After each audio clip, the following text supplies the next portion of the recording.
The CBS Radio Mystery Theater presents...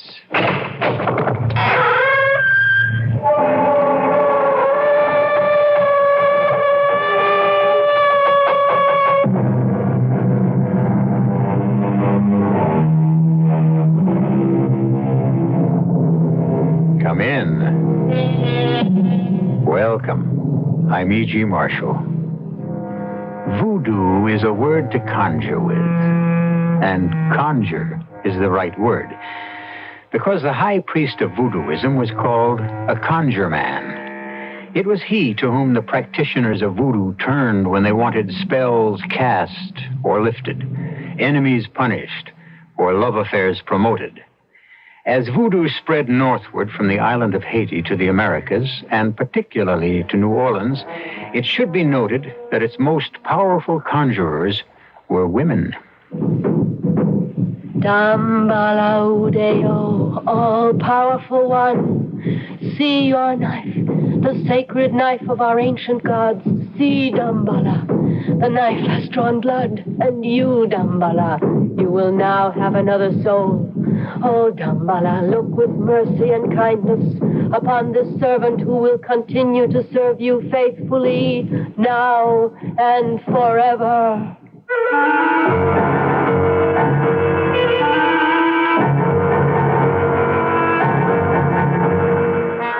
Our mystery drama, The House of the Voodoo Queen, was written especially for the Mystery Theater by Murray Burnett and stars Jordan Charney and Joan Loring.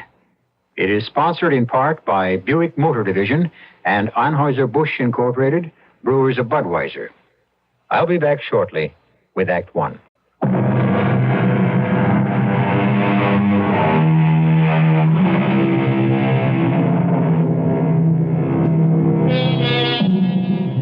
All of us have pictured in our imagination the perfect dream house.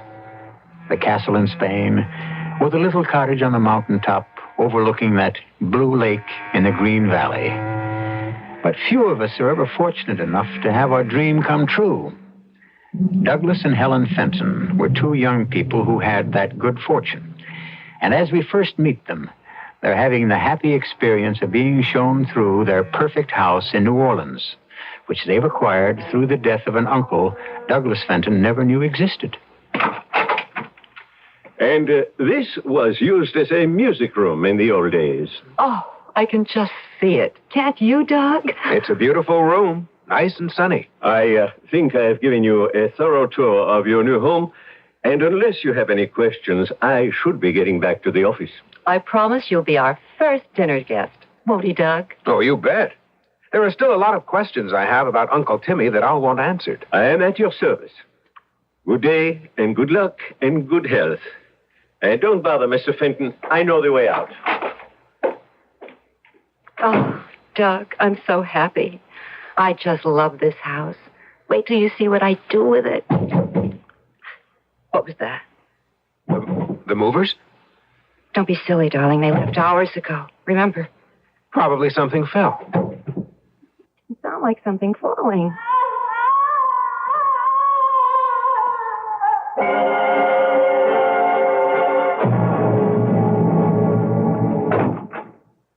Who's that? Oh, Doug. I'm so glad you're home. How did it go today, darling? Any better? I really can't tell you, Doug, because I'm so ashamed. But I didn't stay home. I guess I'm just a big coward. Oh, don't be silly. Anyone would be frightened by what goes on in this place. Oh, Doug. Oh, what are we going to do? I told you. We'll sell the house and find another. Did you reach Mr. Lamour's? No luck. When I called, he was out. And when he called me back, I was in a meeting and couldn't take the call, but he promised to... Oh, that must be him now. Hello? Mr. Fenton, Lamour's here. Sorry we missed connections all day. What can I do for you? Mr. Lamour's, I don't know how to tell you this, but, well, Helen and I think the house is haunted. If you don't like the house, you can always put it on the market. We love the house. That is, we thought we loved it. Well, you can't live in a house where all night long you hear screams and chain rattlings and during the day thumpings and... Well, there's an odor, an indescribable odor of rot and decay that sweeps through the house from time to time. It's here now, as a matter of fact. And we wanted to know if you had any complaints... The house has been empty for years. Well, maybe that's the reason. Have you heard anything that, well, about the house being haunted? You're serious? Of course. Then I can only tell you that feeling the way you do, you shouldn't stay in the house. I'll give you the names of some real estate agents who might be willing to handle it. Have a seat, Mrs. Fenton. Tell me how I can help you. Well, we have a house we'd like to put on the market. Well, of course. Would you give me the location? It's in an old neighborhood. 66 Delacorte Street. Yes, I know the house. I thought it was vacant. Well, we just moved in. My husband's uncle left him the house, and we decided to move to New Orleans and live here. Miss Fenton, I'll be honest with you. The house has a bad reputation. I don't understand. I think you do. Any honest real estate agent would have to warn a prospective buyer that there are definite problems connected with your house. Of course. I understand that. Well, then you also understand I'd have to offer the house way below the market value. How far below? I don't think I could ask more than $20,000.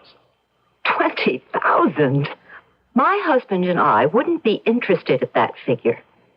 Thank you for your time. Oh, not at all. If you change your mind, you know where to find me.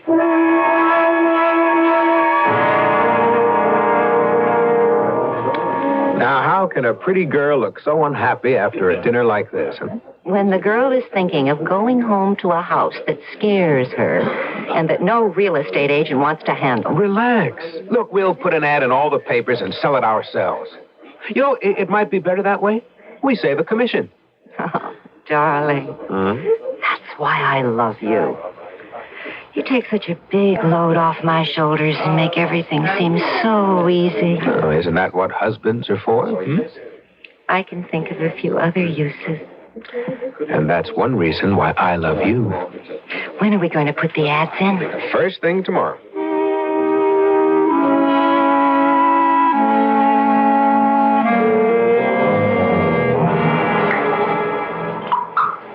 Doug.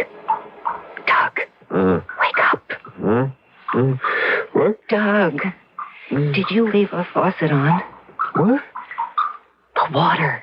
Don't you hear it? Yes, I hear it. Did you check the bathroom? I was afraid to. Anyway, it certainly doesn't sound as if it's coming from the bathroom. No, it seems to be right over the bed. I can't stand it, Doug. Can't you do something? I don't know what to... Tell it to go away, whatever it is. Do you think that would work? We should call the police. Oh, I would. I would if I felt they could help. Whatever it is hasn't hurt us, only annoyed us. So I think maybe if we show we're not bothered, the noises and the smells will stop. I don't think I can do that, Doug. Yeah, I know. That's why we put the ads in the papers. Oh, Doug, hold me. Hold me close. What's that? If it's ghosts, they've come to the front door. But who could come at this time of night? You talk as if it were 3 a.m. It's only 10:30, and this is a late town. I suppose I'd better see who it is. I'll come with you. Be right with you. Oh, I'm so sorry. I never dreamed I'd be waking you. I'll come back some other time. Oh, no. We weren't asleep. Come on in. Come in. Well, it was the advertisement in the Picayune. The house is for sale. Oh, yes, it is. I'm Doug Fenton, and this is my wife, Helen. I'm Zoe Lemaitre. You're interested in the house? I am. Are you married? No. I'm quite alone.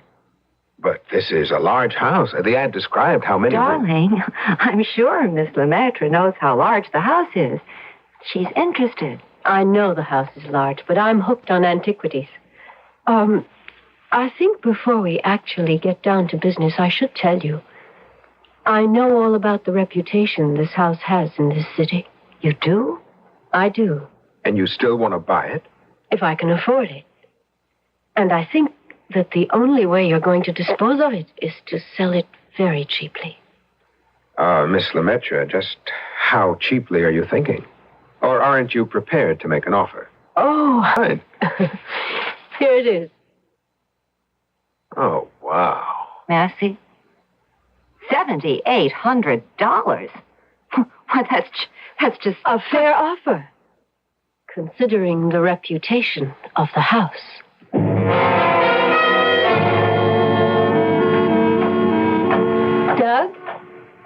Doug Fenton.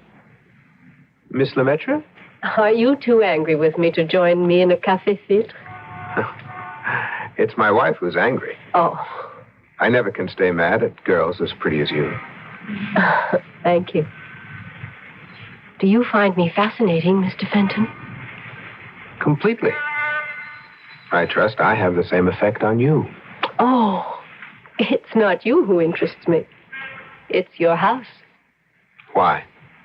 I can't tell you. Everyone in this town seems to know what's wrong with my house except Helen and me. They know there's something wrong. That's all they know. Oh, and you know more, beautiful Zoe. Ah, yes.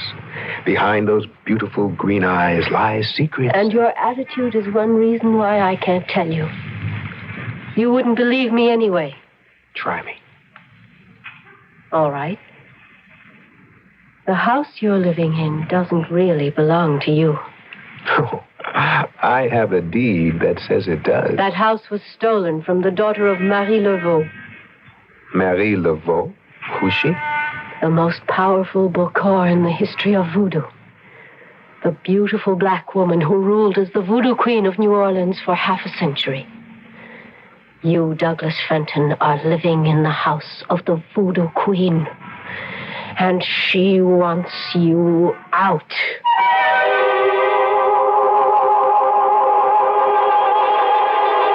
When a landlord wants to evict a tenant, the tenant can always take his case to court.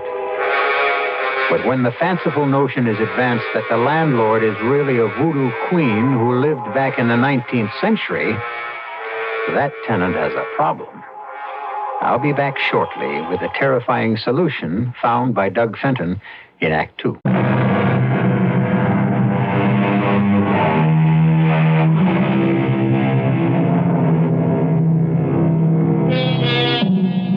Voodoo is an African religion which has been variously described and downgraded by such descriptive phrases as black magic, mumbo-jumbo, or a mess of meaningless ritualistic incantations practiced and believed in only by the ignorant and superstitious. Nevertheless, it survives. Douglas Fenton has been told that voodoo presents a very real and serious threat to his living in a house he inherited in New Orleans. But Douglas Fenton is a skeptic. You're too much, Zoe. Oh?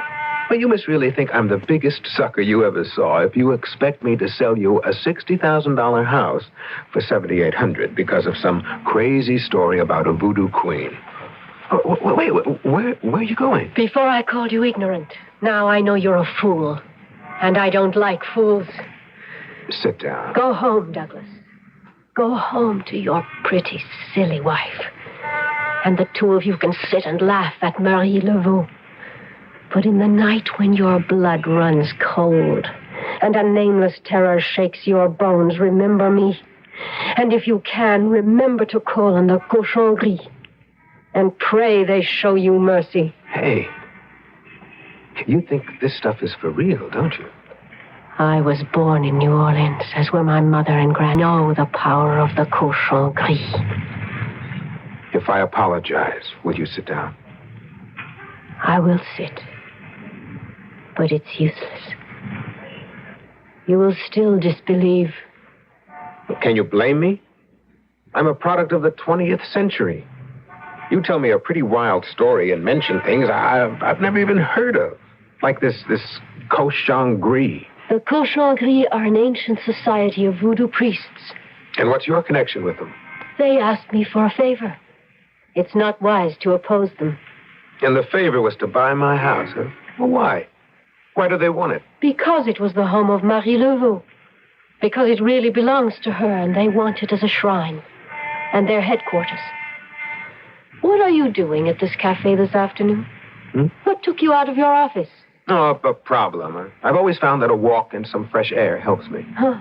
Don't you find it strange that your work should lead to the back streets and this particular cafe? I wanted to get away from crowds.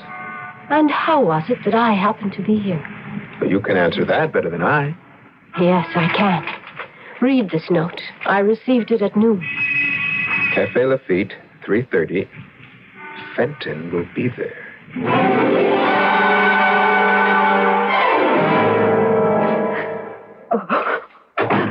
Helen? Helen, darling. Helen, what's the matter? Oh, Doc.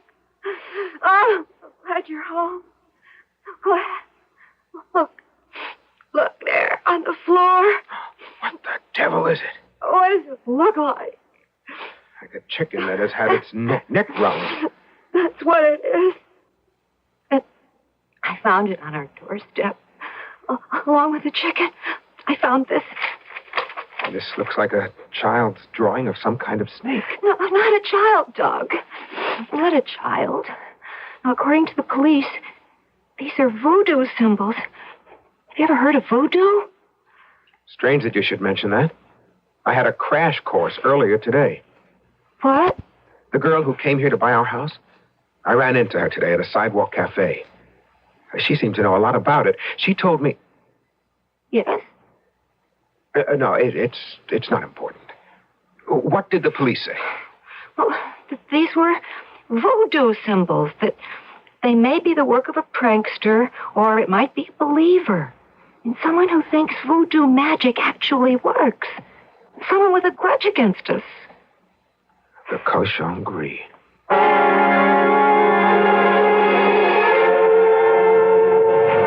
I hoped I'd find you here. Why, Mr. Fenton, what a surprise. Look, don't try to put me on. You probably have a piece of paper on you somewhere that reads Café Lafitte, 822. Fenton will be there. Oh, you're really rather charming, you know, Doc. Well, I try. Particularly when someone looks like you. You know, I've never met a girl who even came close to you in looks. I think you've bewitched me. Of course. But what have you done to me? Put a love spell on me. I think you're trying to tell me something. And if I am? We should find a more private place.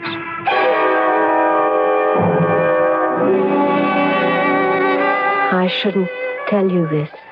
Oh, Doug, darling, I never felt like this before in my life. Never with anyone. Oh, you're a beautiful liar. But I love to hear it. I mean it, Doc. Oh, you're an astonishing girl. Really? We've been here for 2 hours, and you've never once mentioned my wife. Oh. Should I have? Well, let's just say it's unusual. Oh. You're an experienced adulterer. Ouch.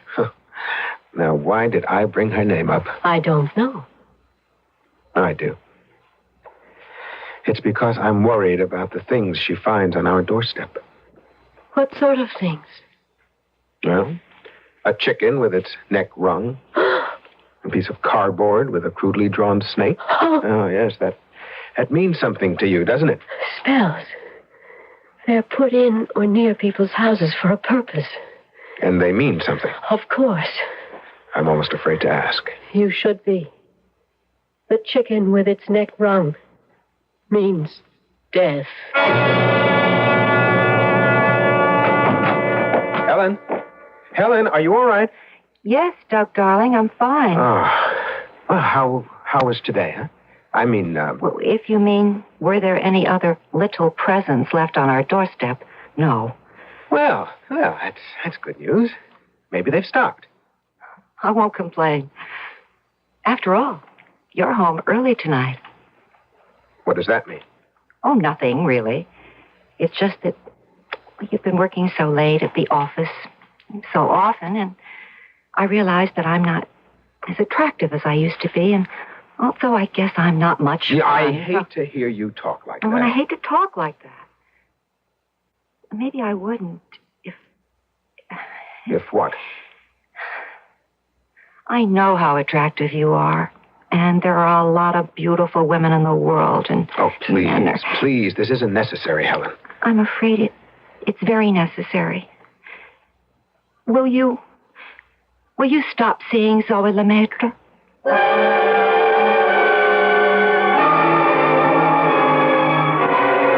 I'm as mad as anyone can get and still not commit murder. It's your associates. Those voodoo priests you tell me are called the Cochon Gris. They're not my associates. Sometimes they ask me to do favors for them, and I know it's not wise to refuse. Oh, they must really be grateful to you. They've rewarded you by telling Helen every time we met. Oh. Tell them to lay off. I won't. You won't? What do you want to do, break us up? You know better than that, Doug. It's just that I don't want to make a fool of myself. If I go to the Cochon Gris with this request, they will simply tell me what I've been telling you all along. If you want it to stop, sell the house. We would, gladly, if we could get anywhere near what it's worth. What is it worth, really, Doug? You can't find a buyer who'll even make an offer except the Cochon Gris. And they think they're being very generous. I won't be taken. You inherited the house. Whatever you get is pure profit. You really don't understand, do you? I know that if you won't sell, then Helen will have to suffer. Not if I stop seeing you. That would be your choice. And I'm making it. Right now. If you can let me walk away rather than ask a simple favor of people who owe you, then I'll walk. Goodbye, my love.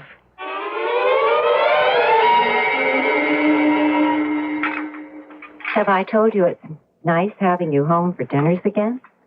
You have? You're bored with me. No. With myself. And you're going to have me home a lot more from now on. That's very good news. I'm not so sure about that. I've lost my job. You're kidding. I wish I were. But they called me in yesterday with all sorts of excuses about cutbacks and economies and... Well, I'm out. I was the last man in, and now I'm the first man out. Let's sell the house and get out of New Orleans. Oh, Doug, don't you see? It will be wonderful. We'll be starting all over again.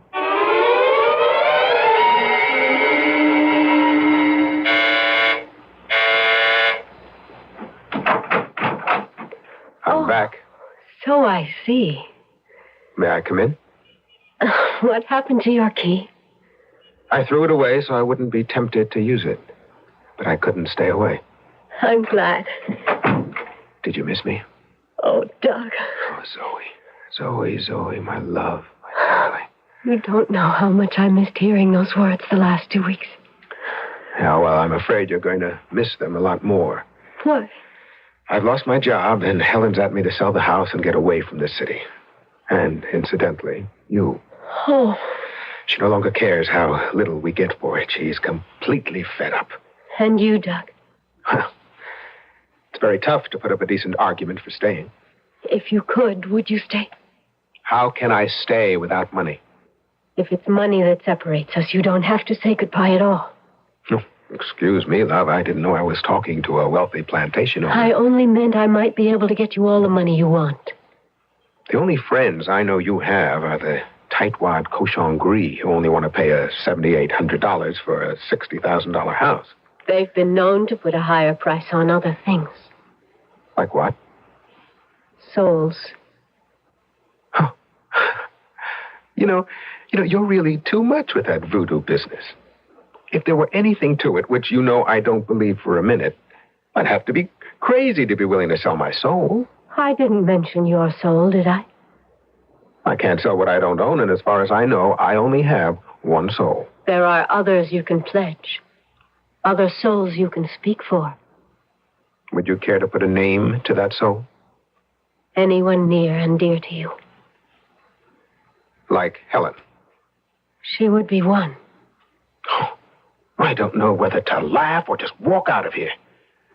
I'd never hurt you, Tom. I mean, just what kind of a man do you think I am? A man I can love. Love? That word sounds very strange on your lips. The same lips that can talk about me selling my wife's soul. Oh, go away. You're just like everyone else, crying about not having any money and not willing to pay the price for getting all you want, everything you want, including me.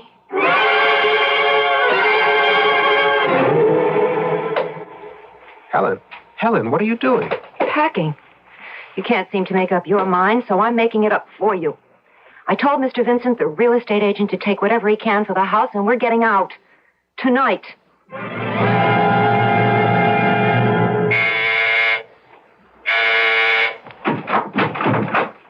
I've been expecting you. There's a café filtre on the coffee table. Well, how did you know I'd come back? Because I chose you.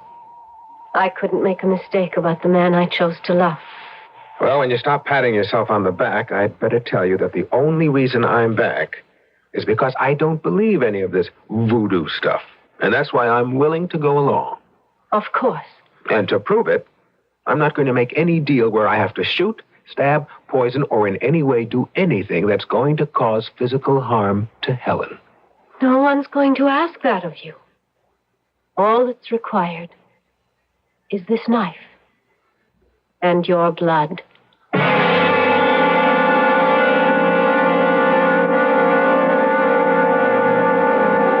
If you're in love with a beautiful girl who practices voodoo and believes that a drop of your blood, drawn from you by a sacred knife, will bring you luck, why not? And from there, it's just a short step to making deals about souls. Yours, and even others. Because after all, it doesn't really work. Or does it? I'll be back in a moment with Act 3.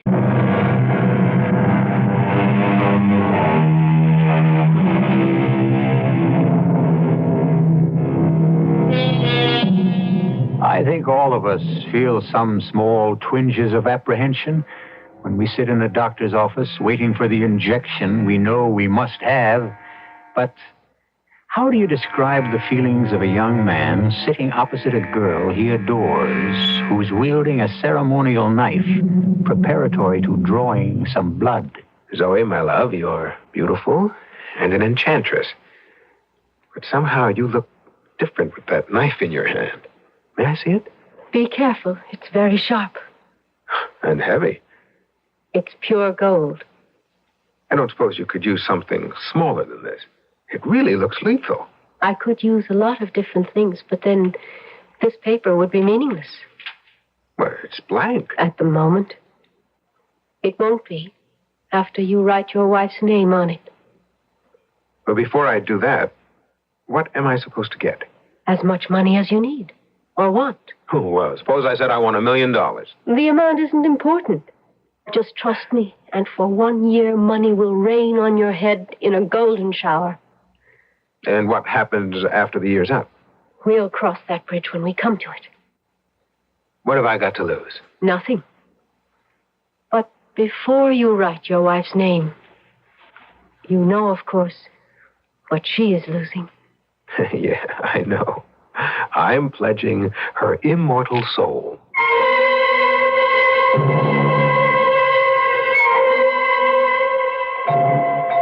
How is she, Doctor? I'm afraid I don't have very good news for you, Mr. Fenton. Haven't you found out yet what's wrong? The tests are inconclusive, and none of the medication we've been giving her seems to be able to help. What is it? Is it a bug or a virus? What? We just don't know. She's been asking for you. Helen? Helen? I'm here. Oh, Doc. You didn't have any trouble getting away from the office? I keep telling you, darling, I'm my own boss now. And if things keep going the way they are, I may even turn out to be a tycoon. I'm dying, Doc. Oh, Helen, please, now you mustn't even... It's all right. You mustn't feel badly. The way things went since we came to New Orleans, I'm beginning to think that death might be the best thing for me. Helen, I don't want you to talk that way. Doug, I want you to promise me one thing. Just one thing, please. Anything. When I die... No, please, now, will you stop talking about dying? Please, Doug, listen to me. You must get out of that house. Get rid of it. Promise me, Doug. You'll never set foot again in that horrible house. Oh, delicious. I do adore champagne. Well, when are we going to make it all legal? You mean with a wedding and everything like that? Oh, and what a wedding. What a reception. And what a honeymoon. The biggest, most expensive... Helen's been dead only 3 months. Not a very long period of mourning. Who says? A lot of people. Nasty, gossipy people. Dull, stodgy people. Who cares about them? Or what they say to your business associates. What can they say? That you became very rich very suddenly, that your wife died mysteriously, that I'm a witch, and that perhaps people should be careful about doing business with you. Oh, yes. I'd almost forgotten. It's all because of that voodoo group you fool around with, You'll have to admit that everything happened after we went through the ceremony they told me to perform. Right. I'll admit that first sugar deal on the commodities market was luck. But after that, give me a little credit. I got smart about commodities. And now I know what I'm doing. So, when do we get married? Why is marriage so important to you? You wouldn't be stalling me, would you, my love? Don't be silly, Doug. Shouldn't you wait and see when your 1-year contract is up that your luck doesn't change?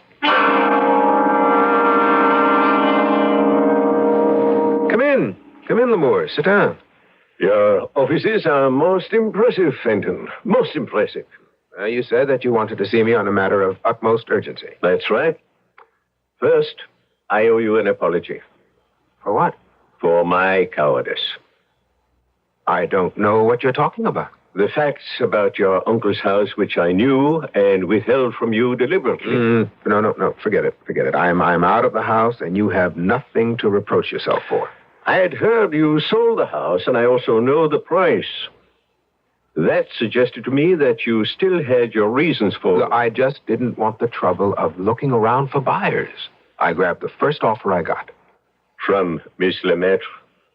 Something wrong with that? I will be brief. I didn't tell you and your wife the history of the house because I was afraid of the cochonnerie, afraid of the power of voodoo. Fenton, you're in danger. Me? Yes. How did your wife die? Some unknown virus. Some kind of fluke, the doctor said. Don't you think that's strange? An unknown disease in this day and age? Look, Lemures, you can believe what you want, but leave me out. I can't. Because of your relationship with Miss Lemaitre. I beg of you one favor.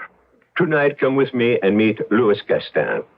It may be your only chance to save yourself. I don't feel any need for salvation. Now, if You've heard of Louis? Never. Louis Gaston is a 90-year-old Cajun who's lived all his life in the bayous. He knows more about voodoo than any other human being. What are you doing? Helping you out of my office since you won't leave when I ask you to. I'll gladly go if you'll tell me you haven't let her talk you into making some kind of silly bargain. Why did you say that? So you have. You've sold your soul.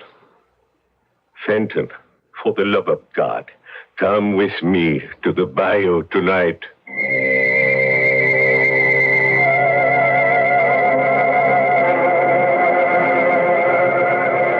Louis, this is Douglas Fenton. I hope we meet in time, no? I'm here only because Mr. Lemures practically kidnapped me. Mr. Lemures has lived in Louisiana a long time. He knows much about voodoo and Cajuns. All right. What do you have to tell me? First, you tell me what you have done with the Bokor.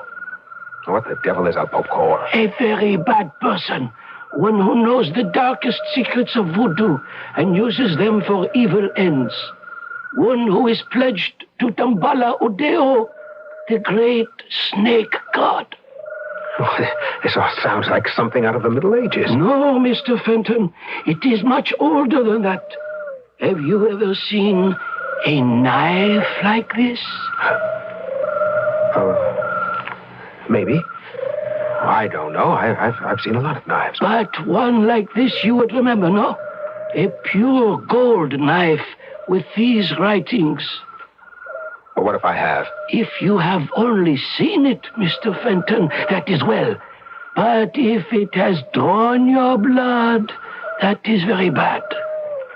How come you know so much about all this voodoo ritual? I had a wife. I loved her much, yes. She loved other things more. She sold my soul, Mr. Fenton, sold my soul to Dambala Udeo. I found her just in time, and I defeated her. And her Bokor. But I paid a price.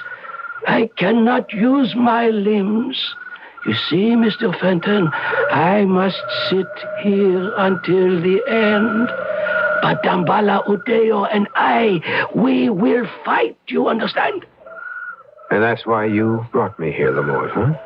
Because you think I've fallen somehow under the spell of... The Bokor Zoe le Maître. We are going to be married. When?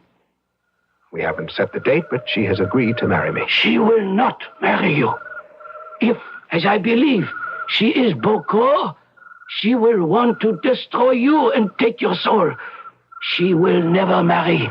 I know you're wrong. But, well, look, as long as I came here, what must I do if you're right? She must follow the ritual for the sacrifice. She will ask you to perform some ancient marriage rite to strengthen the vows. It will be a powerful voodoo, and she will need a drug. And she will ask you to drink. If you drink, nothing can save you. If she does ask me to go through the ceremony, is there anything I can do? You can use this knife. I give it to you. The gold knife. It is easily concealed in your clothing, as you see. And you will use it. But I thought you said that this knife could only be used by a Bokor. Oh, on a Bokor. Where were you last night, my love? You're not the only one who's jealous, you know. You never have to worry about me.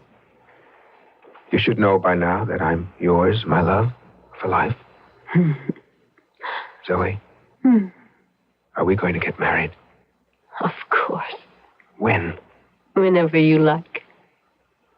You mean that? You really mean that? You set the date. Today? Oh, really, Doc? You've got to give a girl a chance to get ready. All right. Well, how about Saturday? Saturday. Saturday sounds lovely. There's just one silly favor I'd like to ask. Oh, anything. What? Before the real wedding, with the minister and everything. I know it's superstitious, but you know you're Zoe. I just wouldn't feel that we were truly married unless we went through a little native ceremony that my family has observed in every marriage. A native ceremony? It's nothing, really. Just the two of us before an ancient altar. I know you'll think it's nonsense, but it means so much to me. So much that I don't think I can marry you unless you go through with it.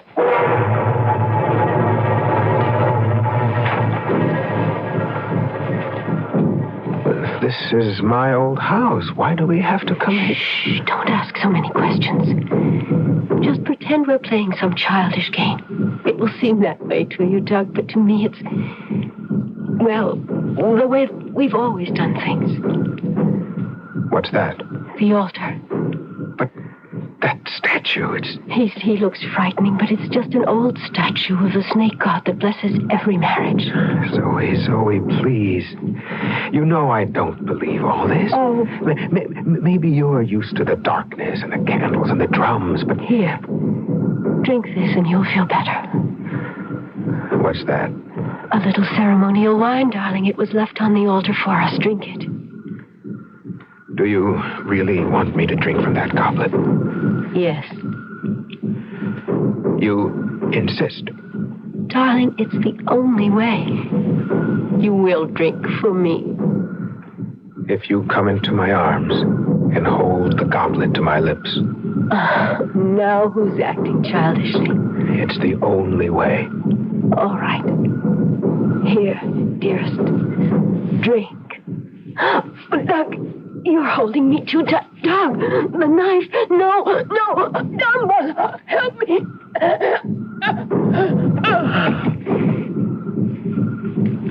I drank, my love. And now we'll be together always. Just the way you wanted it.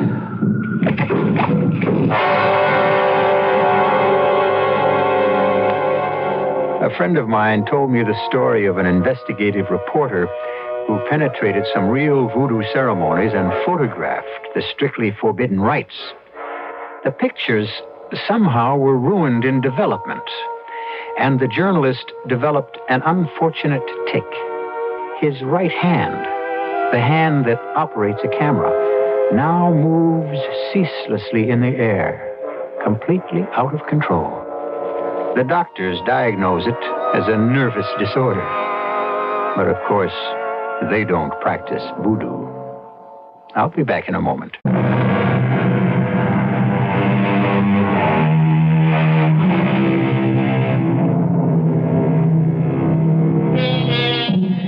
It's amazing how many of us invest inanimate objects with supernatural powers. On the other hand, perhaps our superstitions are only faint memory traces, throwbacks to our ancestors who prayed to rocks and trees and mountains. Today, we've progressed beyond those beliefs. We're sure that inanimate objects are powerless. On the other hand, we're told that nothing is sure except death and taxes. And, of course, the fact I'll be here tomorrow.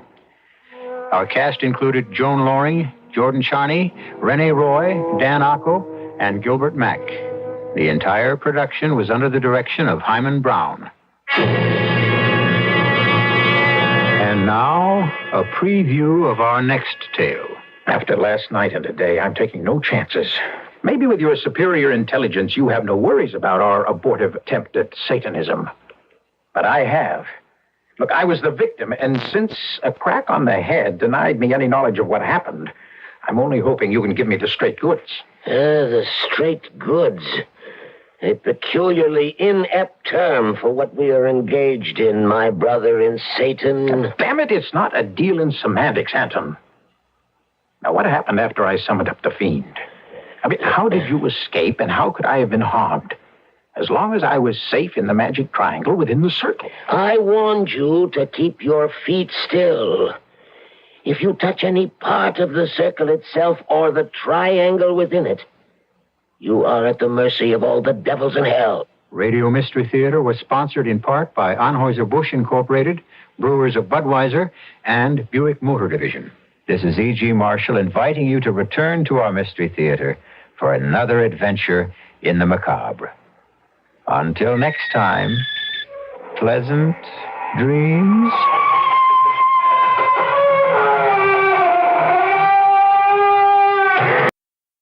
The CBS Radio Mystery Theater presents...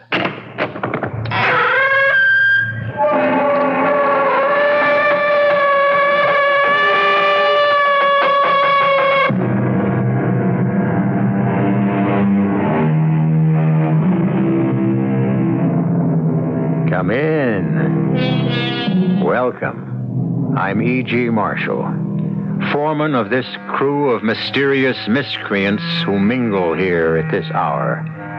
It was King Alfonso X of Spain who modestly remarked, "Had I been present at the creation, I would have given some useful hints for the better ordering of the universe." I'm sure that many of us feel, with all due respect and in all modesty, that we, too, might have made some helpful suggestions of our own. But since none of us was consulted in the arrangement of the world, we must accept it as it is. Or must we? Shall I help you upstairs with your luggage? You do have luggage. Oh, my luggage? It's outside. Somewhere. In the street? Somewhere in the United States. I lost it. Well, the fact is, the bus lost it. Well, how could a bus lose luggage? I don't know. It was placed on the bus when I got on. It was missing when I got off. Well, perhaps it was removed by mistake at another stop. The bus made no other stops. Another passenger might have taken it by mistake. I was the only passenger. No. The bus lost my luggage. We simply have to accept that.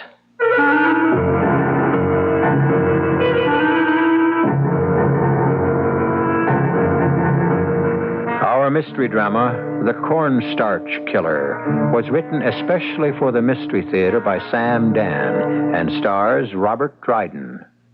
It is sponsored in part by Greyhound Package Express and Buick Motor Division. I'll be back shortly with Act One.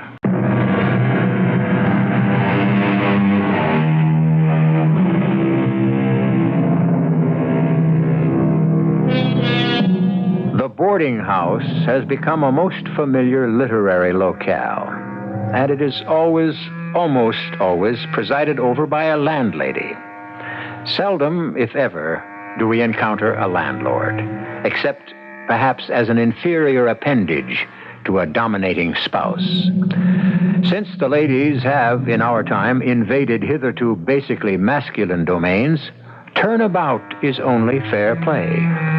Today, we are concerned with a gentleman who happens to be a landlord of a boarding house. Turn with us now to the first page in the Journal of Dennis Truffle. Have you ever waited for death? What a rather ridiculous question. We all wait for death, don't we? But in the prime of life, I suppose we wait for death as an eventuality, not as an impending occurrence. But here I am, starting my story at the end instead of at the beginning. The beginning. It was a rather damp, foggy November night. A moment, if you please.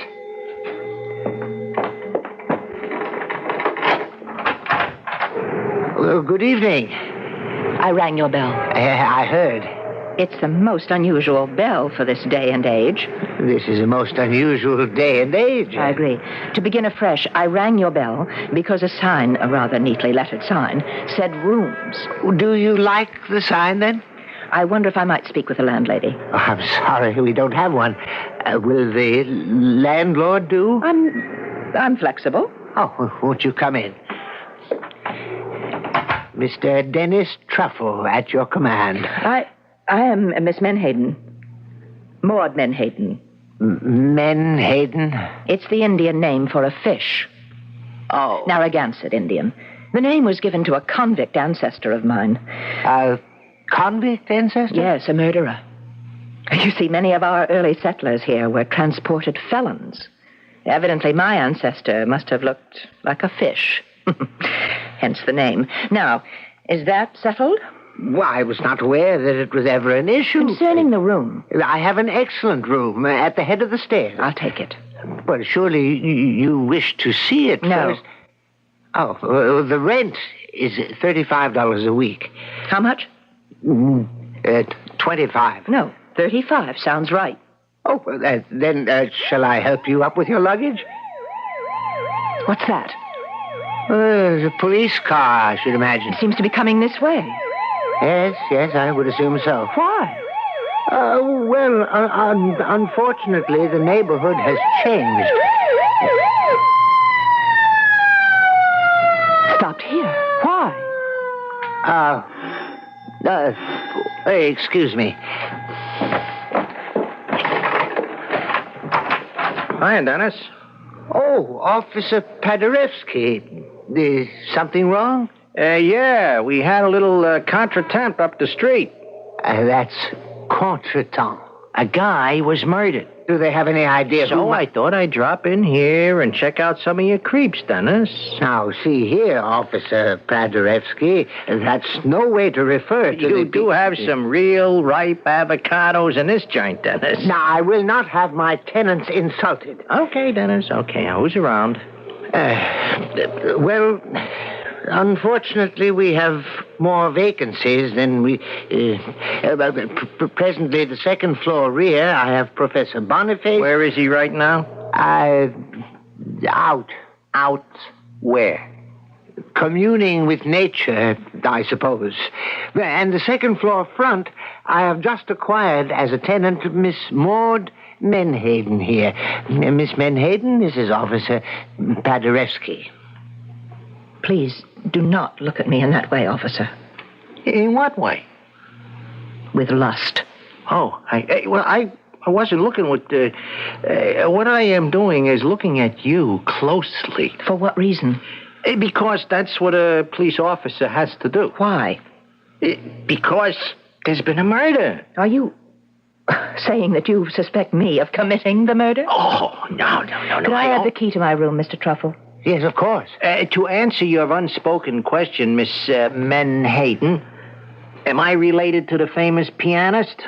I am sure of it. Here's your key, Miss Menhaden. Now, I say this because I have a little boy who plays the piano. Thank you, Mr. Truffle. Good night. Good night. Oh, of course, he only plays by ear. Yeah, that one is built. Built? Constructed, put together. Ooh, there's a lot of woman there. She does seem to be of generous proportions. Hey, what's she doing in a joint like this? Well, I assume she requires refined surroundings. Sure. Well, Dennis, keep me posted, huh? Yeah, I gotta hustle around, see if I can't catch that killer.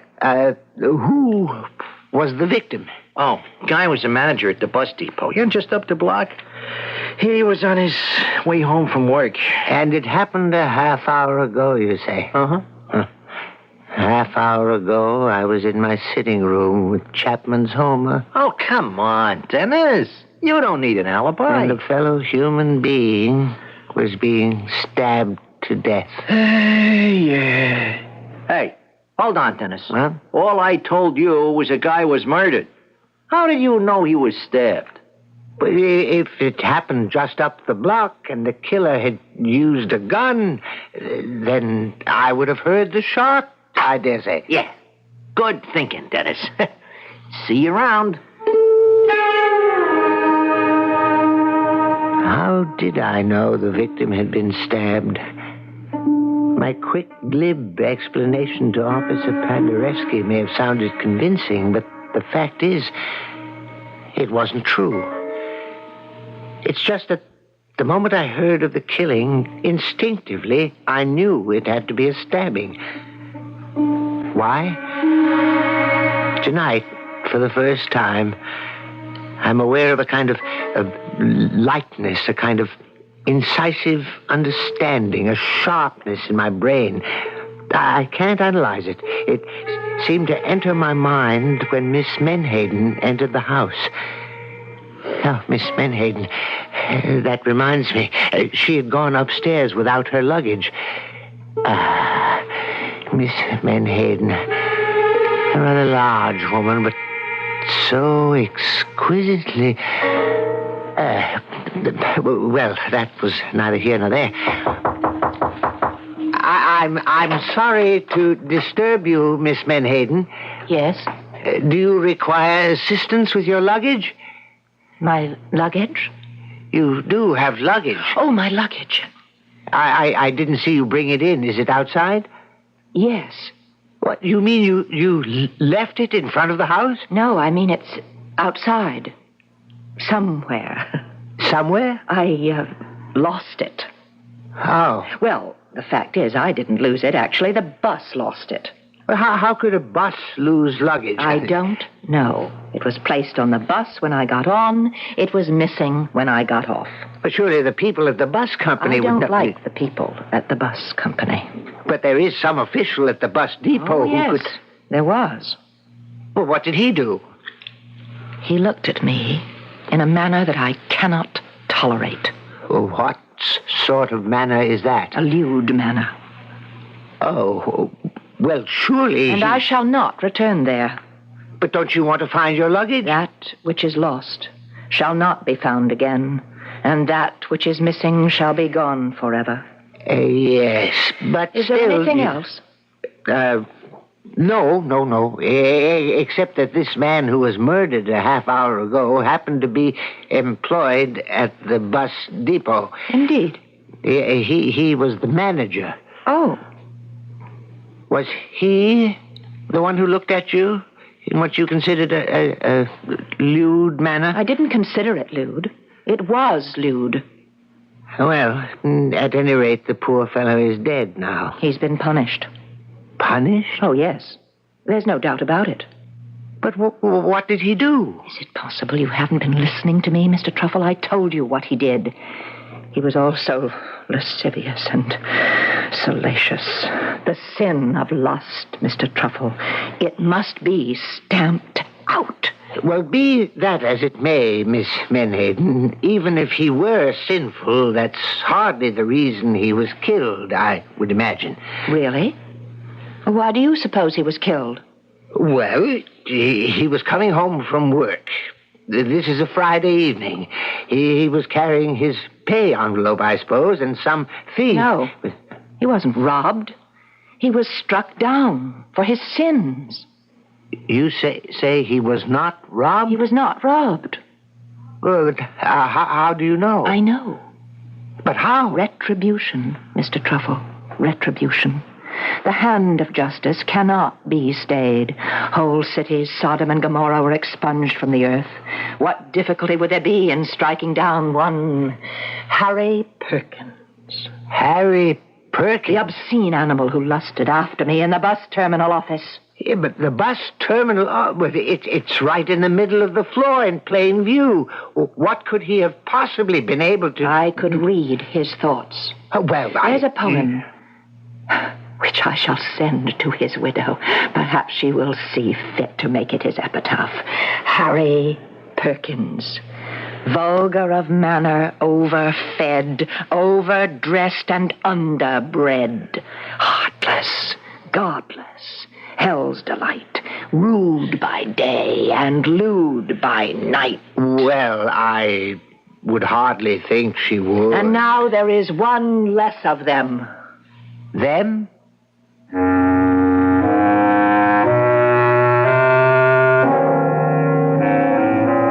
It takes all kinds, as they say, and we seem to have a special kind right here in Dennis Truffle's boarding house. Why did Mr. Harry Perkins die? You are probably spinning your own yarn, so why don't we compare designs when we meet again in just a few moments for Act 2.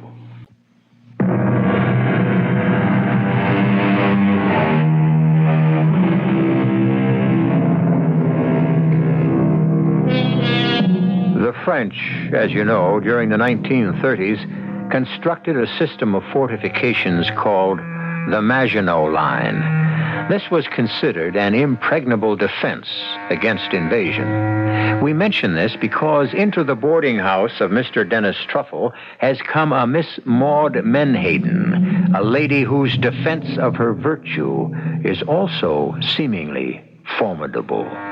We read further from the Journal of Dennis Truffle. Before I continue, I must digress briefly for a point of personal information. Since I have never actively courted a member of the fair sex, certain coarse and unkind people have seen fit to question, as it were, my inclinations. I shall not dignify this slander by rebuttal. I was taught by Dad and Mother to venerate. Venerate. The verb itself is the Latin root for love. To venerate the feminine sex. And to look at woman as a temple of virtue who contains within herself... well, no matter. It is merely that I have never met until tonight, until Miss Menhaden entered my house, and therefore my life... Oh, what am I saying? Well, Miss Menhaden frightens me. What did she say?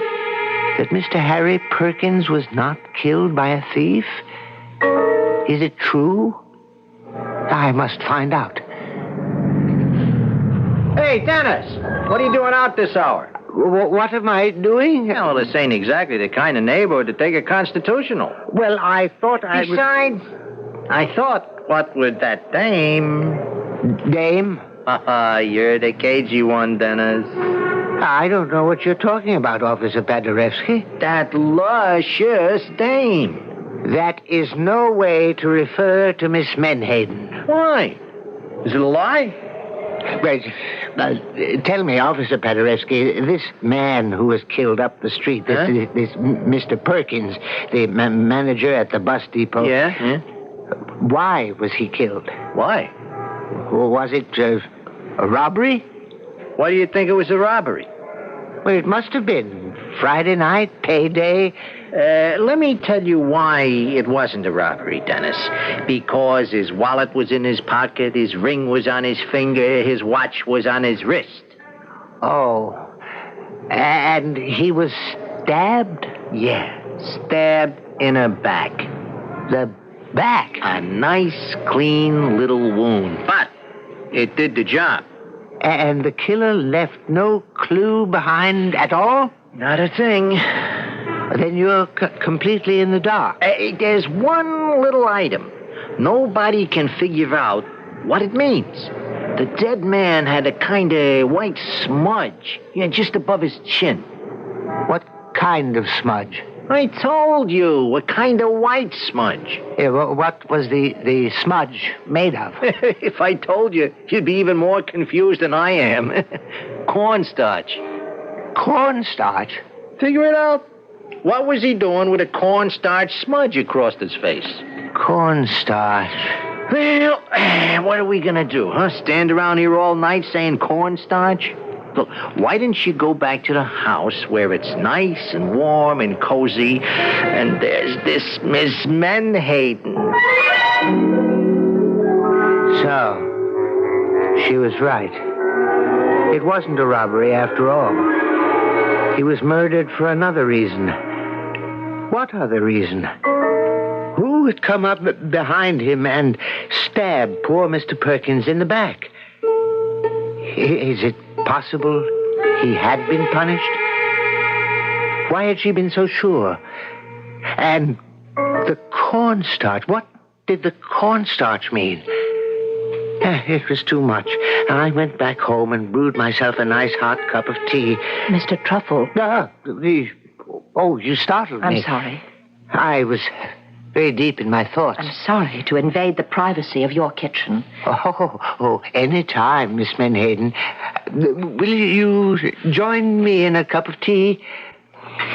You are a very unusual person, Mr. Truffle. Oh, well, You're a man of the highest sensibilities and finest personal character. Well, you have a reverence and a respect for womanhood. You are completely free from sin. As I hope to be one day. One day? Yes. I must continue to fight temptation constantly. But surely, Miss Menhaden, love between men and women is filled with traps and pitfalls, snares set by Satan, and furthermore this lust, this love, this carnal knowing. I must not bore you with a recital of my innermost feelings. Oh, no, please, Miss Menhaden, feel free. Yes, Mr. Truffle, you are a fine human being. One of the very few, perhaps. The only one who deserves to be saved, and I shall do my utmost to save you. Oh, well, I would certainly appreciate anything. I came down here for a purpose. Do you have any cornstarch? Cornstarch? Cornstarch. Ordinary, everyday cornstarch. Of course, I realize cornstarch has become old-fashioned in this so-called improved world we are afflicted with. Well, I have a box right here. Here, take it. Oh, just need a little. Use as much as you like and return the rest. Well, thank you, Mr. Truffle. No, don't return it. I rarely, if ever, use it. Cornstarch has an almost infinite variety of uses. For example, do you know what I use it for? No. Well, you may find this somewhat difficult to believe, but at one time... Hey, Dennis, old pal, old chap, old buddy. Let's have a little drink. Professor, Come on, Dennis, baby. You got the bottle underneath the sink. Now, Professor, you've had too much. Sure, but it's no good if you don't have too much. Ain't that so, baby? I beg you. Miss Menhaden, may I present Professor Wilbur? May not. Oh, what bit her? Professor Boniface is your fellow boarder. This hulk, this carrion, look at yourself. A corrupted container of lust and sin. Is that bad? You will be struck down in the midst of your obscene reveling. Professor, you look tired. It's time you got to bed. That's right, Dennis, old boy. Time for bed. What do you say, sweetie? You have chosen licentiousness. You have chosen to revel in the depravity of the flesh. What is she carrying on about? Now, Professor, you are being rather forward. Ah, so what? A little lovin' never killed anybody. Take heed. A little lovin' may very well kill you. Good night, Mr. Truffle. Good night, Miss Menhaden. Good night, honey. Now, really, Professor, she was highly insulting. What do you know about it, Dennis? I know that Miss Menhaden is a highly moral... Miss Menhaden is a woman. And you never insult any woman by praising her. Must you be so indelicate? What can I do, Dennis? It's the law of human nature. From this point on, I must be extremely careful with my facts, lest I inadvertently do someone an injustice. I permitted Professor Boniface to wheedle several drinks of a rather strong spirituous liquor which I keep about the premises, purely for medicinal purposes. The result was he passed out. I then assisted him up to his room, where I deposited him safely onto his bed. On the way back downstairs, I passed by Miss Menhaden's door. I paused for a moment. I was about to knock, to inquire if she was all right, when it seemed to me I heard a rather strange noise. What could it be? And then I remembered where I had heard such a sound before. It was a knife being sharpened on a whetstone, a smooth, marble-like stone. I remember it was the sound made by Dad as he sharpened his razor. The sound one makes when one carefully and patiently puts a fine cutting edge on a delicate steel blade. But, of course, it may have been nothing of the sort. Which brings me to the next evening. Well, Professor, how are you this evening? Whatever happened to Helen of Troy? According to Homer, she went home to Sparta with her husband, King Menelaus, where they... Oh, that ain't the one I'm talking about. I mean the lady upstairs. Well, why do you call her... Because she's the best-looking dame I ever seen. That's the angle that I'm going to use on her. What angle? You know, feed her all them classics.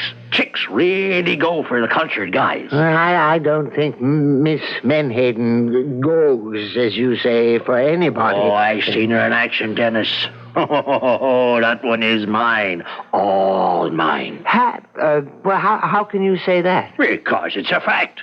No woman can resist Wilberforce, the Boniface. I am now in stage 2, as far as she's concerned. What is stage 2? I play hard to get. You must understand, he believed every word he said. Poor Professor. He'd been in the boxing ring, you know. He was the junior light heavyweight champion of Stormfield, New Hampshire, and it was said the experience left him intoxicated. No, punch-drunk. Well, at any rate, he went out. About a half hour later... Oh, good evening, Mr. Truffle. Oh, well, good evening, Miss Menhaden. May I offer you some supper? No, thank you, Mr. Truffle. The hosts of the Lord must fast before they go into battle. Battle? Battle. Well, that sounds grim. On the contrary, it's glorious. You say you're going into battle. But where does this combat, where is it scheduled to take place? Wherever I find it. Wherever I find some poor, depraved wretch who, blinded by error, is groveling in sin, I open his eyes to the true glory, and thus save his soul. Oh. And speaking of depraved wretches, where is Professor Boniface this evening? Out. Out? Where? Well, I'm sure it would distress you to know that he will be going from one low place of entertainment and refreshment to another. Yes, it is distressing. Oh, Mr. Truffle, if only all men were like you. Like me? Pure. Well, she went out. That was about 8 p.m.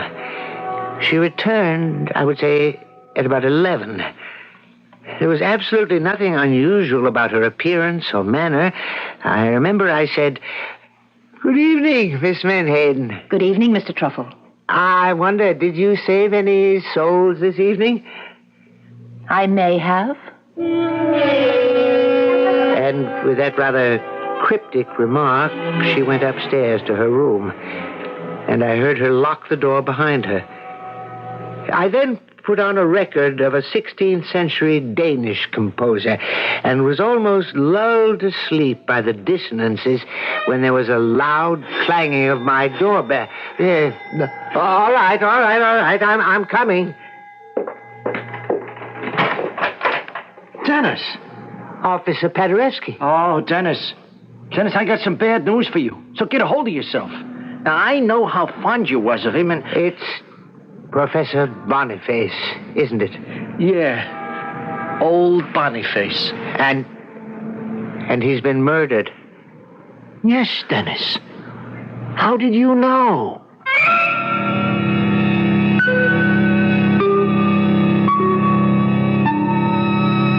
How did he know? We all knew, didn't we?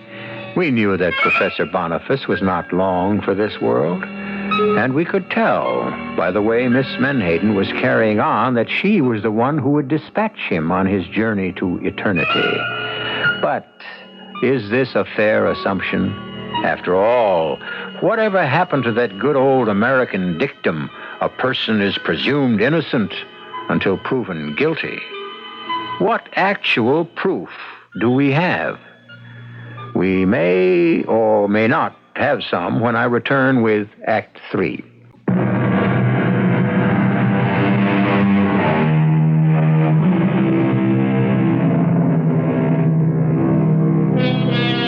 A favorite form of thriller is Jack the Ripper Murders, the psychotic killer who slaughters women at random because they do not measure up to his standards of purity and virtue. In these days of women's lib, however, we must not be male and make all our killers masculine. Is it possible that we are dealing here with a Jacqueline the Ripper? Who knows? With us, anything is possible. Boniface, Wilberforce Boniface, the professor, dead? Yeah. I don't know what to say. Well, I was hoping you might be able to tell me something. You know, after all, he was one of your boarders. Well, he would sleep all day and go out drinking all night. Well, think hard, Dennis. Did he know Harry Perkins? Harry Perkins, the manager at the bus depot who was murdered the other night? Well, I couldn't be sure, but why? Well, we got an idea that the same person murdered them both. The same person? Why? cornstarch. The professor also had this smudge of cornstarch across his face. And a knife wound in the back. Cornstarch? Yeah, that's what I said. And that's what we're calling the murderer now. The cornstarch killer. But why would the killer leave cornstarch on the victim's face? Well, we got nuts in this world like you never dreamed existed. Do you know anyone who would want to kill the professor? Kill him? No. Anybody in the house who might have been mad at him. In the house? Well, at present, there's just myself and Miss Menhaden. Maybe I'd better talk to Miss Menhaden. Yeah, but she doesn't know anything about Professor Boniface. Can you be sure of that, Dennis? Tell her I'd like to, interrogate her, if you don't mind. Miss Menhaden, there's a police officer downstairs. The relative of the famous musician? He wishes to talk with you in an official capacity. It seems that there has been another murder. Another one? This one even closer to home, I fear. I actually, at home. Poor Professor Boniface. The lecturer?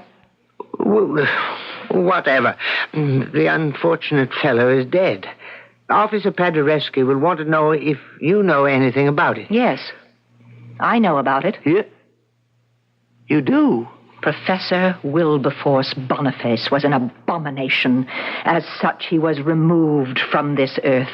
Removed? Justice was done. Morality was served.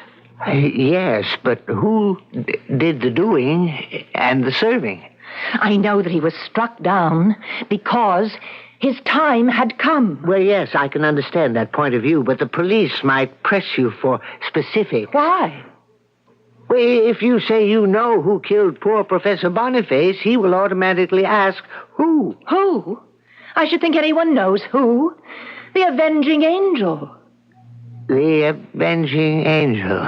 Yes, and now there's one less of them. Them? And she wouldn't say another word. I ushered her downstairs to Officer Paderewski. I am ashamed to say that he was merely using the murder as a pretext for having a conversation with her. Do you go out very much, Miss Menhaden? Out? Oh, for a little fun. Fun? Laughs. What is it you're trying to say to me, officer? Well, I was wondering if some night we could... Officer, I dislike the way you look at me. And I detest the way you talk to me. I know a place. Oh, I dare say. Oh, I could show you a great time. Have you any questions to ask me in your line of duty as a police officer? Police officer, indeed. Who shall watch the watchman? Good night. Now there is a dish. I'm afraid you angered her. Officer Paderewski, there's something you must know. Oh, what is it, Dennis? Well? Well, what? What could I tell him? Could I tell him that Maud Menhaden had spoken in a threatening manner about both Harry Perkins and Professor Boniface? Could I tell him that she had been out somewhere when the professor was killed? And about the cornstarch? Why did she want the cornstarch? Wasn't that something that might be of interest to the police? And yet I couldn't say a word. Hey, Dennis. Oh, Officer Paderewski. Have you found anything new about the murders? The cornstarch killer, it's all over the media. Yes. But has anyone reported seeing anyone who might be a suspect? Not a rumble. Now, how this guy can manage to sneak up behind his victim and just slip the knife into the back... You say guy. Why are you so sure? Hey, are you trying to tell me it could be a dame?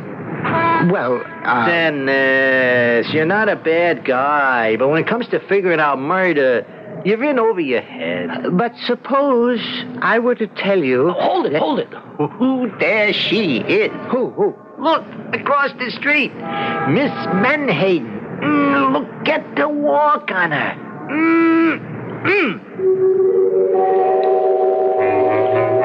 And at that moment, I saw her. I saw Maud Menhaden for the first time.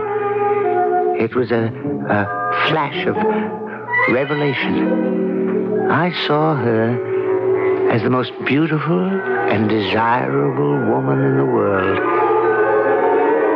How could she be a killer? And even if she is, which is a ridiculous assumption, how can you lose her? I ran home as quickly as I could. I listened. I could hear her upstairs in her room. Oh, my darling Maud.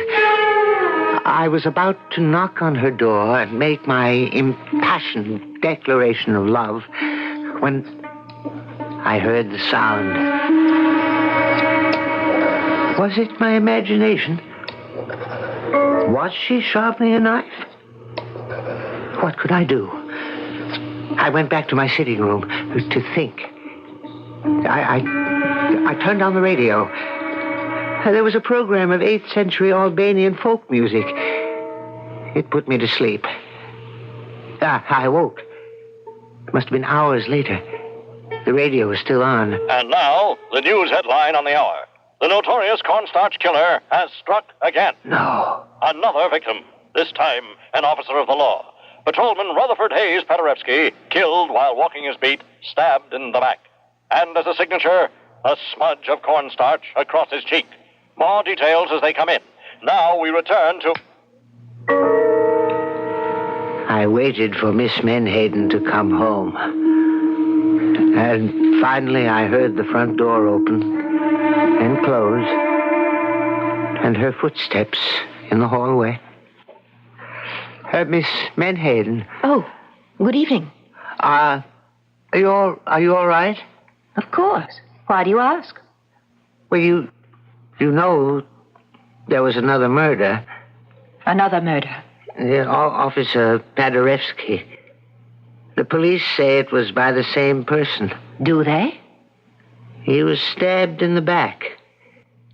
And the usual signature, the cornstarch, was smudged on his face. Well, that's one less of them. Them? If you'll excuse me. Miss Menhaden, you remember you borrowed the cornstarch? Yes. Oh, shall I return it? Oh, no. You were about to tell me what you used it for? Face powder. Face powder? Well, of course. At one time, ladies only used cornstarch or rice powder. Well, why would you want to use anything at all? You're beautiful. What are you saying? Desirable. Mr. Truffle, do not look at me like that. Not you. Your face, your body. I see lust in your eyes. Don't look at me. Dearest Maud. Oh, lewd, lascivious fool. She ran upstairs to her room and slammed the door. I knew now how 3 men had died. She did not sneak up behind them. No. She approached them slowly, with her mouth parted in a slow smile, her eyes shining with promise, which is how the cornstarch powder rubbed off on their faces. And as she kissed them passionately, she deftly inserted the knife into their backs where it quickly found a home in their hearts. I sat in my chair and I listened. Did I hear the sound of the knife being sharpened again? And now the door is opening upstairs and I hear steps approaching. Yes. I see her. she's coming down to me. And her hair, her beautiful golden hair has fallen across her shoulders. And her face has a smile, a tender smile of invitation. And there's a light that seems to be smoldering in her eyes. And she's wearing a robe, but cannot conceal, nor does she mean it to conceal, the soft, beautiful curves of her body. And she's coming closer.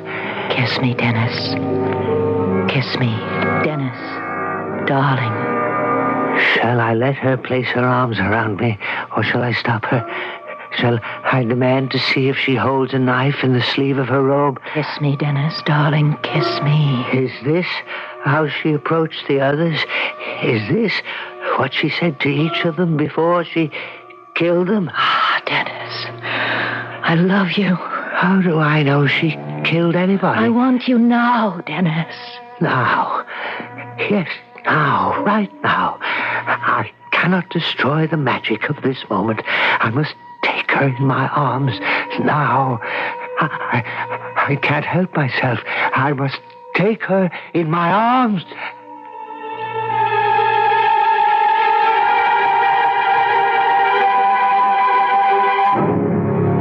Did he win or lose? What do you think? I regret to say that the cornstarch killer had struck again. Yes, in these emancipated days, we are all equal all the way.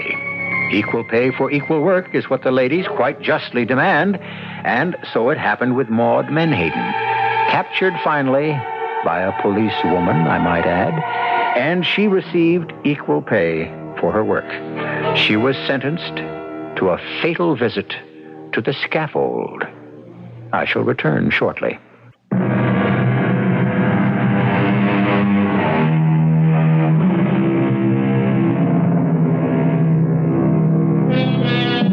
Our friend Dennis Truffle died in the violence of passion. And yet, he probably died happy in the arms of the woman he loved. It wasn't much of an affair, perhaps, from your perspective or mine, but it was the great love of his life. And if it was of only momentary duration, well, who is to say longevity is always for the best in these matters? After all, you will admit he didn't have time to grow tired of her. Our cast included Robert Dryden, Marion Seldes, and Earl Hammond. The entire production was under the direction of Hyman Brown. And now, a preview of our next tale. Hello? Al? Oh, I just thought you'd like to know the grand jury handed down indictments against your clients, Dr. Grant and Ms. Stafford. I'm just having warrants issued against them both for first-degree murder and conspiracy to commit murder. Now, you know that's going to be a waste of time, Al. You don't say. I just did. Ballistics showed that Mrs. Grant was killed with a bullet from a gun other than the one on the scene of the crime. That gun has disappeared, Al. Without it, you have no case. You wouldn't want to bet on that, would you? I'm not a betting man. It's just as well. I've got a nice little surprise to spring on you just for once. See you in court. Al? What's he got, J.C.? Such me. I'm more worried about what I may have got. What? Like they say, a bull by the tail. Radio Mystery Theater was sponsored in part by Allied Van Lines and your nearby Goodyear Auto Service Center. This is E.G. Marshall inviting you to return to our Mystery Theater for another adventure in the macabre. Until next time, pleasant dreams.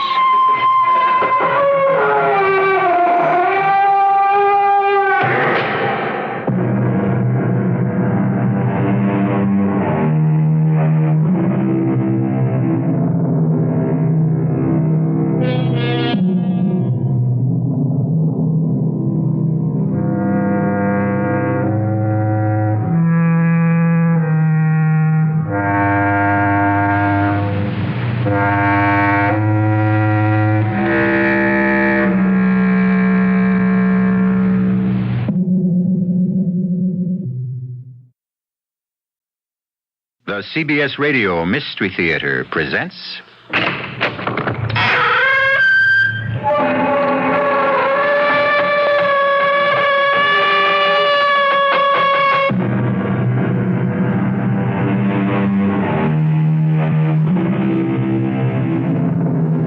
Come in. Welcome. I'm E.G. Marshall. Queen Elizabeth I of England once said, "I will never, by violence, be constrained to do anything." History records that good Queen Bess was more attentive to truth with another statement, "I shall make you shorter by a head."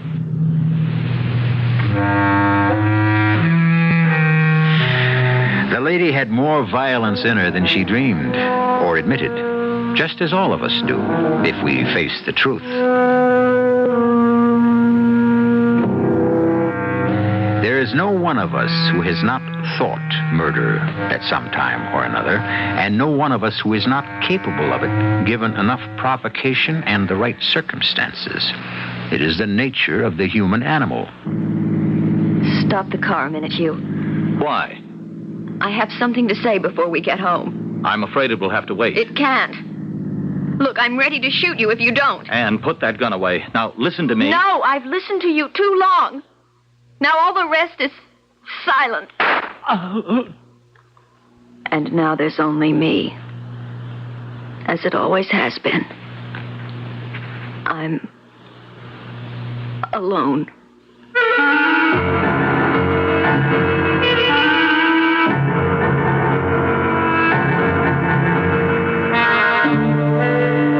Our mystery drama, The Infernal Triangle, was written especially for the Mystery Theater by Ian Martin and stars Morgan Fairchild.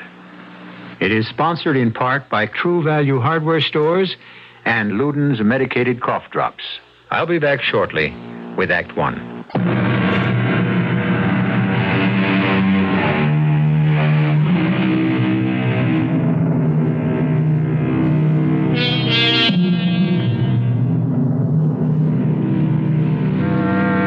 On the morning when all this begins, nothing could be further from Anne Fairchild's mind than violence.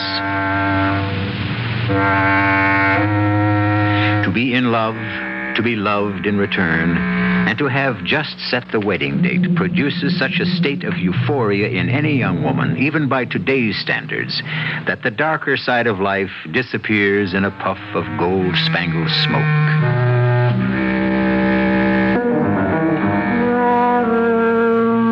Unfortunately for Anne, that smoke is as impermanent as castles in the air, and the forces of darkness are brooding and gathering to descend, bringing with them a disaster beyond her wildest dreams. Good morning, Anne, sweetie. How are you? Morning, Daddy. Good heavens, that's enough love to last for a month. Forgive my enthusiasm, but this is just the best day that ever happened. Have I got news for you? Well, that makes it nice because I have for you, too. But you first, before you explode. Now, is it Hugh? It is indeed. Hugh Denning, the most gorgeous man who ever existed in this whole wide, wonderful world. He wants me to marry him. Well, I take it you accepted. I did, indeed. Oh, Anne, I'm so happy. I think it's great. Well, when's the big day? How soon do you think you can get someone to take my place? Never. As a person. I meant as a housekeeper. Oh, by tomorrow? Maybe even by tonight. That fast? Mm-hmm. I told you I had some news, too. While you and Hugh were out last night, I had a call from Eve. She's coming home. With Roger? No, alone. Oh, they went through with the divorce? Mm-hmm. Yes. Well, don't look so concerned, honey. It isn't her marriage that concerns me. It's Eve. Well, I think Sister is strong enough to weather it. I know darn well she is. I know just how strong Eve is. I ought to. Oh, now, come on, Anne. You're not going to rake up ancient history, are you? You're far too young for Roger, and as things have turned out, well, you got the breaks. I'm not worried about the past. That was kid stuff. But I am worried about the present. I'm warning you, Daddy, if Eve doesn't keep her hands off Hugh, Annie, be fair to your sister.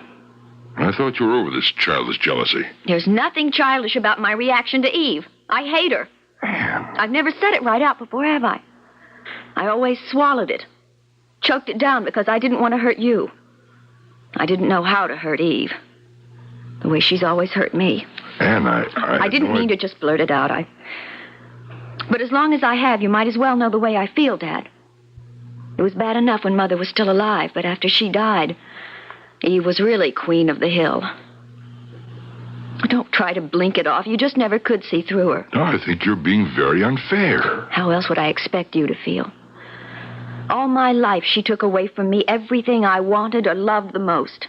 Even when she didn't want them. Like Roger. All she wanted from him was his money. Anne, now please. I want you to stop this. Eve has had a very rough time. She's coming home to try to bind up some very fresh wounds, not open up old ones. I want you to help her. Let some of your own happiness rub off on her. Just as long as she doesn't try to poach. But if she even so much as looks sideways at my man, there's going to be real trouble.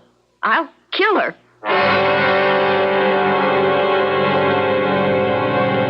Of course, I don't really mean what I just said. I don't want to hurt anyone.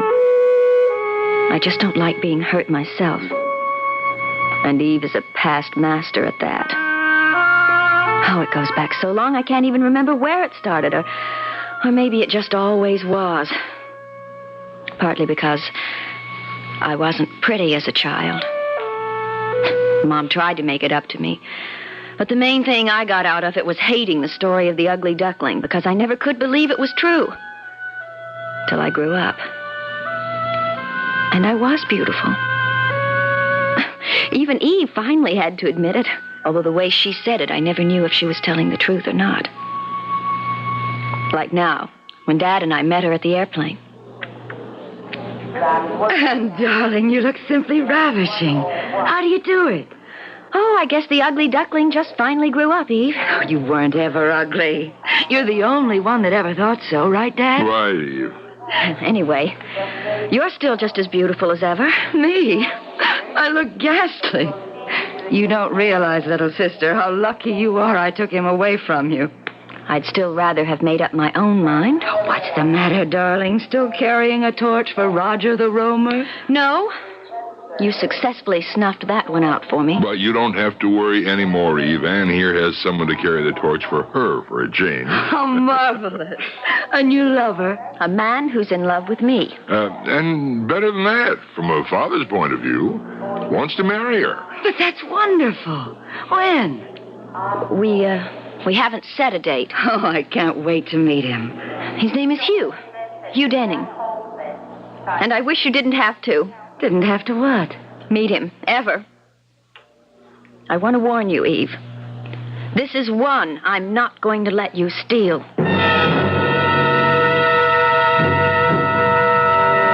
I don't know when it first started, but all the things that were nearest and dearest to me seemed to end up as Eve's. A teddy bear I once treasured. Skates I got one Christmas. Dresses, clothes. Eve got all the ones I wanted. I got the leftovers. And then when we were old enough, boys. Anyone who came to see me always ended up trying to date Eve. Now she was back again. How could I hold on to Hugh? So you're Hugh Denning. I can't deny it. And you're Eve. I've heard a great deal about you. Oh, I wish I could say the same about you. But I'm willing and anxious to learn. I'm here too, remember? Of course, Anne. You're not forgotten. Never for a moment. It's just that this is a big moment. And a man I'm most anxious to meet. Eve, I warned you. I think maybe it's time we all went into dinner, huh? Not that I mean to interfere, Anne, but don't you have everything ready? Oh, yes, Dad. Suppose you and Hugh sit down, and Eve will help me bring the things in. Eve? Oh, of course. You'll excuse us, Mr. Denning. It's Dr. Denning, Eve. Oh, I'm sorry. I didn't know. I guess I have a lot to learn about you. Are you going to help me in the kitchen? Of course. We must have a nice long talk after dinner, Dr. Denning. Good. I'll look forward to it. Eve, you're not going to start it again. Start what? I told you to lay off Hugh. Oh, for heaven's sake, Anne. What's the matter with you? I'm just trying to get to know someone who's going to be a member of the family.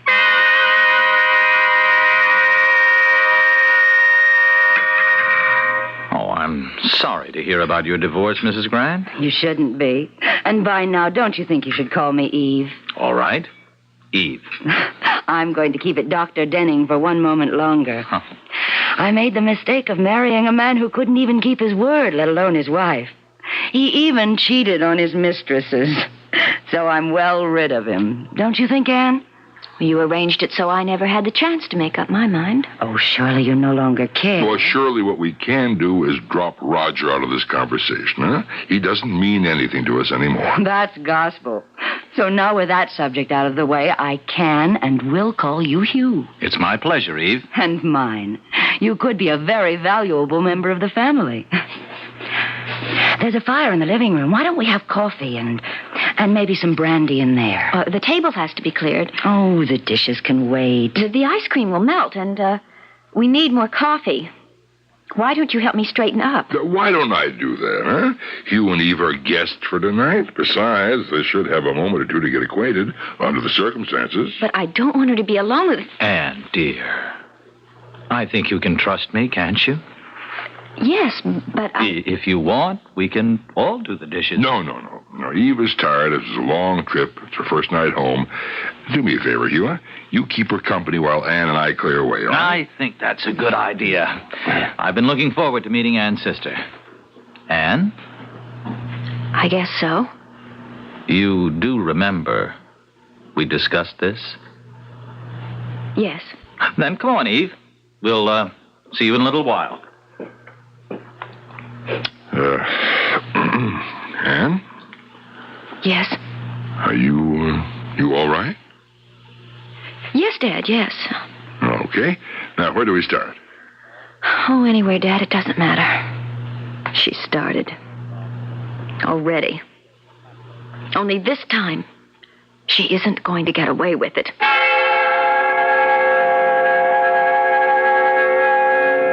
But how was I going to stop her? I never had been able to. And in the days that followed, I saw them more and more together, whispering in corners, breaking off quickly when I came in the room. Hugh was avoiding me.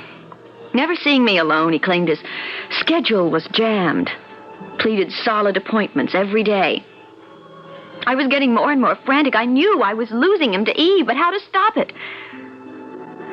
And then one morning, I started out shopping and had to come back for my pocketbook. Nobody saw me come in the door. Upstairs, I could hear a radio playing. And as I climbed the stairs, I realized it was coming from the bathroom Eve and I used. I glanced at my watch. 11 o'clock. Sure, just getting up. And as usual, playing that darn radio while she had her bath, in spite of the fact that Dad had warned her how dangerous it... And suddenly, I saw how it all could be.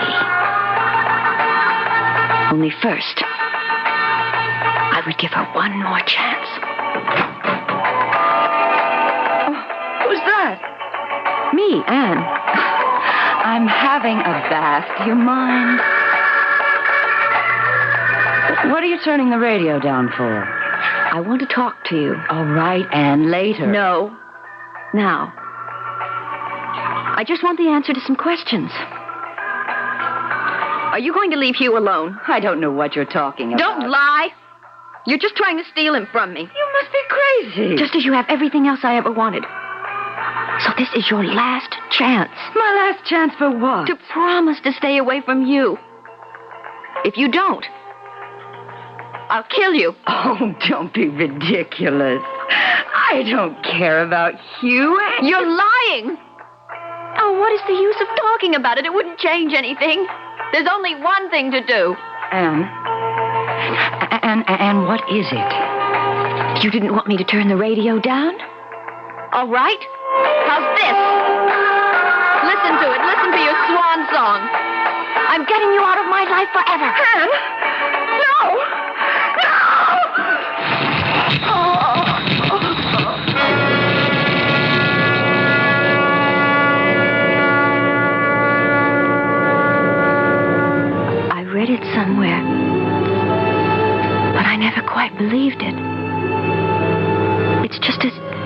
dangerous as people say it is.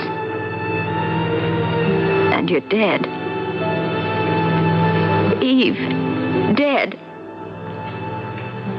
I never have to worry about you again. And nobody needs to know I had anything to do with it.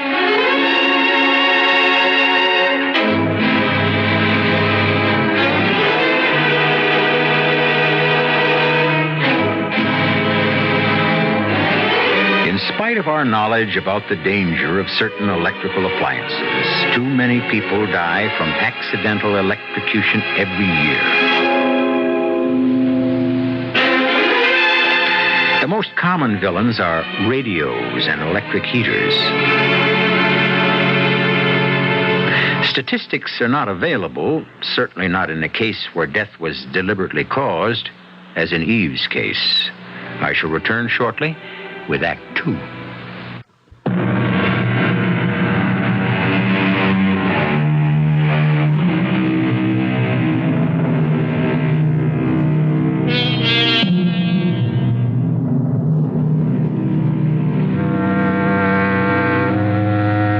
The shocking crime that Anne Fairchild has effected is not the end of her problems, but only the beginning of a new set.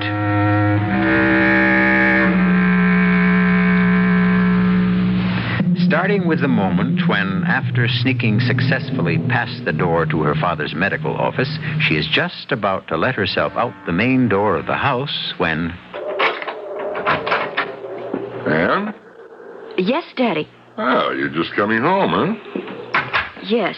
I thought I heard you come back sooner. No, I just drove up. I got all the way to the supermarket and found I'd forgotten my pocketbook. I left it here on the hall table. Oh, then you haven't been shopping yet. No. Good. My drug salesman hasn't been by this month. Could you stop in at Citrine's pharmacy and get me this prescription order? I'm all out of phenobarbital. I've called them. It's a large order, but they'll let you have it since they know us both. Oh, I'll get it, Daddy. Fine. I've got to get back to a patient. By the way, that's capsules, not tablets. Where's Eve?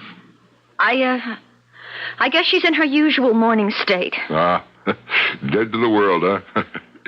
She doesn't like getting up in the morning much. Well, I don't blame her. I've been giving her some sedatives. Maybe we ought to wake her now, though. And as soon as I dismiss this patient, we could all have some brunch if you'd make it. No. No, I'm going shopping and get your pills, and then I'm coming home for a nap.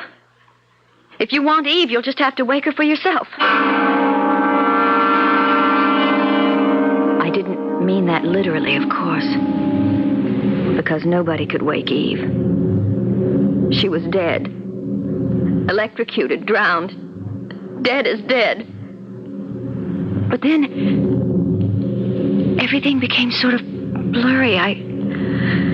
I guess I was just reacting to all the horror, the terrible thing that had happened, and my own terror. I remember I did the shopping and I picked up the pills for Dad. And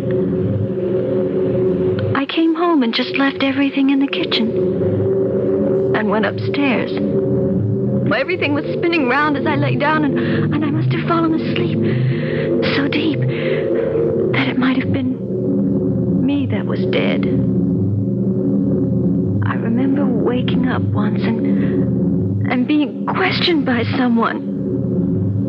Lieutenant of Police, I must warn you, whatever you say can be used against you. I haven't said anything, have I? No, but you will. We have our own methods. You say the radio was playing. I didn't say the radio was playing. Ah, but your sister was in the bathtub. The radio was playing. You threw it in the water and you killed her. No! Why would I do that? Because you hated her. You've always hated her, haven't you?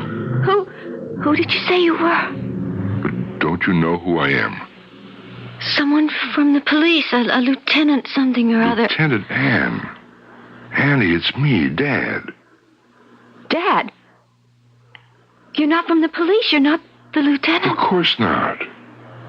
Well, then why did you ask me all those questions? What questions? Anne, I was concerned because you were in such a deep sleep I couldn't get you awake. You found Eve. Found Eve? How long have you been upstairs? Well, I just came back from the dispensary. I saw your car outside and I knew you were back. was wondering about lunch or brunch or whatever, I came to wake you up first, and then I thought we'd get Eve and eat together. You can't get Eve. She's dead. Dead? We told her about having that radio in the bathroom while she was in the tub. It fell in, and she got... Good Lord. Good Lord. How do you know this? It doesn't matter. I saw her lying there in a dream, perhaps. Nobody could prove anything else. I wasn't there when it happened. You know that. What are you talking about? It was a clock radio. You could tell when she died, and anyway, you're a doctor. You could tell, too, and you know I wasn't even there when it happened. You can't prove I was. I know that you don't know what you're talking about. My God, what have you done? You stay right here till I find out. He didn't have to worry about my staying because I was so woozy again, and suddenly it was like a curtain dropping. The black came and I was asleep. And when I got wakened again, I would have given anything not to be, because the voice that brought me out of sleep was Eve's. Hello, little sister. Heard any good music on the radio lately? Eve. Who else? Your loving sister. You're not dead? What do you think? I shouldn't have to think. I know you're dead. You ought to know. You killed me, didn't you? No, it was an accident. You wanted it to look like that. With you dead and out of the way, at least I could have something for myself. You mean you? Yes. He doesn't love you. He wants me to marry him. Are you sure? Isn't it the other way around? What other way around? Isn't it you that wants to marry him? And under the circumstances, he had to pretend. What circumstances? You know as well as I do. Better, in fact. I don't know what you're talking about. That's what I'm afraid of. I'm not reaching you, am I? How can you reach me? You're not even here. You're a ghost. You're dead. Dead. The blackness came swirling around me again, and there was peace for a little while. The blessing of nothingness, of not knowing, of not being. And then, like being in seawater, you can't fight the buoyancy forever. And gradually you rise back through layer upon layer, back to the surface and life again. The hard and terrible facts of life. No! Why are you shutting me up here? Because you're condemned. Why?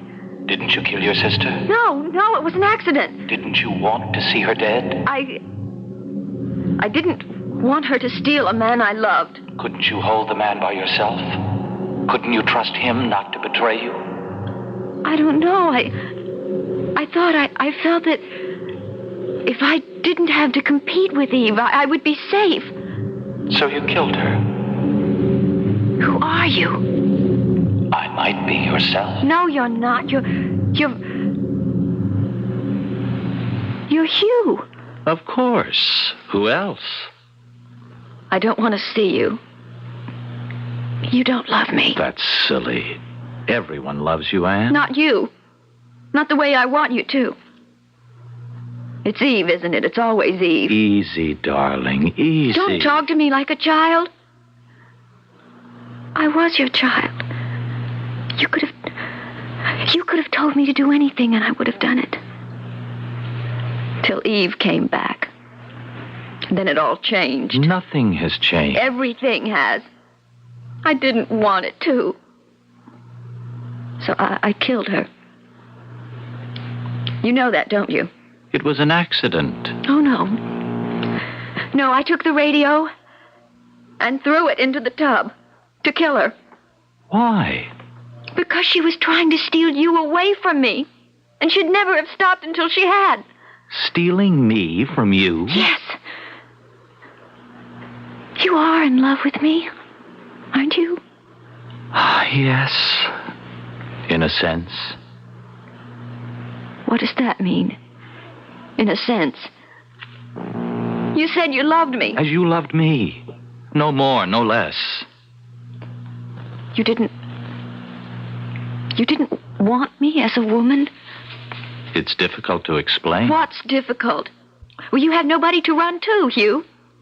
She's dead, no matter how much she tries to haunt me. And you'd better make up your mind to settle for second best. Because I'm all you have left.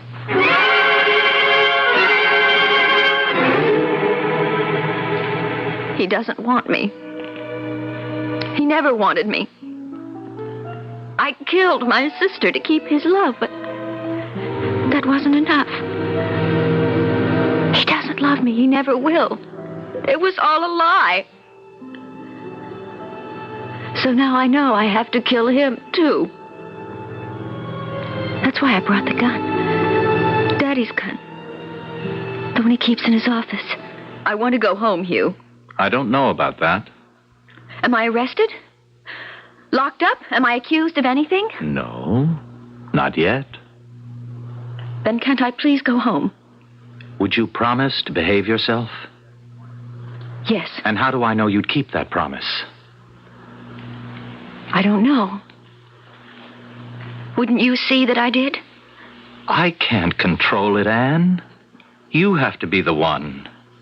Please, I'd be safe with you, wouldn't I? But is anyone safe with you?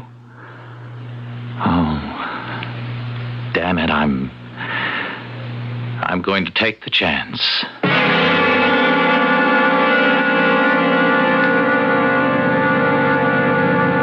Could you stop the car a minute, Hugh? Why? Oh, right here by the river, please. I've got something to say, and I have to say it before we get home. I'm afraid it will have to wait. It can't. Look, I'm ready to shoot you if you don't. Anne, put that gun away. No, now stop the car. All right. Just don't do anything foolish. Now, what is it you want, Anne? Something so simple. Just one thing that was all mine, just mine. A doll, my skates, my father's love, Roger as a lover, and then you most of all. To be my husband, my lover, my man. Eve took them all from me, so I thought that if I killed her, then I'd be safe. Now I see it was all for nothing. Because even though she's gone, you don't love me. I still can't have you. So no one will. Anne, listen. You've got to listen to me. No. I listened to you too long. Now all the rest is silence. Oh. And now there's only me, as it always has been. I'm alone.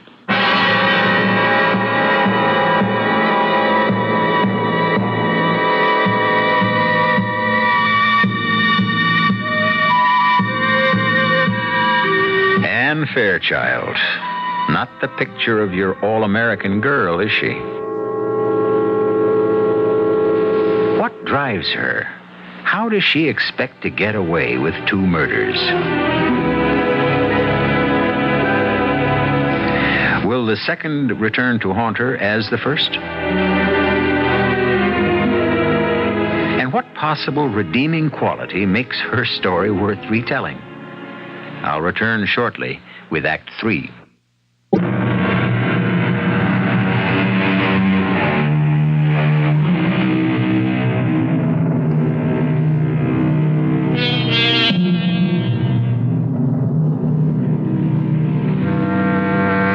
For a long time, Anne Fairchild sits looking at the man she has ruthlessly killed.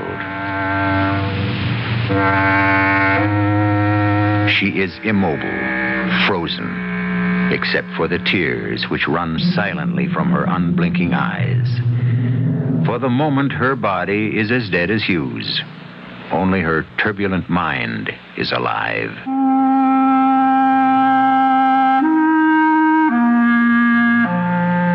And now I've killed the last thing I loved. Except my father. Because I did love you too, Eve, in spite of everything. I was just so jealous. Jealous of all the love you stole from me, and most of all my father's. Dad. Does that mean I have to kill him too? No, I've destroyed enough. Except one last thing. Me. But how? I can't. I haven't the courage to shoot myself. How? I know the pills I got for Dad. But I need time for that. I can't cover up Hugh's death. I have to bury him first. I'm sorry, Hugh. I have to bury you. Goodbye, my darling.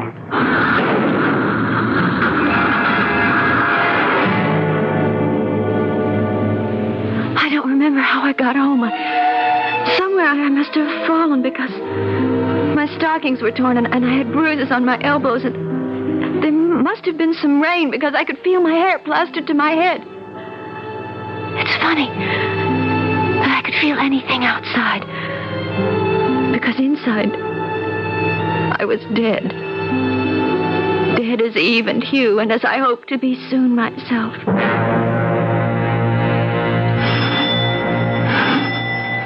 When I got home at last, mud-spattered and bone-weary, I started to grow more and more frantic as no one answered the bell. Help me, someone! Help me! Help me!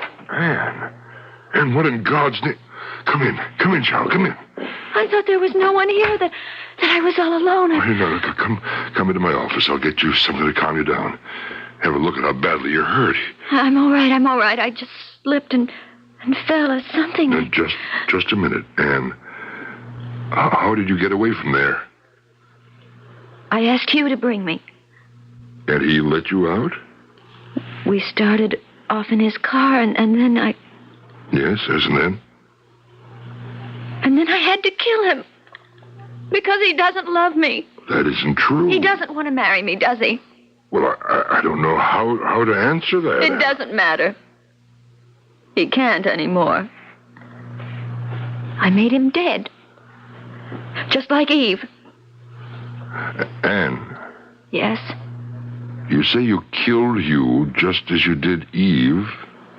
How? How? Yes. How did you kill Hugh? I shot him. Then I got out and put the car in gear and let it roll down the embankment. You say you shot him? With what? With your revolver, the one you keep in the drawer. I thought about shooting myself first and then again afterwards, but I didn't have the courage. Just a moment, Anne. What did you do with the pistol, Anne? Afterward, I mean. The gun, I don't know. Maybe I threw it away. I don't know. I don't remember. But you haven't got it now? No. You can see I don't even have my purse. And you're sure Hugh is dead? Yes. The phone is ringing. Let someone else get it. How can you be so sure Hugh is dead? Because if the shot didn't kill him, he'd have to drown in the river. The phone has stopped ringing. I know. Someone answered it. Anne. What? Why did you want to kill them? Eve and Hugh? Because they stole love from me. The only thing I ever wanted and never could get all my life. But I'm sorry I killed them. Sorry. Anne, there's no need to be sorry because you haven't. Yes. Yes, there is. Because, you see, it didn't do any good. It didn't make me safe or give me what I was looking for. The only person I should have killed was myself. Myself. It's the only way I'll ever be free. Come in. That was Hugh, Dad. He called to say that... That what? Anne had escaped. I told him she was here. No, he couldn't have called. He's dead, just like you are dead, Eve. You can't be alive. Why won't you die and leave me alone? I see it now. The only way I'll ever be rid of it is to die myself. Watch it. Anne, Anne, stop it. Let go. Anne, let me alone. Here. You all want to be rid of me. Hold her, Just let Eve, me Eve, die. hold her. Can you handle her just long enough for me to get... No, I got her. I'll get a hypodermic. Make it quick. That's it. Why Hold did her I think there. I'd ever win? I just... Easy now. Die, please, God. Anne. Please. Anne, if you'll help me, if you'll just help me, I'll bring you rest. Can't help me. I can't. Why do they haunt me? I've got to hide. Darling, my little daughter Anne, let me help you. You know I will because I love you. You love me, Daddy? Daddy loves me? Your daddy loves you. And then the dreams, stretching backwards through all my life, swirling back into the past, darker and darker, till finally I came to the darkest moment of all. I don't know what age I was, very young, 8 or 9 perhaps, and I woke up and couldn't sleep. I climbed out of bed and I listened at my door. Far away I could hear Mother and Father talking grown-up talk. And I thought, if they'd just hold me for a moment, I wouldn't be scared of night shadows and those goblins that hid in the dark. So I started down the stairs. Absolutely not. But halfway down, That's not the truth. I was frozen by what I heard. I never have been very good with children. You know that. I bore you one child. That's all I promised. And what a child. Eve, everything I could ever have wanted. Bright, beautiful, brimming with life. With only one fault, so I tried again. I'm sorry I couldn't give you the son you wanted so much. Oh, poor, ugly little Anne. You could be a little kinder to her, Jim. Don't you realize that poor, overweight, stumbling child dotes on you, centers her whole life on you, waits trembling for even the slightest word of acceptance, of love? Oh, I'm sorry, Jim. She made it so I couldn't have any more children. Oh, and I don't blame you. That's fate. Then for the love of heaven, Jim, you, of all people, a doctor, can't blame a defenseless child because she turned out to be a girl. There's no way we can change that. Or that I can have any more children even if I wanted to. I know. If only she weren't such a little... Nothing. I mean... Don't sell Anne short. Some children develop late. Maybe Anne is an ugly duckling now, certainly next to Eve, but give her time. Oh, better than that. Give her love. To love. And not to be loved in return. I think it must be the most terrible thing in the world. And then I start the long climb up, winding around and around like a spiral staircase, until suddenly my head breaks water, and I'm back in the world again. I slip out of bed, a little unsteady, and steal downstairs into Daddy's office. The phenobarbital is in his cabinet. And then they were doing things to me. I could only hear their voices as though they were at the end of some long tunnel. There's nothing more to pump out. We've got to keep her moving. Eve, get all the hot black coffee you can. Your father and I will keep her walking. Oh, please, I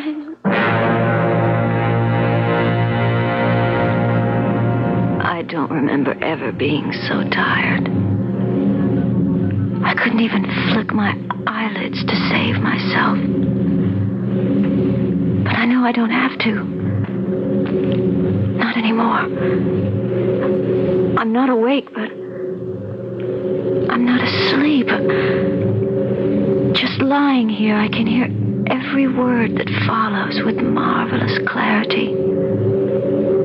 I can't react, but I can hear. I can hear. You mean Anne actually thought she had killed me? And you, Dr. Denning? Well, Anne's been hallucinating for a long time.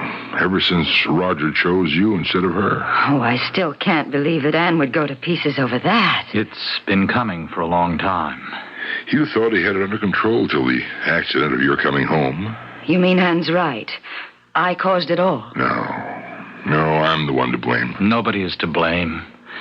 It was only unfortunate that just as I had gained Anne's confidence, at the expense of accepting for myself the love she still harbored, unrequited for her father, you came along, Eve, and were the catalyst that blew things wide open again. Then it is my fault. Oh, look, if anyone was at fault, we were all at fault. But Hugh, are you trying to say that we've exploded my poor little sister into fragments? That she can never be pieced together again? I don't know how to answer that. I only know that as long as I live, I'll be trying. Because when Anne gave me her love and I returned it, it was no pretense. I know the real girl that lies buried under all the emotional misunderstandings. And I love her. I'll never stop believing I can't clear away all the shadows and let the sunlight back in.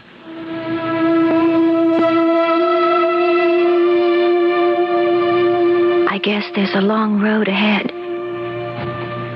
But I don't care. I know I can see my way because there's hope. Hope. That lovely word. And the reason there's hope is because I know all any woman really needs to know. That there is one man who loves me completely. Better than anything else in the world.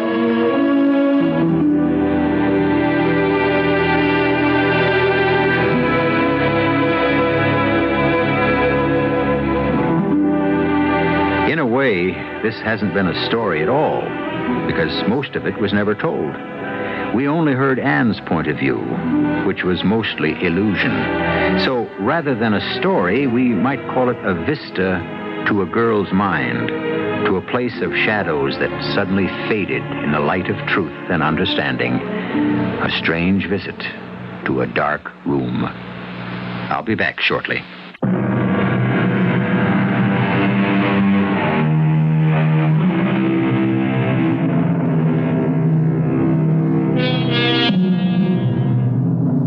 At one time, it was considered absolute heresy for an analyst to have any personal contact with a patient. But we're a more permissive society now, and Hugh Denning is not the first psychiatrist who has married one of his patients. Of course, Anne is no longer a patient. Analysis had brought her freedom to understand and control her life and be a whole woman. And there is no question that the whole experience has made Dr. Hugh Denning a better analyst. So everyone gained, and Anne's hope became reality. Our cast included Morgan Fairchild, Joe Silver, Catherine Byers, and William Redfield. The entire production was under the direction of Hyman Brown. And now, a preview of our next tale. We shall be back for the next No, there's something else. I must speak. Madam Darzoom will be back later. No, I must speak now. There is a woman at the table behind you. Madam Darzoom, you are tired, weary from your telepathic feats, and That woman is wearing an opal brooch. Yes. Would you hand the brooch to Mr. Murchison, please? Very well. I'm holding it in my hands. The donor of that brooch is dead. Am I correct? The lady nods her head in the affirmative. You are correct. Wait. The brooch was not given. What are you saying? Reconsider what you were saying. The brooch was taken. The owner of the brooch did not die a natural death. She was murdered. Radio Mystery Theater was sponsored in part by Buick Motor Division. This is E.G. Marshall inviting you to return to our Mystery Theater for another adventure in the macabre. Until next time, pleasant dreams.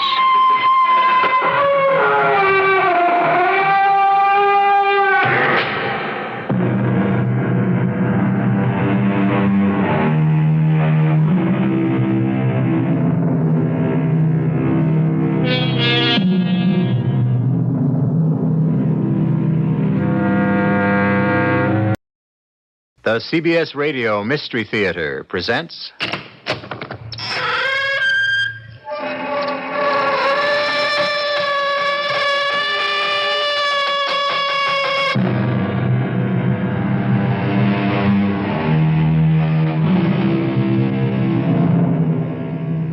Come in. Welcome. I'm E.G. Marshall. The most magnificent of all Shakespeare's tragedies is the great love story that involves the two largest empires of their day, Egypt and Rome, and two of the most unforgettable characters in history, Mark Antony and the enigmatic, mysterious, unbridled feminine sex symbol of all time, Egypt's queen, Cleopatra. Antony, forgive my fearful sails. I never thought that you would follow. Cleopatra, you know full well my heart was to your rudder tied, and by its strings you would tow me after you. Now all is lost, and it is you who have betrayed me. Triple-tongued deceiver, my heart from now on only wars with you.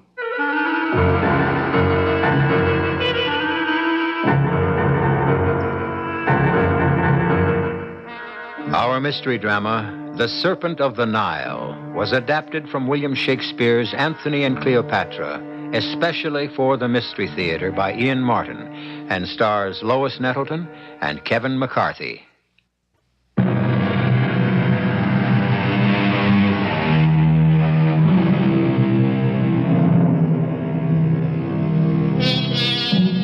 With the death of Julius Caesar, the Roman Empire was ruled by a triumvirate. Caesar's nephew, Octavian, a soldier statesman named Lepidus, and the famous Mark Antony. It was a time of turmoil for Rome, with the triumvirate threatened by Pompey, a former ruler. And it was at this climactic time that Antony, just as his hero Caesar some years earlier had, met and fell completely under the spell of the dusky, seductive, immortal queen of Egypt, Cleopatra. While the empire of Rome tottered, Mark Antony stayed on in Alexandria, bewitched, counting the world well lost for love. Well, Antony, if it is love, tell me how much. Oh, it's a poor love that has to be counted coin by coin. I'll set a price on me. See if it adds up to that. Then you will have to dream on a treasure not yet found under heaven. What now, Enobarbus? News, my lord, from Rome. Not now. Or, if you must, the gist. No more. No, you must hear it all, Antony. Perhaps your wife, Fulvia, is angry. Or that boy of 20 who shares your throne has issued some imperial command that you must needs obey. What's that, love? Maybe you are ordered home by him. Ordered? Octavian is a Caesar, and your blood is in homage bound to that last name. And, you know, when shrill-tongued Fulvia crooks her finger, like a schoolboy, you blush and run to obey. The news... A moment. Now, hear me, Cleopatra. Let Rome fall and drown in the Tiber, and the empire tumble after. Here is my space. Kingdoms are clay. The nobleness of life is to do thus. Come here. To hold each other thus, when two such as us have met, I bind my promise. I will stand against the world with you, not as Antony, but as us. Two hearts as one, inseparable. Oh, what a lovely lie. No. Oh, come. Why did you marry Fulvia without loving her? You'll make me seem the fool I am not. Antony is Antony himself. But moved only by Cleopatra. Now, for the love of love in her soft hours, I have no time for state affairs. Later, Enobarbus. At your command, my lord. Come, my queen. Tonight, you and I shall wander through the streets together.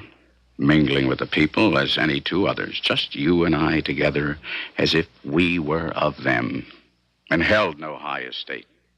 This was as you wanted it? If my beloved desires.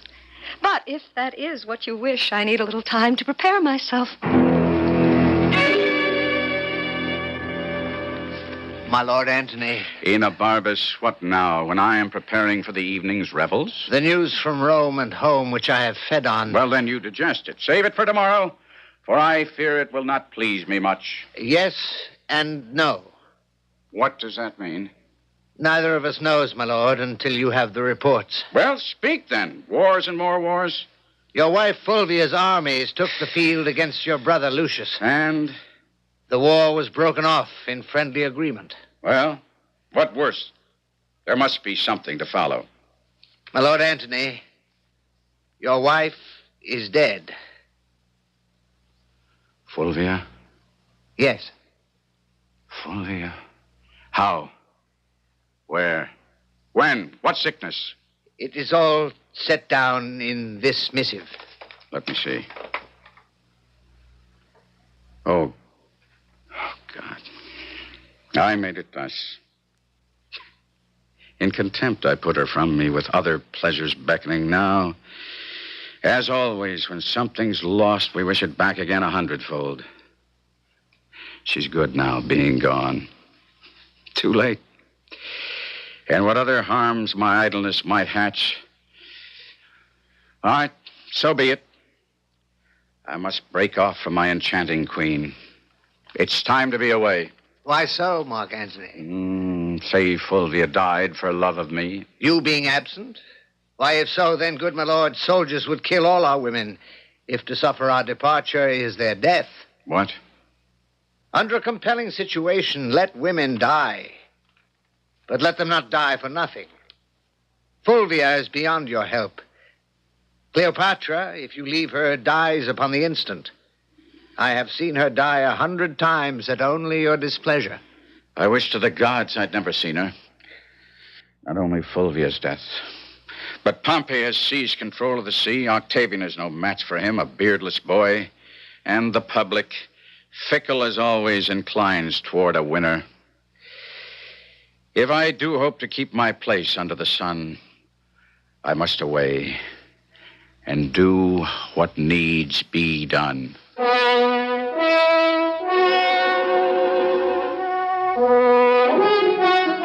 Charmian, have you seen my lord? No, madam. I thought he was with you. Some time ago. We were together, and he was much disposed to mirth. But on the sudden, a Roman thought struck him. A Roman thought? This is his other self, stern, unrelenting. Then I must be a woman and win him back by my own magic of opposites. See where he is, who's with him, what he does. Yes, madam. But remember, I did not send you. I will remember. If you find him sad, say I am dancing. If in mirth, report that I have suddenly taken sick. Most beloved mistress and queen. What now? Forgive your loving servant, but... Well, go on. Well, since you love him so dearly, is yours the best method to beg his love in return? What would you have me do? Well, give him his way in everything. Cross him in nothing. Oh, silly Charmian. You teach like a fool. That's the way to lose him. Don't tempt him too far, please, little mistress. Oh, but here comes your master, light and gay. Then I am sick and sullen. My dearest Cleopatra, I must have a few words with you alone. Your pardon, sire. Charmian. Yes, madam. Help me away. I am faint enough to fall. So sudden and so violent. I cannot listen now. My beloved queen. Please, not too near me. What's the matter, my sweet? I know, by the look in your eye, there is news from your wife. Well, you may go. I only wish she had never let you come. How could I have hoped to have you for my own, when in swearing love for me, Fulvia could claim you false to your Roman gods and name them angry? So, farewell, Antony. When you first wooed and won my love, that was the time for words. No thought of leaving then. Eternity was in our lips and our eyes. It still lies there. Or should. Unless the greatest soldier in the world is turned the greatest liar. Cleopatra, listen. Italy is rent by civil war. Pompey is at the gates of Rome, and in my absence has won the people's hearts from Octavian and Lepidus, with whom I share the rule. My country calls for my service, which I have never denied her, and what is more, and which should assure you in your heart of me, my wife is dead. Though age from folly could not give me freedom, it does from childishness. Fulvia dead? You may read in these letters where and when. And let us quarrel no more. Let me tell you what I intend to do, if you agree. For by the fire that burns eternal in that lamp above the Nile, I go forth from you, my heart's ease, only as your soldier and your servant, making peace or war at your command.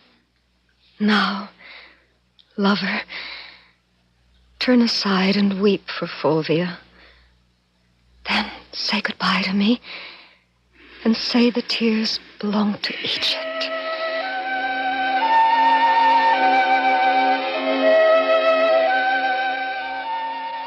So, Lepidus, we and Antony are to meet again.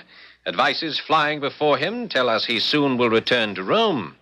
Not a moment too soon. We need his presence in the field. If it still represents what once it was. Your pardon, Octavian. Oh, do not believe that I believe the tide of rumor.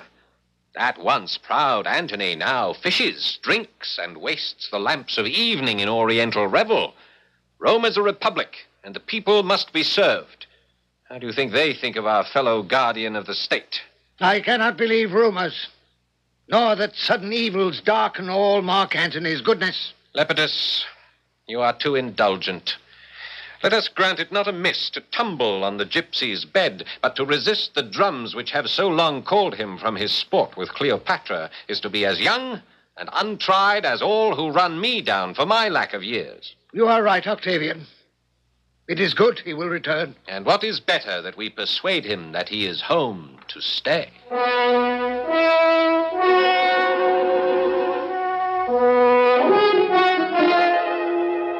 Charmian? Yes, mistress. Bring me a potion of mandragora or poppy. Why? So I can sleep away the whole gap of time while my Antony is away. You think of him too much. Oh, Charmian. Where do you think he is now? Standing or sitting? Walking or on his horse? Oh, happy horse to bear his weight. Or murmuring, where is my serpent of the Nile? His name for me. How goes it with my brave Mark Antony? What can I say? He is on the seas. His letters will come. So I shall hope. But now I swear, whoever is born on any day I fail to send my messages to my love will die a beggar. Did I, my Charmian, ever love my Caesar so? Brave Caesar, valiant Caesar. Be choked if you can speak of him so fondly. Say brave Antony, valiant Antony. Oh, forgive me, I was just remembering. My salad days, when I was green in judgment, cold in blood. Get me ink and paper. Antony shall have each and every day a special letter, or I'll unpeople Egypt.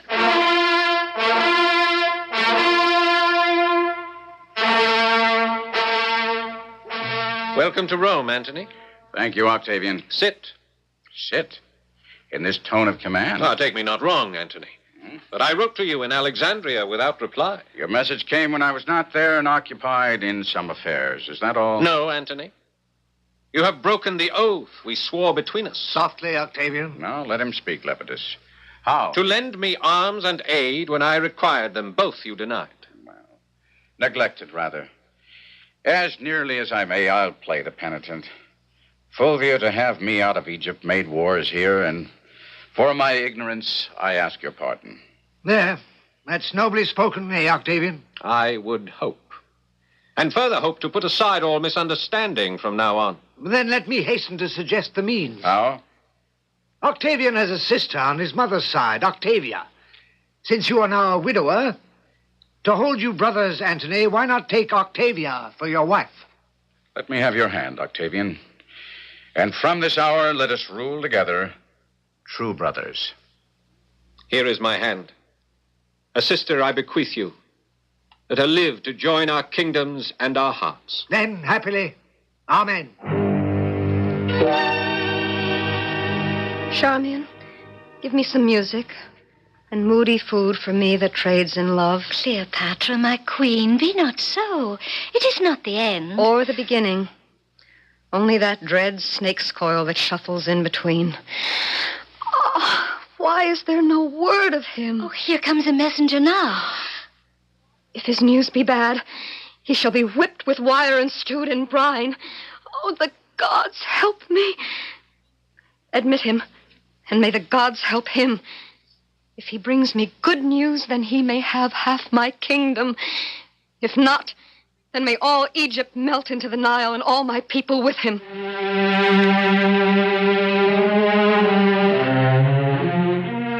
A soldier and a conqueror who is a lamb within the arms of one woman.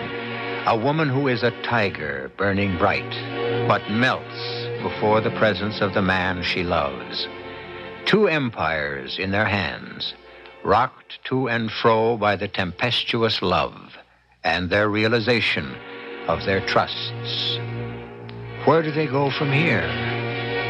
I shall return shortly with Act Two.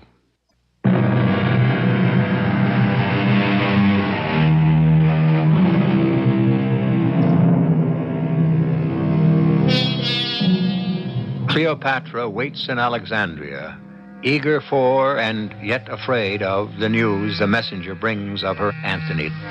Here's the messenger from Rome, Your Majesty. Antony is dead. If you say so, villain, you kill your mistress. But if you tell me he is well and free, there is gold and my hand to kiss, this blue-veined hand that kings have taken and trembling kissed. First, madam, he is well. Oh, then here is gold and more gold. But if that isn't true, I'll have each gold coin melted and poured molten down your lying throat. Good madam, hear me. He is well. Well said. And Octavian and he are greater friends than ever. You'll have a fortune from me. But yet... I do not like, but yet. Speak out, man. All the good and bad together. You say he's friends with Octavian. You say he's free. I did not say free, madam. You said he was not a slave. Well, not slave to him, but to his sister, Octavia. How? What does that mean? It means that he is married to Octavia. May the pestilence strike you down as I do. Patience, madam. I'll have your eyes out, unhair your head, unless you say it is not so. And you may have a province, half my kingdom. My royal queen, I would that I could, but he is married. Rogue! You have lived too long. Madam, put aside the dagger. The man is innocent, Majesty. Some innocents are caught when lightning strikes. Come here, sir. Though it be honest, it is never good to bring bad news. I tried to do my duty. And so you have. You say he's married? Come, I cannot hate you more than I do if you say yes again. He is married. The gods confound you. To Octavia? Yes. The merchandise you have brought me is too dear for me. Get out of my sight. Out before I have you boiled in oil. Your Majesty, patience. In praising Antony, Charmian, I have many times dispraised Octavian. Many times. I am bitterly paid for it now. Go to the fellow, Charmian. Ask about Octavia, her looks, her age, what she is like. And, let him not leave out the color of her hair. And wait, how tall she is. Pity me, Charmian. And first, lead me to my chamber where a queen can weep alone.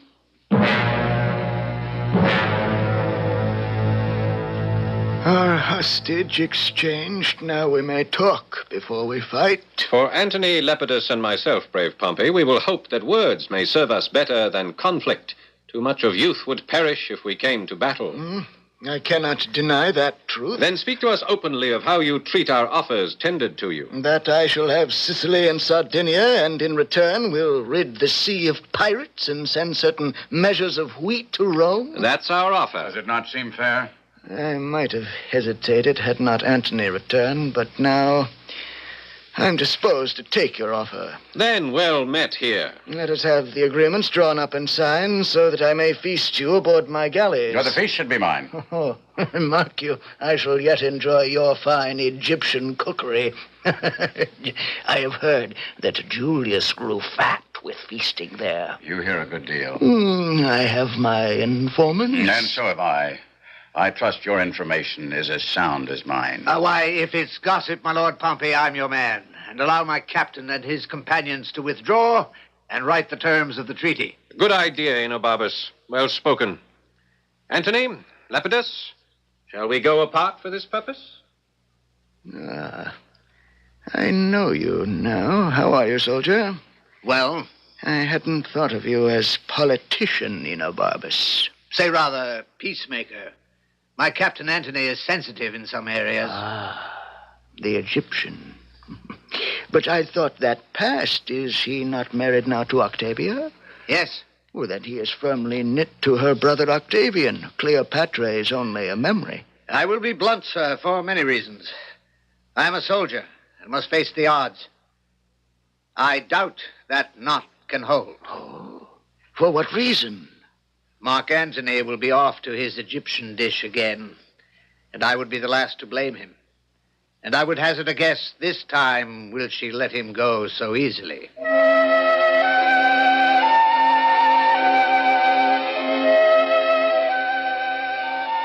It's not only that, Octavia.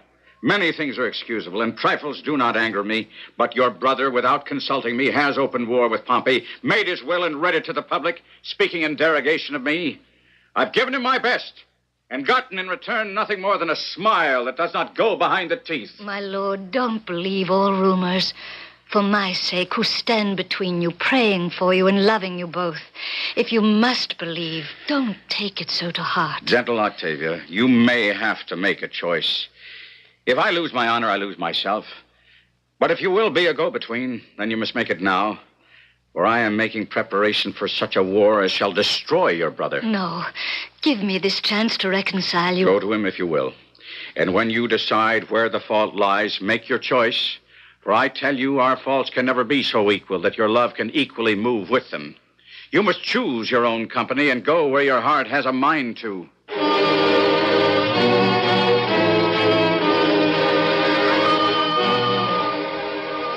Here, then, Lepidus, is the latest news of Antony. In Alexandria, where he has returned, he has had, in the marketplace, himself and Cleopatra enthroned in chairs of gold. In the public eye. In a common showplace. Let Rome be so informed. The people know it. The whole world, I think. Except my poor sister, who has just returned.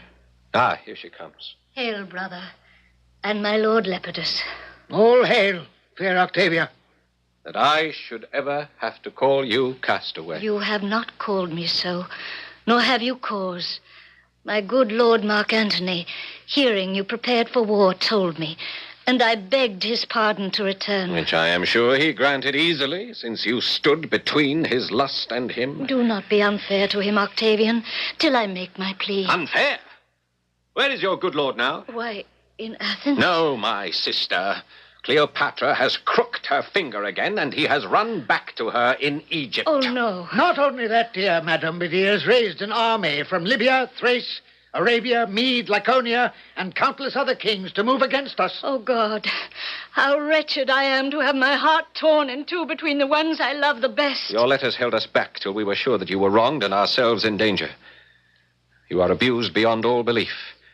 And to do you justice, the high gods will make of us their ministers. Welcome to Rome, madam. Every Roman heart welcomes you. Save only the adulterous Antony, on whom we'll have full revenge for you and the Republic.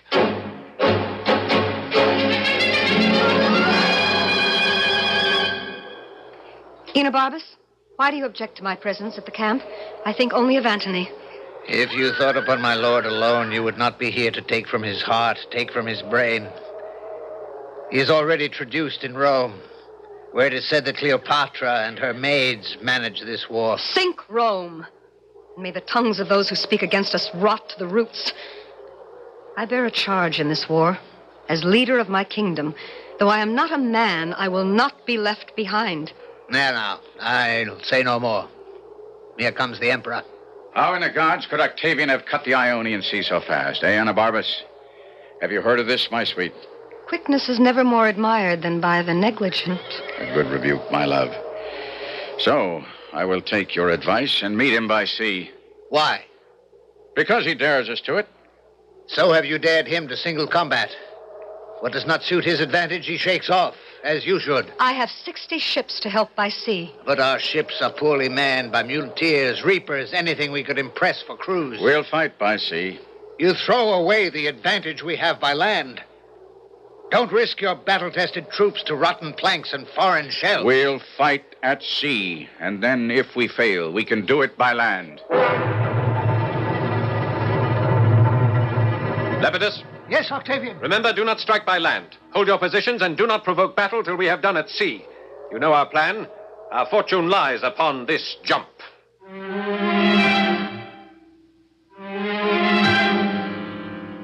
Octavian's fortune and Rome's, but also Cleopatra's and Mark Antony's. For the colossal blunder of committing himself to a sea battle he cannot win instead of a land war that he could, spells the end for Antony and Cleopatra. I'll be back shortly with Act 3.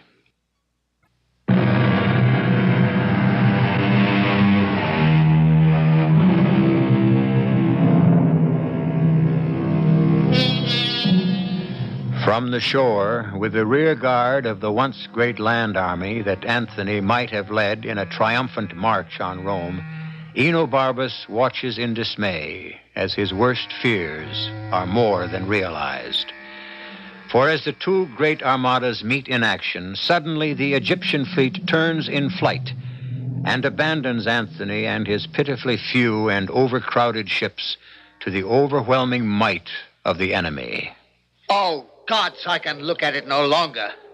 All 60 of the Egyptian ships turned rudder and in flight.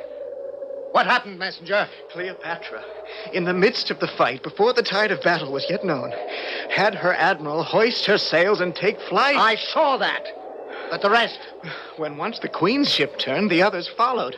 Then, Antony, like a doting mallard, claps on his sea wings to follow. Breaking off action at the height of battle, for shame. Manhood and honor violated. 6 kings and their legions are already left to yield to Octavian. As well they might.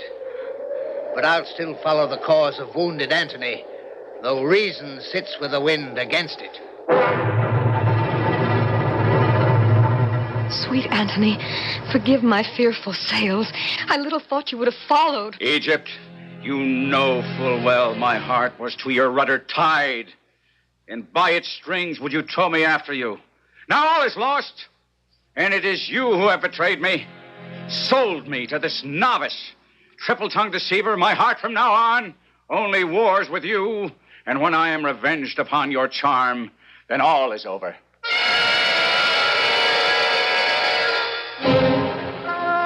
Oh, Charmian, all is over.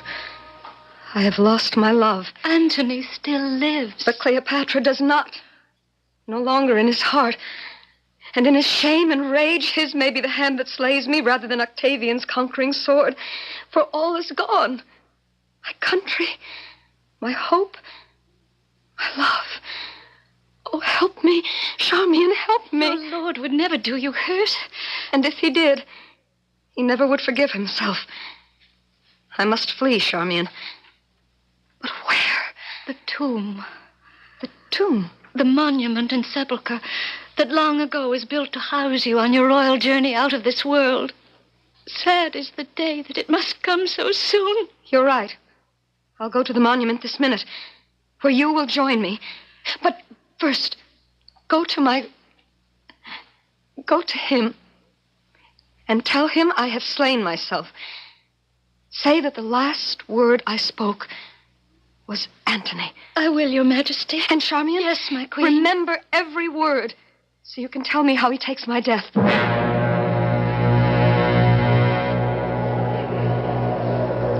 My captain, the wind is heavy. I wish my heart were not. I made these wars for Egypt, and the queen whose heart I thought I had, for she had mine. But she cut cards with Octavian and false played all my glory into an enemy's triumph. No, Enobarbus, no, it's not worth tears. All that is left me is to end myself. My Lord Antony. What, her serving woman? Away, mistress. Your vile queen has robbed me of my sword. No, my lord. My mistress loved you, and all her fortunes were wrapped up in you. Away, I said, away. She's betrayed me and shall die for it. Death can be bought only once, and already by her own hand she has paid for it. The last she said was, Antony, most noble Antony. Dead. Dead. Cleopatra dead. Huh. Oh. Unarm, Enobarbus. The long day's task is done, and I must sleep. Leave us, mistress, and count the fact that you take your life with you a richer reward than you deserve. I will overtake you, Cleopatra, and weep for my pardon. So it must be, for all life is torture. Since the torch is out, why lay it down and look for rest? I come, my queen. Oh, stay for me, and hand in hand, where souls walk on some flower-strewn strand, we'll count the world well lost. Enobarbus. What do you want of me, Antony? I've lived in such dishonor these last hours that the gods detest my baseness. I, that with my sword quartered the world and owned the seas, condemn myself for lacking even the courage of a woman. My mind less noble than hers, who has already said by her death to Octavian, you are no conqueror, I am the conqueror of myself. Now, you are sworn, as my lieutenant, Enobarbus. Don't ask that me. When the time is come that I have failed my command and my honor. No, Antony, I beg you. Upon my command, you will then kill me. Draw your sword. The time is here. My captain, pardon me, and do not ask me. You won't wound me. It is Octavian you defeat. With a wound, I must be cured. I command you, draw your sword. Then turn your back on me. I cannot look you in the face. So, there. My sword is drawn. My captain and my emperor, before I strike this bloody stroke, farewell. Farewell, old friend and comrade. Farewell, great chief. Enobarbus. Oh, no. Falling on your own sword. So, did I escape the sorrow of Antony's death? 3 times as noble as I. Oh, you teach me, valiant Enobarbus, what I should have done, and you could not. My queen and you, by your brave instruction, have taught me well. Now I will be a bridegroom in my death and run to it as to a lover's bed. Enobarbus, your master dies your pupil, as I learned from...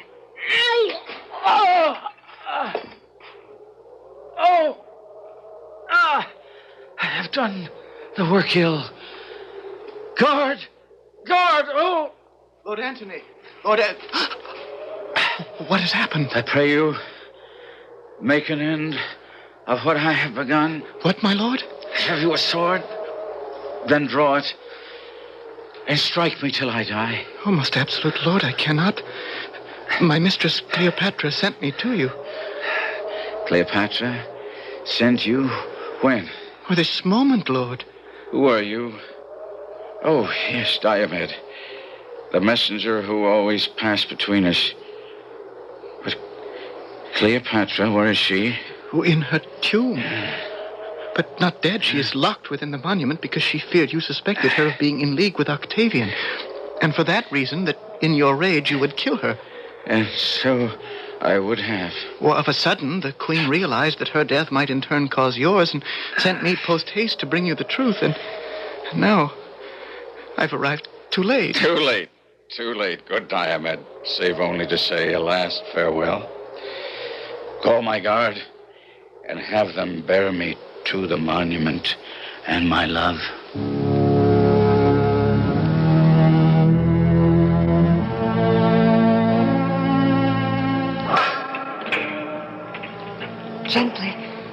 Gently put him down. Oh, Anthony. Peace, love. Now leave us all. Save you, Charmian. Stand aside a little. Yes, Your Majesty. Yes, Your Majesty. Do not mourn me. It is not Octavian's valor that's defeated me, but Antony's which has triumphed over itself. And so it should be. That none but Antony should conquer Antony. I'm dying, Egypt. Dying. Only here I will hold off grim death a little while, till I can lay the last of 1,000 kisses on your lips. And welcome. Die where you have lived. If my lips only had the breath of life, I'd kiss and kiss and kiss again till I'd worn them out. Spare lament. Waste no sorrow at the miserable state in which I die. Remember me, and better fortune when I live the greatest prince of the world, and that now I do not basely die. I am a Roman, by a Roman, valiantly vanquished. My spirit is going. I can no more, my queen. In your arms. I am dying. Egypt. Dying. Oh, noblest of men. How can you die? Have you no care or thought of me? How can I live in this dull world without your sun to make it bright? No. Oh, look. Charmian. The crown of the earth has melted. The garland of war is withered. And the soldier's sword is fallen. The lamp is spent. Royal It's Egypt. Out. Empress. Peace, girl. We'll bury him, and then I'll do what's brave and make death proud to take me too. His spirit is now cold. I have no friend but resolution and the briefest end.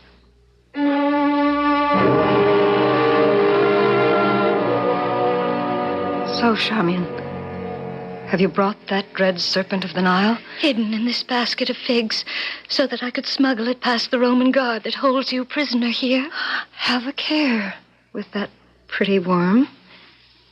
He pains not, but his bite is death. Hand him to me. Your Majesty. Hush. Now, give me my robe. Put on my crown. I have immortal longings in me. I seem to hear Antony call. I see him rouse himself to praise my noble act. Husband, I come. My courage will prove title to that name. I am fire and air. My other elements I leave to baser life. So, have you done? My queen is all attired. Come then. Take the last warmth of my lips. Farewell, kind and Charmian. Now, be tender, Asp. With your sharp fangs, this intricate knot of life, untie. Poor, venomous fool. Be angry and be quick. Dissolve thick clouds and rain, that I may say the gods themselves are weeping. Hush. Hush. Do you not see the baby at my breast that suckles the nurse to sleep? As sweet as balm, as soft as air, as gentle. Oh, Antony, Antony, I am come home.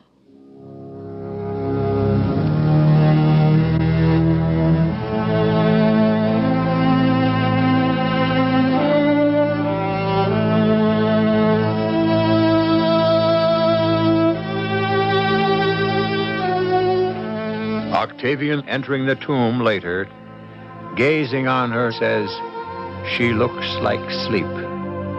She shall be buried with her Anthony.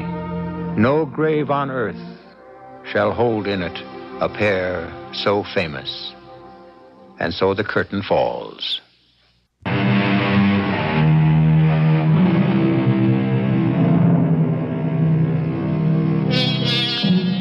This completes our week's cycle of Shakespearean tragedies. I hope you've enjoyed them. He was a master storyteller as well as a great poet. William Shakespeare is someone entitled to the profoundest respect, but he also has the right to be listened to with understanding and enjoyment. All liberties taken with the original scripts were merely to illuminate the characters and clarify the plots. After all, this week was the 412th anniversary of his birthday, and manners, language, and the way of the world have changed quite a bit. But beneath the veneer, men and women haven't. I hope Mr. William Shakespeare has had full chance to make himself understood.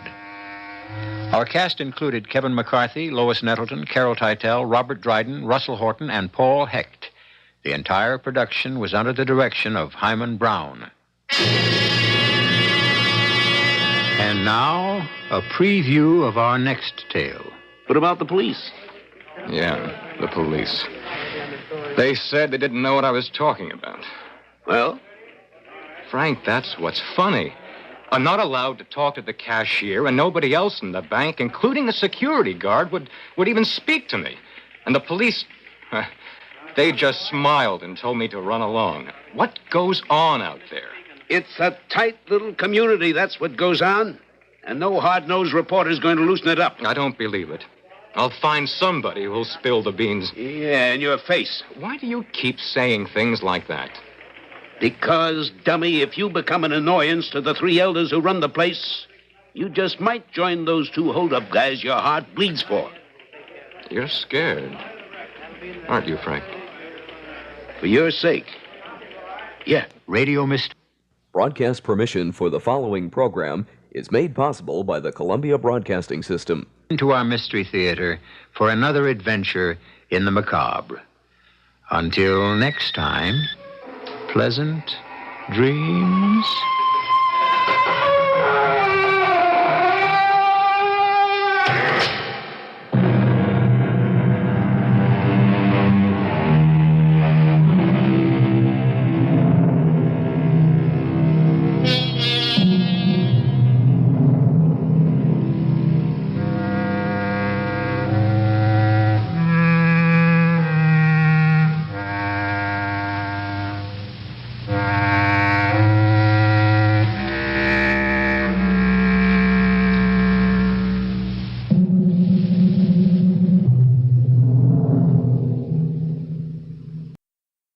The CBS Radio Mystery Theater presents...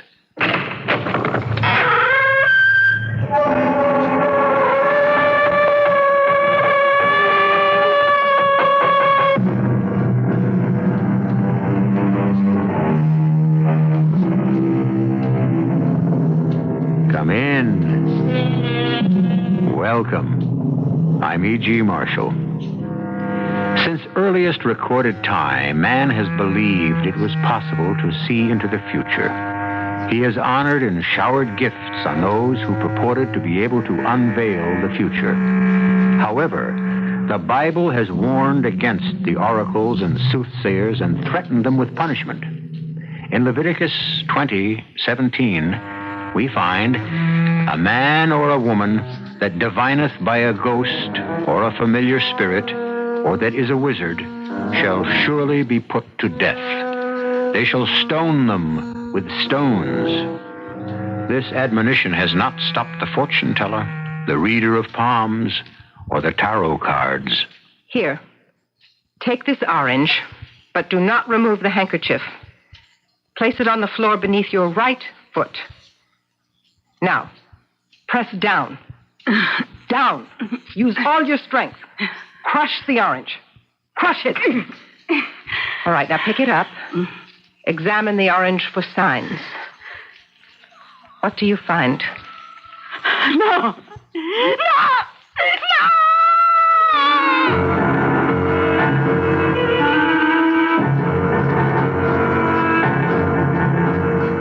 Our mystery drama, They Shall Stone Them with Stones, was written especially for the Mystery Theater by Sidney Sloan and stars Terry Keane.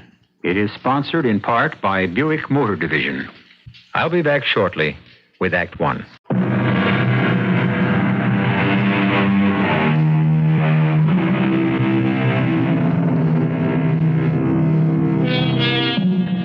It is a gloomy, rainy day in March.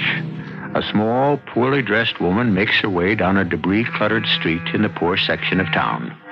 Clutched to her breast is a newspaper package which she holds as though it contains all that she holds sacred in this world. Suddenly she stops, realizing that she had passed the entrance she seeks. She turns back and retraces her steps until she sees the garish red-on-black sign in a first-floor window. Madame Darazum, readings, palms, tarot cards, phrenology, help in business, love, and life. She eagerly mounts the few stone steps to the entrance and rings the bell.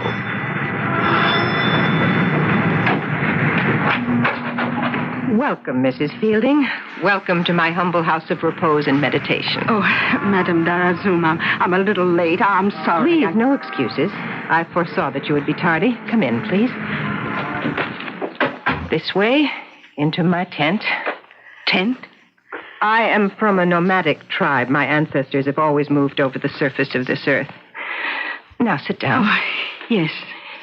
I see you have brought with you the objects I requested, the newly ironed handkerchief. Oh, yes, and the orange. Now, I want your mind to accept completely what I have to tell you. Mm-hmm.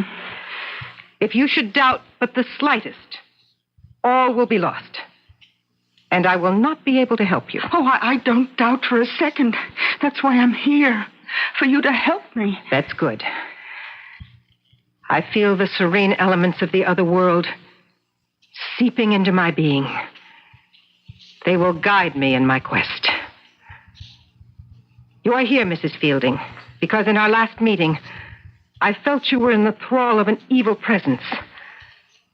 Now, you will follow my instructions to the letter. Yes. Oh, yes. Remember, everything depends on it. I remember.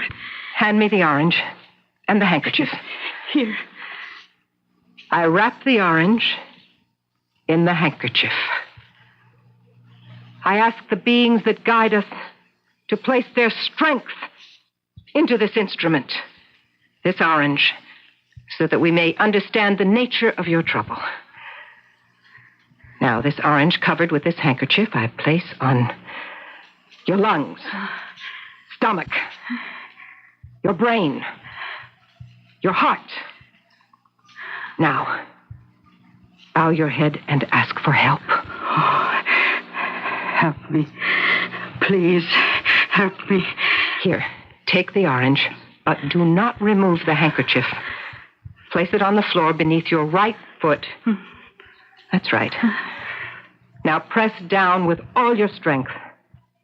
Crush the orange. Crush it. Pick it up.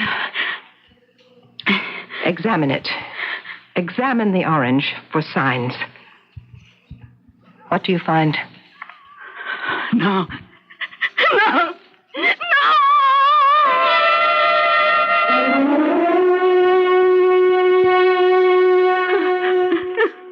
That thing, that ugly thing in the orange, what was it? It looked like a lizard or a spider or something awful. It was the evil thing that infests your body and your spirit. The powers that I called on revealed it in the orange which you crushed. That ugly thing? It was a sign warning you. You are under an evil spell. Everything you possess is infected with it. Everything? Not only your person, the house you live in, the things you possess. Now, you have savings, money you've put away. Oh, very little. I can't save much on Charlie's salary. How much? Oh, $300-400. I have the bank book with me. Here, see for yourself. $457.18. Oh, we were never much for saving money. I must tell you that your money has a curse on it. You must go to the bank and draw out...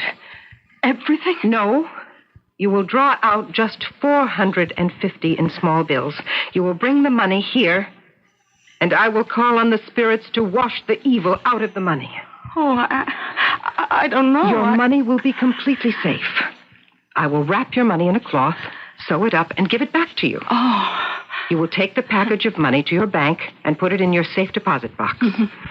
You will lock the package of money away for 1 year and 70 days to allow the evil in the money to disappear. And then your money will be clean. Oh, yes. Yes, I'll do that. I'll bring you the money. Now, remember this. This is most important. If you should open the package even 1 minute before the time is up, the money will turn into worthless paper. Oh, no, I promise. I promise I won't touch it for 1 year and 70 days. Oh, you expecting someone? No. Open up! Open up! Police! What is the meaning of this? Police, you're under arrest.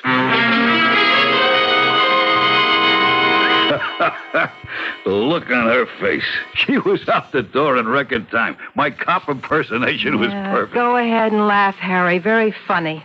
Your gangbuster entrance did me out of $450. Saved you from a stretch in the pen, you mean? So you're back into that switch the paper for the money racket. Better than the creaky old vaudeville act you and I were doing. What was wrong with it? We were a top act. Where? We hadn't worked for 3 months, and I began to get hungry. Dangerous, Emma. Too dangerous for you. For us. We ain't kids anymore.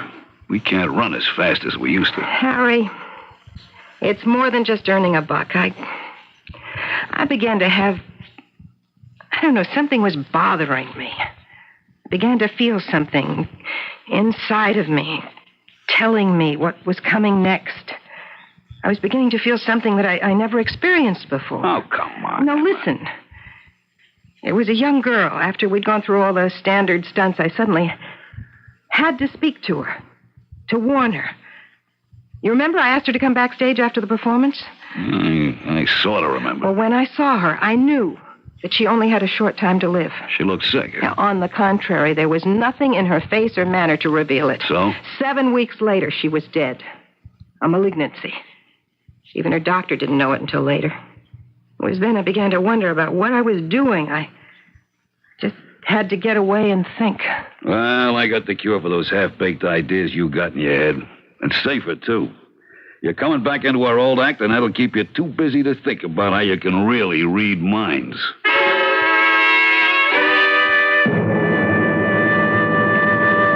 Harry, if I'd have known what you was going to try and sell me, I would have locked the door. Madam Dora Zoom and Harry Murchison.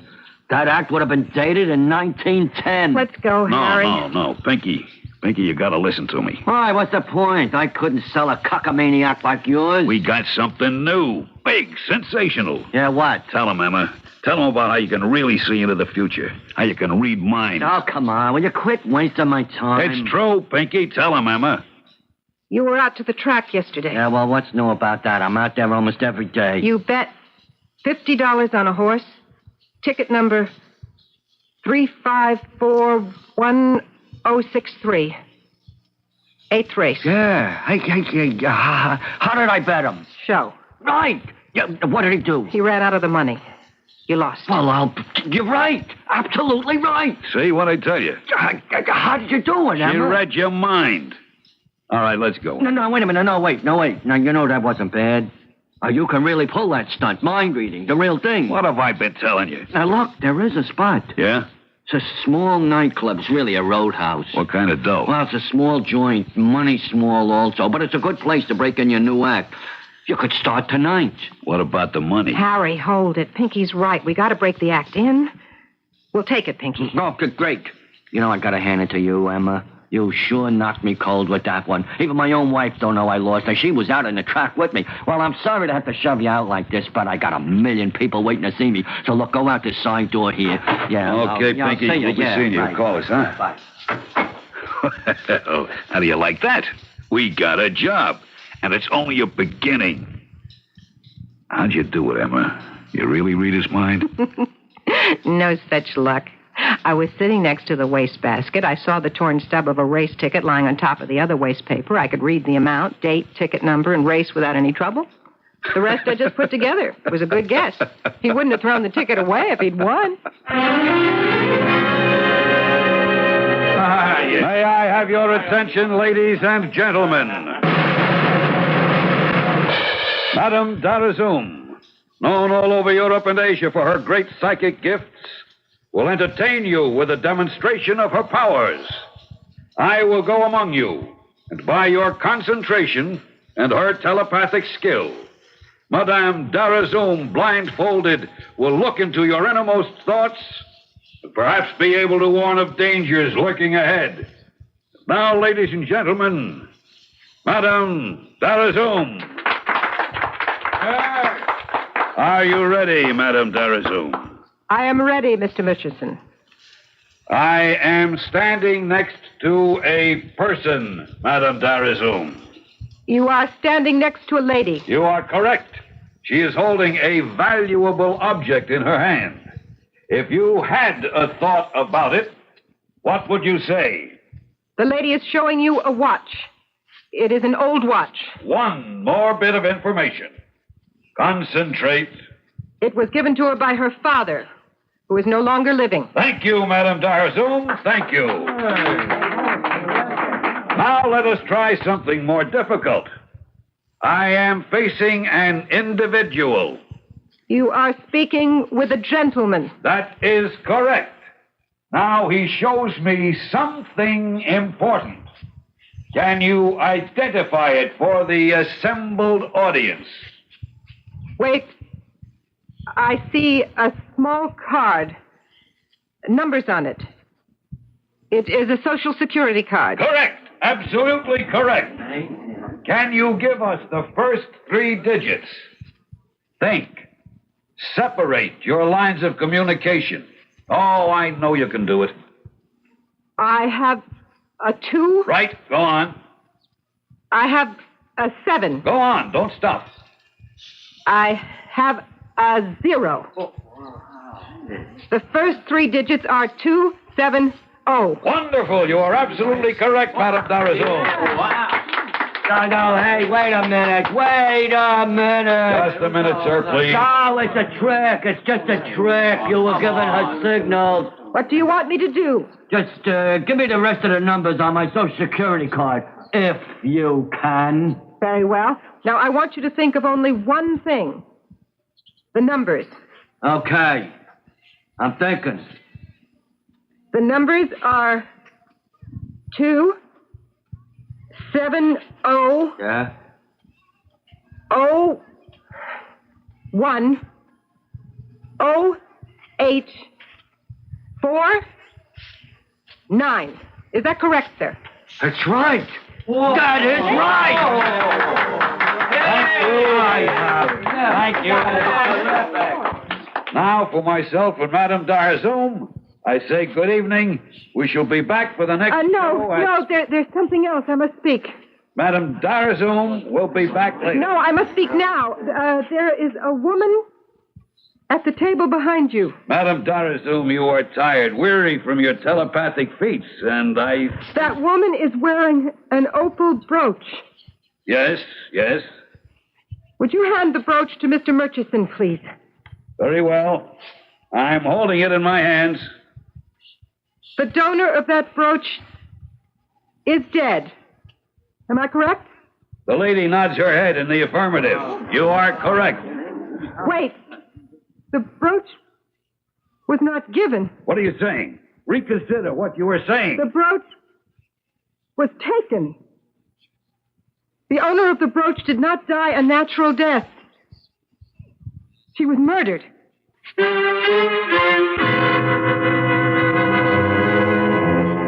A flash, a momentary revelation. The dark curtain that veils the future and covers the secrets of the heart and mind is flung aside.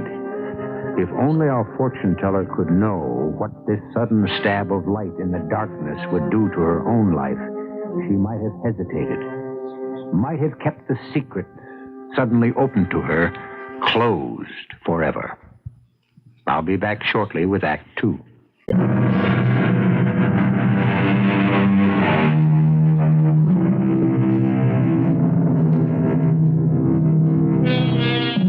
There's an old saying, if you're good, you succeed. If you're too good, you fail.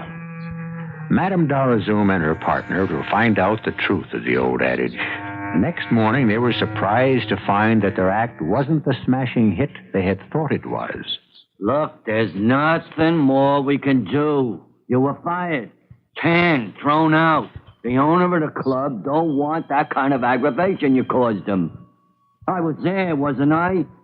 I don't blame him. You gotta admit, Pinky, the act was sensational. Yeah, well, that kind of sensation he don't need. He'll probably have a dozen lawyers sitting on his front door tomorrow morning, suing him for $1 million apiece. What got into you, Emma? What did you go out of your head or something? Make a statement like that? She couldn't help herself, Pinky. If she gets a message like that, he's gotta get it out. Yeah, well, you're finished after that. And even if you were still saleable, I wouldn't touch you. Too dangerous. What do you mean? Just what I said, dangerous. I mean, if you were right about that woman being knocked off, don't you think the guy that did it is going to be interested in keeping you quiet? Perhaps permanently.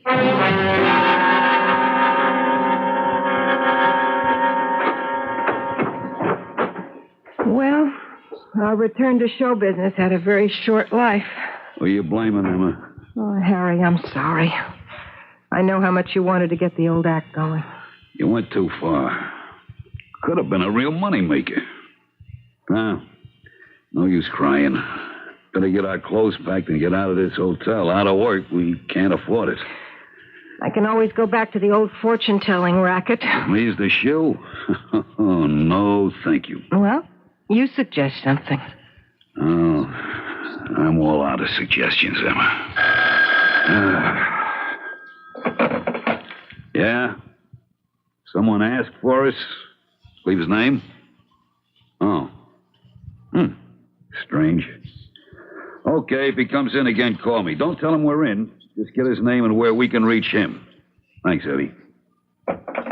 What is it? I don't know. It's kind of got me nervous.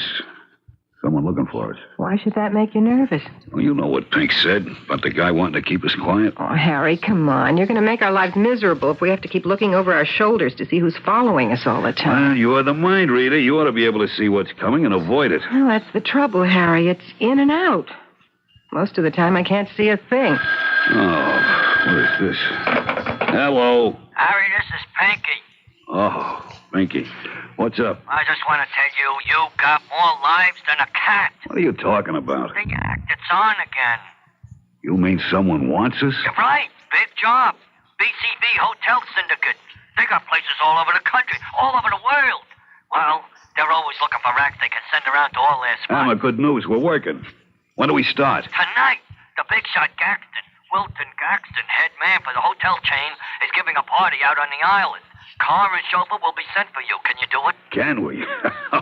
Pinky, I I don't know what to say. Well, don't say nothing. Just send money. Oh, well, do me a favor. Yeah? Tell Madame Darazoum, just a regular act tonight. Stick to the routine, and for goodness sakes, don't ad-lib.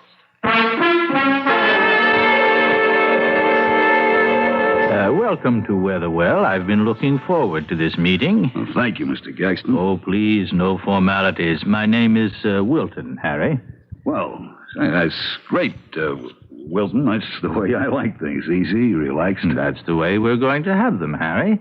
And, you are? Emma. Emma?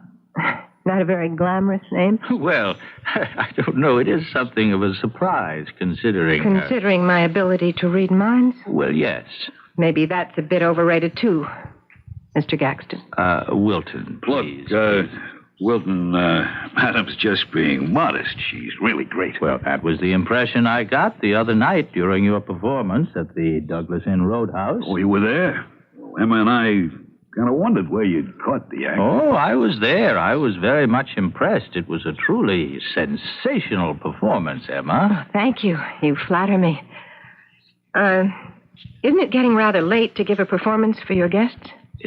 Guests? Yeah, Pinky said you wanted us to come out here and entertain your guests and get another look at the act yourself. Oh, I don't know where your agent got that idea. But he told me you had a big party going and you... Well, I'm certain that you misunderstood him. Well, what did you bring us out here for, Mr. Gaxton? Let us say that I'm enchanted with your performance, Madame Darazoum, and I would like to see it again. Just for you alone? Why not?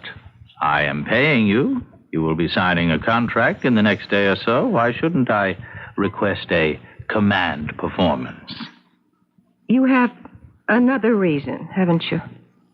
Is this part of your mind-reading act, madam? Are you reading my mind? No. Well, then, let's get on with it, shall we? Yeah. Showtime. Come on, Madame Darazoum. That's our cue. Thank you for your kind applause.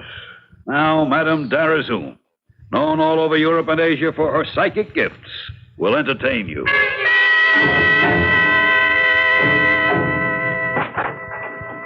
Your quarters, I think you will find them comfortable. Just one thing. Tomorrow morning, we'll be wanting to get back to the city. You will be driven back, Harry, the way you came.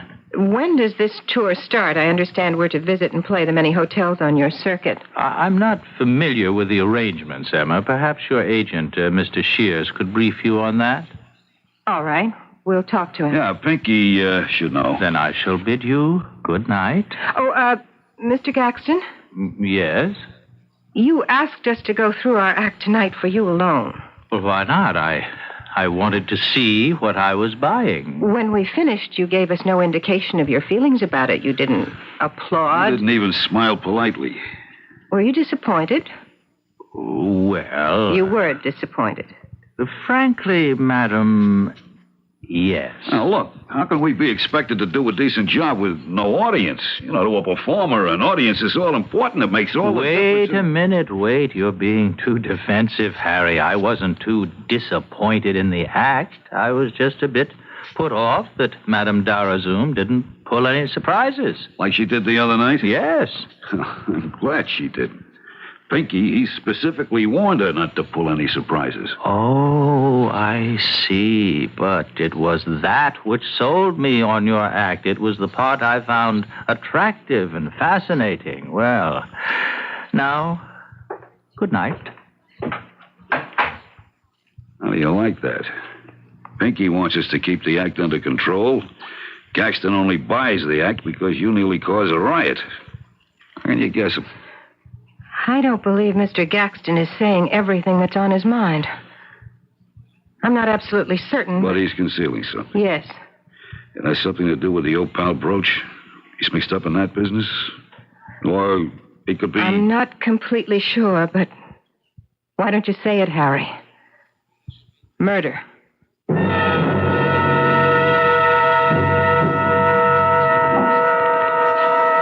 Emma, you awake? Yeah. Nearly 7, isn't it? Just. I haven't slept a wink. I've been running the whole thing over and over in my mind. The little shiny iron ball rolling around in my head like a pinball machine. What do you come up with? Tilt. Just don't believe it.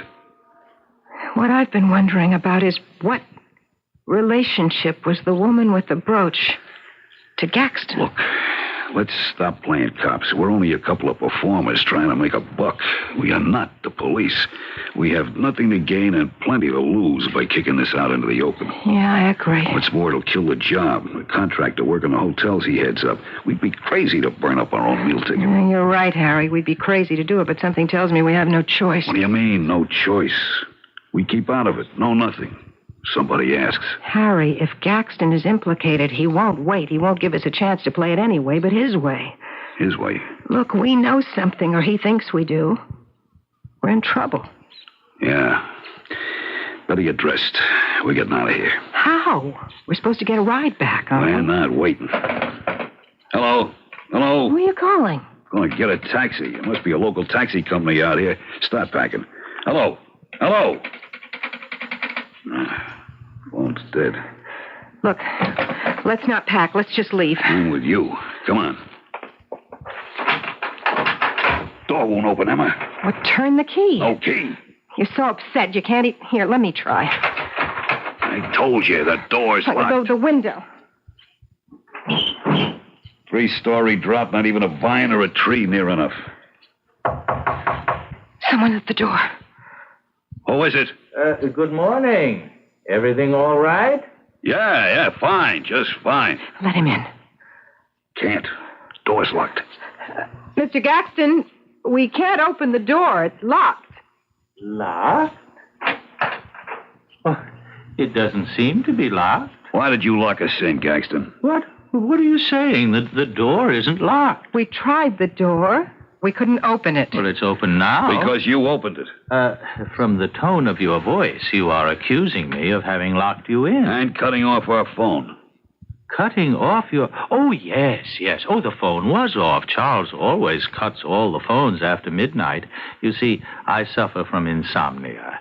And if the phone should wake me, I have great difficulty getting back to sleep. You have an answer for everything, don't you? I assure you that it is the truth. Charles always puts it on again by 7 a.m. Well, happens to be 5 after 7 right now. Let's just see how efficient Charles is. It's working. Phone's on. You see? Mr. Gaxton, we want to leave. Now? Right now. Can we have your car to take us to a train, a bus station? Well, now, something seems to be wrong. Why are you behaving so antagonistically towards me? Last night we discovered a lot of things. Such as? Harry, don't say anything. Suddenly your attitude has changed. Your conversation full of hidden meanings and innuendos. Now, come on. Come here. What's bothering Harry, you? Don't say anything. I got it, Emma. Mr. Gaxton, we think you hired us because you thought we knew something about the murder. The murder Madam spoke about in our act the other night at the nightclub. Go on. We've decided to go to the police. Whatever for? You really know the murderer? We think we do. Maybe you do, too. What? Oh, that's funny. That's very funny. It sounds as though you're accusing me of murder.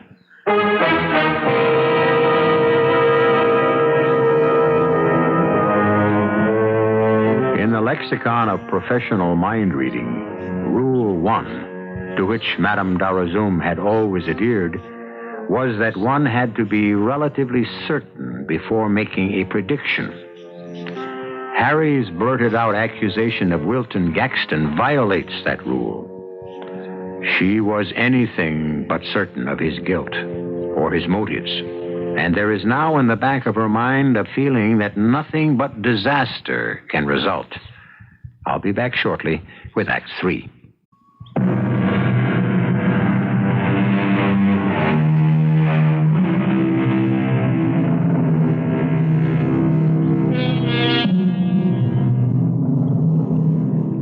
After their break with Wilton Gaxton, Madame Darazum and Harry Murchison were driven back to the city by the Gaxton chauffeur.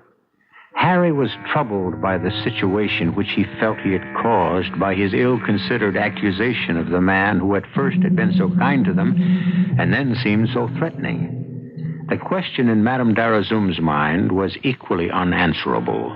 No gleam of light penetrated the darkness.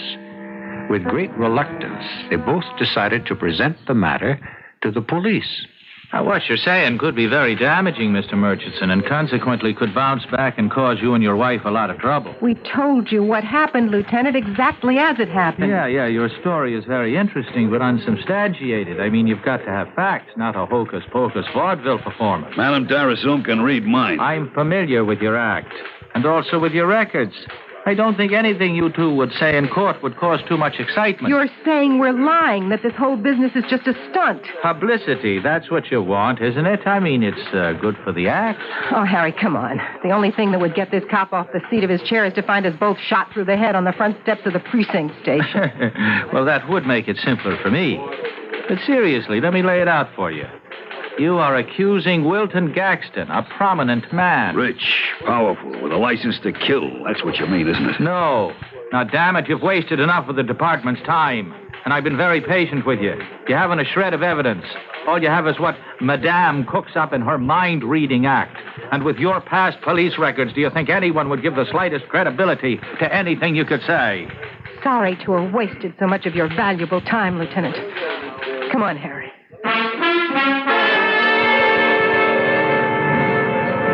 Well, that was a waste of time. You wanted to go to the police, Harry. I knew what the answer would be. Let's grab a taxi and get back to the hotel. We gotta check out before 1 o'clock or we're stuck for an extra day. With our bankroll, don't you think a bus would be more sensible? Taxi! We haven't got time for the bus. Taxi! Taxi! Get in, Emma. Shelburne Hotel driver. What's our next move, Harry? We gotta get lost. Run. Hide. Anything. I'm not the mind-reading half of the act, but I can feel something. I don't like the way it feels. Where? Where can we go? We gotta make a buck. If only we could have gotten an advance on the job with Gaxton. Yeah, if... Maybe Pinky was smart enough to get an advance. No good. He'd have to give it back to Gaxton if we weren't going to take the job. Job? What job? There never was one. It was only Gaxton's way of getting us, setting us up for the knockout. Get that car alongside. Look out, there's a gun! Hey! Hey! Stop! Stop! He's been shot! Oh, help me! Help me! My husband's been shot!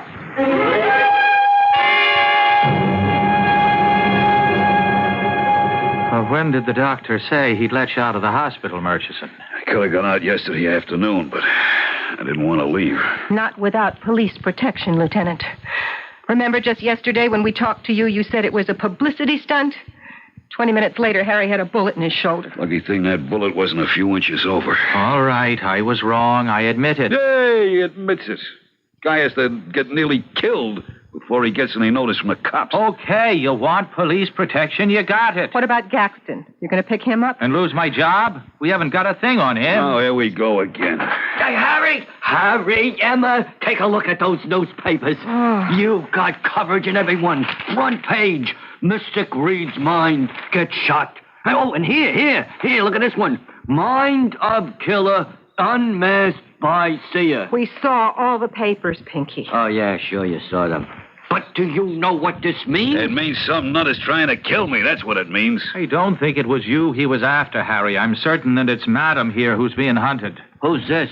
Oh, Pinky, I'd like you to meet Lieutenant... McCloskey, Edward McCloskey. Mr. Shears, our agent. How do you do? Now, Mr. Shears, you started to say something and you were interrupted. Something like, you know what it means. Yeah, well, I was going to tell my clients that I have been simply deluged with offers. Folks, if I could just get you out of that Gaxton deal, I could get you 3 times what he offered. Don't worry about Gaxton, Pinky. We wouldn't work for him if he gave us Fort Knox. We haven't signed anything and we won't. Oh, great. Then I've got a job for you. Starts tonight. Pinky, hold it. What? We're not working for anyone. We just want to get away. I don't get it. Look, just say we're allergic to getting killed. Someone's out to get us. He missed the first time. Maybe the second time his aim will improve. With police protection, what could hurt you? And the fact that there are cops around makes it even better. You know, authentic. It's a natural. No. Wait a minute. I want you to take the job. What? Take it. It's the best thing you could do. The killer, if there is a killer. So we have to go through all this all over again. Okay. The killer will want to have another chance at you. He must be worried that you know something about him. I'll give you complete coverage, and when he makes his try, we'll be there to nab him. So I'm to be the bait in your mousetrap, Lieutenant. Can you give me a better plan? Oh, do it, Emma. Harry, I tell you, it's a great idea. Oh, spoken like a true agent, Pinky. You've got nothing to lose, not even your 10%. Well, what do you say, Harry? Well, all right. Good. Why not? Better than going around wondering when it was going to happen. This way, it'll force it. When do we start, Pinky? Tonight. The bait is ready for the trap, Lieutenant. Better be sure you're ready to capture the rat. Ladies and gentlemen. Ladies and gentlemen, there is an element of danger lurking here tonight. The great Madame Darazoum has, through her incredible psychic vision, uncovered a killer. This killer has not been apprehended. Madame Darazoum is the only one in the world who can point the finger at him. And he will try to prevent this at any cost. Please notice that my right arm is in a sling. The killer fired at Madame in a moving taxi just 36 hours ago. Fortunately, I was able to keep Madame Darazoum from harm. And now, friends, the one, the only, the incomparable Madame Darazoum.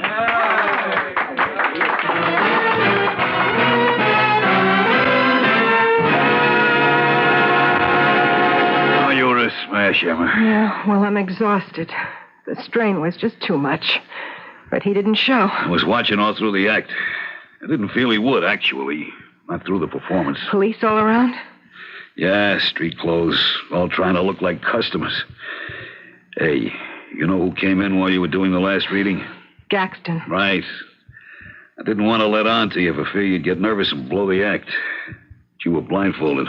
I felt him enter. He sat way in the back near the exit. That's right. The human radar was working tonight. Yes. Something else. I felt a warning, a flash of danger. And it's still there. Look, Emma, the lieutenant's still around. All his men, too. Gaxton wouldn't try anything. No, I suppose not. I just can't help feeling. Yes? It's Lieutenant McCloskey. May I come in? Oh, sure, Lieutenant. Come in. Ah, thanks. Good show tonight, madame. Oh, thanks. All tricks, nothing supernatural, but a good show. What do you know, Lieutenant? She knew that Gaxton was in the audience tonight, even though she was blindfolded. Amazing. Okay. I won't try to convince you again. Gaxton was spoken to and asked to leave immediately after the performance. I sent a man with him to keep him company. Oh, thanks, Lieutenant. I can breathe easier now. Yes? Is Madame Darazoum there? Harry, I don't want to see anybody. Get rid of her. Leave it to me. I'm sorry, but Madame Darazoum is tired after her... Well, I'd better be rounding up my men and getting out of here. Thanks for your attention, Lieutenant. Look, we'll have a man stationed at the hotel for the next couple of days, or at least until we feel you'll both be safe. I appreciate that. Emma, this dame out there, she's from the trade papers.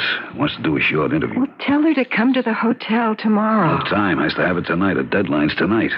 Oh, all right. I'll keep it short. Send her in. Come in, Miss, Mrs. Rossard. Mrs. Owen Rossard. How do you do, Mrs. Rossard? Won't you sit down? Oh, thank you. Well, I'll be going along now. Speak with you tomorrow. Thanks, Lieutenant, for all you've done. I think I'll walk out with you, Lieutenant. Be back in a minute, Madame Darazoum. Now, what can I do for you, Mrs. Rossard? You can die, Madame Darazoum. What? Don't you know me? You addressed your remarks to me just a few short days ago. Perhaps this opal brooch will refresh your memory. And this gun will wipe out the picture forever. No, wait. Look, you won't get away. The place is full of police. Oh, they're all gone now. The lieutenant was the last one here. His car was waiting outside. He'll be gone, too. Please, I know nothing about you. I had a brief, cloudy picture. That's past, gone from my mind. Too late. You know too much. You know I killed my stepmother for her money. She'd lived too long, the miserly old witch. And now I shall kill you, so you won't be able to tell the world. No, you'll be caught. You'll go to prison. They'll just send me back to that place. You see, I have a record of mental illness, so I can kill and get away with it. Now, die, Madame Durham!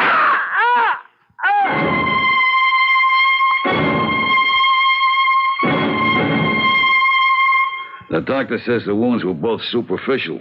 You'll be out of here inside of a week. Looks like you and I are playing more time in hospitals and on the boards. Oh, I think our trouble is over.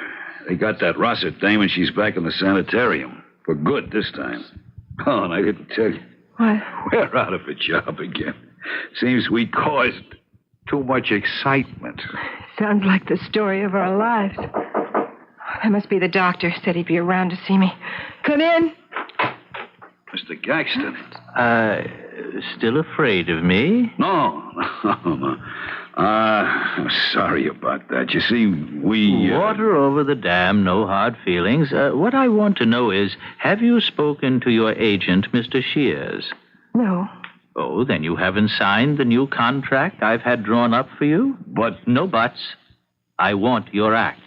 And the contract will run for 2 years with options for renewal, twice the money, and no cancellation clause. What do you say?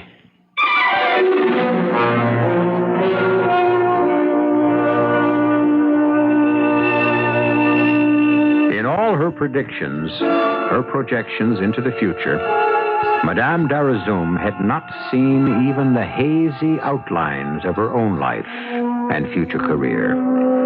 Now it was being presented to her in rosy detail by a man whom she had doubted and feared. She would have been the first to acknowledge the fallibility of her divining. I'll return shortly.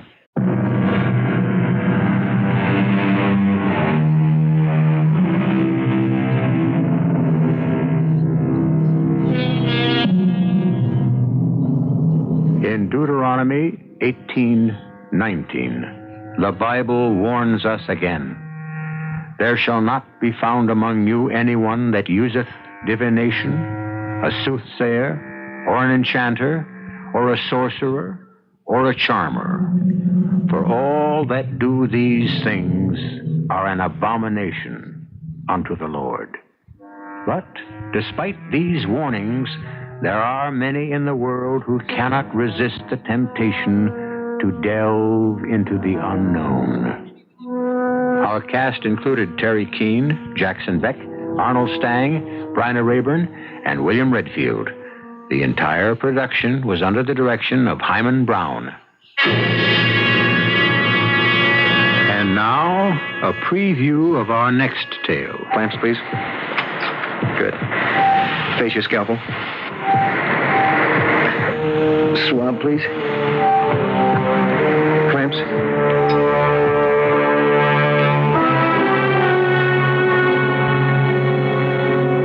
How'd it go, Brian? No problem. Finally got in touch with Mr. Clay's daughter-in-law. She and her husband are on their way into the hospital, breathing fire. About what? Well, they felt they should have been consulted about the operation before it happened. Simple appendix. Why in the... Dr. Marshall. Yes, Dr. Schaefer. What? Respiratory failure. Why didn't you tell me sooner? No, I'll be right up. Mr. Clay? Yes. What? I don't know. Secondary result of the operation, perhaps. Oh, poor Tom. His first. It could be his last. I just have a miserable hunch your brother and I are in for a rough time. This is E.G. Marshall inviting you to return to our Mystery Theater for another adventure in the macabre. Until next time, pleasant dreams.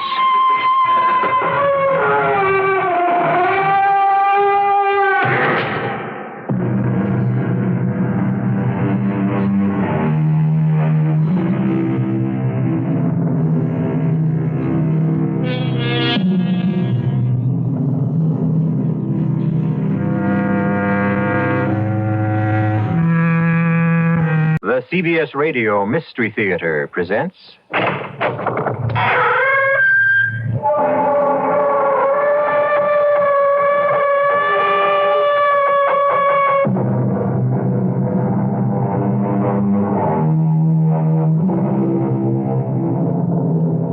Come in. I'm E.G. Marshall. Welcome. Doubly welcome this special eve, of course.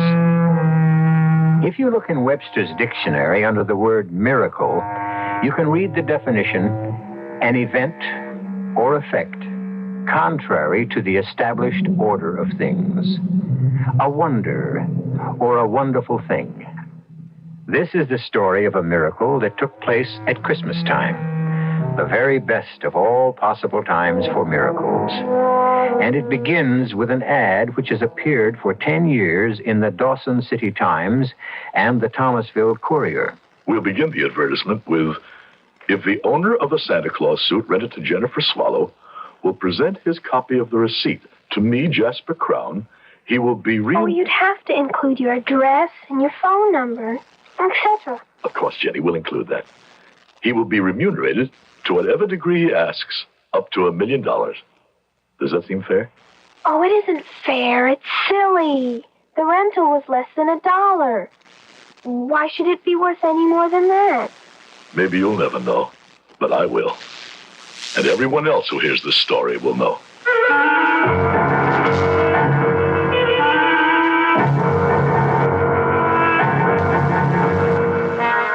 Our mystery drama, A Very Private Miracle, was written especially for the Mystery Theater by Ian Martin and stars Howard Da Silva. It is sponsored in part by Buick Motor Division and Anheuser-Busch Incorporated, Brewers of Budweiser. I'll be back shortly with Act One. And this special Christmas presentation of Mystery Theater presented by Lucky.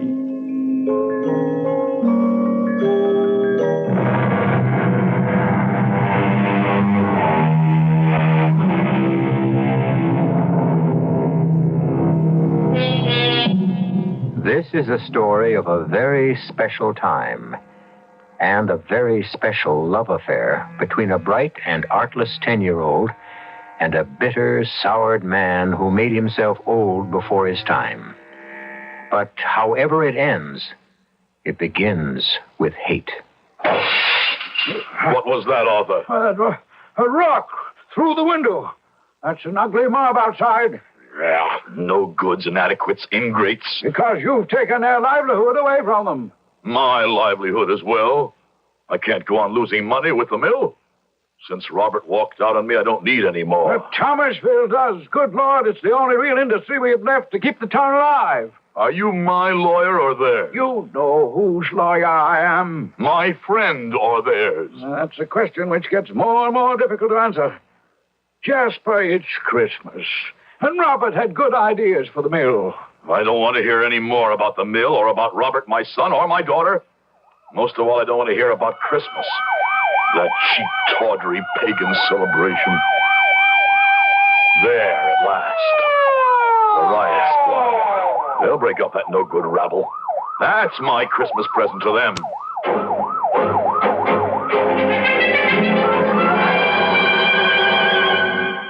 Finally, the police have dispersed them. Cowards all. A mob has no courage.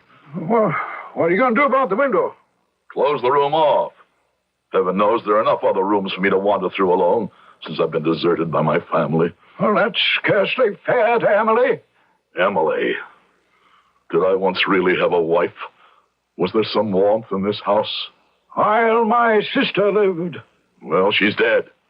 Too many years ago for me to want to count. There's no one left but my housekeeper and me. At least Mrs. Murchison hasn't deserted me, as you want to. Go then, Arthur, go. It's safe now. The papers are all signed. Well, I won't execute these till after the holiday. The day after Christmas. The day after Christmas is Sunday, so I can't do anything till Monday. Very well, but the execution is signed, sealed, and delivered. When I sell the mill, I'll be not a millionaire, but a multi-millionaire. Or do you mean that crowd of hicks the police just chased away? You think I'm frightened of them? Oh, I didn't mean physically, and I didn't mean concerned either. I mean terrified for your immortal soul. Oh, don't trouble. I'll let myself out.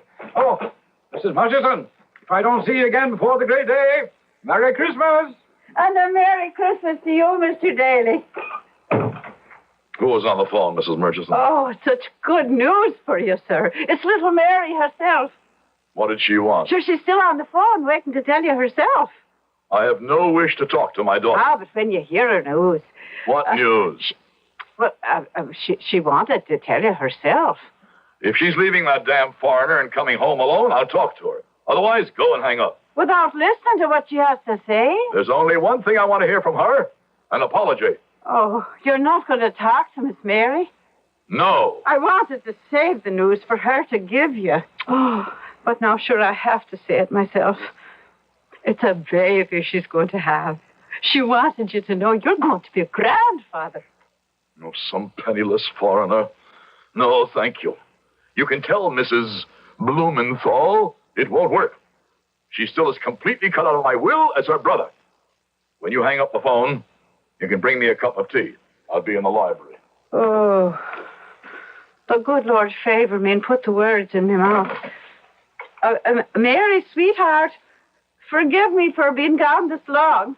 That's all right, Murch, honey.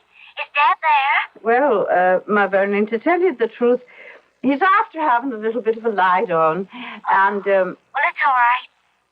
I know what he's lying down on. Any reconciliation with me. I thought maybe the time of year and the baby... Did you tell him about the baby? Well, I didn't want to. I wanted it to be your surprise, but... Okay. Forget it. I get the whole picture. Maybe I knew before I tried again. Now I know it's hopeless. Merry Christmas to you, Murch, love, anyway. And a Happy New Year. Oh, Mary, my darling. Oh, what's the use? How long can you fight? If he just wasn't so stubborn. If only Mr. Crown could forget himself and accept someone else into his heart.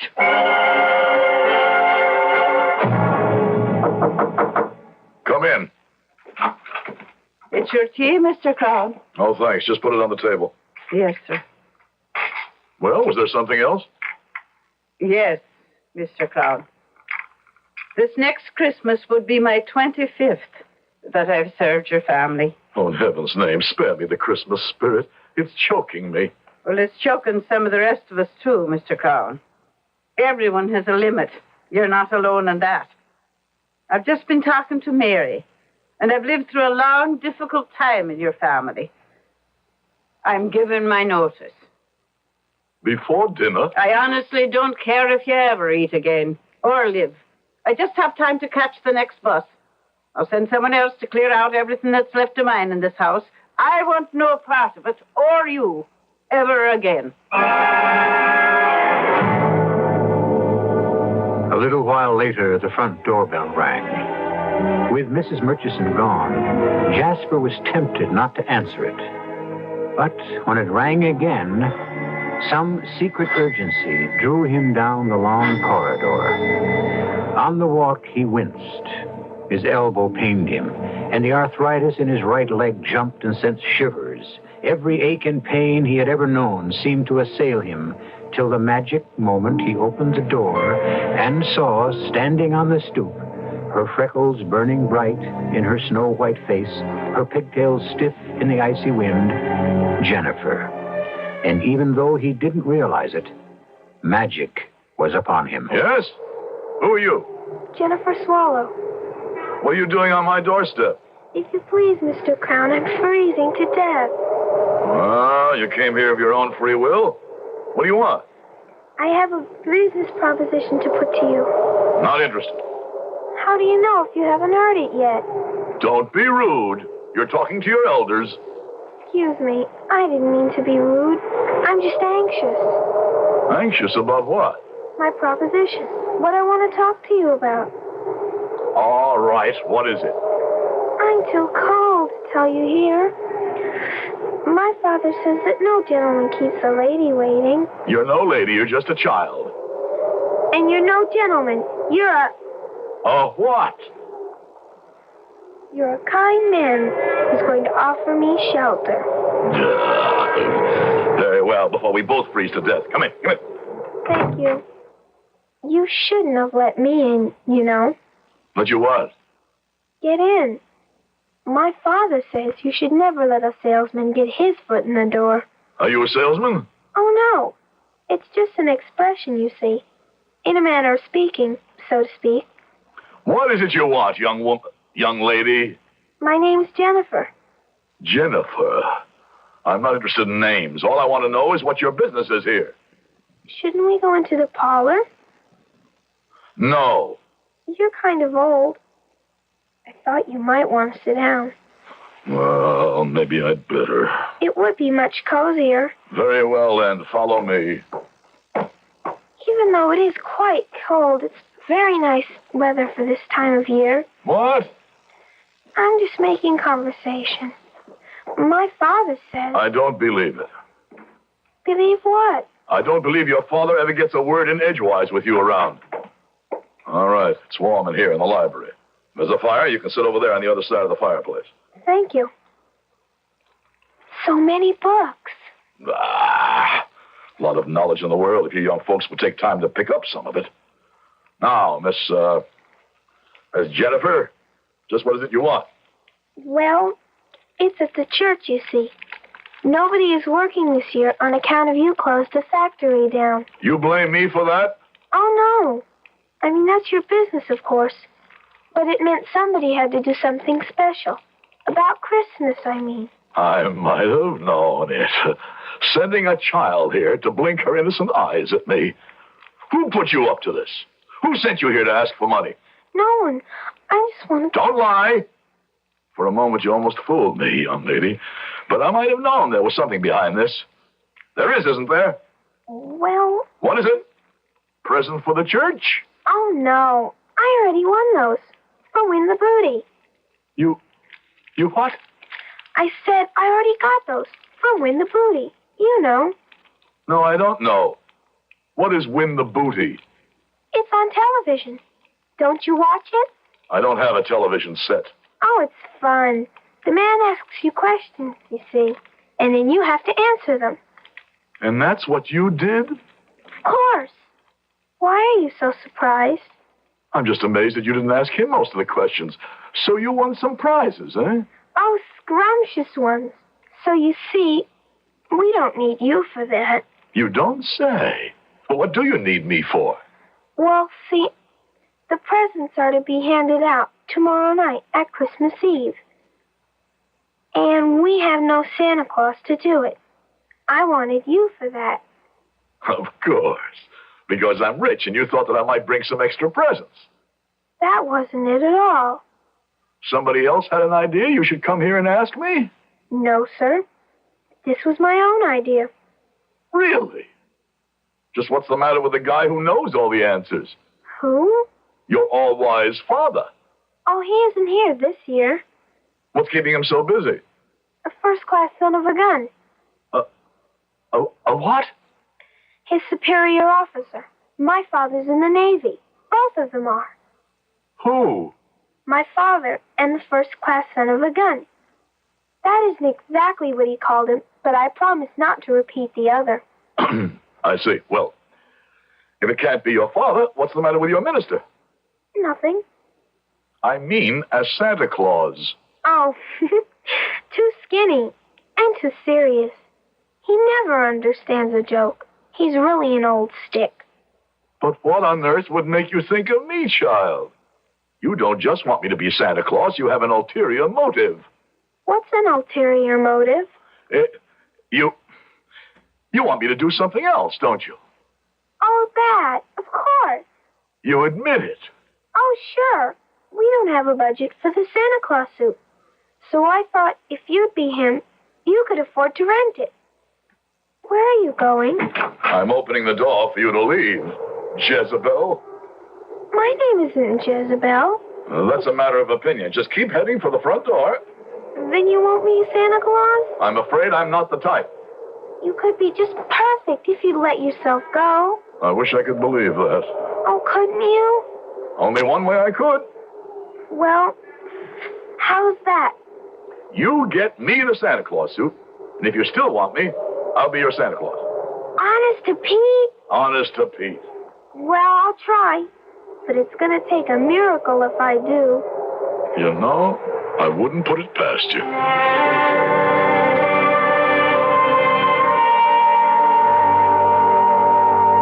Jasper Crown remained with his hand on the door, one part of him congratulating himself for having resisted that elfin charm.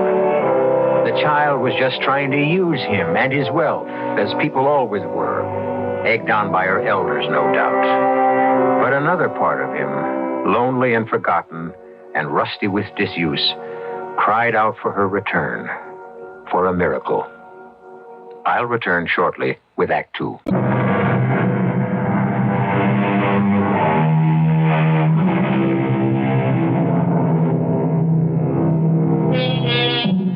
Never underestimate the power of Jennifer. That night, Jennifer broke open her piggy bank and counted her capital, $2.23.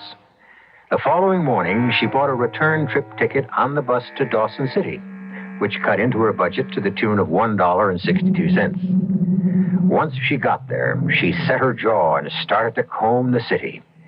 It was well after lunch when suddenly the freckles were dancing across her nose and her pigtails vibrating with delight. For there, just as she told herself there had to be, was a sign saying, "Santa Claus suits for rent, dirt cheap." The proprietor was a wonderful man with a jolly round face and bristling white eyebrows and a shock of snowy white hair. As Jenny said afterwards, she almost wished he might be persuaded to come and play Santa Claus. But that's really a silly idea. He lives too far away. I beg your pardon, miss. Did I say something? Well, there are only two of us here, and I didn't say anything, so I think it must have been you. There I go again, thinking out loud. You couldn't, could you? Or didn't I think that part out loud? What part? About wanting you to come and be Santa Claus in Thomasville at our church tomorrow evening. Oh, I'm afraid I couldn't. Some other people are expecting me. Oh. But I can rent you a suit, you know, a Santa Claus suit. Do you see one that you like? Well, there are so many. What's this one made of? Red velvet with ermine trim. You like it? It is nice. How much would it cost to rent it? Well, now, that's a very handsome suit and quite cheap at the normal rental of $100. $100? Too much? Oh, much too much. Well, now, how much were you thinking of? 61 cents? 61 cents, eh? Now, isn't that a coincidence? As a matter of fact, right down beneath the counter here, I may have just the thing. Yes, here we are. Now, let's see. Boots, belt, hat, pants, and a tunic. And, of course, the whiskers to go with it. And the price happens to be just right. On the nose, as the saying goes. 61 cents. It is pretty old and tattered. Yes, it is. Seen a lot of use. I have to admit it isn't in the best of repair. But it's the genuine thing. Well, it is pretty ratty. But I'll take it. After all, the price is right. And the kids who are going to see it won't notice the condition.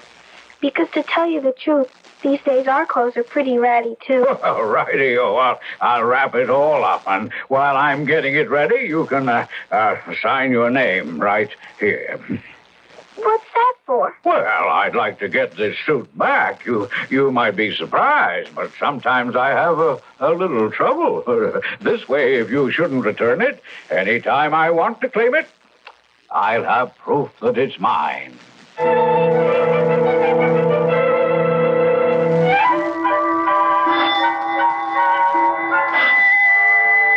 now why doesn't Mrs. Murchison answer that bell?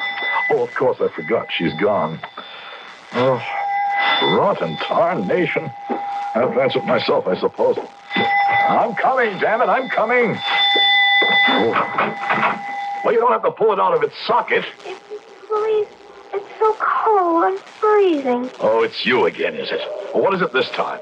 Look, I got it. Got what? The Santa Claus suit. I thought you'd be happy. Why should I be happy? Because you said. You promised. You're not going to Welsh out. Aren't you even going to invite me in? So you tricked me into a promise I should never have given. I didn't either trick you. Oh, no? Well, we'll see.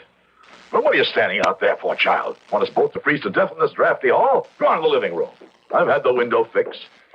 Yes, sir, Mr. Crown. Well, in you go. There's a fire here, and it's warmer. Certainly is that. Thank you. So you got the suit, huh? Yes, sir. How? That's my business. Didn't take you long to maneuver it once you found out I wouldn't fork out for it, huh? That's right, Mr. Crown. Well, sit down. Thank you. That all? Excuse me? I mean, can't catch your tongue, huh? You certainly had enough to say yesterday. Why so silent now? I'm disappointed. Why? Because you're not happy, too. About the suit, I mean. Why should I be? I don't know, Mr. Crown, but I was just sure you would be. Well, you're wrong. I'm not. I made a bargain, and I'll stick to it. You don't have to, if you don't want to. I won't hold you to it. I mean, an unhappy Santa Claus wouldn't be much good. Do you want to? Want to what? Be unhappy? No, to get out of it. I don't even know if I can get into it yet. Close your mouth. You look silly with it open. Oh, come on. The suit, I mean. The suit. Come on, let's see it. I can't open it. It is a very difficult knot. Oh, give me that stupid parcel. Stop fiddling. Can't spend all night on this. Oh! Good Lord, in what ragtag did you find this flea-bitten outfit, huh? Huh? I didn't either find it. I rented it. Rented it? And just what did you pay for this threadbare collection of junk? It cost 61 cents. How much? More, when you count my bus fare from here to Dawson City. $1.62 plus 61 cents. $2.23. My whole capital. And just where did you get $2.23? It was my tree money for Christmas, but I'd rather have a Santa Claus than a tree. So I broke my piggy bank, and I hate you. Oh, stop it. Oh, stop. All right, I'll be your Santa Claus. Oh, I'll even try the suit on now if you like. Well, if you still want me, that is. I'll be a pretty gruff Santa Claus, but... Oh, shall I try the damn thing on? Yes, please. After all, I spent the money. And something is better than nothing, isn't it? Honesty, Jasper. The startling white honesty of a child. It's what you've been looking for, grasping for. Something to believe in again. And yet, too late. Too late. You're so conscious of the age in your body, the bile in your gut, your loneliness, that rheumatic elbow, that gnawing peptic ulcer, the tight place around your heart. Or is what you fear most your mean and tiny soul? And while Jasper thought these private thoughts, he was slowly putting on the Santa Claus suit, shaking his head at each tattered garment and worn accessory that went with it. But as he put each piece on, watching through Jenny's eyes, each separate piece seemed to shine suddenly as luxuriously rich and sumptuous as the velvet and ermine suit she had first seen. And the whiskers were pure white and thick and curly, and the boots were like the most expensive Moroccan leather. But the biggest miracle of all was in Jasper. Gone was the constriction from the heart. The nagging ache was no longer dragging at his stomach. The rheumatic arm was loose as a whip, and a magic sponge had wiped the lines from his face and the meanness from his heart. Oh, super! Gloriosa! It fits! It fits! Like a glove. You look so different. I feel so different. Do I look like Santa Claus? Not look. You are. You are Santa. It's just perfect. Only what? Do you think you could, just a little, even smile? Not only could I smile, I even think I could laugh again. Oh, try, Mr. Crown, try. You could call me Jasper, Jennifer. And you can call me Jenny, Jasper. Hello, Jenny Jasper. Oh, Jasper, this is going to be a good Christmas. Oh, Jenny, this is going to be the best Christmas ever.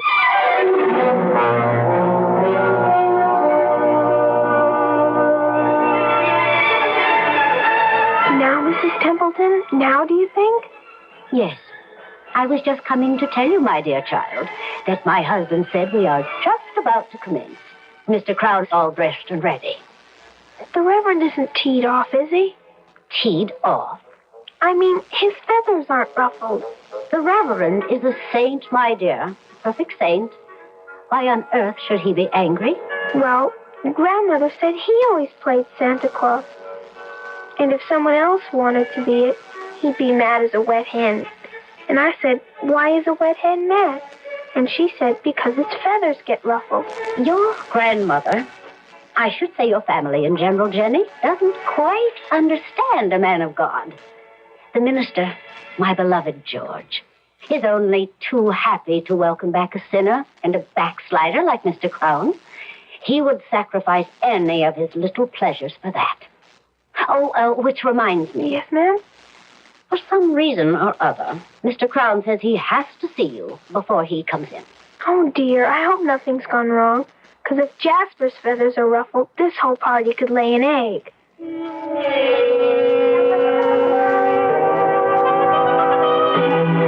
I thought we'd never get rid of that old stork. I told you he was an old stick. In the mud. Now, what I needed you for was to know if I look all right. Come over to the chair. He has the wig all wrong, and the hat not down over your nose, not sort of jaunty to one side.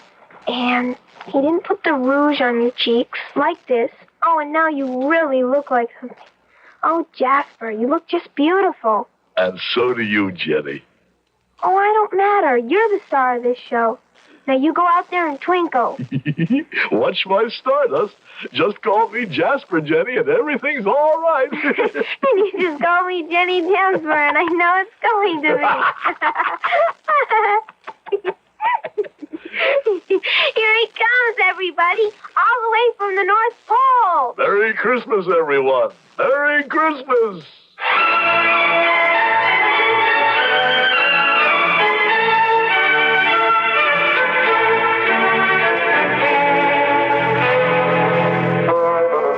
So there it is. We have all been witness to the regeneration of Jasper Crown. A child's drive and belief has brought him back to the precious gift of present youth and laughter. But is it a true conversion or only a momentary aberration? Is the magic of this moment in the Christmas legend, in the suit and in Jenny? What happens if he loses either or both? I'll be back shortly with Act 3.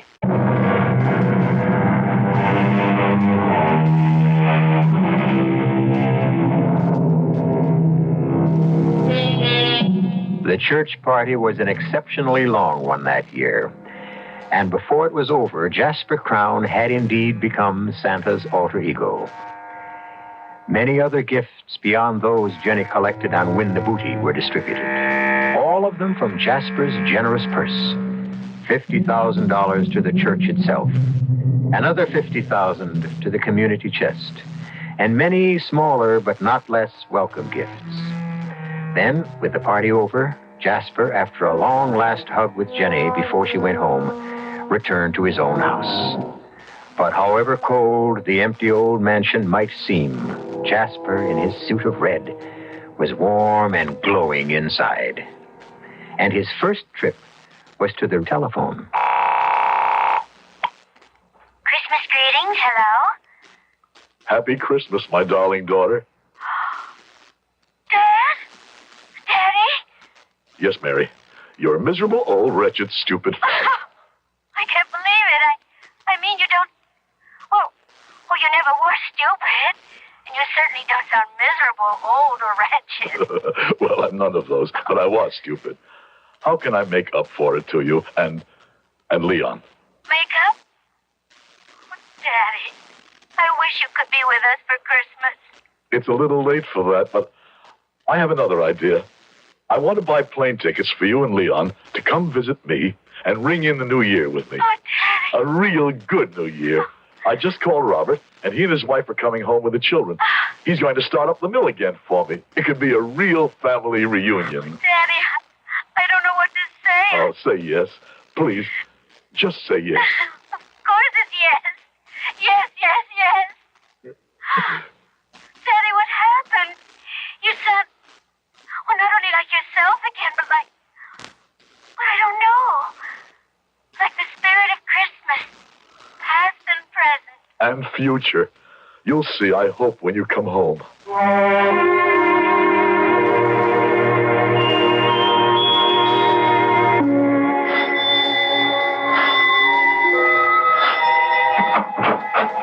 Mrs. Murchison, come in, come in. God and his angels be with me. I thought, Mr. Crown, for a moment you were the real article. I can't claim that. I wish I could. Oh. But I feel as cheerful as him. What brings you here Christmas morning? Well, now, sir, I felt real bad, particularly this time of year now, walking out on you. And here is Christmas Day, and you even without a dinner. So I was after bringing a little basket here, if you'd accept it. I accept it from the heart, and with my thanks. But I'd like to ask you something in return. What is that? Will you come back to work for me, Murch?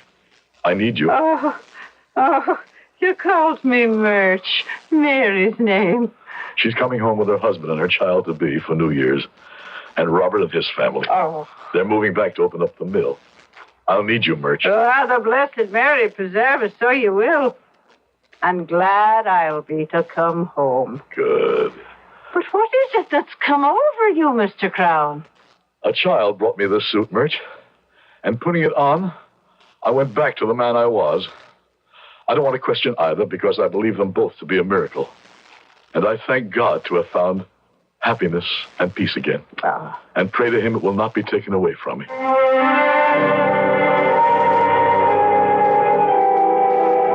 But every silver lining has a cloud, every sky a rift. The worm nestles even in the heart of a rose. Jasper could not buy his happiness this fast, if ever again. As she has been his angel, Jenny now becomes his nemesis.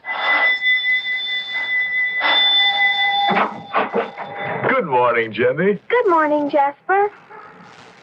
I didn't expect... Me to answer the door? Well, I saw you coming up the walk. I didn't mean that. I meant I didn't expect to see... I hate to say it, but I've come for the Santa Claus suit. No. What do you want it for? You'll have to take it off now, Jasper. Why? Because I signed the paper. I only rented it, and I'm responsible. I have to take it back.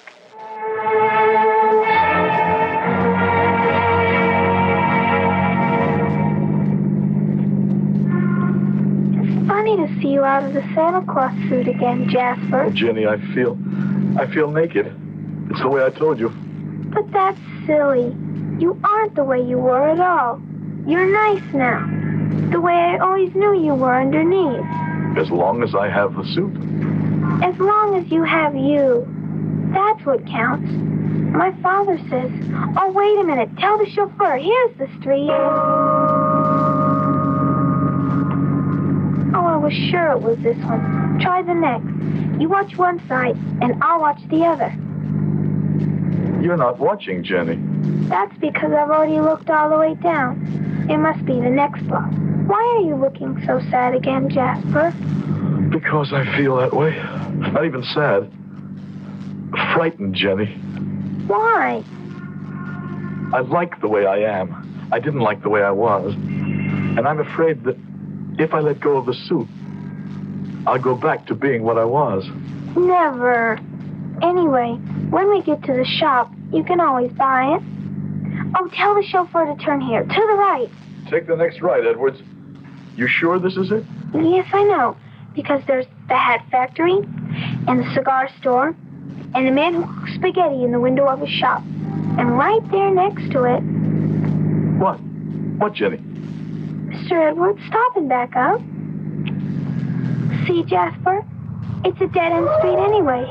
And there's that big school, and the storage company, and then the Chinese laundry. And right here between it and the man who cooks spaghetti in the window was... Stop the car, Edwards. But, Jenny, there's nothing here but an empty lot. But there can't be, because otherwise, then it would have to be a miracle. Yes, that's what it would have to be. But that's impossible. Why? Because miracles have to be about holy things, and they have to be very old. Well, what's holier than Christmas? And it's pretty old. I must have made a mistake. We'll just have to keep... Little Jenny, listen to me. This is a funny thing to ask, but I ask it with all my heart. Don't let's go looking anymore, because we just might find him, and that's the thing I'm most afraid of. Why? Because then I'd have to give the suit back, and I might stop believing again. Oh, is that the time? The right time? Yes, what's wrong? I've got to get back to Grandma's fast. I'm catching a plane today. Edwards, home, step on it. A plane? Where to? Pacific. Japan. Back to my father. He's so lonely. I'm all he has. But Grandmother was getting old, and we were both going to spend Christmas with her. Only that first-class son of a... I almost said it. Anyway, the Admiral said he couldn't spare my father because of the general situation. Oh, what am I going to do? About your father? No, about the suit. Jenny, why don't you let me handle this? I'm here, and your father and you are going to be on the other side of the world. How could you handle it? Well, let me tell you, and we'll write it down as soon as we get home.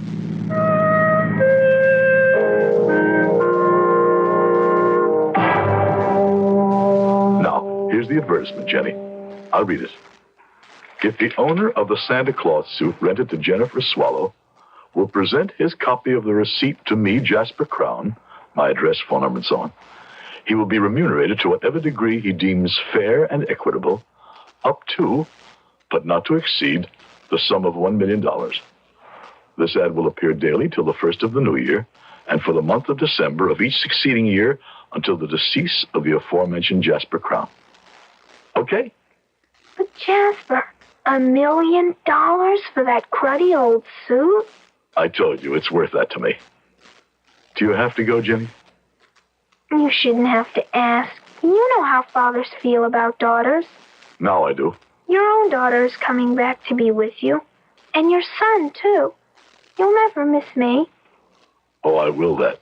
Don't ever mistake it. But I'm finally realizing all this fuss about the suit I thought was a key that unlocked my heart. And it wasn't the suit at all. It was you. I hate goodbyes. They're always sad. Why can't they be laughing goodbyes? Couldn't you laugh? Just a little? You said that to me once before, remember? And you laughed. I don't think anything could make me laugh now. I bet I could. Try it, Mr. Crown. Try what? That's not what you're supposed to say. What am I supposed to say? You're supposed to say, you can call me. Jasper, Jenny. And you can call me Jenny, Jasper. Hello, Jenny Jasper. Hello, Jasper, Jenny. Oh, Jasper, it's been such a good Christmas. The best ever.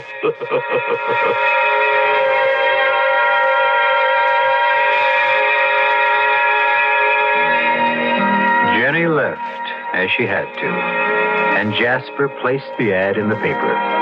For 10 years, it appeared every December as Jasper lived out a full and happy life. His family, grandchildren, and his mill workers filling every Christmas for him. Until early this December, when he died, peacefully and quietly in his sleep, grateful and joyful to go join his beloved wife.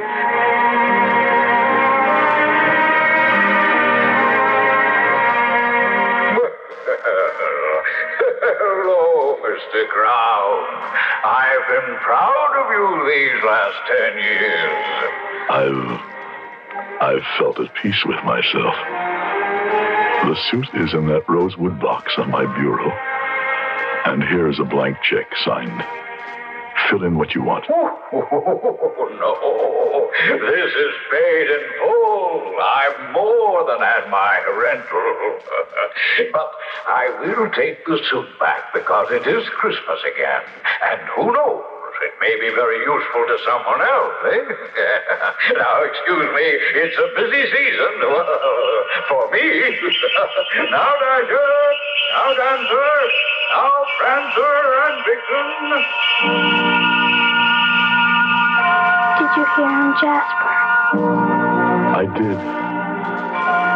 It's been, most of it, such a good life. And the best of it, you made. But I'm tired, Jenny. So tired. Say goodnight to me. Good night, Jasper. I wish I could wish you Merry Christmas. No, that's my little gift to you. Have as many and more as you brought me. I love you, Jasper. That's what Christmas is all about.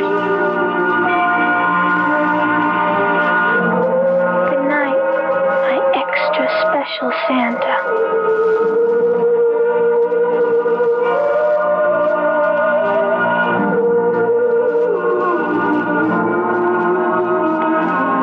An event or effect contrary to the established order of things. A wonder or a wonderful thing. Webster's definition of a miracle.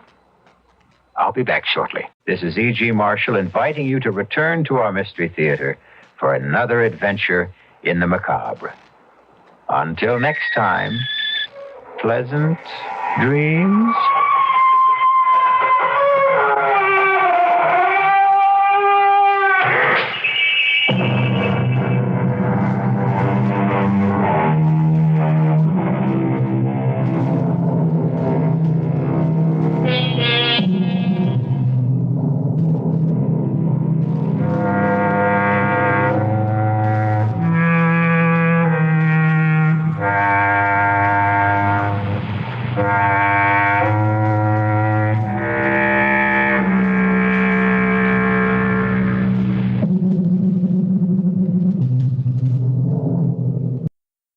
The CBS Radio Mystery Theater presents...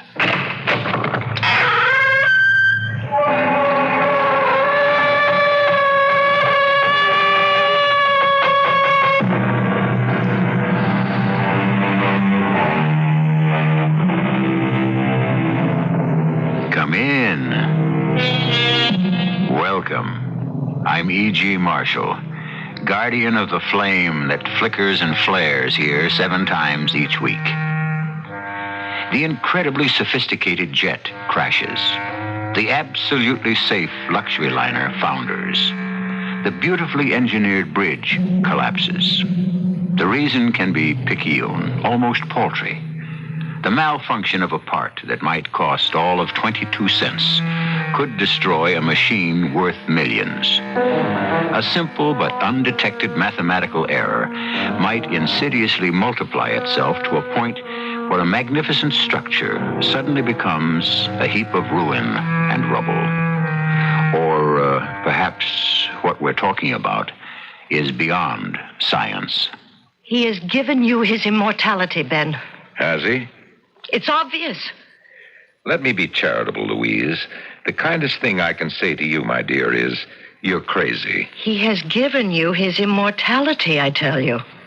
Okay. I'll go along with you. Why? Because he's tired of it.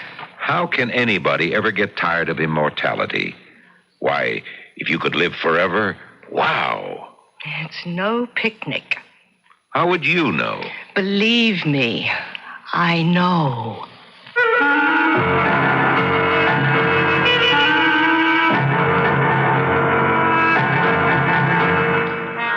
mystery drama Fireball was written especially for the Mystery Theater by Sam Dan and stars Kim Hunter.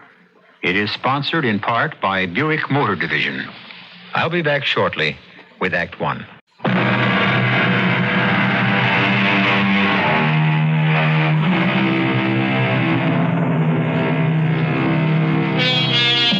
We assume that we are superior to the other members of the animal kingdom. We believe that we are more intelligent. After all, look at what we can do. Certainly, animals can't read, write, build, manufacture. And if they can't, how does it happen that we can? We like to say that man is blessed with a divine spark. If this is true, that can only mean that God, or the gods, speak through us, and our works are expressions of their will. Benjamin Cantwell, or Big Ben, as he is known in industrial and government circles, comes home one evening. Louise? Is that you, Benjamin? Who are you expecting? I wasn't expecting you. Why not? You know perfectly well that days, even weeks go by without ever seeing. Now, Louise, you know it's necessary for me I didn't say it wasn't necessary. Then why are you complaining? I wasn't aware that I was complaining. I merely stated a fact. Since you're not home more often than you are home, then your very presence is a surprise. Would you like me to begin all over again? I'll try to spend more time at home, but what I'm doing is important. The very fate of our country rests on it. I didn't say no. The fate of the entire free world. I'd like a little sympathy and understanding from my own wife. You can have all the sympathy and understanding you want. It's not my fault you're hardly ever home to collect it. Well, I'm home now. And it's only Friday. Don't tell me, we're actually going to spend a weekend together? You know, I couldn't wait to get home here to the country. Well, guests start to arrive tomorrow. Admiral Lawrence and his wife will be coming later tonight. And Senator Sullivan and his, well, I assume she's his wife. And here I thought we were going to have a quiet little weekend. Well, there won't be more than 8 or 10 all told. Thanks for telling me now. Louise, you don't understand. I'm having some important people here because... They're always important. Well, you know who I invite. Senator Sullivan is chairman of the Military Appropriations Committee. Admiral Lawrence decides... Oh, darling, I'm impressed. I'm not saying all this to impress you. I want you to know who these people are. Why? So I can defer to them? No, so that you can discuss things intelligently. What are we supposed to discuss?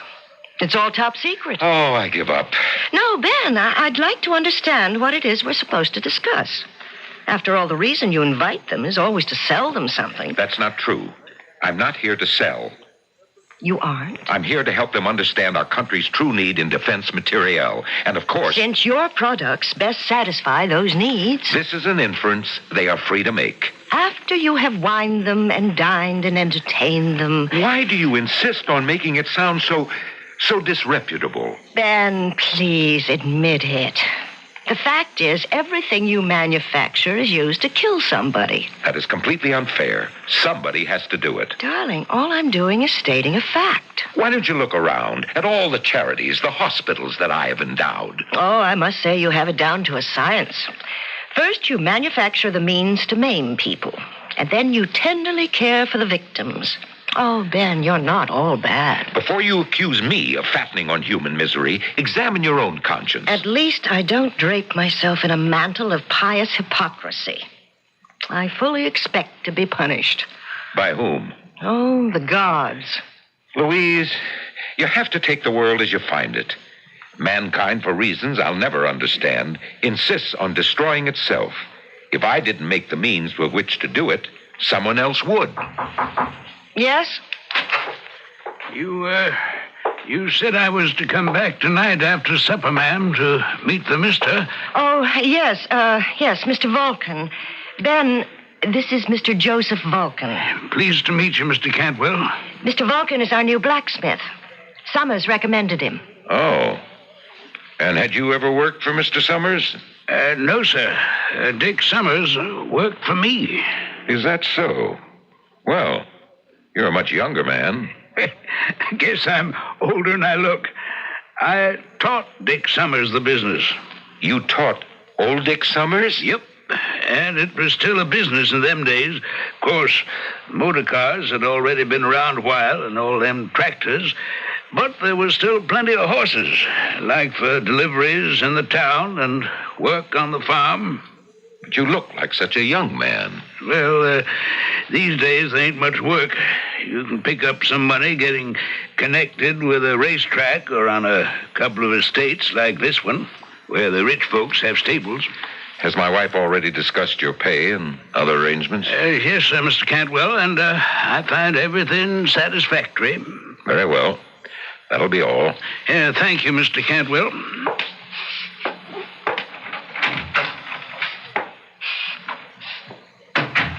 Louise, Yes? I want you to fire him. Ben, why? I want you to fire him. Well, not unless you tell me why. I can't. Oh, yes, you can. I know you. You have sudden automatic responses. You're a creature of violent first impressions. What have you got against that man? I said I don't know. Something bothers you. Try to analyze it. Why? Isn't it enough that it bothers me? Tell me. All right. This is as good a reason as any. I don't like deformed people. But he's not... Well, obviously, he's very lame. You see how he walks. You hear how he walks. Can this be your conscience? Suppose he's a veteran, and he was maimed by one of your instruments of destruction. For the last time, I am not ashamed of what I'm doing. It's work that is legitimate, necessary, and moral. It's sanctioned by the law. Why do you protest so much? Because I... Oh, forget it. Do you really want to know why I hired him? I hired this one because of his name. His name? Yes.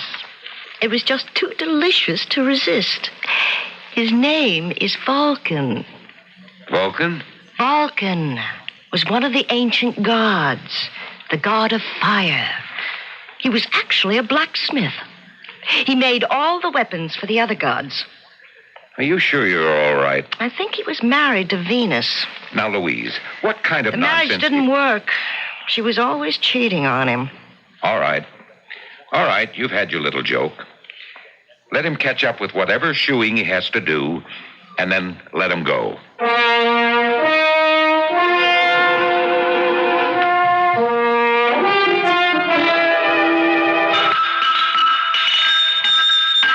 Good morning, Mr. Vulcan. Oh, morning, Miss Cantwell. How long have you been doing this, Mr. Vulcan? Oh, a long time. They've always been smiths. Did you know the ancient god Vulcan was a blacksmith? No, ma'am. I never was much on all them heathen gods. And you never heard of Vulcan? I thought there might be a relationship. No, ma'am. I can't say that I know of any. Mr. Vulcan, may I ask you a question? Well, you go right ahead, ma'am. How did you happen to become lame? Oh, I don't know. You don't? No, ma'am. Oh, I'm sorry. I didn't mean to pry. It's all right, ma'am. I understand my father dropped me when I was a small baby or something like that. Mr. Cantwell, as you may know, has endowed a great many hospitals and medical research centers. Oh, I've made the rounds of all of them, ma'am, and the verdict is this is how I have to be for the rest of my life. Well, if there's a breakthrough somehow, then you will be able to benefit. We'll see to that. Oh, thank you. I must say, you and Mr. Cantwell are the best folks I ever worked for.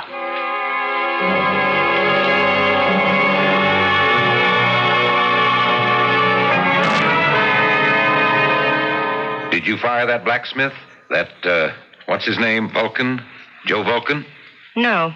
No? But I thought we agreed. We didn't agree. You merely suggested it. But he intrigues me. Why? I told you. He's a blacksmith named Vulcan. So is the ancient god, Vulcan. He's lame. So was the ancient god. Oh, please. Oh, this gets better. I asked him why he was lame. Do you know what he answered? How would I know? Oh, you really are touchy. He said when he was an infant, his father had dropped him. Oh, for crying out loud. No, you must listen to this. Vulcan's father, or at least his mother's husband, I'm trying to be delicate about this, was Jupiter. Oh, who cares? His mother gave birth to Vulcan, and Jupiter was so angry that he seized the child and hurled him from Olympus down to the earth below. And that's why Vulcan became lame. Do you see the similarities? What I don't see is what you're really driving at. Well, they say the ancient gods would, from time to time, visit the earth, disguised as mortals. Are you trying to tell me that this silly-looking oaf that is employed in our stables is actually an ancient Greek god called Vulcan? His Roman name was Vulcan.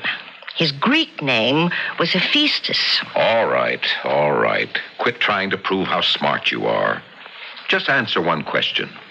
If it's true, what is he doing here working for us, this god of yours? Well, with very few exceptions. A visit from the gods usually meant a great deal of trouble for the people he called on. What kind of trouble? I just hope we never find out. The hard way. Coincidence. And what is Louise's rationale for saying that their latest employee is actually Vulcan, the ancient god of the blacksmiths? Well, you heard it, and it's all circumstantial evidence. And you know what the philosopher said about that, don't you? Some circumstantial evidence is very strong, like when you find a trout in the milk. What will we find in Act 2?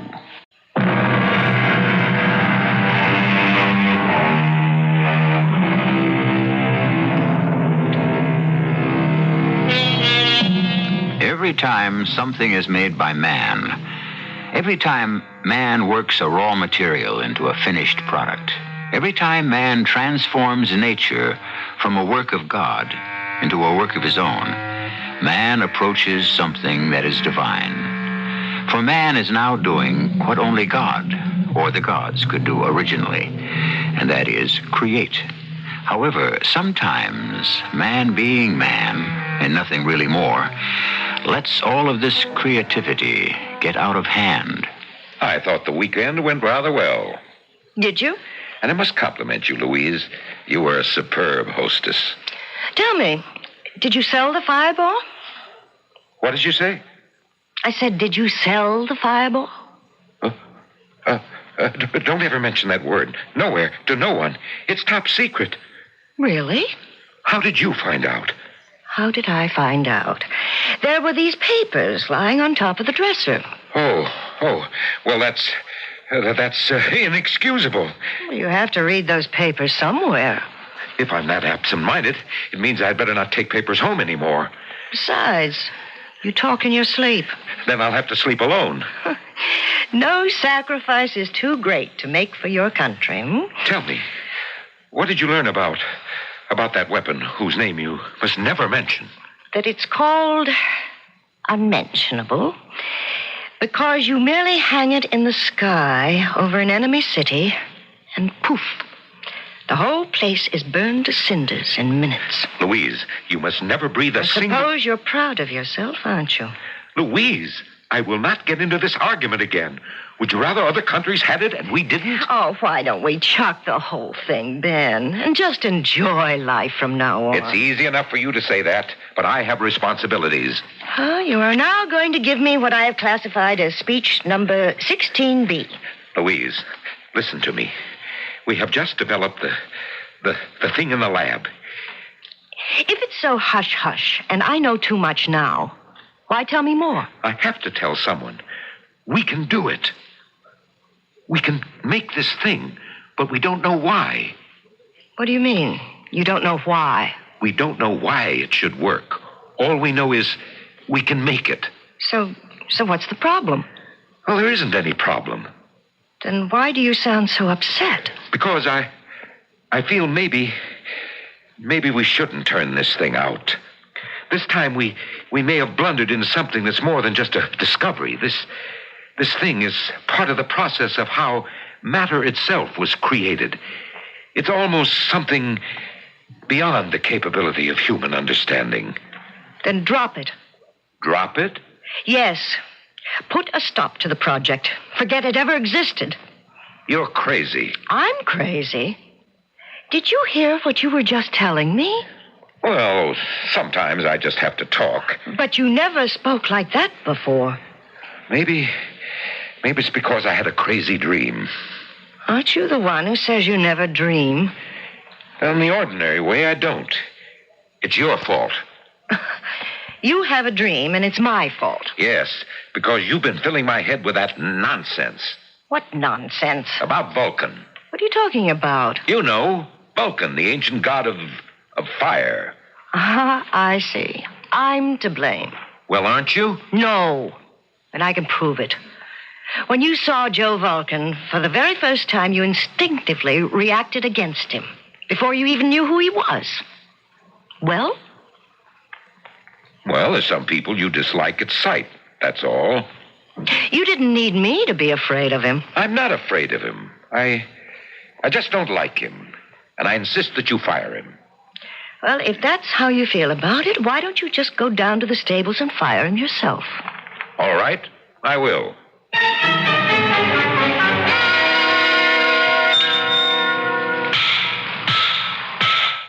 Oh, morning, Mr. Cantwell. Vulcan, I'm going to have to let you go. Yes, sir, Mr. Cantwell. When do you want me to leave? Well, I want you to finish up around here. Take 2 or 3 weeks. Yes, sir. Vulcan, I don't want you to feel badly. No, sir. It's nothing personal. You can see that for yourself. We don't require a full-time blacksmith. That's true. And if you need references for your next job... I don't think there's going to be another job. Oh, don't say that. Good men are hard to find, especially in the kind of work you do. No, sir. I think I'll quit roaming all around the country. You may have done me a favor. A favor? Yes, sir. I don't spend nearly enough time with my wife. Oh. She's a beautiful woman. Really? I know what you're thinking. An ugly cuss like him, how do you ever get a beautiful woman to even look at him, much less marry him? Oh, I didn't mean to imply that. Oh, it's all right. I'm used to it. Funny. A lot of folks say that she steps out on me. You know what I mean? But even if it's true, it's my fault. What do you mean? Because I'm also being untrue to her. Uh-huh. Oh, not in that way. But I'm still cheating on her. How? Well, I'm giving time and energy that you might say belongs to her to my job. You see what I mean? A lot of fellas do that. And then they wonder why their wives find something else or someone else. Well, sir, if you don't want me on the place, I'll be going.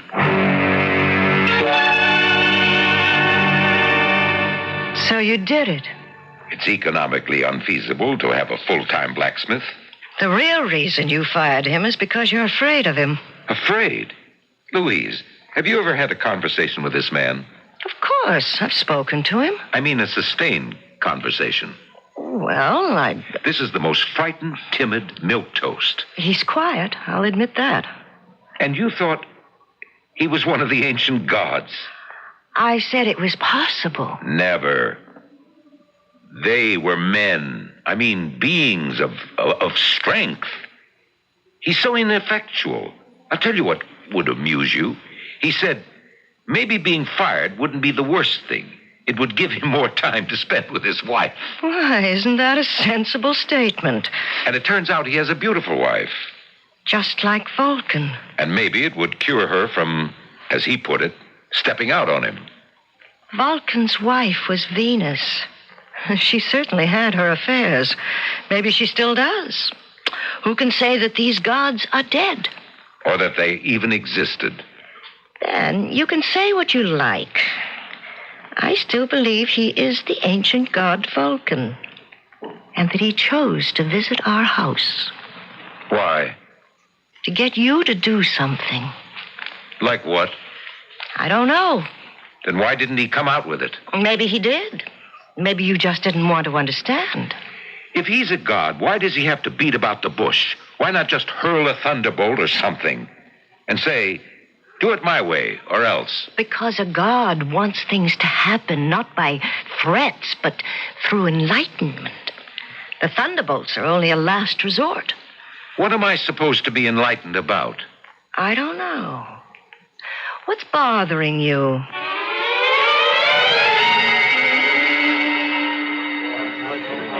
Hello, Senator. Sit down. Morning, Ben. I'm sorry to be late. Oh, it's all right. Our starting time is whenever we decide to show up at the first tee. Well, shall we order? No, I'm on the diet. Say, that's a pretty big spread on you in the Post. I was afraid of that. They go all the way back to the 30s to find a phrase to describe me. Merchant of death. Actually, it's a rather philosophical article. Philosophy? In the Post? Well, as a matter of fact, the writer calls you Vulcan. Vulcan? Yeah, you know, the ancient god of fire. Where does he come off with? Well, he calls you the modern god of fire. But you must admit there's a basis for it. A basis? Well, you're perfecting a thing for us, and it's almost supernatural. Is this Senator Sullivan talking? Oh, come on, Ben. Whatever happened to your sense of humor? I'm too busy to have one. They even write that you run the risk of being punished for hubris. You just lost me. Oh, well, a hubris is a kind of defiance of the gods. You know, by taking unto oneself one of their attributes, by challenging them in their own speciality. Is that a fact? Oh, yes. There was a girl named Arachne in ancient Greece. Now, she claimed she was the finest weaver in the world. This annoyed the goddess Athena no end. I can't believe this conversation. Yes, well, you see, Athena held a distinction for herself. So, poor Arachne, for her hubris, was punished. Now, do you know how? I can't even begin to imagine. She was turned into a spider. Am I going to be turned into a spider, too? Well, you haven't annoyed Athena. Your problem is with Vulcan. Oh, I see. And since you've set yourself up as a master of fire, he just might decide to have at you that way. Need I tell you, I am terrified. Oh, and also on personal level, you may have affronted him. What did I do now? Well, he was married to the most beautiful of all women, Venus, and your wife... Oh, come on. She's a good-looking woman, but... No, don't say that. Louise is beautiful. You know what I think? You're trying to psych me. You have to have an edge, but it won't do any good, Senator. I'll still beat you on the course today.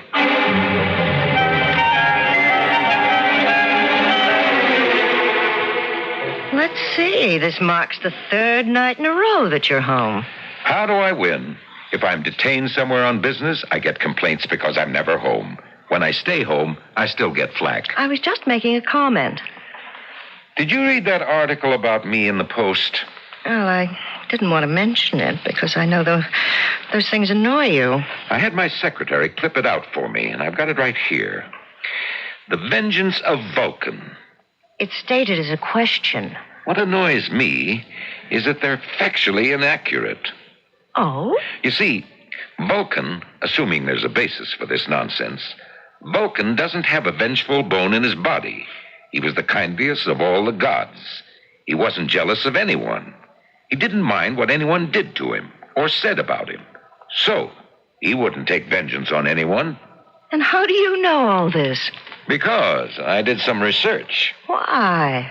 Why should you take time from your busy schedule? Because I have to set certain people straight. About what? You know, if this conversation were ever made public, both of us would be prime candidates for a sanitarium. Well, so, even if I did have the hubris to offend Vulcan, he wouldn't do anything about it anyway. Oh. Well, now, do you feel better? Who says I'm feeling badly to begin with?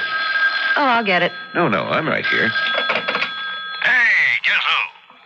Senator. Hello, Ben. I'd know your voice anywhere. Ben, I just called to let you know that you can expect to have clear sailing in the Senate committee tomorrow. That's great. Yes. Well, I thought you'd like to hear that. I certainly do appreciate it. Yeah, well, I'm glad. Goodbye, Ben. Goodbye. That's funny. What is? The senator. He called to tell me about the committee hearings. Well, doesn't he usually? Except this morning at the club. I told him I'd be out of town. Maybe he forgot. He hasn't forgotten anything since the day he was born. No. He thought I wouldn't be home tonight. And that's why he called.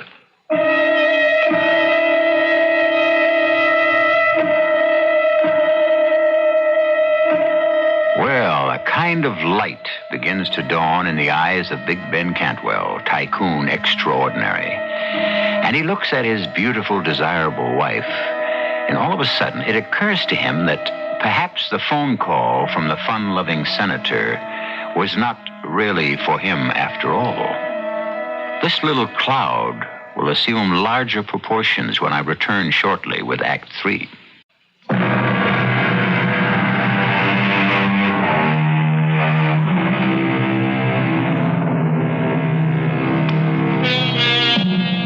Are we playthings of the gods?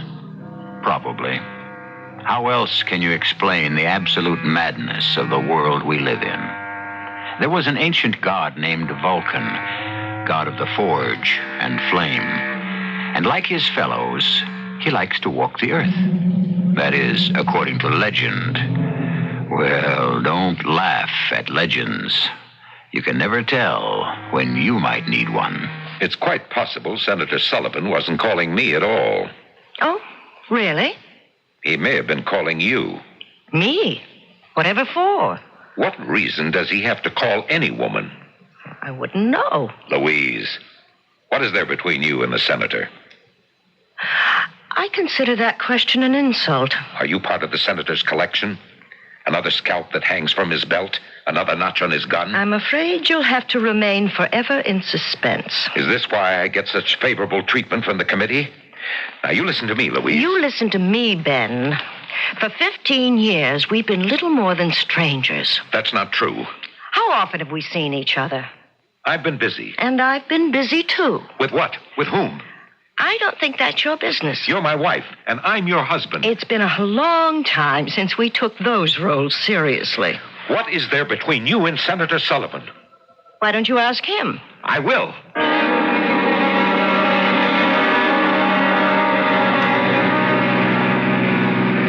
Everybody's probably laughing at me while my back is turned. She's stepping out.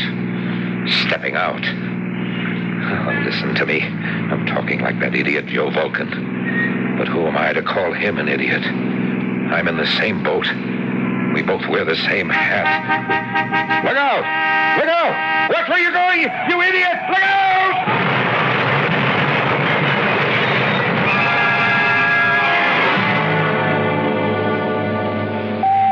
It was a miracle, Louise. A miracle. You say he's all right, Dr. Corman. The car was totaled. All he has is a few scratches. Are you sure? Positive. Now come inside. See for yourself. Is it all right to see him? Come on, Louise. It was such a terrible crash, I can hardly believe. Ben? Hello, Louise, dear. How do you feel? Well, I'm all right, except I have this terrible pain in my legs. Dr. Corman, you said...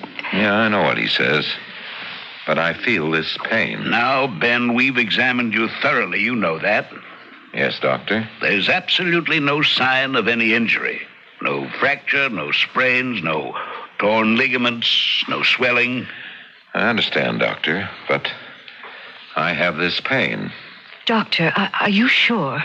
Not only am I sure, but every specialist we called in is also sure.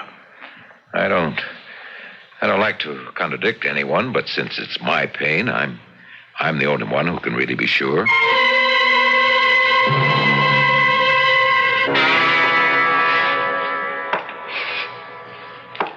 Louise. Ben. I'm home. It was a very busy day. Ben, I think we should have this out. Why do you limp? Why? Well, it should be obvious. My legs hurt. But the doctors say The doctors are simply mistaken. But Ben... I wish I could oblige everyone. I hate to cause anyone distress. Ben, what are you talking about? Well, it's just that my work itself is so turbulent. It deals with elemental forces that, well, I like my personal affairs to be calm, peaceful. What has come over you, Ben? I don't know what you're talking about. Nothing's come over me. What kind of a game are you trying to play with me? Game? Look, when you got into your car and you decided to confront Senator Sullivan that night... I don't think we have to talk about that. Oh, we do. I admit that he and I had seen each other a few times, but... Louise, dear, please. I don't wish to discuss this. It isn't necessary. But, Ben... If you'll excuse me, Where are you going? To the forge. The forge? Yes, you know, the factory. Don't go. What is it? You called it the forge. Of course. Why? I'll tell you why. Because that's what Vulcan called his workshop. Vulcan? Yes, Vulcan. Now I know what's happened. You actually believe you're Vulcan. Now, why would I want to do a thing like that? You've affected his limp. My feet hurt ever since that accident. And you can even accept the fact that your wife might be having an affair. Is that who you want to be? Is that what you want to be, Vulcan? Louise, darling, maybe you'd better see Dr. Corman. If you want to be a god, be a Jupiter, an Apollo. You're not well, and I wish I knew what was making you so unhappy. Look, I don't want to be married to Vulcan. Vulcan? Whatever makes you think that? You're married to me. You're married to Ben Cantwell. But you're not Ben Cantwell any longer.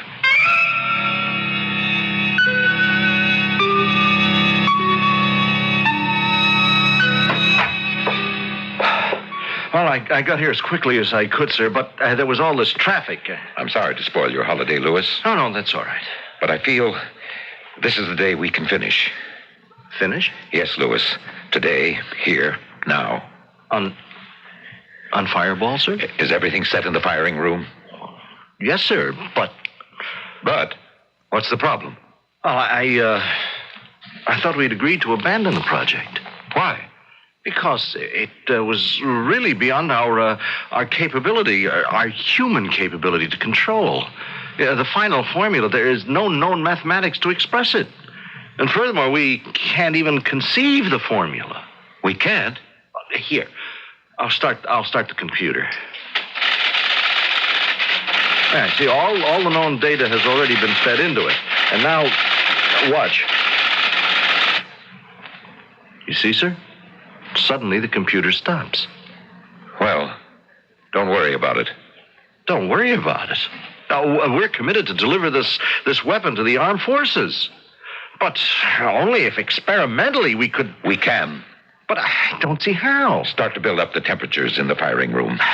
What formulas are you... I don't need a formula. Do as I tell you, Lewis. I know you're a great one for intuition, sir, but this time... Do as I tell you, Lewis.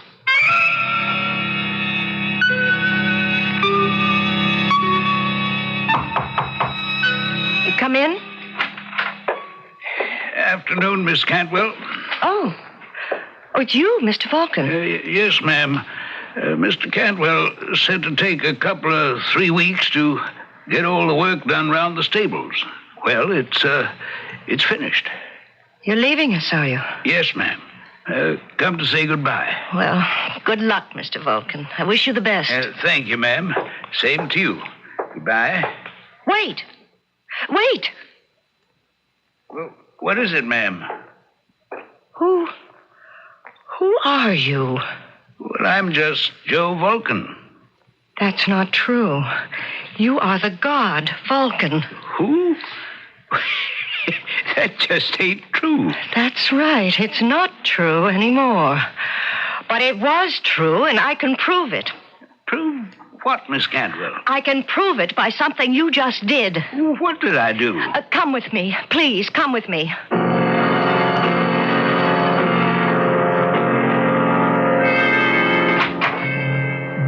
Ben.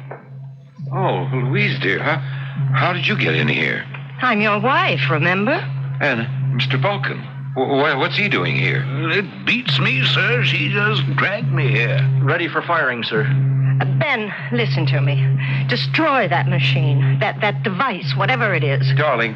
Because if you don't, then you really become Vulcan. Then you really acquire his full powers. Is that how you want to live? Look at him. Louise, I'm very busy. You don't want to be Vulcan. You'll hate it. Immortality becomes a terrible burden after a while. The gods themselves grow tired of eternal life. That is why they walk the earth, to find someone who can lift the burden from them. And that someone becomes the god, don't you see? That's the true nature of immortality. What does that have to do? And Vulcan has found you. He has given you all his characteristics, his talent, his meekness. It's not too late. Give them back. Give what back? Don't finish the fireball. You yourself said that the final step of the formula was beyond human comprehension. But once you comprehend it, you will become more than human. Mr. Vulcan, you know I'm speaking the truth. Well, I'm sorry, ma'am. I don't know nothing of the kind. I said he gave you everything, Ben. Mr. Vulcan, please walk to the door. But why? Walk to the door, please. Stop. See, Ben? See? What do you want me to see? He doesn't limp anymore. His walk is normal. How do you account for that, Mr. Vulcan? Oh, I guess it's a miracle, huh? I said he gave you everything, Ben. He even gave you his limp. Ready for firing, sir. Throw on the A switch. The B switch. No, don't. You don't want to be Vulcan. Now, my dear. If you're to live like Vulcan, I'll have to live like Venus. I don't want that. Will you want me to flaunt other men in your face? The senator, the admiral, even your assistant here. Louise. I'll do it, because I won't be able to help myself. And you won't be able to stand it. You'll prowl the earth to find someone to take your place. Sir, if we don't fire now... Ready. Don't, Ben. Ben, you'll know too much. You'll become the god who knows too much. Vulcan. And that's why he limps and staggers. It's not the injury to his feet. It's the weight of knowledge he must carry. He knows more than any of them. He knows how to make and build. Oh, turn off that switch. Turn it off, Ben. You heard her, Louis. Turn off the switches. Ben. I turned them off, but nothing happened. The reaction could have gone too far. We can be destroyed in here, sir. The whole world can be destroyed. What are we going to do? I don't know. As I said, it's beyond human comprehension. Maybe it'll just stop itself.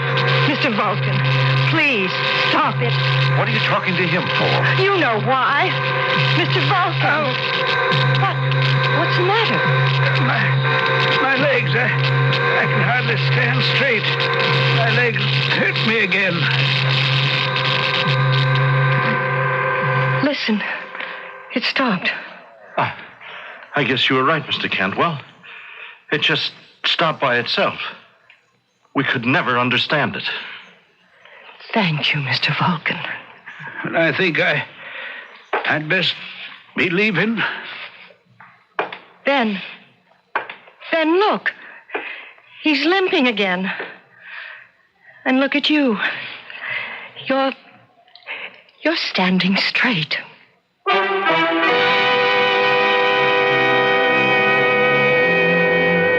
Take it any way you like. Chacun a son goût, as our friends in France would say. Do the gods walk the earth and look for their replacements? Is that what happened to Ben Cantwell? Or was it merely a psychological seizure? Think about it, and I shall return shortly.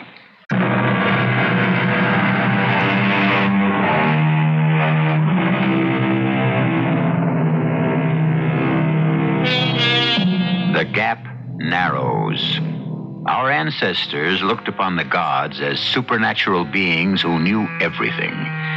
But now, we are starting to do what only the gods themselves could do. Little by little, we seem to be stripping the veil away from all the mysteries of life and death. And so, some say, the gap narrows. But is this also human frailty? Outward appearances to the contrary notwithstanding, is the gap really widening? In any event, let there be no gap at all between you and us here, 7 times each week. Our cast included Kim Hunter, Hugh Marlowe, Earl Hammond, and Guy Sorrell. The entire production was under the direction of Hyman Brown. And now, a preview of our next tale. Both the securities and the cash have vanished. It's just futile. No, it's not, darling. Well, how do you begin? Very carefully. What do you mean by that? Stell, someone worked this frame up on me. Maybe more than one person. I'm going to ask questions. I'll pick up a stray remark here, another there, and in time, I'll put them together and I'll have an indication of who was behind the embezzlement. Oh, well, it seems so hopeless. Stell, when I was in prison, I read something that stuck in my mind. Forget where I read it or who wrote it, and it's just a line, but what it is, in a really just cause, the weak conquer the strong. I believe that, Stell. It may take a long time, but I'll get the truth. This is E.G. Marshall inviting you to return to our Mystery Theater for another adventure in the macabre. Until next time, pleasant dreams.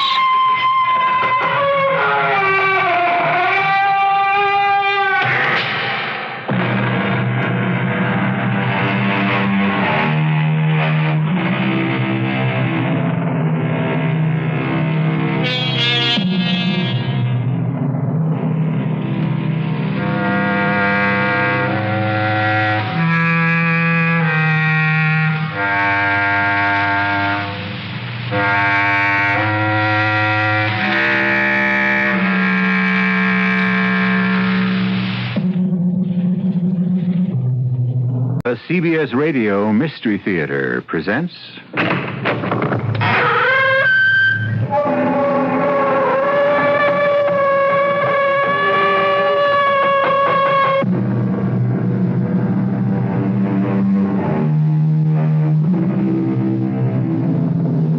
Come in. Welcome. I'm E.G. Marshall. Many of you may not be familiar with the writings of William Austin, since his main claim to fame is that he was the forerunner of the famous Nathaniel Hawthorne. But it is as sad in a way as this haunting tale I bring you that he should have been so overshadowed by his famous antecedent. For no more poignant and heartbreaking, while at the same time terrifying story could be told than this. The American version of the wandering Jew, condemned and outcast, and the small, shivering, fever-racked child with the sad brown eyes innocently doomed to share his exile with him forever. Archer, in his lightning flash, do you see? My eyes are dazzled. What should I be seeing? There! In the center of the cloud. What? An open carriage drawn by a fierce black horse, and the child clinging in terror to the man. There he goes, the storm breeder.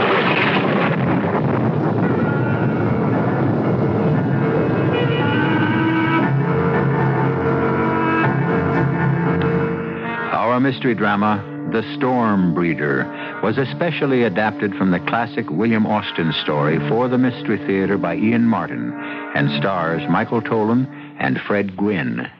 It is sponsored in part by Allstate Insurance Companies and Buick Motor Division. I'll be back shortly with Act One.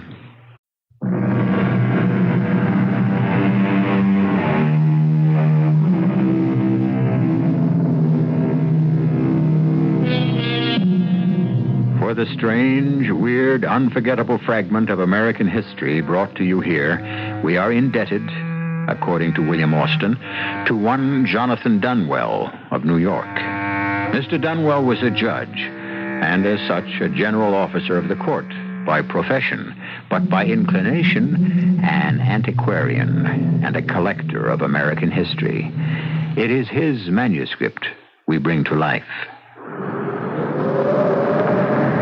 In the summer of 1820, business called me to Boston. I sailed in the packet to Providence, and when I arrived there, I learned that every seat in the stage was engaged. I was fortunate enough to find a seat with the driver. It being a pleasant night and he quite intelligent, we were chatting pleasantly when all of a sudden the horses drew their ears on their necks flat as a hare's, and the whole business of Peter Rugg began. What's the matter with the horses? Have you a shirt, too, with you? Well, I need no overcoat. My jacket is enough. You'll need one soon. You see the horses' ears? Well, as a matter of fact, yes. I was just about to ask why. They see the storm breeder. The who? You'll find out, sir. Keep your eyes ahead. I am. The road seems empty, and the weather is lovely, not a cloud in the sky. But you will see him soon. And the weather that follows will blot out the sun. Are you pulling my leg, driver? I wish I were, Mr. Dunwell, sir. Here, sir. Wind this blanket about you. But the sun is shining, and Listen to what I say. Protect yourself as much as you can. Approaching us was a weather-beaten chair, once built for a chaise body drawn by a great black fiery horse, traveling at least at a speed of 12 miles an hour. Seated in it were a child and a man who glanced at us as he passed in such dejection of spirit and hopelessness that my heart seemed to suspend beating momentarily. In the moment that he passed us, our horses' ears sprang forward and bent so that they nearly met. Who was that man? Nobody knows. And the child? Nor her. Though both are familiar to me. I must have passed them more than 100 times on near as many routes. Without ever exchanging a word? Not a word. In the beginning, he used to stop and inquire the way to Boston, even when he was traveling directly away from the town. But since he never seemed to follow my directions, I have ceased communication with him. So that was the reason for the strange, fixed look he turned on you. It could be. And now he's gone. Disappeared as if neither he nor that frail, shivering child had ever been. Does he never stop anywhere? Never longer than to inquire the way to Boston. I see no signs of this promised storm. But look in the direction from which the man came. The storm follows him. By gad, you're right. There is a little black cloud speck in the east, but not much more than the size of my hat. Aye, that there's the seed storm. With luck, we may reach Polly's Tavern before it strikes. But you mark my word, the wanderer and his child will go on through rain and thunder and lightning to Providence. To the town we are coming from, you mean? Yes, sir. I would guess the real Providence is as far out of his reach as the Boston he never seems able to find either. Wrap that saddle blanket about you, for here it comes. Hey! Giddy up! Giddy up! Mark you in his lightning flash. Do you see? My eyes are dazzled. What do you mean? Watch as it comes again. There! In the center of the cloud. What? Don't you see? An open carriage drawn by a black horse and the child clinging in terror to the man. Now look! Do you see? I see nothing but the lightning and the boiling blackness of the cloud. No matter, perhaps as well for you. Now hold fast. We go full out. Hey! Get up! Move then! Move!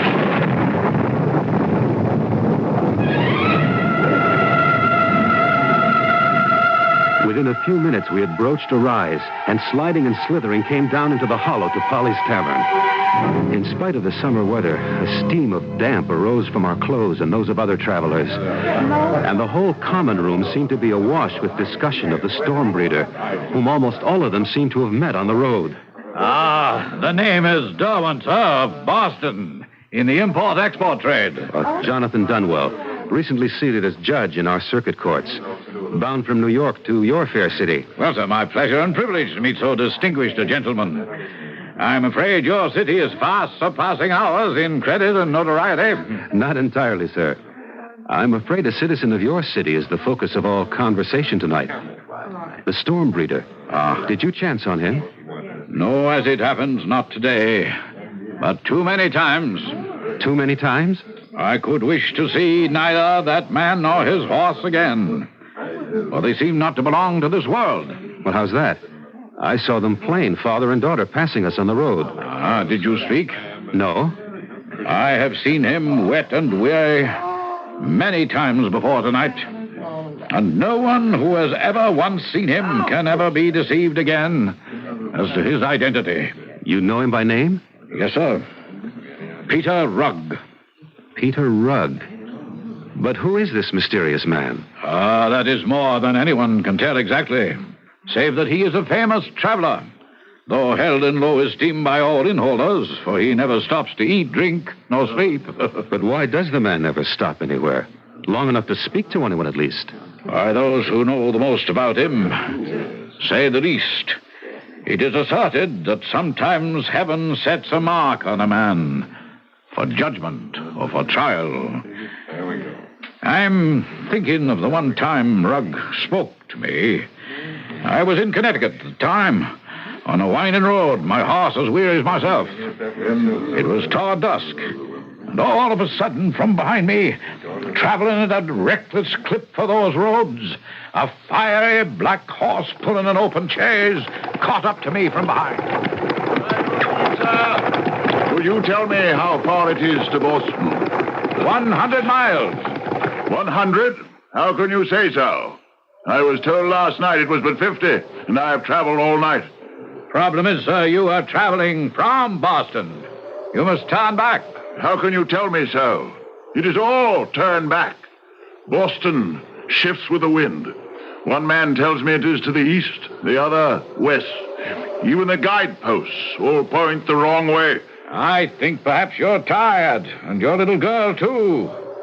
Why not stop and rest? You're wet and weary. Yes, foul weather since I left home. Stop then up ahead at the inn and refresh. No, I cannot stop. You see what follows me? I must ever stay ahead of it. So I must reach home tonight. I pray you are mistaken in the distance to Boston. I wish I were. May I make so bold as to inquire if you are Peter Rugg? I think we've met before. My name is Rugg. I meet so many... I have lost my way. I am wet and weary. I would take it kindly if you would direct me to Boston. Where do you live in Boston? On what street? Why, Middle Street.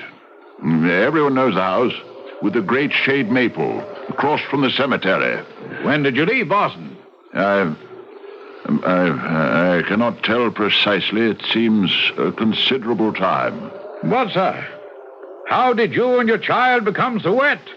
It has not rained in these parts today. The shower caught me back on the road a piece. It always catches me, unless I keep moving. Would you advise me to take the old road or the turnpike? Why, the old road is over 120 miles. The turnpike but 97. You impose on me. It is wrong to trifle with a traveler. You know it is only some 40 miles from Newburyport to Boston. But this is not Newburyport. This is Hartford. Do not deceive me, sir. Is not this river I have been following the Merrimack? Oh, no, sir. You are just outside Hartford. And this river is the Connecticut. Have the rivers changed their courses? As the cities their places? Am I forever... But again the clouds are gathering. The storm is at my heels. God curses me for that fatal road.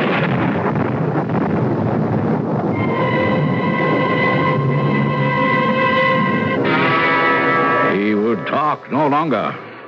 His impatient horse leaped off, his flanks rising like wings. And that's the last time I saw the ill-fated Mr. Rugg. Amazing. But you say he gave his address as Middle Street. That is correct, I should say, Judge Dunwell. The house with the great maple shade tree across from the cemetery. So he said. Do you know Boston well enough to locate him? Oh, no, sir. And my business seldom carries me that way. But mine does. I think for curiosity's sake I must go to Peter Rugg's home and try to find out why it is so difficult to return to. 20 years, you said, you've been seeing him on the road. Oh, all of that. And the last was the only time we spoke. I should like to meet the man face to face, if for no other reason than to find a better fate for that little girl long since turned woman.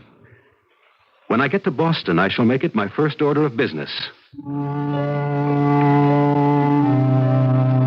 Which is exactly what I did.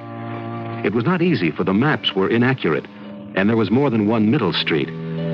But finally I found it. The great tree smothering the house so that it lay in a shadowy gloom. The paint was peeling, the windows cracked and cobweb-ridden. But the path to the door was cleared, and I was sure that someone or something still lived there. It was with a strange trepidation I walked through the weeds and lifted the heavy knocker. At last, with a deep breath, I let it fall. Then, in utter silence, bathed in the shadowed gloom, I waited to meet whatever waited behind that door.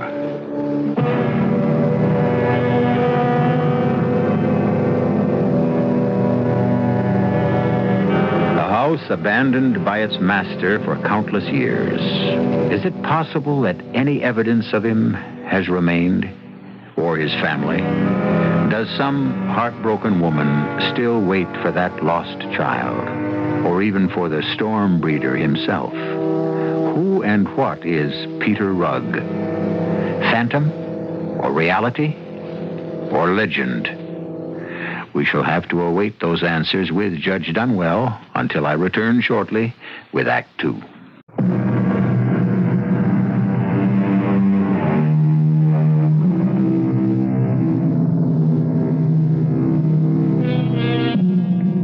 Judge Dunwell was never fated to have an answer to his knock on the door. For in the very moment that something old stirs and rustles within the house, outside it, the small noises are smothered by the arrival of the familiar black chaise and the snorting, prancing steed that draws it. Whoa, Lightfoot! Whoa! Don't you recognize home at last? At the sound of the arrival, instinctively I had withdrawn deeper in the shadows, finding perfect concealment behind a clump of overgrown rhododendra. Twilight was just upon us, as a confident and somehow younger man than I remembered Peter Rugg to be strode up the path, just in time for the door to open. The little girl sat timid and immobile on the seat of the carriage, as if knowing the hopelessness of it all. Somewhere, low thunder grumbled. Mistress Rugg, your husband is sorry to have been delayed, but circumstances beyond... I beg your pardon, madam, but I am looking for Mistress Catherine Rugg. Who? Who did you say? My wife, madam, the Mistress Rugg. Oh, Lord bless you, sir. She ain't here. Ain't been here or in this world for 50 years. What do you mean? I mean, she's dead and gone like all hers. Dead and gone and buried and lost. But that can't be. I'm tired and worn, but this... I know my own house. I live here. Oh, no, you don't. Not now, you don't, whoever you are. I can show you deed and title which says that it's mine. It is true. It seems as though it might be on the wrong side of the street. I don't know. It's hard to... forgive me, madam. I'm confused. Everything seems misplaced. The streets changed. The people changed. The town changed. And what is strangest of all, Catherine Rugg has deserted her husband and child. Oh, pray tell me, has John Foy come home from sea? Who? John Foy, my kinsman. He could give me some account of Mrs. Rugg. I never heard of John Foy. Where does he live? Just above here on Orange Tree Lane. Why, bless you for a stranger. No such place in this neighborhood. But that can't be possible. The street's gone. Orange Lane is not the head of Hanover Street near Pemberton's Hill. There is no such lane now. You cannot be serious. Woman, you mock me. The next thing you will tell me is that there is no King George. However, be that as it may, you must see, madam, that both my daughter and myself are wet and weary. I must find a resting place.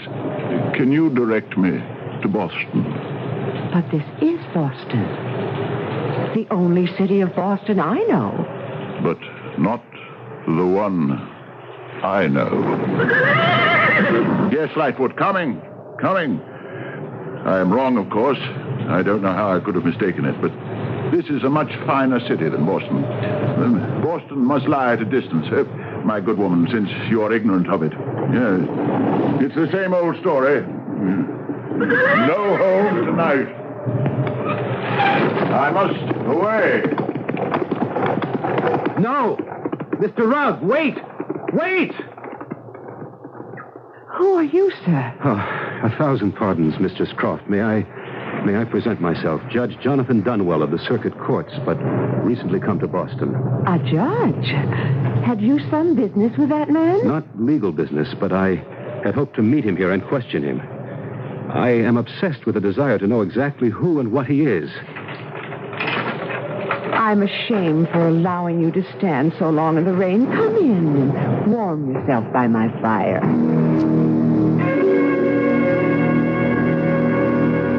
May I offer you some more sherry, Your Worship? No. You are more than kind to have given me what I have against the chill. Heaven help that poor man in an open carriage. And that child beside him. And the child. That a man named Rugg once owned this house is all I know. The factor who arranged for my father to take it over is supposed to have made sure all papers are legal. How I wish I could have stopped him, learned more about him, tried to solve the mystery of him. The mystery of him? Well, I cannot help there, but I should think the factor who sold us this house should know more of him than anyone, if he is still alive. Could you give me his name and address? I shall not rest till I have followed this strange affair to its depths and its beginnings.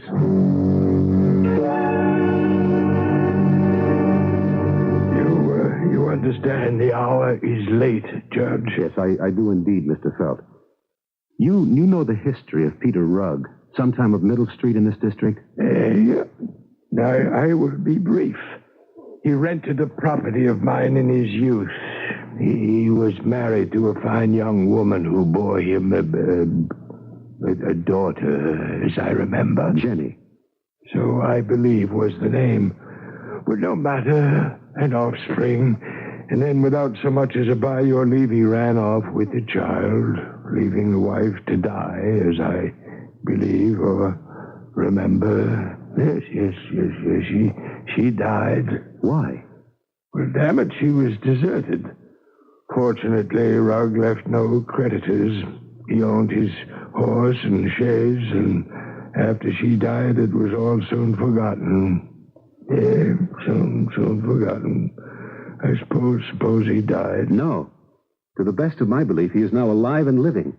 I have lately seen him and his horse and chaise, and his child. Oh, is that so? That's so. Well, now, I wouldn't presume to argue with a man of your standing that Peter Rugg could still be alive.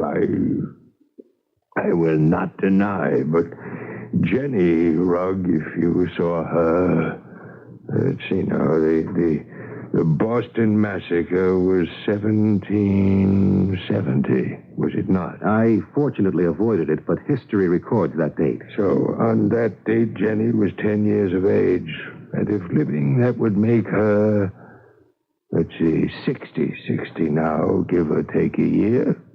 Do you know what you're saying?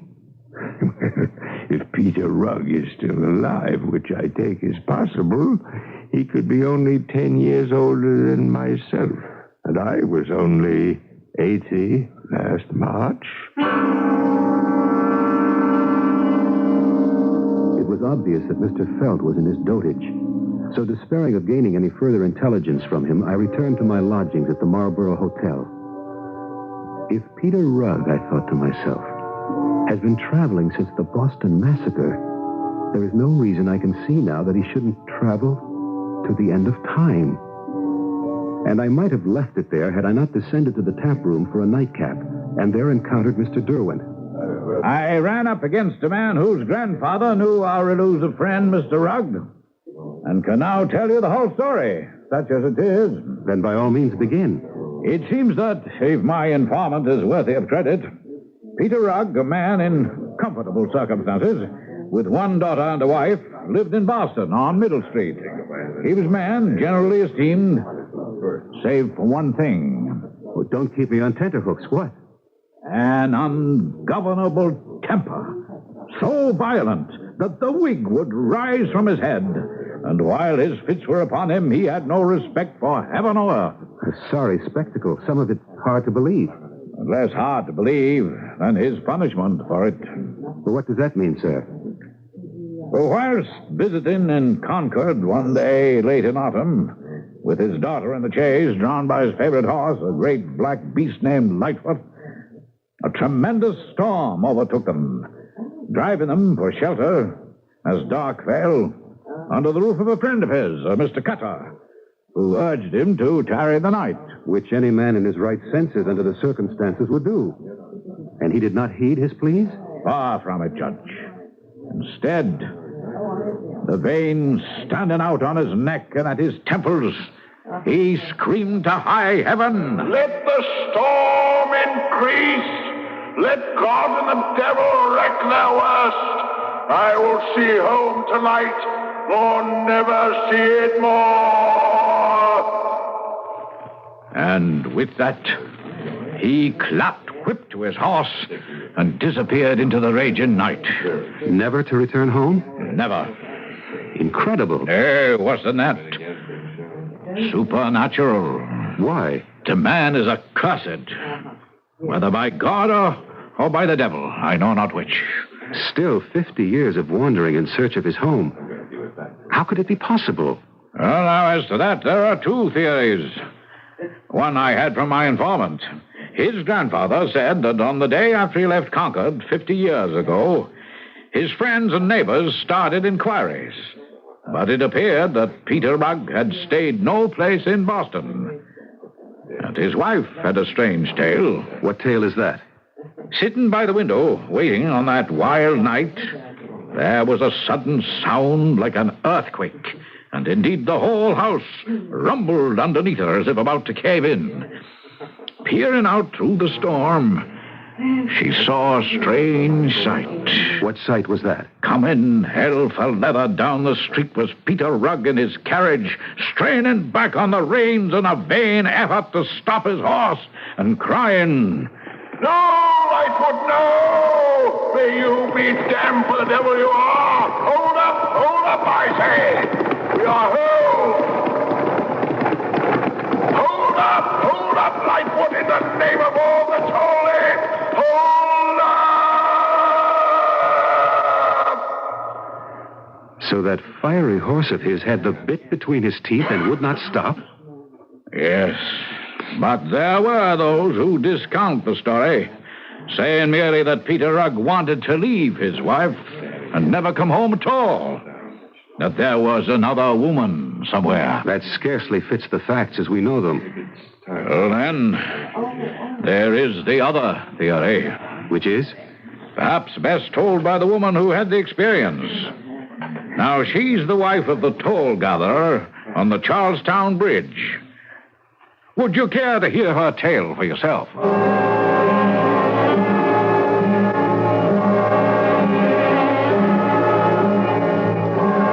Well, sirs, it's many years ago by now. My old man has gone to his rest. Lord save him who could bear me out. In those days, we were both young and spry, and many's the evening I used to keep him company here at the toll gate. Those days were when? Oh, nigh under 50 years ago. Well, I'm sorry to have interrupted. Go on with your story. But I remembered how annoyed Ethan was by this big black horse and the chaise and the man and the little girl. used to tell me how they continually were in contempt of the rates crossing the bridge without stopping or paying. And were they always followed by bad weather? Why, bless you, sir, that is the truth. My Ian used to say they brought bad luck. And you say you saw them? One evening we heard them thundering up, and I says, this time they ain't going to take it out on you, Ethan. You're too easy going.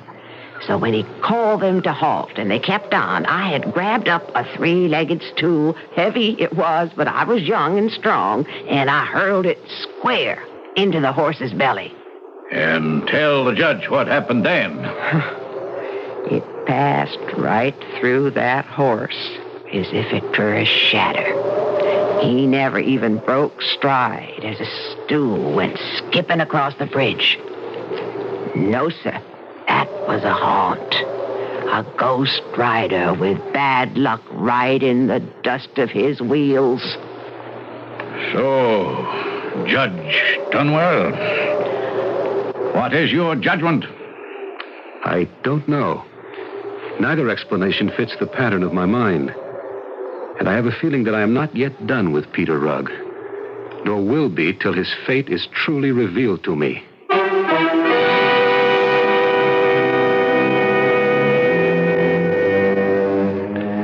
And the judge's instinct was right. Neither he nor we are yet done with the haunting tale of Peter Rugg, the man or ghost who wanders so hopelessly in search of home and rest. I'll return shortly with Act 3.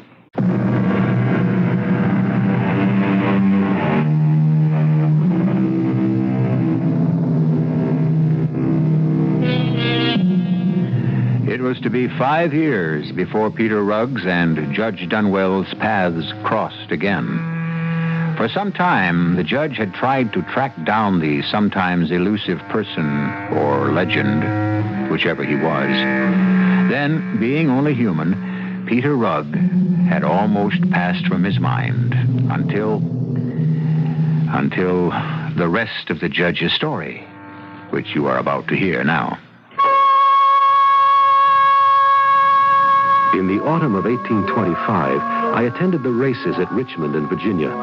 There was great excitement, and the races were well attended, for it was a match race between two recognized champions, a roan called Dart and a light gray mare called Butterfly.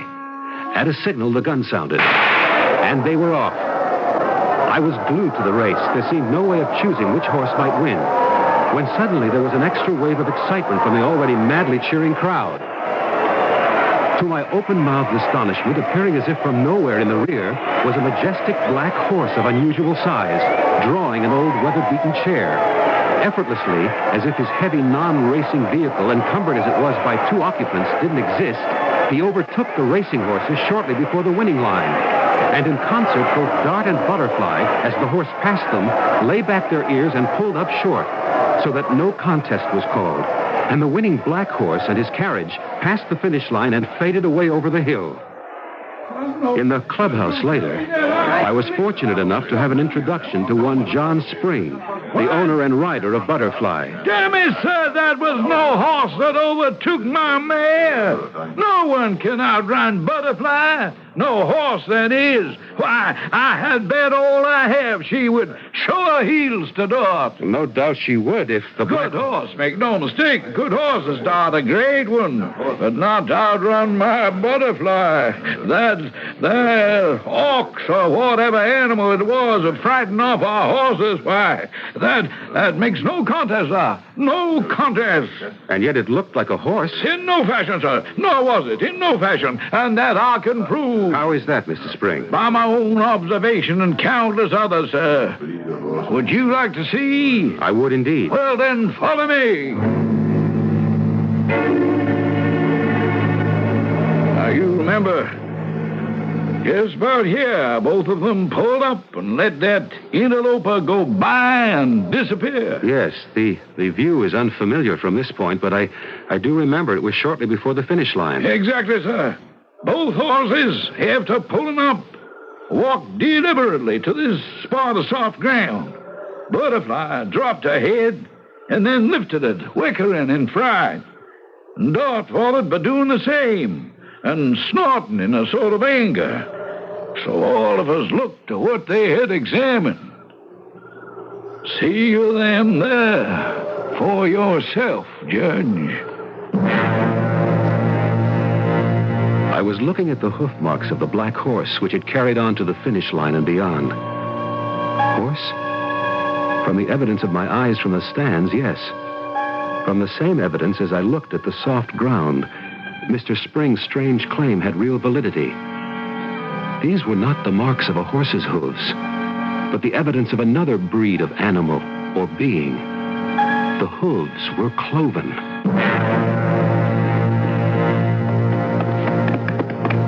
Judge Dunwell. Mr. Derwent, your business takes you far afield. In the nature of things. Not like what happened today at the races. You saw? Oh, yes. I was stunned, weren't you?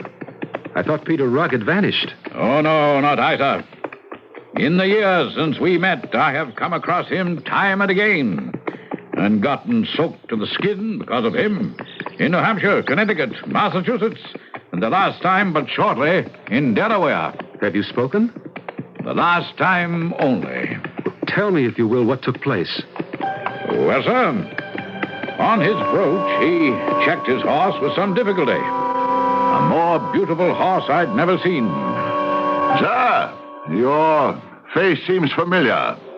Perhaps I may engage your help. If you are, as maybe, traveling to Boston, I should be glad to accompany you, for I have lost my way. My little girl here is weary, and I must reach home tonight. That would be impossible, sir. For you are in Concord, in the county of Sussex, which is in the state of Delaware. But Concord? That is only 20 miles from Boston, and my horse Lightfoot could carry me to the Charlestown ferry in less than 2 hours. You mistake, sir. You are a stranger here. I am well acquainted with Concord, and this town is nothing like it. Because this is Concord in the state of Delaware. Huh? What do you mean by state? Why, one of the United States, man. States? Do you mock me? Because my heritage is Dutch? I know well I am not in Holland. As a gentleman, I beg you not to mislead me. Tell me, quickly, for pity's sake, before my horse swallows its bit, he is so starved, set me on the right road for Boston. If I could, and I did, it would be 500 miles from here. 500 miles, you say? Nay, I will listen no more. This beats the Connecticut River. Get up, Lightfoot, get up!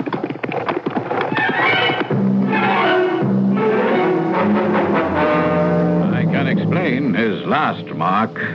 I met him, as you may remember, outside Hartford, when he persisted in mistaking the Connecticut River for the Charles. So our wandering homeseeker is still abroad. Man or spirit, I shall not rest until he can. But how to help him? The courts were closed until the winter session. It seemed to me that the judgment on Peter Rugg was too great, too inhumane, too unreasonable for the extent of his small crime. I made it my business, wholly for once, to try to catch him again. But I always seemed fated to be just too late. At the toll gate on the turnpike between Alexandria and Middleburg, he had passed and paid no toll. But the toll gatherer was grateful, for he brought rain behind him to relieve the drought.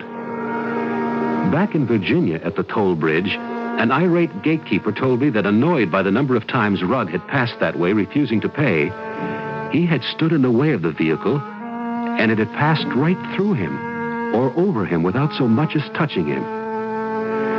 On the ferry boat across the Hudson, a Mr. Hardy who collected fares showed me a fare that a man had given him, insisting it was 30 shillings. It might have been once. It was a half-crown, coined by the British Parliament, dated 1649. Then I knew I had caught up with Peter Rugg again at last. I found him in his rig at the bow of the boat. Greetings, Mr. Rugg. Huh? Oh, yes. You seem familiar, sir. Judge Dunwell. We have met on the road before. That could be possible, sir. May I say that since you're a stranger here, my house is your home. Dame Rugg will be happy to see her husband's friend. Step into my chair, sir, if you will. Move over, Jenny, for the great man, and we shall be in Middle Street very shortly. For many reasons, I will take advantage of your kind invitation. I sneaked a glance at my companions. Both were dressed in incredibly old-fashioned garments of fine cloth, but showing great wear. Rugg himself, at least in the face, was little more than skin drawn over the skull and cheekbones. Jenny was so bundled up she suggested only to my sad and horrified eye what her wizened, dried-out face proclaimed. A small Egyptian mummy. Only Lightfoot looked bigger, sleeker, and more magnificent than ever. This is not Boston, sir. Then mayhap it is New York. How can it be New York, sir, when that place is 200 and more miles from Boston? But I thought I was home. Mr. Rugg, look to the west. Only the size of a blackberry now, but that looks like an angry storm on our trail. Ah! It is in vain to escape. I know that cloud. It brings new wrath to spend on my head. Go now, kind stranger, whoever you are. Leave me to my fate. No, not this time, Peter Rugg. Give me the reins. This time, perhaps we can outrun the storm. I took them from his slack hands, sliding over him and pushing him back to huddle with his daughter. And it needed only one flick to send that strange horse on his way like the wind. As we careened around the first corner, I noticed that his front hooves had been split on some hard road somewhere, but were healing. So Mr. Spring had been at least half right about the cloven hooves. I remembered little of that nightmare ride for Boston, how many days passed, where we stayed or ate or slept. I only know that no matter how fast we traveled, that mushrooming black cloud stayed on our heels every step of the way. And then at last, we were in Boston, on Middle Street. A crowd was gathered. The great elm still stood, although barren now of leaves, fire-blackened. And all that remained of the house was a heap of rubble. All else burnt to the ground, as I knew it to be, for the fire had taken place 2 years before. I tell you, men of the North End, this is holy ground. The city needs this land, and let not the name of Peter Rugg dampen your ardor. No! I hold renting title to this place. No, hush, Mr. Rugg. Listen for a moment longer. Let no man try to tell you that Peter Rugg is long since dead and gone to his reward or punishment. Let not legend makers shake the right and title to this land, which is free and clear. But how can this be? Who has burned my house to the ground? And who are all these strange people? I thought I knew every man in Boston, but I do not recollect at this moment that I ever saw one of these. Who are these strangers? Listen to me, Peter Rugg. The only stranger here is you. You have suffered many years under an illusion.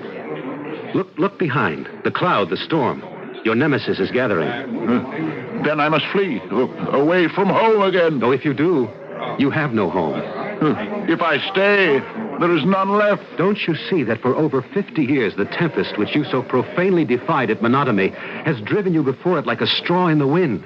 And now it is too late. Your wife, your house, and all your neighbors have disappeared. You have no home left here. You've been cut off from one age, and you can never be fitted to the present. You can never have another home again in this world, you or your daughter, unless... Yes. Quickly, for the storm is almost upon us. Unless what? Unless you stop fleeing it. Let it catch up with you and perhaps pass you by. Then mayhap at long last you can find rest. Oh, rest. Sweet, blessed rest. Oh, my Father, forgive me. And take me and Jenny home.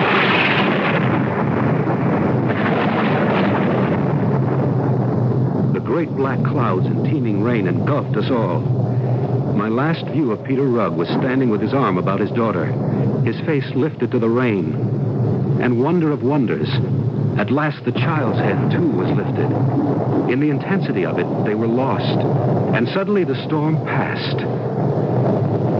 For a moment, in its last fringe, I saw the two of them, eyes on heaven. And then, as if they had never been, chaise, horse, harness, father and daughter were gone. Where? I do not know. I can only hope home at last.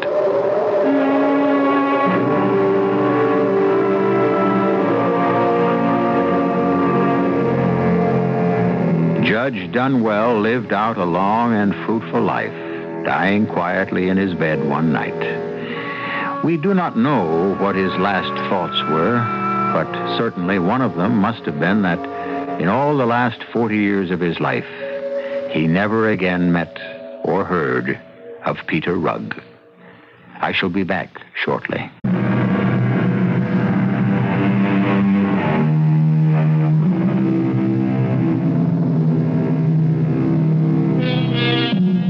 There is no one more tragic in all history or literature than the soul condemned to wander, lost, alone, cut off. And I do have to wonder a little if Peter Rugg didn't make his own penance. What we fear in life, we should not run from, especially if we can't outdistance it. Turn and meet it face to face. It's surprising that the reality is never as bad as the imagined. Our cast included Michael Tolan, Fred Gwynne, Ann Petoniak, Arnold Moss, and Ian Martin. The entire production was under the direction of Hyman Brown. And now, a preview of our next tale. You don't hear it? Yes, I think so. Well, is it your imagination, too? No. What is it? It's a ghost. Now, Abigail. I know there's no such thing as a ghost, but what do you call that? Well, John, I remember my grandfather and my aunt. They'd tell us children's stories about... John, I'm frightened. Oh, dear Abigail, it's impossible. Big, gloomy, frightening house. Who knows what crimes may have been committed here? Abigail, there is no such thing as a ghost. Then why is your hand shaking? Radio Mystery Theater was sponsored in part by Time Magazine. This is E.G. Marshall inviting you to return to our Mystery Theater for another adventure in the macabre. Until next time, pleasant dreams.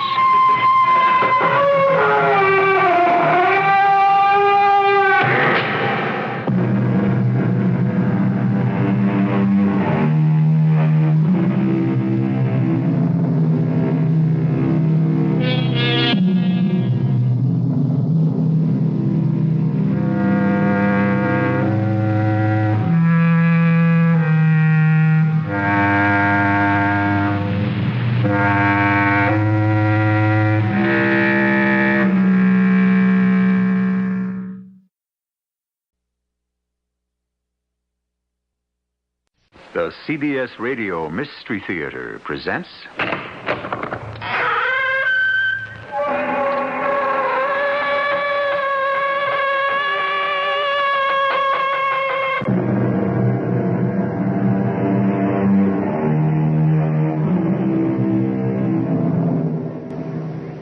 Come in. Welcome. I'm E.G. Marshall.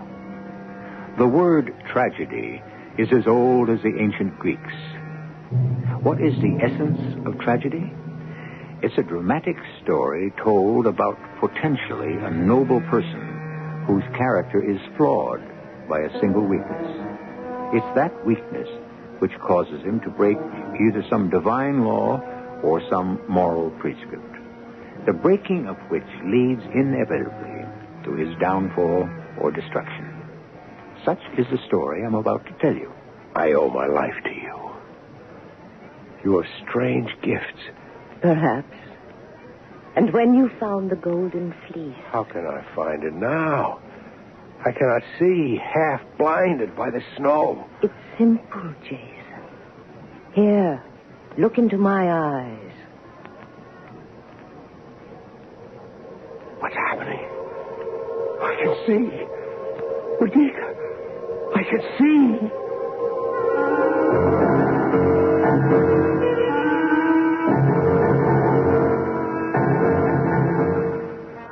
Our mystery drama, The Gift of Doom, was adapted from the immortal Greek tragedy Medea, especially for the Mystery Theater by Arnold Moss. It stars Kim Hunter. I'll be back shortly with Act One.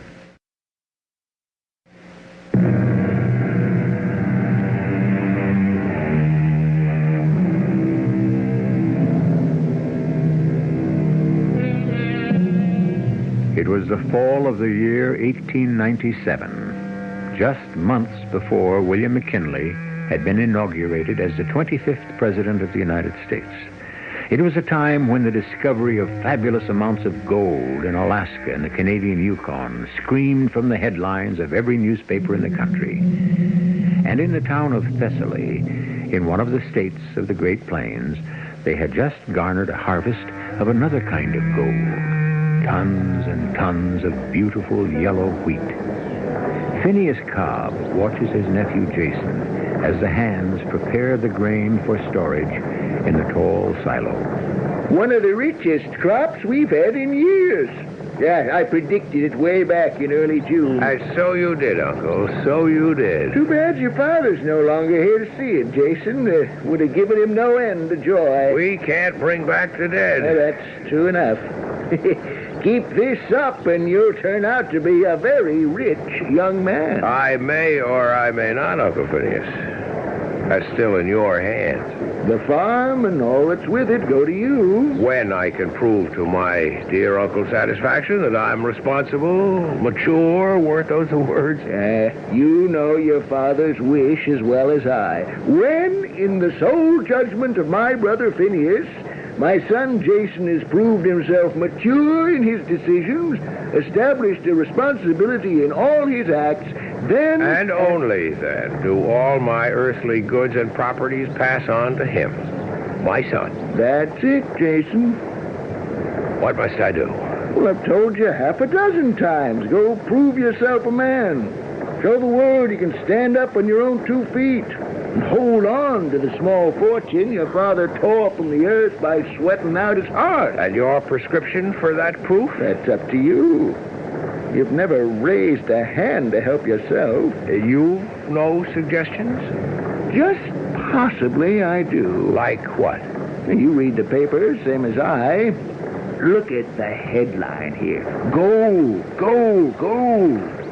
The steamer Portland out of Klondike, bound for Seattle, passed through Puget Sound today with a ton or more of gold aboard her.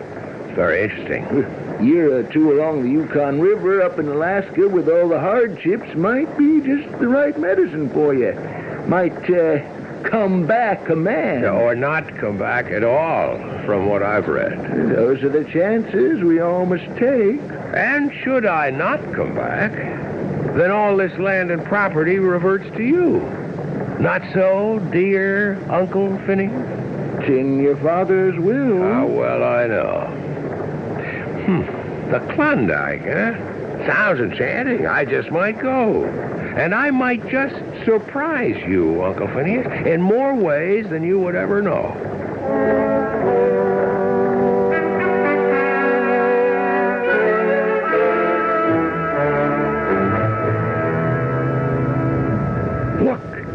Look, we're almost there. The fog at last is lifting, Jason. Oh, that must be the outline of the settlement at Skagway. A cold Alaskan shore where everything begins. We hope. I'm glad we two met back at Seattle. And I too, Jason. It's made the voyage on this great ship Argo almost bearable. I'll be glad to see the last of it. And smell the last of it. Tend to a cabin that was never meant for more than 2. And all of them in search of the same thing. Gold. Like you, my good friend, Hector. And like you. We'll pray that Lady Luck will smile on us. That's all we'll need. That and the supplies to last at least a year. Between the two of us, we'll strike what we came looking for. There's something that tells me. Whatever happens, I can promise you that nothing in this world will ever stop me. Nothing, Hector. Hey, I guess that means we've arrived.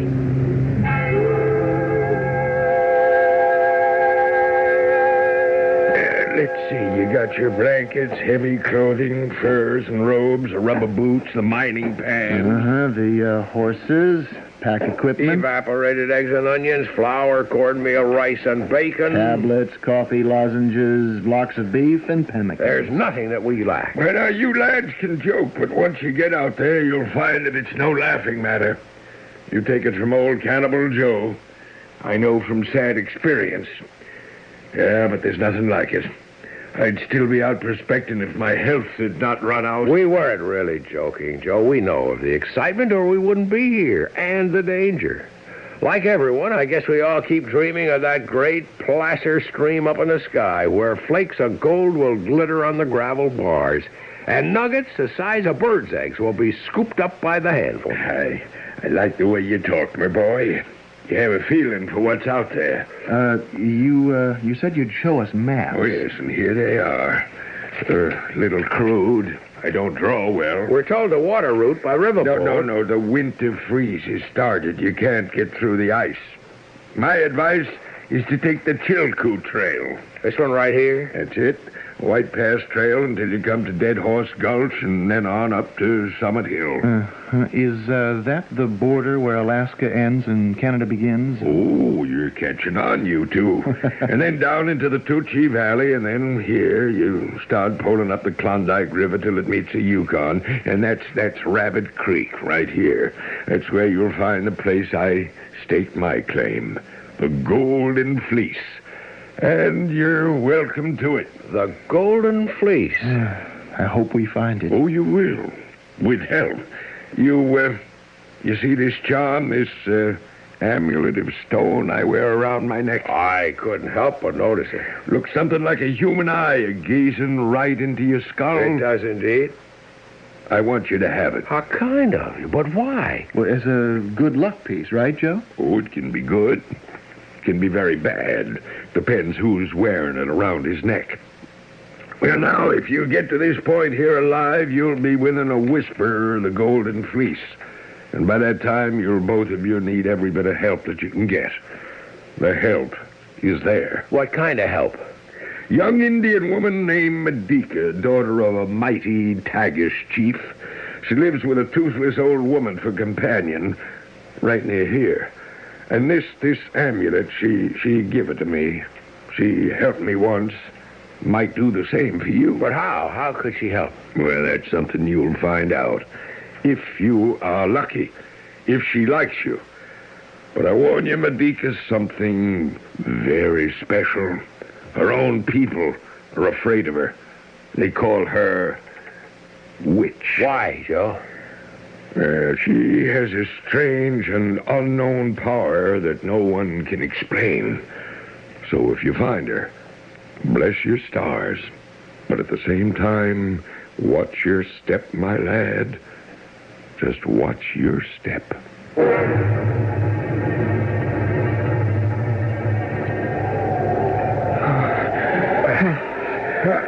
Jason, I tell you, I can't take another step. I've had it. I'm a beaten man. Hector, we can't stop now. We've traveled all these weary months. I'm sure that we're nearly there. Oh, our food is almost gone. Our dogs have died of hunger, cold, exhaustion, and those icy winds, they keep blowing. The blizzards never stop. They bite into the marrow of my bones. If we quit now, all we've gone through has been for nothing. And that's madness. Jason, to push ourselves to death is equal madness. Then what's your choice? Get into sleeping bags here where we are and slowly freeze or starve ourselves to death. At 60 degrees below zero, it won't be slow. I've already lost 2 fingers from frostbite. I know. And I'm half blind from staring at the snow. My eyes, they seem filled with red-hot sand. And why? Why push on the loss of sleep? Come on. Oh, come on, let's move on. I can't. Not one more step. Jason, you go on without me. Let me die. You have got to come. I can't. I won't. Up on your feet. You'll come if I have to drag you. Where? Jason, I warn you. Let me go. Come on. I need your eyes. Let go of me. You'll be sorry. What are you doing? My hunting knife. The blade is sharp. Now, you touch me once more. Put down that knife! What's that? Why, I wouldn't know. It sounded like... Jason, there's something moving up ahead. It's coming toward us. What is it? I can't tell. Not yet. I think it... Yes, a man. He's coming straight this way. What can he want? What would he be doing here, the end of nowhere? Say nothing. We're about to know. You too. What? You come with me. Fast as you can. A woman? Who are you? And where are we? No time for questions now. My shack is over there. You come, you two. I am your friend. You come while there is still time.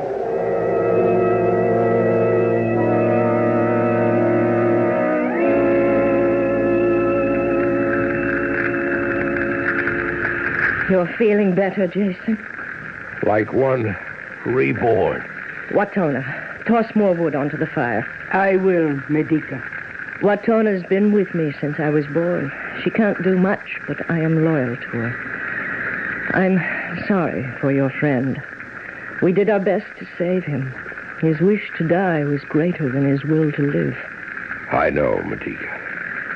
And so you've trudged these many miles to find Joe's golden fleece. That, among other things.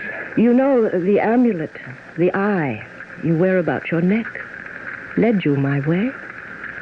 It was my father's, a great man. I owe my life to you. Cannibal Joe said you had strange gifts. Perhaps. And if you find the golden fleece, what then? How can I find it now? I can't see, half blinded by the snow. It's simple, Jason. Here, look into my eyes. Place your hands upon my shoulders. Now look hard. Look harder still. What happened? There are shapes beginning to appear. I can see. Medica, I can see. Of course you can. You are full of wonder. You've given me my eyes again. A small gift. What can I do to show my gratitude? Stay here with me, Jason. Stay here with me, and you will learn of greater wonders yet to come. But understand, there is a price to pay. Which is? With time, you'll learn, my Jason. It takes time.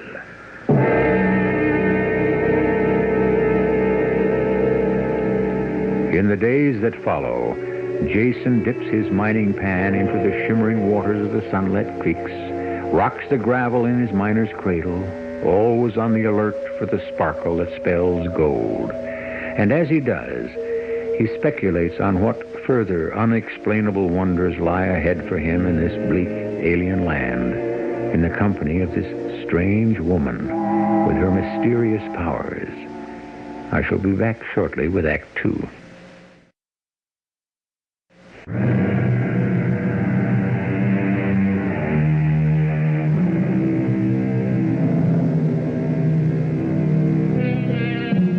The stampede for the gold of Canada's Klondike some 80 years ago brought out the very worst in men.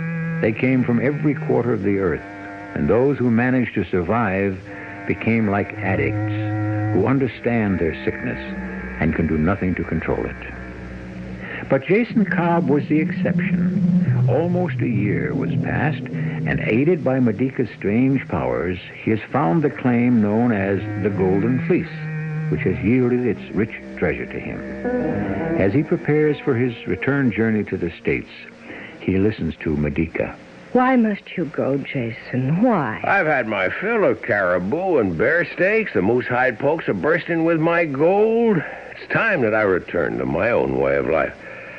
I'm going back to claim the land that's rightly mine. But you don't need that anymore. I mean to have it. Why? Because it's mine. And I am yours. Stay here. I don't belong here. I can't take up the Indian way of life. It's not for me.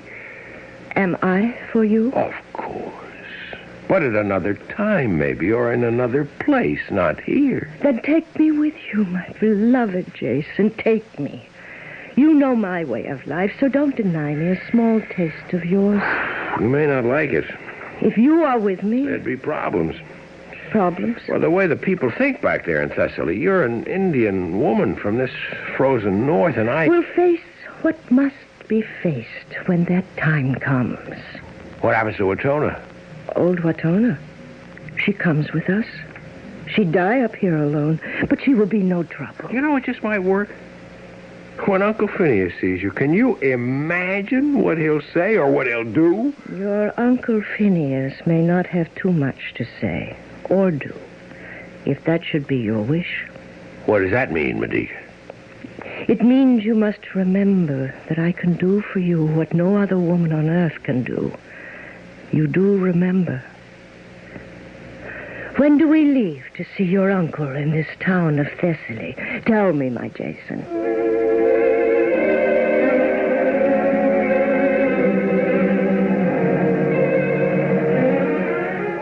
I've been away almost 2 years, Uncle Phineas. I've come to claim my property. I know you have. You and this wild creature you've brought with you. You'll speak with more respect. Medica is my wife. Your wife? This wild-looking thing dressed in her hides laden with barbaric ornaments? Don't let him upset you, Jason. What I have endured these past 2 years, the hardships, the defeats, the agony, the sorrow, and then to know success and victory, all of this has made of me what you would call a man. And you call this acquisition your success? Calmly, Jason, calmly. I'm rich, Uncle. I am rich by any standard that you measure by. I've gold enough to purchase almost anything I desire. That's something. Still... Still what? By terms of your dead father's will, I still could hold the property you call yours. But you would not. Don't push me, Jason. It's just possible I might.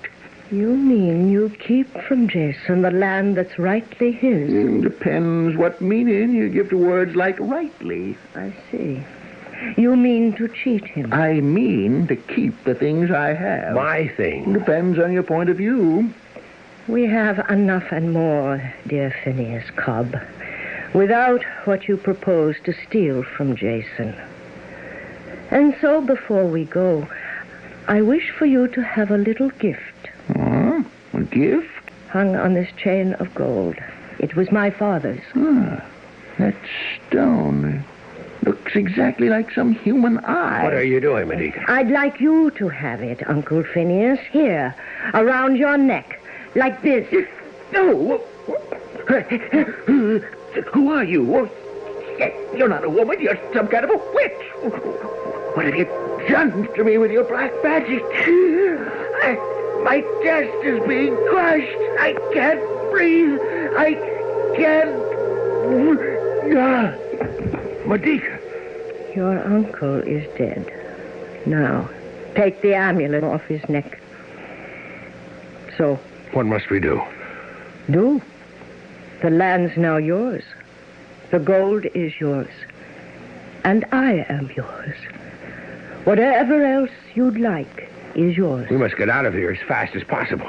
They'll think it was a heart attack. I mean, we must leave Thessaly forever. Start life again some other place, where we're not known, where I can keep you hidden. Where's that? I must say it, where they won't know that you're...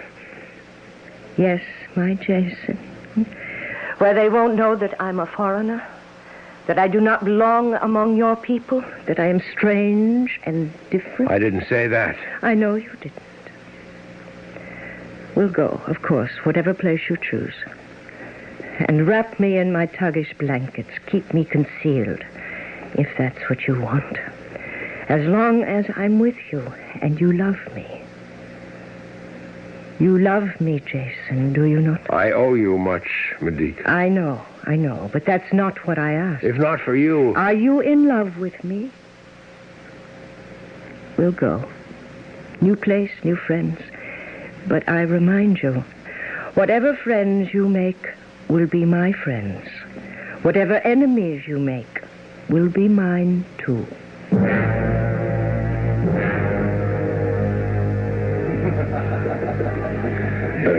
Jason, help yourself to a fresh cigar. Thank you. I've had my eye on you and Phoebe as you dance. You make a very handsome couple. Well, that's flattering. Your daughter, Phoebe, is a beautiful young woman, Senator Crane. It's Tom, my boy, not Senator. Tom. You know, I think this time as good as any for my announcement. Ladies and gentlemen, may I have your attention, please? Since our young friend, our Jason Cobb, came here to Corinth County 5-6 years ago, he's done many great things for the people of our county and the state and, may I add, for our great party. We're very proud of him. We're here tonight to pay him further honor. It's my great privilege, and I'm sure this comes as no surprise to any, to offer all of you tonight the name of the next congressman from Corinth County, that handsome, brilliant servant of the people, all the people, Jason Cobb. Jason? Wow. I thank you. I'm honored. You all know that. And if I am elected, I'll do my very best to serve you. Jason, when I selected you, I picked me one sure winner. No one can stop you now. Crane the Kingmaker, aptly named. And that reminds me. Yes, John. The congressman from Corinth should be a married man. I don't understand. A pillar of society, upstanding, steady, with no marks against. But, Tom, I know. That strange woman that you brought here with you, she and that old hag that follows her, we know about them. What about her? She and her two small sons, that doesn't count. That doesn't make you married. Not here, in Corinth. They're my sons, too. Modica is my wife. Come on, my boy. There never was a marriage, and you know it. Get rid of her. The sooner the better. Medica, that's her name, could spell the end of your career. What can I do? Well, just send her packing to the polar bears, or wherever it was that you picked her up. Tom, even if I wanted to. Jason, my darling, my congratulations. I'd hoped you'd ask me for another dance. I was about to. Please forgive me. Oh, you don't mind my taking him from you? Or do you, Dad? No, he's all yours, Phoebe, dear. All yours. Thanks, Daddy.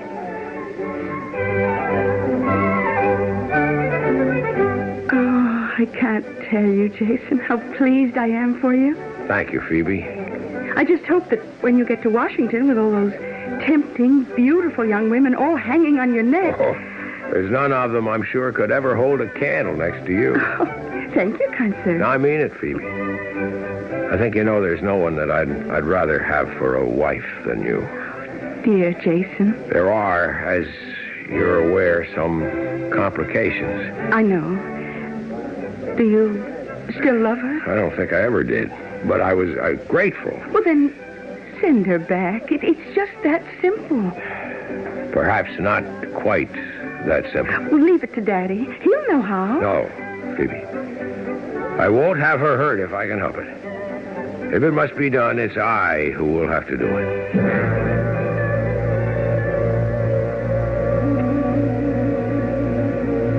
Oh, I'm glad you're home at last. The children missed you. Can I get you anything? Medica, I must speak with you. Of course. A glass of milk, some crackers? Please, listen to me. Now, I've tried in every way I know how to help you and the children. I've been generous with my money. I've given you what time I could in a career that's most demanding. I don't deny that. I won't beat about the bush. I'm Tom Crean's candidate for Congress, and I will be elected come November. But, Jason, that's so wonderful. I'm pleased. I cannot have you with me any longer. I'm moving fast into another world. You must return up north to where I found you and take Watona with you. You cannot mean what you're saying. Why, my Jason, why? You know as well as I do. You cannot be alone. You need my care. I won't be alone. Tom Crean's daughter, Phoebe, she's to be my wife. I don't believe what you're saying. There is no other way. What we have had up to this point was fine. But all good things sooner or later must come to their end. I cannot have you standing in my way. Old Phineas was right. You and your utter lack of manliness. Where is your shame? Shame for what? I saved your life. I gave you back your eyes. I curse the day I did so. I followed you, and I destroyed whatever threatened you. My thanks, Medica. Your thanks? I've borne your children. Enough, Medica. Where shall I go? Home to my father's land? Home to the people I deserted and betrayed? The people that now loathe me? That's impossible. Shall I go wandering around the earth, a beggar pleading for the world to take me in? You cannot, you must not hold me back. If ever you had love for me, then go. And let me live the life that's destined for me. It'll be best and safest for us all. Best? I will not have the kind of best that leads to suffering. Nor will I take the kind of safety which only ends in sorrow. Why not recall the good things that we've had and go? Go where? We have no land, no home. I've told you that. There is no harbor to protect me and my sons. What a fool I was. My sons will not go with you. You leave here alone. Alone? You cannot move. They stay here with me. Before I let you keep them, leave my babies here to be insulted in a land that loathes and hates them and me, Yes? Nothing, Jason, nothing. There's one more thing I urge you to remember. You tricked me into all of this. You know that. Trick? Or call it magic, call it sorcery, all the same. Or call it love. I'll never leave. Unless it is by force. Never. You'll have to make me go. If it should come to that. And while we're both remembering, I remind you that love can be as brutal and as ruthless and destructive as the deepest hate. I've loved you always, Jason. Well, once I dared most anything to give you pleasure, to protect you. I now will stop at nothing. Nothing. To give you all the pain that you deserve.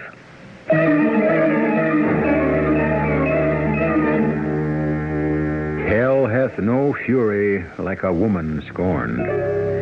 And when that woman is endowed with a supernatural power, her fury can become a blazing inferno of hatred. To what tragic end will Medica use her gift? I'll return shortly with Act 3.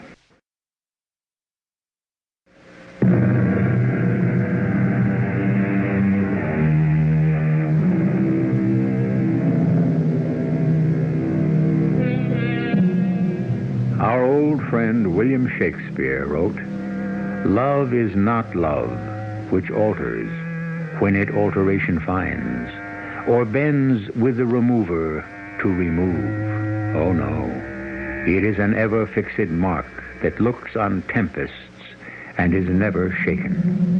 Medica would agree completely with the bard, but now that Jason plans to desert her, alter his affections when it alteration finds, Medica must make other plans. Plans which, in her innermost thoughts, she had never anticipated. She's going to fight us, Tom.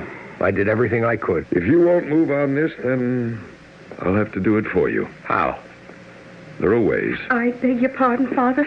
Jason, Medica's come to see me, to plead with me to use my influence, and I can't handle it. She dared come here? Oh, please, both of you. You talk to her and do what must be done. Without me, please. She's come here to my home. How dare she? I beg you to go easy. Do nothing more to anger her. It may be just a little late for that. A little late for what, good Senator Cream? You leave at once. You're not welcome here. Oh, no, I stay, good Senator, until I've had my say. You listen now to me, Medica. You're in this land illegally, you know that. Jason is not your husband, as our laws go. I have an order for your deportation right here in my desk, all proper, signed, legal. If you're wise, you'll go quietly with no excitement, no parade of tears, no threats. And if I go, my children, they go with me? That's up to Jason. They were born here in this country. If he wants to keep the little animals, that's up to him. But I'd be happier if you took your livestock with you back to where all three of you belong. You call my children livestock? animals. If you're still here tomorrow morning... One moment, Senator. I would ask a favor. A favor? From me? A little one. I'll need an extra day before I leave. Another day. Another day, and I will go. You need not worry. My people keep our word.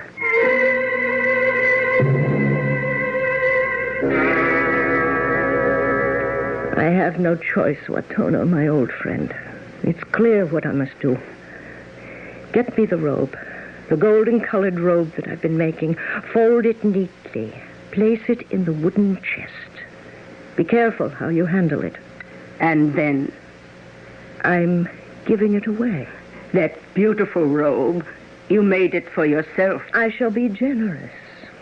For generosity can be the flower of justice.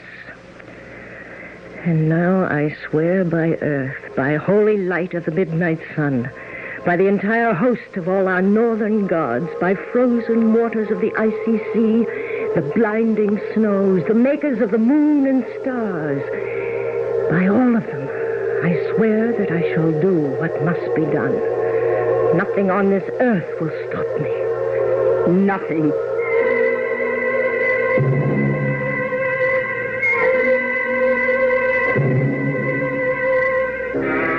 Well, Medica, tell me, what's your plan? I have been thinking. Since last night, I've reasoned with myself, reproached myself. I think you're well advised in taking this new wife. With the rising of tomorrow's sun, I will be gone. And the children? I'm convinced that they should stay here with you, Jason. How could they manage in a land that's alien to them? They're babies. No, it's better they should stay. Understand. Your wife-to-be, this Phoebe, I would like her to know that I have no bitterness toward her, bear her no malice. I'm sending her a little gift in celebration of her coming marriage. A man can never read a woman's mind. What is this gift you're sending her? A dressing gown of gold threads, woven in an Indian design. I made it for myself some time ago. I never wore it. I will not need it now.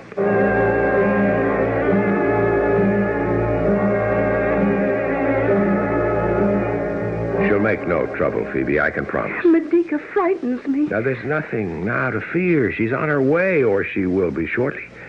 She knows that what is happening is inevitable. Your father's made it clear to her that there are no alternatives. Oh, is that you, Dad? Come in. Oh, who are you? What do you wish? It's old Watona. I come here from Medica. What is it? I come to bring a gift to your young bride. Oh, I meant to tell you, Phoebe. I forgot. She asks that you accept this gift made with her own hands. You place it round your shoulders. Young, happy, golden bride. Go tell your mistress that we thank her. She says that it will bring you all the things that you deserve. I take my leave, young lady. Sir. Shall we see what's in the wooden box that she brought? I'm not so sure I want to see it. Not even sure that I should take it. Coming from her. Oh, you're being foolish, dear. Medica means it as a token to show that she bears you no ill will. She told me so. Open it. I will. Oh, it's lovely. Jason, it's a full-length dressing gown, so finely woven with golden threads into some curiously beautiful design. I beg your pardon. I didn't know the two of you were here. Come on in, Tom. See the rich gift your daughter has just received. Well, what is it, Phoebe? Well, who's it from? Oh, your friend, Medica. She sent it as a parting gift to show there's no hard feeling. Just look at it. Well, why don't you take it from the box? And model it for us. Oh, of course. Here, I'll put it on. Oh, what's that? Does that go with it? What? Lying at the bottom of the box.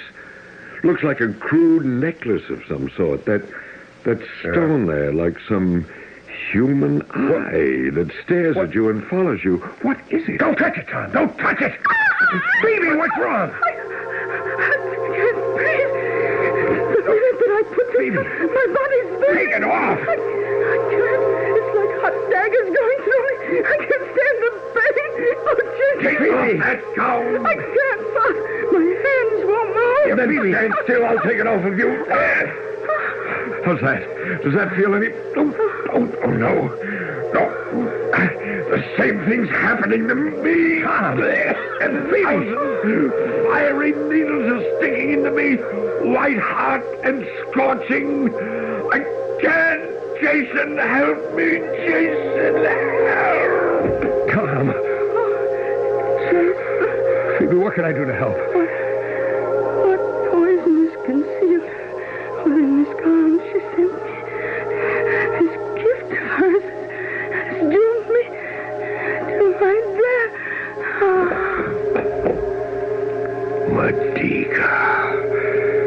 Medica. What fresh horrors, what new evils are you guilty of?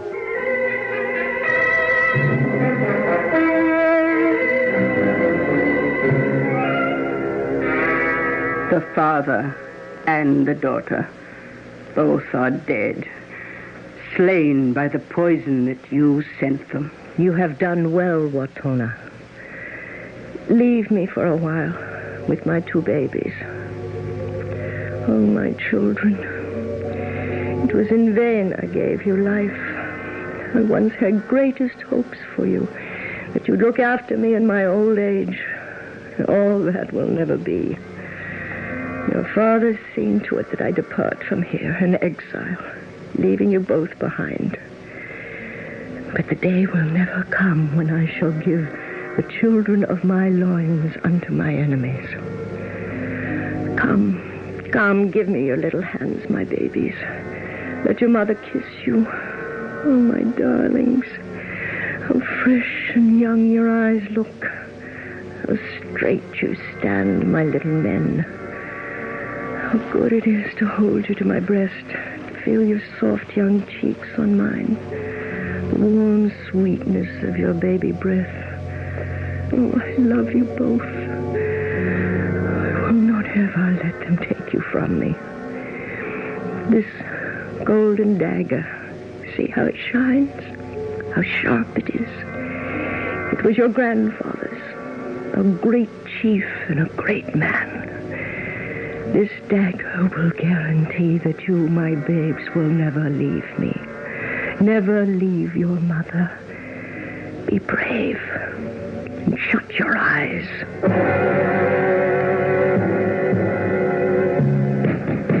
Open the door, Medica. Unlock the bolt. There's nothing that'll save you now. Open, I say. What's on? Why do you batter at the doors? Why do you shake the bolts? The dead will not awaken. Where is Medica? Where is that monster? Call her monster if you wish. She's done no more than she thought must be done. Murder an innocent girl out of revenge and jealousy, and a cursed father with her sorcery. Oh, Jason, you know not yet the full depth of your misery. What do you mean? She plans to kill me, too? Come, my Lord Jason, follow me. Where are you taking me, old woman? Here, to your bedchamber. Open the doors and you shall see. What? Your sons, my lord. They're dead. I can't believe it. Who did this? Their mother. But why, in the name of heaven, why? You must ask her. Where is this loathsome woman? She's wandering on the high cliffs outside the house, tearing her garments and her hair.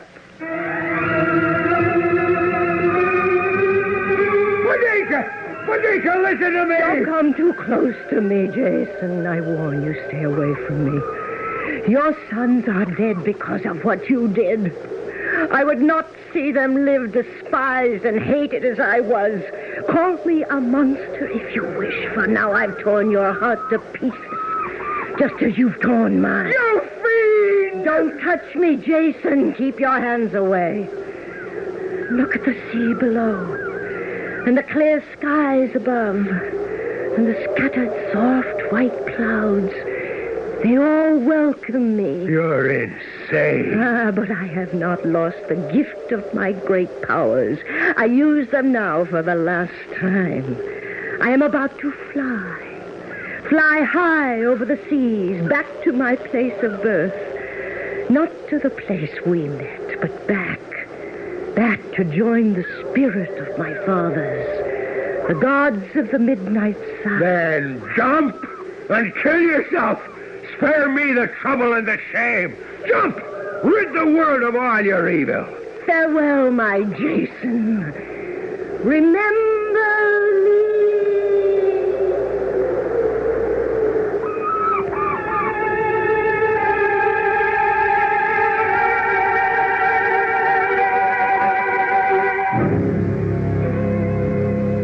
A famous Englishman once wrote, "Few people know how to love or how to hate.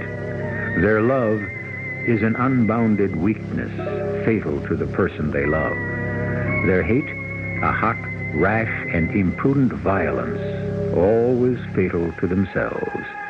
And so Medica's love, which turned to hatred and revenge, was the weakness which destroyed not only the people and the world about her, it destroyed her, too. I'll be back shortly.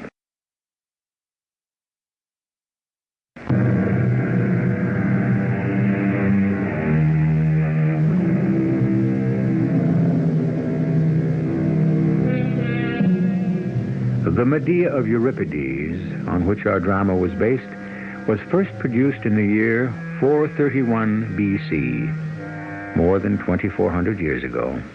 This study of a soul divided against itself was one of the first plays in all dramatic literature to turn the spotlight on some of the complexities of feminine human nature, its capacity for passionate love, murderous hate, pride, willpower, ferocity, superhuman energy. Our cast included Kim Hunter, Mason Adams, Arnold Moss, Russell Horton, and Bryna Rayburn. The entire production was under the direction of Hyman Brown. This is E.G. Marshall inviting you to return to our Mystery Theater for another adventure in the macabre. Until next time, pleasant dreams.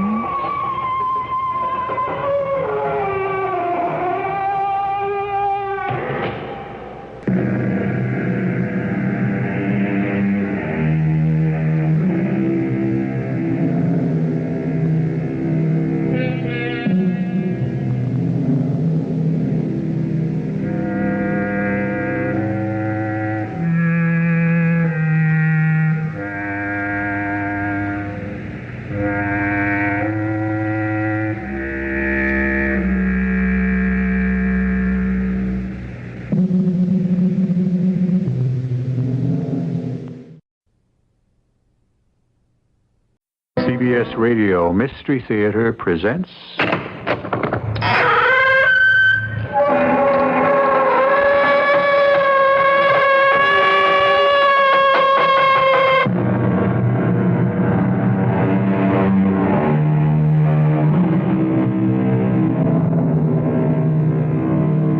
Come in. Welcome. I'm E.G. Marshall. Uncertainty, unfortunately, must always be the name of the game we are fated to play here below. Even the greatest book ever devised for our guidance can be used to support either side of an argument. Thus, we are told in one chapter, that which is crooked cannot be made straight. And in another, we are assured that the crooked shall be made straight. Well, since our concern at this time is with the crooked and the straight, you shall have the opportunity to decide for yourself. I wish I could think of a way to raise money. Go to a bank. I don't think my credit's that good. I didn't say go to a bank to borrow money. But why else would I go? Well, you can also go there to steal money. Me? Rob a bank? Sure. Hey, who do you think I am? I'll bet you that within 2 weeks, you'll say, okay, Walt, let's go rob that bank. You're crazy. Maybe. But that doesn't mean I'm wrong.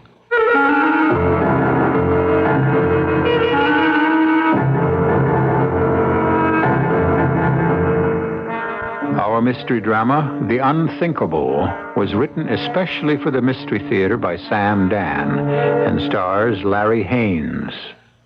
It is sponsored in part by Buick Motor Division and Sign-Off, the sinus medicines. I'll be back shortly with Act One.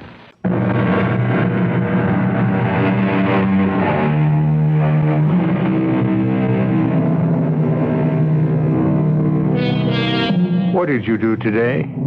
If this was a working day, was it very much different from what you did yesterday or from what you will do tomorrow? For so many people, life is a routine, regular, predictable. And what did you believe yesterday? Is it different from what you believe today? When did you form your philosophy of life? When did you create your sense of values, your morality? When did you decide on what is right and what is wrong and where you would draw the line? Of course, there are those people who never make these decisions. They just go along from day to day and see what turns up. Walt? The man himself. You're late. Yo. Twins couldn't wait up. I'm sorry. Kids should always be able to say goodnight to Daddy, So how'd it go today? Well, there was this ad. I'd been trying to reach the guy all day, finally caught him at 4:30. Come out to see me right now, he said. I drove all the way to East Wellington. Did you get the... No, I didn't get the job. I'm sorry. You want to know something? I don't think I'll ever get a job. I guess you're right. I don't think you're ever going to get a job. Now, how can you say a thing like Why that? not? You just said it. Well, I can say it. I have the right to say it, but nobody else does. Walt, you've been out of work for 16 months. 15. Don't you have any faith in my ability? Your ability to do what? Roxanne, what kind of conversation are we having? A realistic conversation. I go by the record, by the facts. Roxy, what am I supposed to think? You are supposed to think, I would imagine, how to best spend your time without working at a job. What other useful function might you perform? The only useful function I can perform is to earn enough money to support this family. Darling, obviously you can't do it. Are you trying to destroy my morale? I'm only stating the truth. If I can't support this family, who can? We have 6-year-old twins. Do you propose to send them to work? Well, I solved the problem. You did? And may I ask how? I got a job. You got a what? A job. What do you mean you got a job? A job, a situation, employment. Roxy, how could you get a job? You never worked a day in your life. That has nothing to do with it. I discovered something today. You know what this entire situation is all about. There are those people who know how to get jobs and those who don't. Really? Now, you have been looking for almost a year and a half, and what's the result? Nothing. On the other hand, I go out, and in the first hour of the first day, at the first place I applied, I found it. And what did you get? Some job as a waitress, for crying out loud? No. I got a job in a bank as assistant to the manager. Now, what are you talking about? What do you know about money? Well, that's what the man asked me. You know what I told him? I said, I know how to spend it. One thing led to another, and he said, unorthodox approaches and unorthodox people are what we need today. And so I start tomorrow, 9 to 3. Well, you can't. Why not? What, the kids get home from school at 1. Who's going to be here? You are. Me? Well, you're not working. Well, I can't stay home and take care of the kids. You would be surprised how rewarding it is. I know. I've had 6 years of it. But I'm an engineer. Of course. A graduate engineer. I'm a Bachelor of Science in Electrical Engineering. And it's trained you to be very efficient. That means you'll clean the house faster and better than I ever could. Now look here, Roxy. It's not my job to mind the kids and clean the house. Whose job is it? Well, it's yours. Where does it say so? Roxy, you can't ask me to hold still for your taking a job if it means I have to sit home. Darling, I am not the one who's asking you. In reality, it is the landlord who's asking you, the grocer, the butcher. Now, this is unthinkable.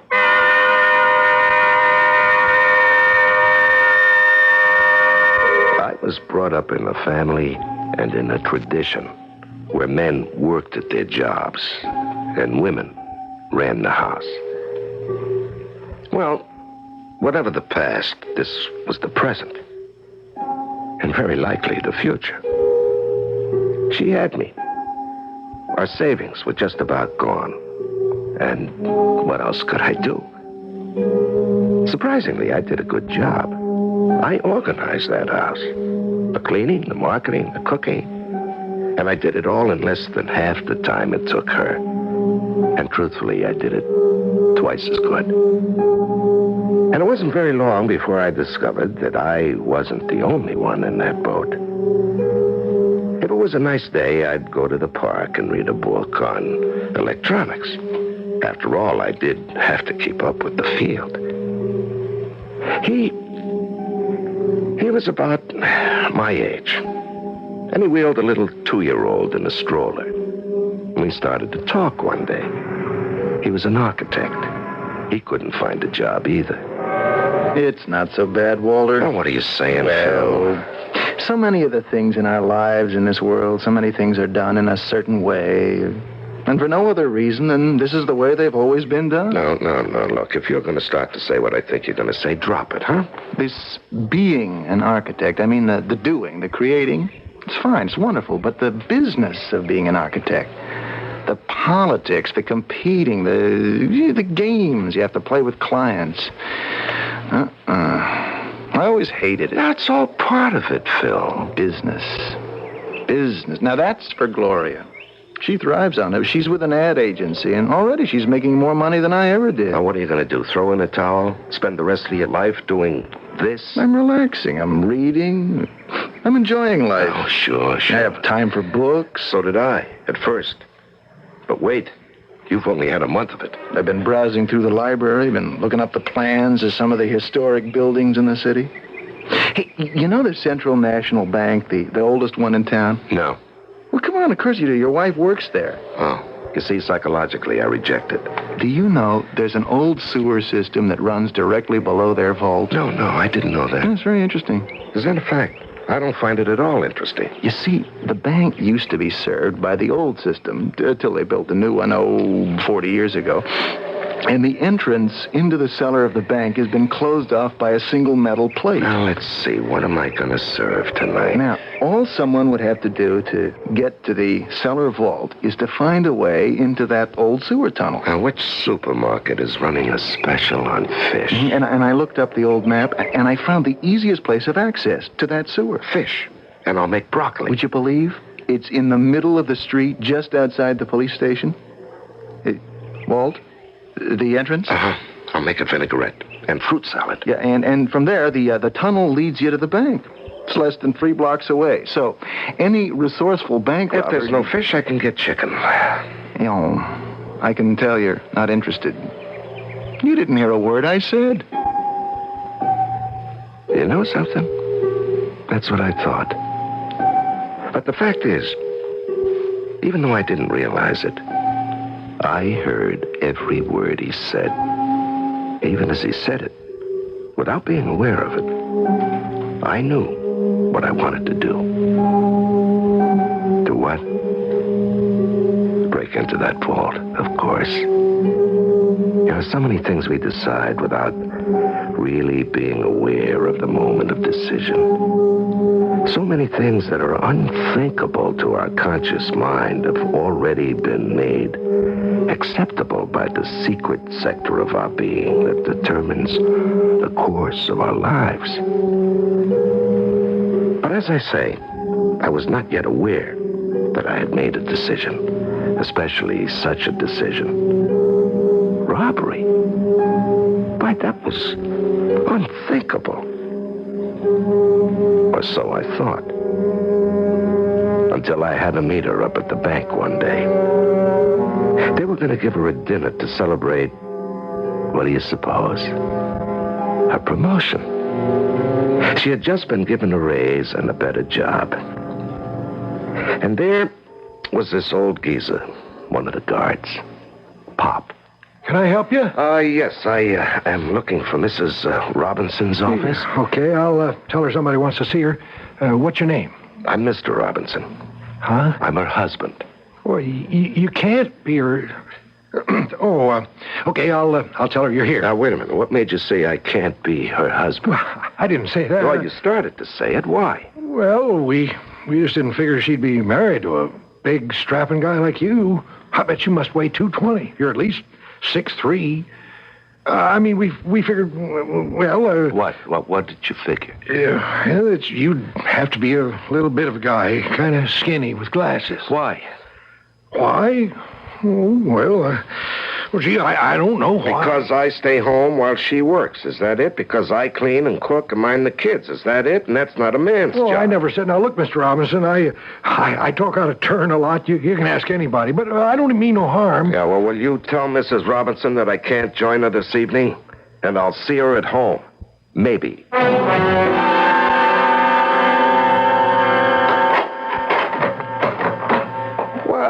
Hello, and how did the dinner go? Hey, that rhymes. You're drunk. And what if I am? You better go to bed. We'll talk about it in the morning. You see, I didn't want to get loaded in public. After all, my wife is an officer in a bank, and how would it look if her husband got tanked up? I said we would talk in the morning. Now, what's there to talk about? I was embarrassed by the fact that it was my dinner and you couldn't be there. Well, of course. Of course, especially since being Mr. Nobody, it would never occur to anyone that maybe I might have something important to do, that maybe I had a career that could possibly make demands of me. Walter, you are not sober enough for us to have any sort of conversation. Well, I guess they all had a pretty good laugh at my expense back there at the old bank. That isn't true. I bet they all say to you at the office, what a great wife you must have at home, Mrs. Robinson. Did you say his name was Walter? Oh, please, Walt, this isn't getting us anywhere. But the joke's on you, too. Don't you see it? They're also laughing at you because in their eyes, if I've become less of a man, then also you have to be less of a woman. Walter, darling, please, you're making a mountain out of a molehill. Which is what has to happen. Why are we leading this unnatural existence? It is not an unnatural... Money. You have to go out and make it because I can't get a job. Well, there's more than one way to skin a cat. Why did I say that? You know how I love animals. Walt, please go to bed.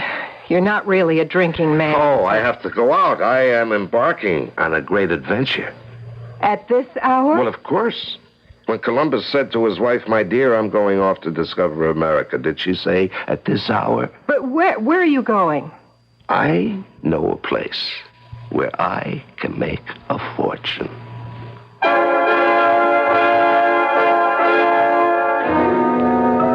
Is that the place we're thinking of? Of course. Where else? Is it conceivable that he intends to rob the bank where she works? Sure. Does he intend to do it now? Tonight? There are some questions we simply refuse to answer until Act 2 rolls around. And it shall be here in just a few moments.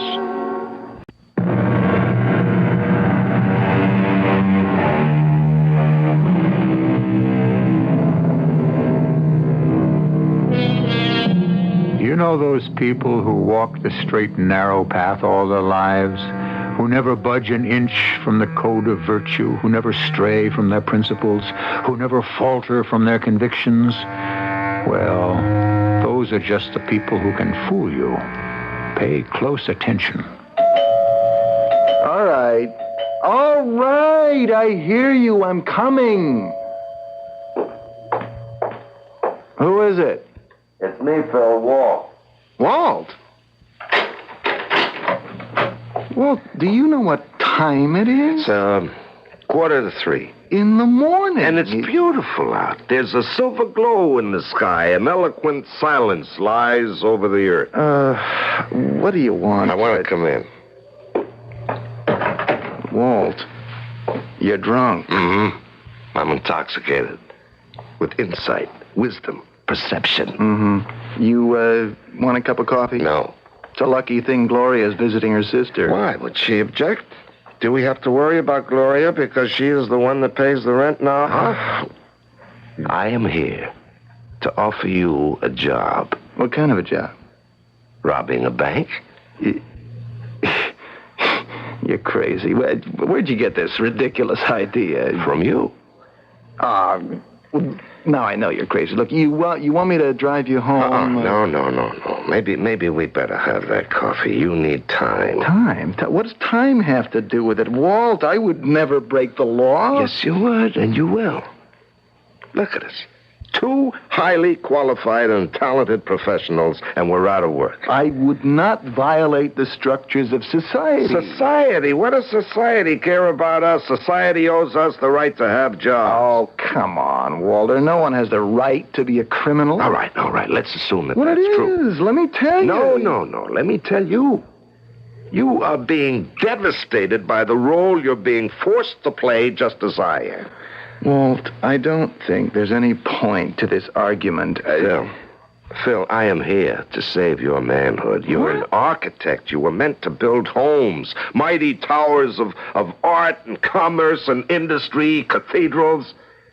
You can't be satisfied washing baby diapers. Now, look, my wife was summa cum laude at college. She won an international essay award. She's brilliant. Should she be imprisoned in a house with the diapers? Now, don't start saying those things. You'll start believing them, and then you'll be lost. Sure, the world is unfair. It's always been unfair. It's been catastrophically unfair, especially to women, sure. But no woman, not even my own wife, is going to hand me the bill for 10,000 years of injustice and say, here, you pay for it. All right, Walt, I don't mind. Use me as a sounding board. Get things off your chest. My wife will not support me. Look, let's see about the car. We should be ready to rob the bank in about 2 weeks. No! Walt, I couldn't do it. I want no part of it. Then why did you suggest it? But that's what you said before. When did I ever suggest it? A week, 10 days ago, we were sitting in the park, and you told me about the abandoned sewer tunnel that led into the cellar of the Central National Bank. Now, why? Well, because it was an architectural curiosity. Yeah, but why that one? This town is loaded with architectural curiosities. Why an abandoned sewer that leads into a bank? Well... And I said, who cares? And you said bank robbers would find it interesting. Walt, I never said any... But you did. Now, why? Because the minute you read about it, the white-hot idea flashed through your brain. Oh, you're... Yeah, now why? Why did you tell me about it? You were looking for a partner. This is ridiculous. Maybe, but that doesn't mean it isn't true. And you found the ideal partner in me. Because I happen to be an electrical engineer. You're the architect. You can find us the way in. But getting there is only half the fun. An electronics expert like me would be able to neutralize the alarm systems. Walter, I can assure you nothing like that even entered. And to top it off, my wife works there. She not only works there, she's an executive, and I could find out strategic information about that alarm system. Walter, you'd better leave. No, this is the most important decision you'll ever have to make, Phil. So you sleep on it, huh? I can only tell you this. It's unthinkable. Yeah, I know. Yes, it was unthinkable. For about a week and a half, which is par for the course. We met, as usual, on the park bench, and we talked about trivia, as usual. This fella's going to sign with the Blue Sox for $250,000 a year. Do you think they get all that, or is it just talk? Well, who knows? Don't they have to pay a fortune in taxes? Who cares? When do you want to rob the bank? On the first of the month. No. I rechecked the plans. The seal-off plate of the old sewer is exactly under the vault. Now, one problem. The alarm system. The outside of the vault, everything leading down to it from the bank, and the bank itself, is wired. Yeah, we know that. But what about the inside of the vault? Just leave that to me. More dessert, darling? No, dear. Just a little, huh? I made this special. And I can't resist, but I'm gaining weight. Oh, it's a plot. I want to make sure you're as unattractive as possible. Oh, Walt. Do you think I'd ever look at another man? I want to make sure another man never looks at you. You know, something's come over you these past few days. You seem very calm and, yes, fulfilled. Huh? Maybe it's because I'm out of the rat race. Oh, I can't tell you how happy I am. I never suspected my talent for business. I just take to banking as if I were destined for it. Well, I'm glad, darling. More pie? Oh, just a teeny piece. Hey, you know, I'm happy, too, right here in the house. I have so much time for myself to think, read, study. You know, I should never have become an engineer. Why, darling? Well, I was always clever with my hands and good in math. So my folks said, let's make an engineer out of him. But you know what I really am? An inventor. Well, that's marvelous. And now you have the opportunity to... Yeah. Oh, how beautifully things have worked out. Are you thinking of any kind of particular thing? Yeah. As a matter of fact, I have a fantastic idea for a detection device. Wonderful. What is it? Yeah, you're adorable. You know, right now, it's nothing but some formulae in calculus, but I think it's revolutionary. I have one problem, however. A problem? Yeah, now, wait. Maybe you can help me. Oh, darling, if there's anything I can do. Now, you see, my knowledge of detection devices, I mean on a very highly sophisticated level, is at best theoretical, see? And there'd be no way for me to examine the makeup of, unless I could see the one at your bank. Ours? Yeah. But I can tell by the way that you said that it wouldn't be a good idea. Oh, darling, it's a marvelous idea. Well, then why did you hesitate? Well, I was just caught off guard by the idea that I could be of help to you. Would it be helpful? Gee, now that I think of it... Roxy, how would it look? Show my husband the alarm system. I mean, you'd know. Well, now, in the first place, I practically run the day-to-day business at that branch. And secondly, my husband is a highly skilled electronics technician. Now, don't demote me, darling. I'm not a technician. I'm an engineer. Oh, sweetheart, I didn't mean it. Well, you come in and talk with Ben Kennedy first thing tomorrow, after you get the kids off to school. Not only marriages, but propositions, deals, ventures are also made in heaven. You know, I really couldn't believe how smoothly this thing was going. Ben Kennedy was one of the big wheels in charge of security. He was glad to see me, almost pathetically glad. Obviously, very few people ever came to see him or solicited his opinion. I learned more about burglar alarms than I could ever hope to use in a lifetime. But I had to hold still for it because sooner or later, I would decently be able to ask the one key question. Now, what you're telling me, Ben, is absolutely fantastic, but now take your cellar vault. Yeah? Is that live also? Oh, sure. Oh. Yeah, now figure you've got crooks smart enough to neutralize all the alarms leading downstairs. Mm-hmm. Figure they can open the vault. Yeah. Well, you see this plan? Once they step inside, we have circuits. Yeah, these little beams of invisible lights. No way they can take 2 steps inside without breaking a circuit and activating an alarm. A silent one.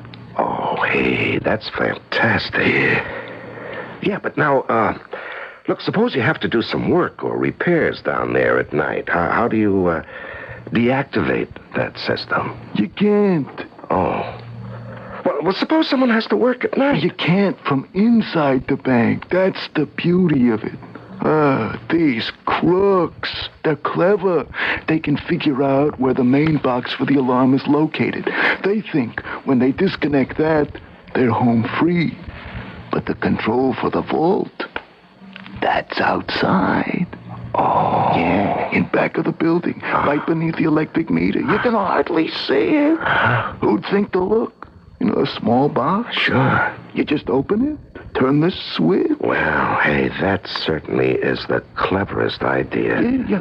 Look, is there anything else I can tell you? Well, I guess you've told me everything.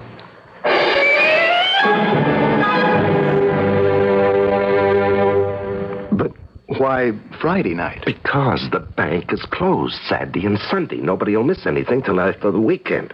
Now, about your wife. She thinks you and I are going bowling. Okay, that checks with my story. Yeah. Now, getting in is your department now. How do we do it? Well, according to these plans, how beautifully they sketched them in the old days. A work of art. Well, anyway, there's a manhole in the middle of the street in front of the police station. Right.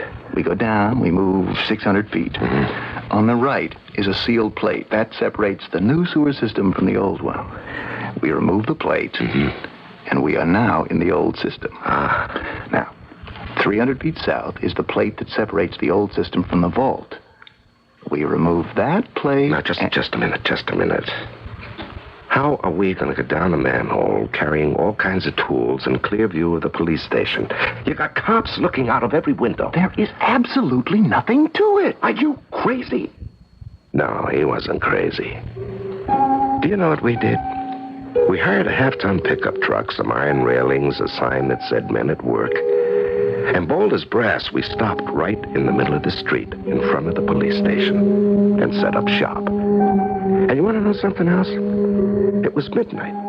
They were even changing shifts. And don't you know, there was a sharp, smart, veteran-looking sergeant even sauntered over to the manhole where we were putting up the rail and the sign.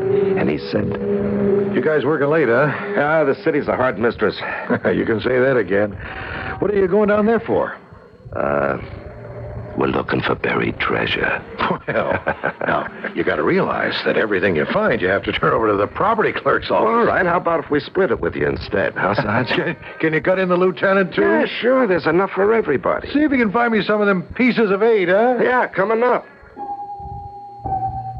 Well, Phil and I went down into that manhole, just like Alice went down into the rabbit hole. And there we were, in a wonderland of tunnels. Do people really know what goes on underneath the very streets they walk on? Without any trouble at all, we made our way to the plate that closed this sewer off from the old one. With very little trouble, we removed the plate and entered the ancient and abandoned sewer.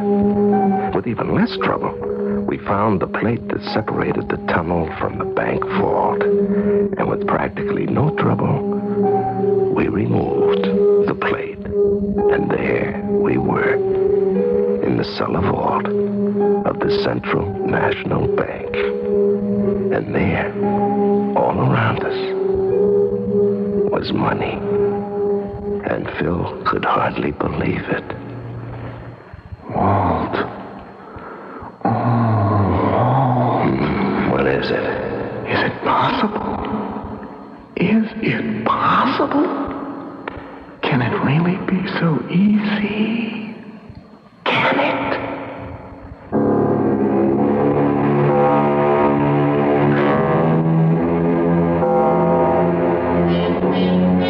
Well, can it? You must admit there hasn't been a hitch so far. Well, now, what do our boys have to do? Simply fill their sacks with as much money as they can carry and go out the same way they came in. However, you know that Act 3 will bring storms in just a few moments.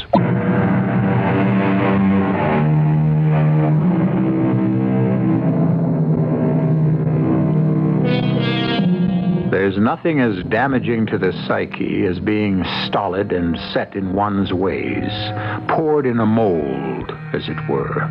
People should be adaptable, flexible, willing and able to adjust to the demands of any situation. Well, how do you like Walt and Phil?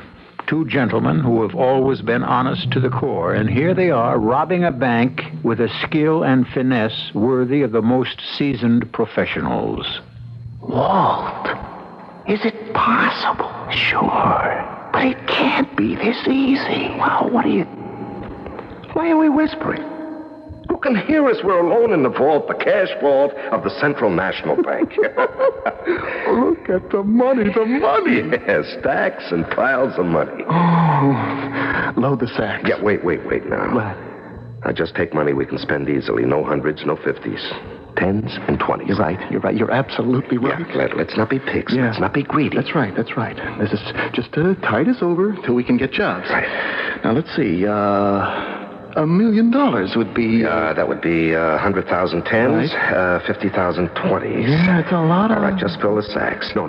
Don't bother with those. Those are only 5s. You know, Walt, I don't know if we can carry $1 million worth. So we'll take $500,000. What's the problem? Oh, wow. Wow, is it going to feel great? Yeah. Not having to ask her for money. Oh, it's going to be a new world. All right. I think we got enough. Look, I can still get more No. into this. No. Look, if we run short, we can always come back. You're right. Sure. How much you think we have? $500,000. $250,000 apiece. It's not bad. Well, it'll do for starters. Okay, Phil, let's beat it. Okay, just hold it a second. What? Who's Pop? That's Pop, the guard. Yes. Guilty as charged. Now, don't nobody move. This here gun. You see this here gun? Oh, yeah, sure, we see it. Now, this here gun is a .357 Magnum. Oh, yeah, that's quite a gun. What are you doing down here, Pop? What am I doing down here? I guess there's something Ben Kennedy didn't tell you. Ben Kennedy? I seen you and Kennedy putting your heads together, so I just kind of sauntered over. And I didn't notice you. Nobody ever notices old Pop. He just sort of blends in with the furniture. But old Pop here, he notices everybody, and he listens to everybody.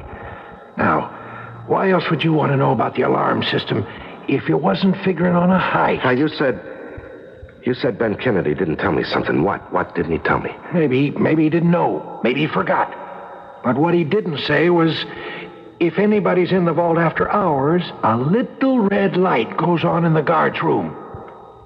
Oh. Yeah, Yeah, listen, Pop, what are you going to do with us, huh? How can you ask that question, son? I'm an officer of the law. I have a duty to uphold. Yeah, Pop, what'll happen if you turn us over to the police? Now, each of us has a wife, children. You should have thought of that. Oh, Pop, don't say that. Now, don't you say that. Not you. That's for those people without hearts, without feelings. I still got my duty, fella. Is it your duty to destroy our lives? Well, that's why they're paying me. But are they paying you enough, Pop? What do you get, huh? You stand guard over their millions, and what do you get in return? A pittance. You carry a gun on your hip. Your life is always up for grabs. Suppose we were veterans, huh? Ruthless killers, experienced and filled with savvy. Could you have surprised us? No. We'd have been waiting for you, Pop, and you'd have been dead by now. There's something to what you say. Yeah, now, Pop, there has to be some give and take in life. You can't be a fanatic and extremist. Well, I've always been a reasonable fella. What was that give you were talking about? We got $500,000 in these sacks, Pop. Are you trying to bribe me? No, please, Pop, don't get angry. I'll take half. You got a deal. You got to tie me up now. Put a gag in my mouth. Now, Pop, you don't have a worry in the world. How about the dough? It'll be waiting for you, Pop. You just make a date. Come around and collect it anytime. I trust you, Walter. You've got that look in your eye.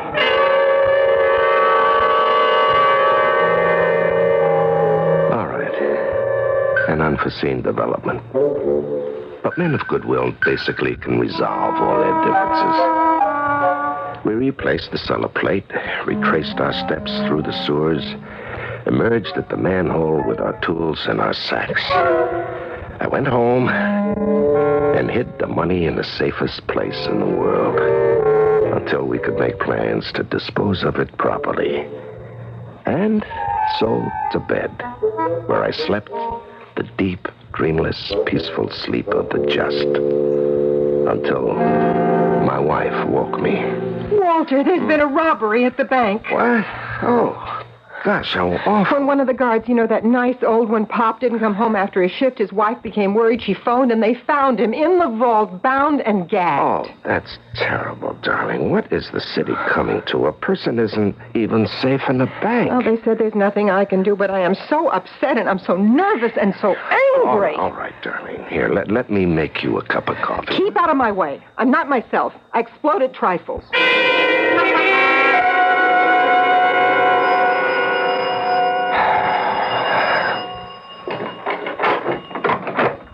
Hi. Oh, come in, Phil. Where's the dough? It's all right. You can talk. The kids are with their grandparents, and Roxy's upstairs. Yeah, okay. So, where's the dough? And this'll kill you. In the garbage can, outside, in the yard. The garbage? Yeah, now, Phil, look, they only pick it up Monday, Wednesday, and Friday. Is there a safer place for a sack of money, huh? Yeah. I don't know where else we could keep it. Well, I had to stash it somewhere when I came in. Well, when can we... Yeah, right now. Roxy is asleep. No one is home. So let's go out to the yard. Hold it. Who could that be? What do you mean, who could that be? This is a normal house. We do get phone calls. It could be anybody. Hello. Bring that money back here. I'll let you get away with it. Mr. Kennedy? Yeah, Ben Kennedy. You made a sap out of me, Buster. All you wanted to do was find out how to deactivate the alarm. Now, Ben, I can assure you... Look, I went outside to look at the box. The switch had been thrown. Now, who else knew except you and me? Ben, I can assure you... I will give you 5 minutes to get here. If you don't, I'll call the police. All right, Ben. How much do you want? Are you trying to bribe me? Well, sure. I warn you, return the money. But you can't prove anything. I can communicate my suspicions, Buster. The police will do the rest. I can have them out to your house in 3 minutes before you can even hide that money. Mr. Kennedy, I don't know what you're talking about. Trouble? Ben Kennedy, he's wise. Oh, we have to hide that money. Relax, it's hidden now. But are you sure that... Look, where else? Walt? Oh, hi, Phil. Hello, Roxy. I am mad enough to chew nails this morning. Everything goes wrong at the same time. Now, darling, the bank is not your fault. Something is wrong with the boiler. There's no hot water. The kids got jam on the Persian rug. And look at how the garbage is piled up in the backyard. Don't you ever notice these things? Well, dear... Don't you ever complain to these people? We pay them to remove our garbage. All right, darling, so they missed out on one day. I work hard for my money, and I won't let anyone... Now, dear, aren't you taking this too seriously? That's because you don't take it seriously enough. If you had to pay the bills around here... Who are you calling? Who do you think I'm calling? The scavenger. But why? He's going to come over here and do what he gets paid for. Oh, no, not now. Why?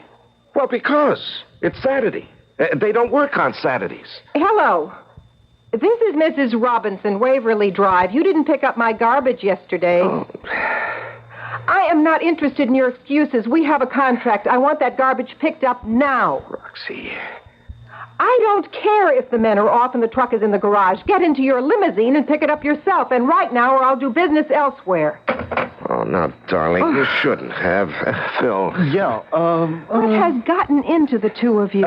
Look, we'll remove it, the garbage. Yeah. We'll take care of the whole thing. We'll take it to the dump ourselves. You do no such thing. I pay a scavenger. Oh, now, who's that? Well, I don't know, darling. Now, look, Phil and I have some errands to run. What kind of errands? Well, you know, men's stuff. Well, will you answer the door first? Yeah, sure thing. Come on, Phil. We'll go out the front way. Yeah, okay, I'm coming. You Walter Robinson? Yes, Sergeant, I am. And who's this? This is a friend of mine. Yeah, a friend of his. Both of you. Stand over by the wall. What is the meaning of this? You, Ms. Robinson? Yes? We got a tip to search the house. For what reason? For the money that was stolen from the bank last night. I'm an officer of that bank. Lady, that's how it is. Well, have you got a warrant? No, but what we have got is probable cause. Well, I can insist on a warrant. I know my rights. You'll insist on nothing of the sort. But I have rights. What have we got to hide? When a bank is robbed, all employees are suspect, or should be. So go right ahead, Sergeant. You won't find anything. Okay, boys. Step lively and lightly. Say, is it all right if I go outside, Sarge? You know, you look familiar to me. I can't place you. And your voice. I can go back in the yard, can't I? What for? Well, to smoke. To smoke a cigarette. You see, we don't smoke in the house. You don't? Well, what are these ashtrays for? Oh, stop it, Walt. Don't try to give people the idea that I henpeck you. You can smoke anywhere you like, within reason. Just stay put, pal. Yeah, what's that? Aha! The garbage truck. What? You see, I scared him. He got the truck down here. That's how you have to talk to people. Mm-hmm. You see how he's picking up every scrap of garbage? Emptying all the cans? Well, he can't do that. He can't pick up the garbage. Not yet. Why not? Well, because... What are you so nervous about? All morning you've been so jumpy. Yeah, what are you so nervous about, pal? You know, I never forget a face. Where have I seen you before? Maybe my imagination.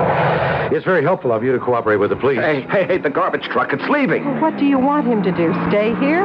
We won't inconvenience you any longer than we have to. You know, I wonder, Where have I seen you before?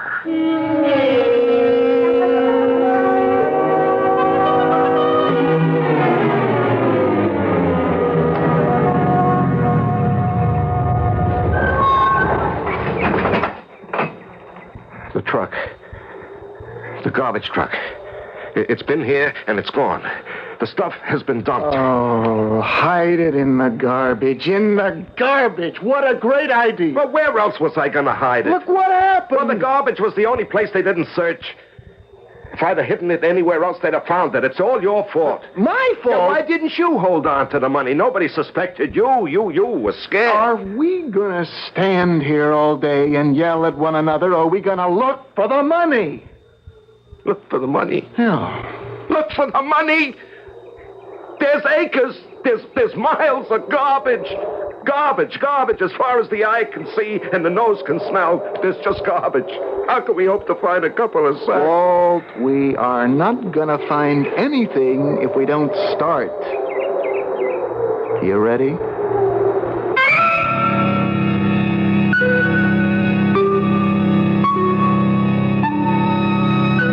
Oh, yes.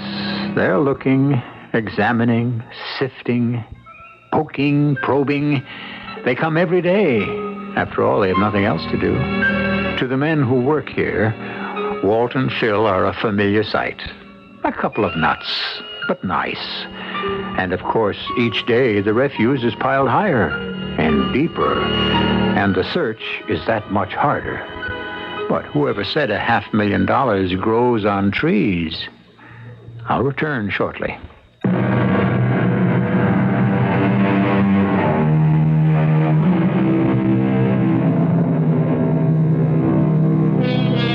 As usual, we try to have something for everyone. For those who like stories of bank heists and capers, we have a tale of a simple robbery. For those who seek social significance, we were exploring the changing roles of men and women in our society. And for those who are intrigued by standards of morality, this has been an exercise in the unthinkable. Our cast included Larry Haynes, Terry Keane, Russell Horton, and Robert Maxwell. The entire production was under the direction of Hyman Brown. Radio Mystery Theater was sponsored in part by Sign-Off, the Sinus Medicines, and Buick Motor Division. This is E.G. Marshall inviting you to return to our Mystery Theater for another adventure in the macabre. Until next time, pleasant dreams.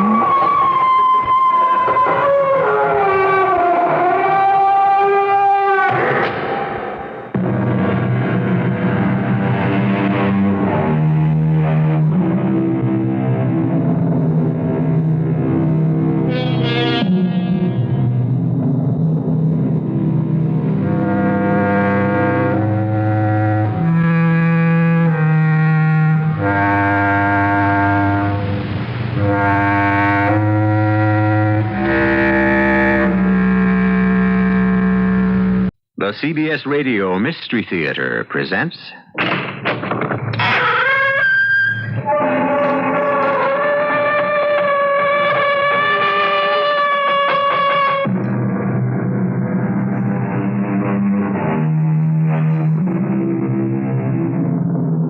Come in. Welcome. I'm E.G. Marshall, weaver of the stuff that nightmares are made of. It was Shakespeare who said, "You only live once." It was Goethe who said, "You only die once." And Nathan Hale said he regretted he had only one life to give to his country. From all this, then, we gather that all we have is this one time, this one life. However, this may not be entirely true. According to a gentleman you're about to meet, you may have as many lives as you can intelligently arrange for. But I have no interest in purchasing life insurance. I am not selling life insurance. I'm selling death insurance. I don't understand. We insure you against death. So does everyone else. Ah, but they don't insure you. If you should die, they pay someone else a sum of money. Of what value is that to you? Well, what do you do that's different? We see to it that you don't die. We actually insure it. I still don't... Instead of paying us money to give to somebody if you should die, you pay us money. And we make certain you keep on living. You see, you become our gold-plated blue-chip investment. How can you make certain I can keep on living? By seeing to it that nothing comes up that could terminate your life.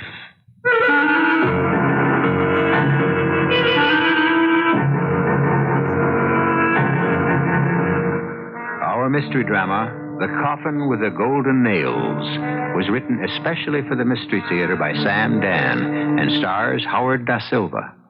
It is sponsored in part by Anheuser-Busch Incorporated, Brewers of Budweiser, and Buick Motor Division. I'll be back shortly with Act One.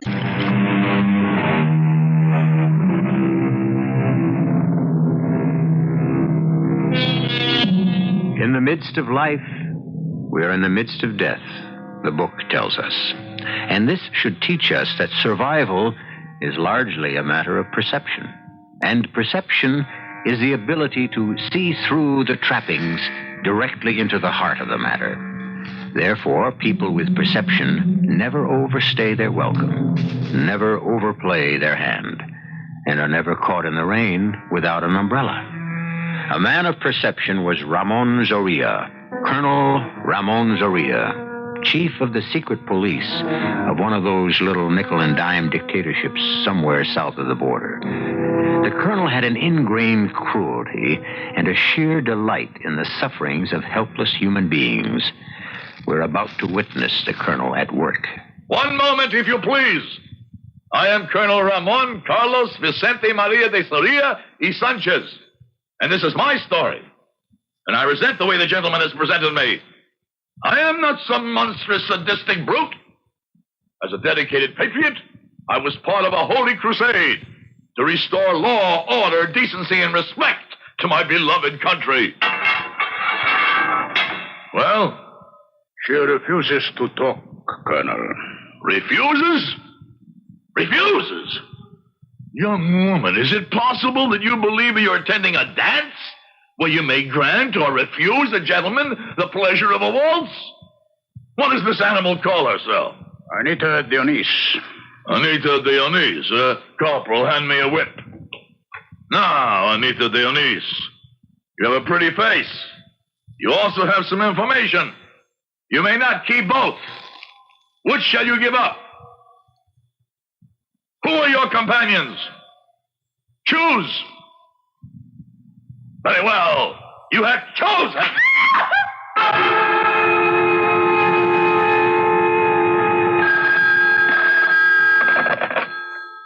Yes? Who? Mr. Chrysalis. I never heard of him. Send him away. Colonel.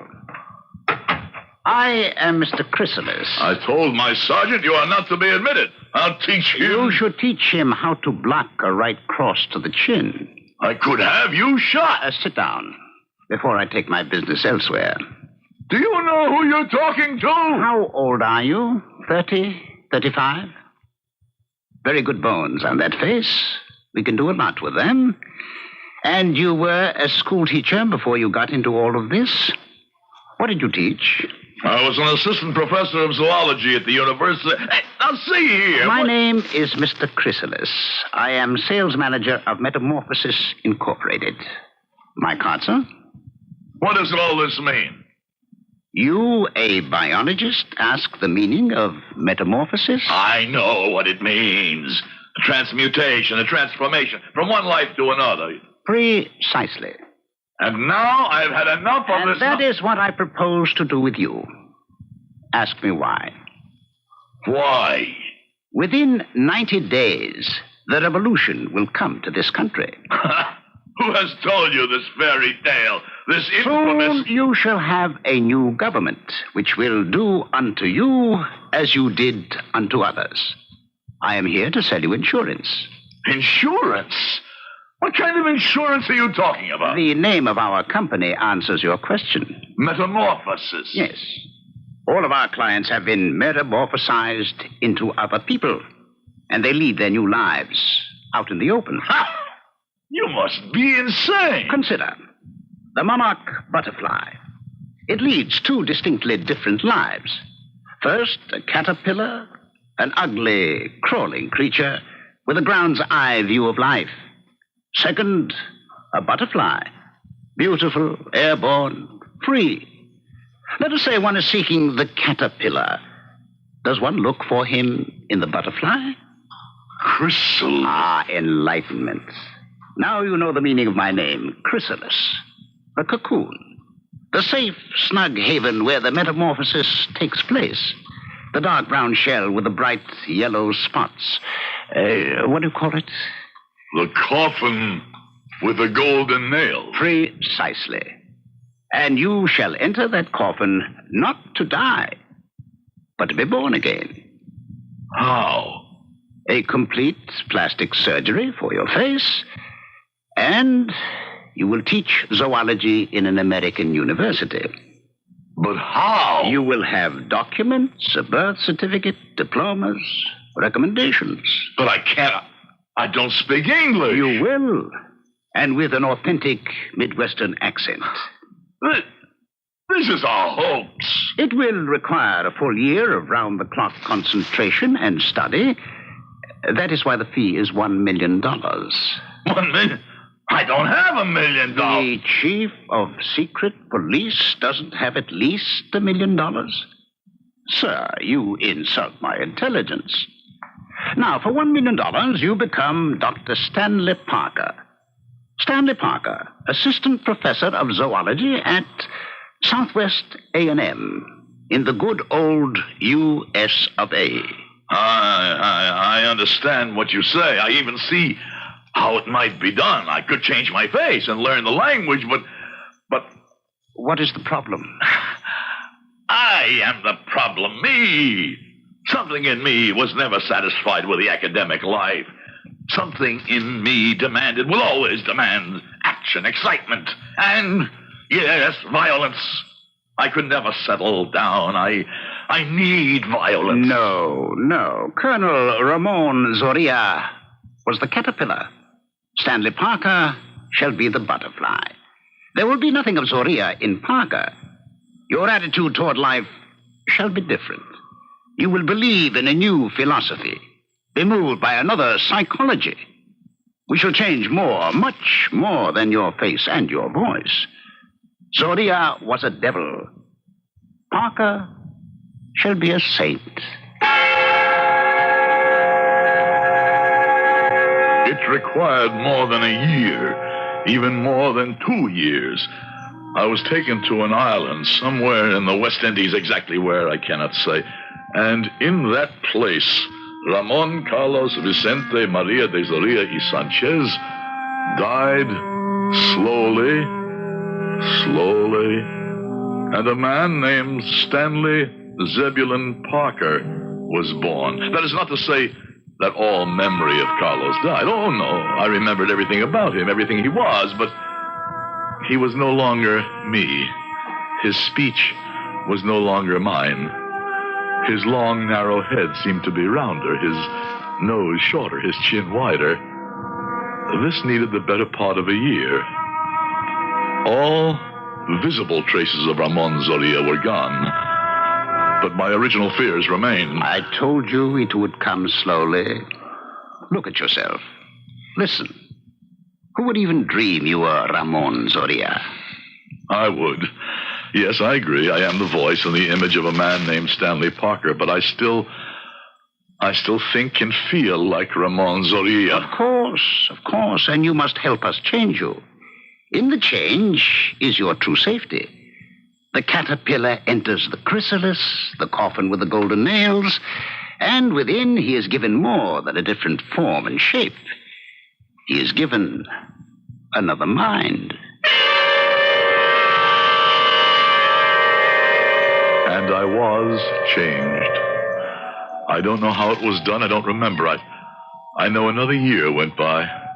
I lived in a constant sea of what must have been electric currents. I was always feeling waves of shock. There were always electrodes, always sparks, always the sharp smell of electricity. I was someone else. Oh, don't say a human being cannot be changed. I know better. I know. Do you remember Ramon Zoria? Yes, I remember him. Do you remember being him? Yes. What's the matter? Are you ill? Yes, I feel... An attack of nausea coming? Yes. Every time I think of Zoria, I can't help it. I feel sick. Why? His loud voice, any loud, harsh voice, disturbs me. The gun, that heavy automatic pistol, I can't stand the idea of it. And a knife, a dagger, and a whip. These things, just that... I'm dizzy. And killing? The thought of killing, of hurting, of inflicting pain on any living creature. Even for a good reason? There's never a good reason. Well, Professor Parker, I would say that you are just about ready to fly.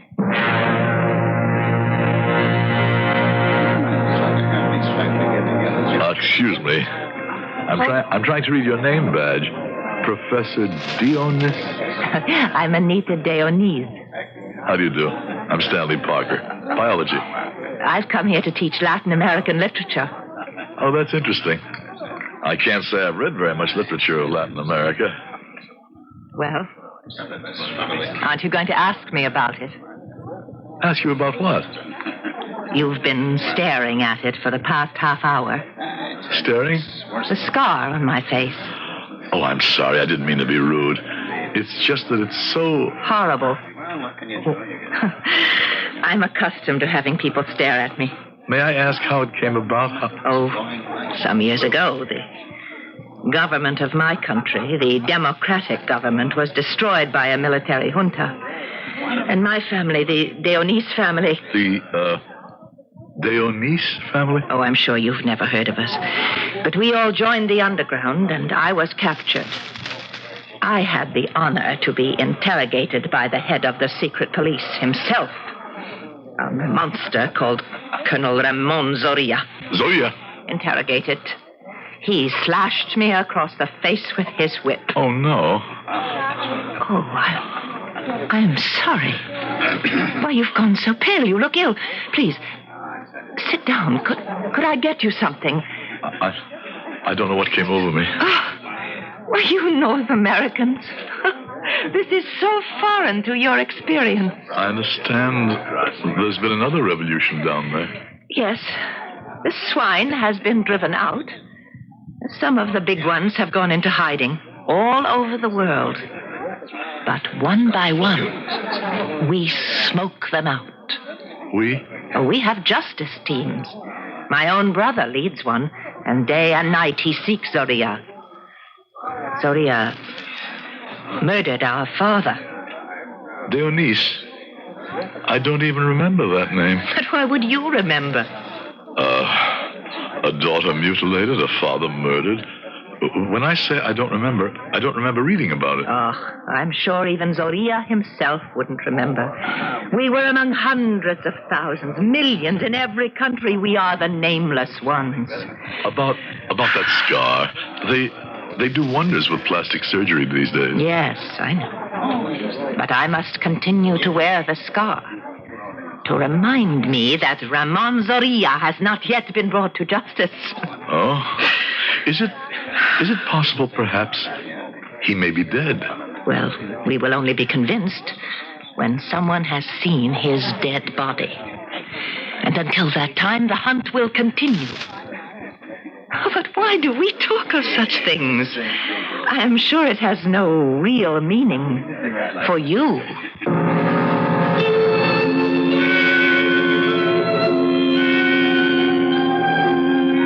She touched a nerve when she said, I'm sure even Zoria himself wouldn't remember.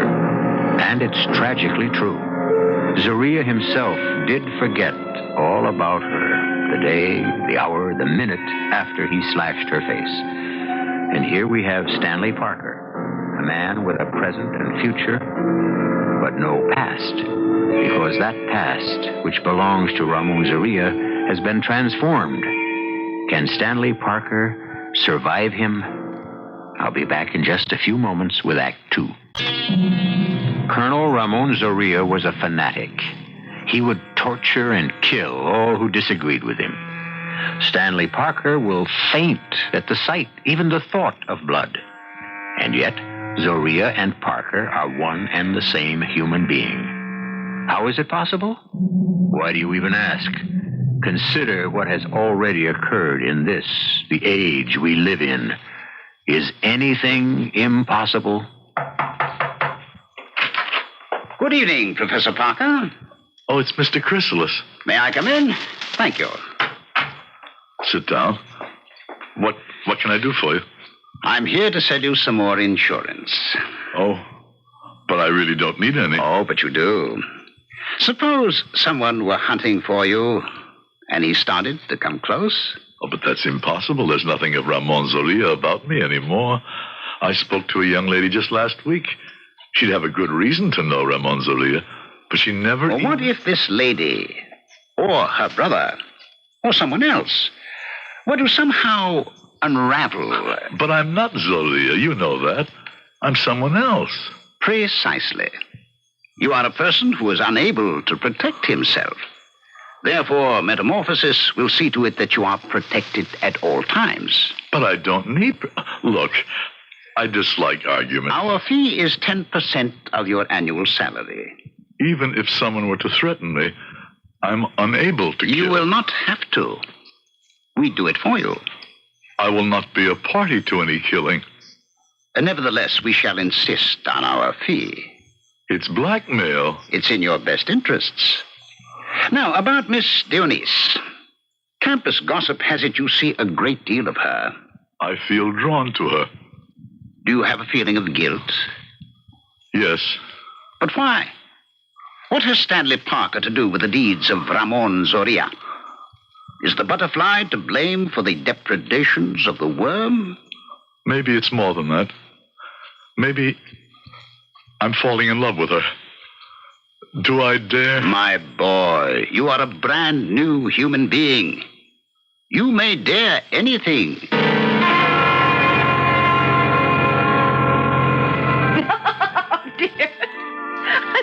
Terrible skater. But at least I come from a tropical country. What's your excuse? I never got around to learning. But I thought all North Americans knew how to skate. Well, that's like saying all South Americans know how to tango. They probably do. Why are you laughing so much? I'm having fun. Are you? Oh, it's been so many years since I could do something silly like this. Why, the last time I was out with a man, he was my group leader. And we walked arm in arm down San Sebastian Boulevard. In Aragonia, the main street. That's right. But how would you know? I've become interested in your country. Why? Because it's your country, and everything about you interests me. We pretended we were lovers. Under my dress was an ammunition belt. Under his coat was a submachine gun. And that's why I feel so good right now. Just to be out with a handsome man, to be a woman again.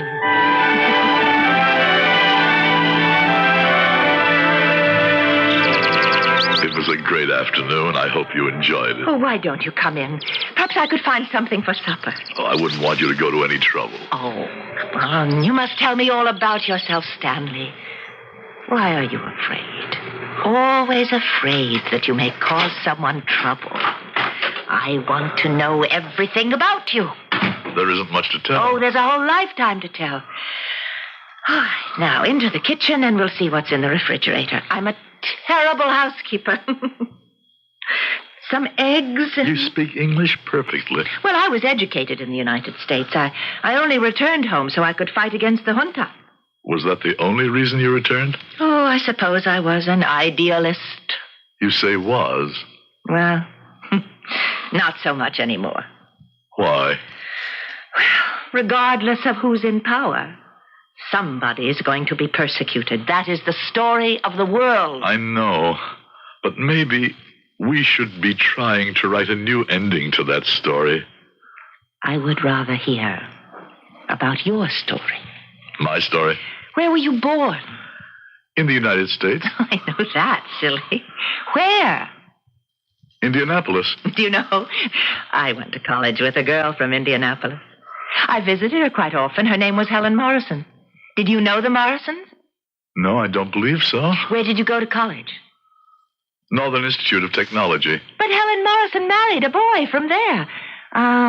What was his name? I was maid of honor at the wedding. Can't remember his name. Walter Pierce. Did you know him? No. Anita. Fernando! Oh, why didn't you tell me you were coming? Stanley, my brother, Fernando Dionis. Fernando, Stanley Parker. How do you do? Anita, where were you all afternoon? Stanley and I were skating. I hope you had a good time. What's wrong? Yes, you had a good time. Your cheeks are flushed, your eyes are sparkling. And Ramon Zaria is still alive. I'm sorry. We swore on our father's grave that we wouldn't rest until... I know that. And so what have you done today that has brought us closer to this month? Today I did something for me. Sit quietly. Let us all sit quietly. Stanley is someone who has become very dear to me, very close to me. And he will be your brother to help make up for the brother we lost. Stanley, can you say something to Fernando? What can I say? I'm not a man of violence. You know that, Anita. But that's why you should say something. Because the men of violence have nothing to say to us anymore. Vengeance is mine, says the Lord. And let us leave it to him. No. You must. Why? Because it must all end somewhere. The violence, the destruction must end. Yes? Shall I publish a notice? Run a worldwide advertisement to Colonel Ramon Zaria. Wherever you are safe, you are forgiven, rejoice. We would love to hear that. Ramon Zaria is not laughing these days at anyone. How would you know? Is it beyond possibility that Zaria may have learned and that he has become someone else? That monster can learn nothing. He has to be destroyed. And I know. I'm close to him. How do you know? Because we captured Martinez. Juan Martinez, El Borracho. How would you know Juan Martinez? Because of me. Stanley has become an authority on our country. Martinez was taken by my team. He was living in England. And he had the most fantastic cover. He was posing as an Englishman. Posing? More than that, passing. His face had been changed. His voice was different. He spoke English perfectly. And still, you were able to get... He talked before he died. He was always a bull of jelly. And he told the most fantastic yarn. He said there's an organization that specializes in changing people. He said that? Yes. It rearranges people completely. But why would he say a thing like that? To stall for time. Oh. Obviously, he was hoping to make a deal with us to save his life. He even named the organization. He did? Yes. Metamorphosis Incorporated. Metamorphosis? Far-fetched as it seemed. I wanted to let him talk more, but the others were hotheads. They killed him. But when I searched his desk, I found a check. He had just written it. Paid to the order of Metamorphosis $5,000. And what else did you find out? He was right. There is such an organization, and it can change people. You should see how it changed him. But I don't care how it changed Zaria. I'll find him too.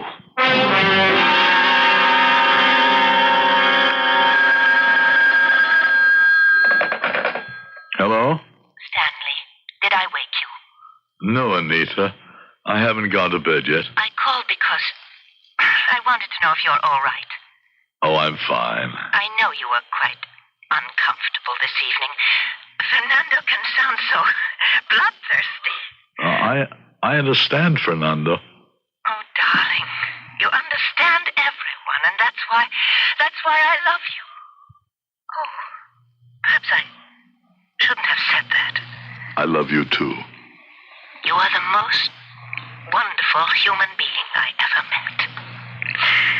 Come see me tomorrow, promise? Yes, darling, I promise. Good night, my dearest. Good night. Who? Hello? Fernando. Good evening. Fernando, what can I do for you? You can tell me about metamorphosis. You know all about metamorphosis, don't you, Colonel Zoria?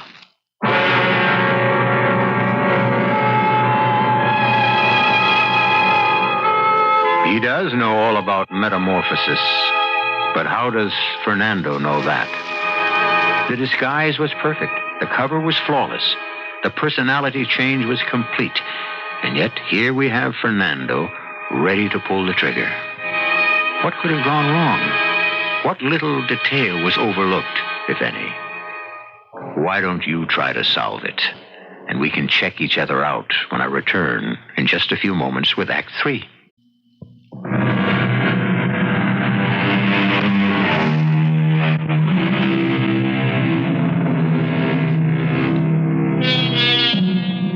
If there's no such thing as the perfect crime, can there be such a thing as the perfect cover-up?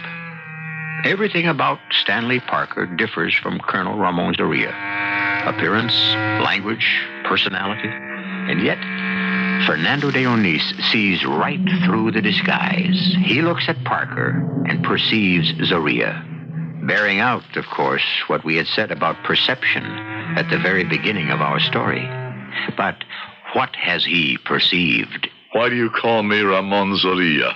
That's who you are. Do you deny it? Yes. I can prove it. I am not Zoria now. Oh, yes, true. You were Zoria. Yes. The last time we confronted each other, you placed a pistol against my head. You remember? I don't remember. Don't lie. I don't remember because there were so many of you. So many thousands of you. How can I remember? Do you know how we found your friend Martinez? Through his fingerprints. Can you imagine? This metamorphosis makes such seemingly magical changes, but the fingerprints remain the same. And you found me through my fingerprints? Yes. How? It was a joke on my part. I carried the fingerprints of all of you, always, on the chance. And tonight I couldn't sleep. I said, Zoria will be completely different. He will be someone I would never suspect. And what made you suspect me? Nothing. I said to myself, who is the least likely person? Why, Stanley Parker. He is so obviously a Midwestern American. Oh, but Stanley is a zoologist. So was Zoria. And I was laughing to myself. It was so silly. I said, well, let us check the fingerprints just as an exercise. Yours were on a glass. And what will you do with me? Kill you. Does Anita know? She'll have to. Why? You can have Zoria, but let her keep Parker, at least in her memory. No, the whole world must know. Especially the scum who are still in hiding. Let them realize there is no escape. You're not going to kill Ramon Zoria. He is already dead. I listen to you. You know how? The way you listen to others. With deaf ears. He died on an island long ago. He will die here and now. Go ahead and pray. And what's wrong with praying? It's the will of the Lord that I be found. I'm content. You may kill me. I was hoping you would put up a fight. I would beg for your mercy. That would make it easier for you, wouldn't it? Or offer me a fortune, the way Martinez did. How can you stand there quietly, as if you're judging me? What am I going to do with you? What you set out to do. Kill me. No, we didn't set out to kill. We wanted to bring you, all of you, to justice. Then bring me to justice. But you're not Zoria. Not anymore. Who am I bringing to justice? Allow me to solve your problem. No, don't! Oh! You killed him. Of course. Why? Why did you kill him? My dear boy, I have a very substantial investment to protect. You didn't have to kill him? In another minute, you'd have been weeping on each other's shoulder. Why did you kill him? You see now the value of an insurance policy? Come, we must dispose of his body. What did the police say? They said it was a holdup, that he was robbed on the street. It happened. No! It was Zoria. Zoria? It can only mean Zoria felt Fernando was coming closer. It means Zoria must be here. Somewhere. But how could Zoria be here? Because Fernando is dead. Oh, Stanley. Stanley, please help me. You're all I have left in the world now. Say you'll help me. Say you'll help me find Zoria and kill him. Promise. I promise.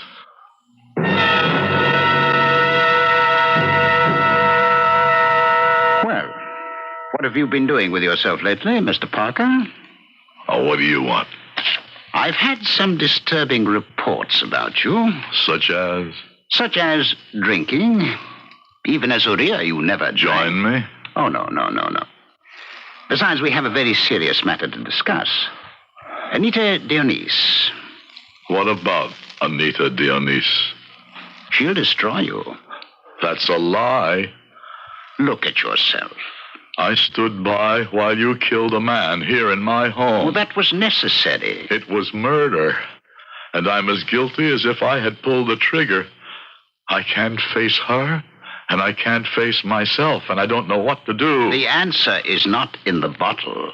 There's no answer at all anywhere. I'm what you made me. Stanley Parker. Idealist, pacifist, lover of all mankind.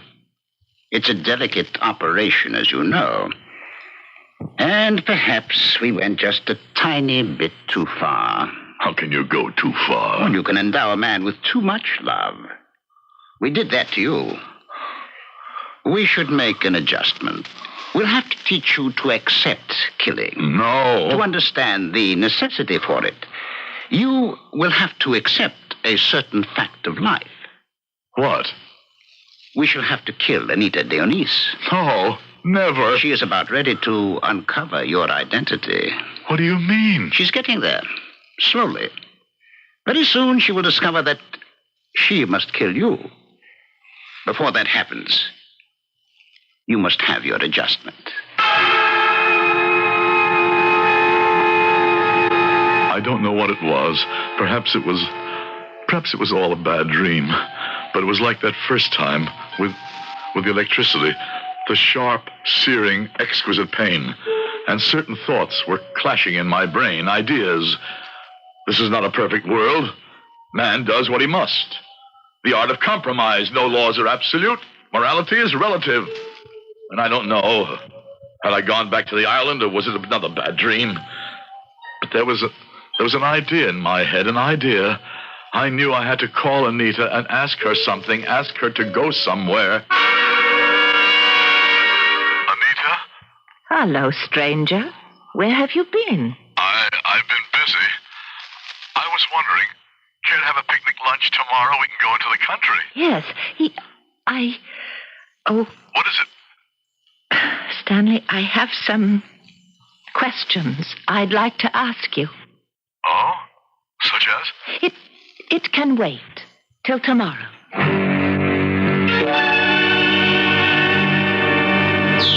Stanley, I would like to ask you a question. Yes? Who are you? Who am I? I'm Stanley Parker. Who is Stanley Parker?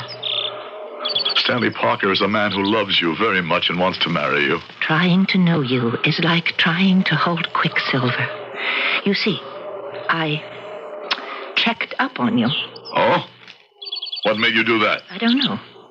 But there is no record of your being born in Indianapolis, Indiana. I have a birth certificate. But the record does not exist in their records, and there's no record of your having attended Northeastern Institute of Technology. I have a diploma. But the record does not exist at the school. Not a single teacher can remember you. Who are you? Who do you think I am? You are Zoria, aren't you? Yes. You know what I have to do now, don't you? I have to kill you. But I've become someone else. It's too late. I'm Stanley Parker. You love me. Oh, this has nothing to do with you and me. This concerns a monster named Zoria. Do you mean you would shoot me, actually shoot me? I am prepared. I'm sorry to intervene at such a tender moment. You will please allow that pistol to fall to the ground, Miss Dionys. That's it. Splendid. Pick it up, Stanley. Very good.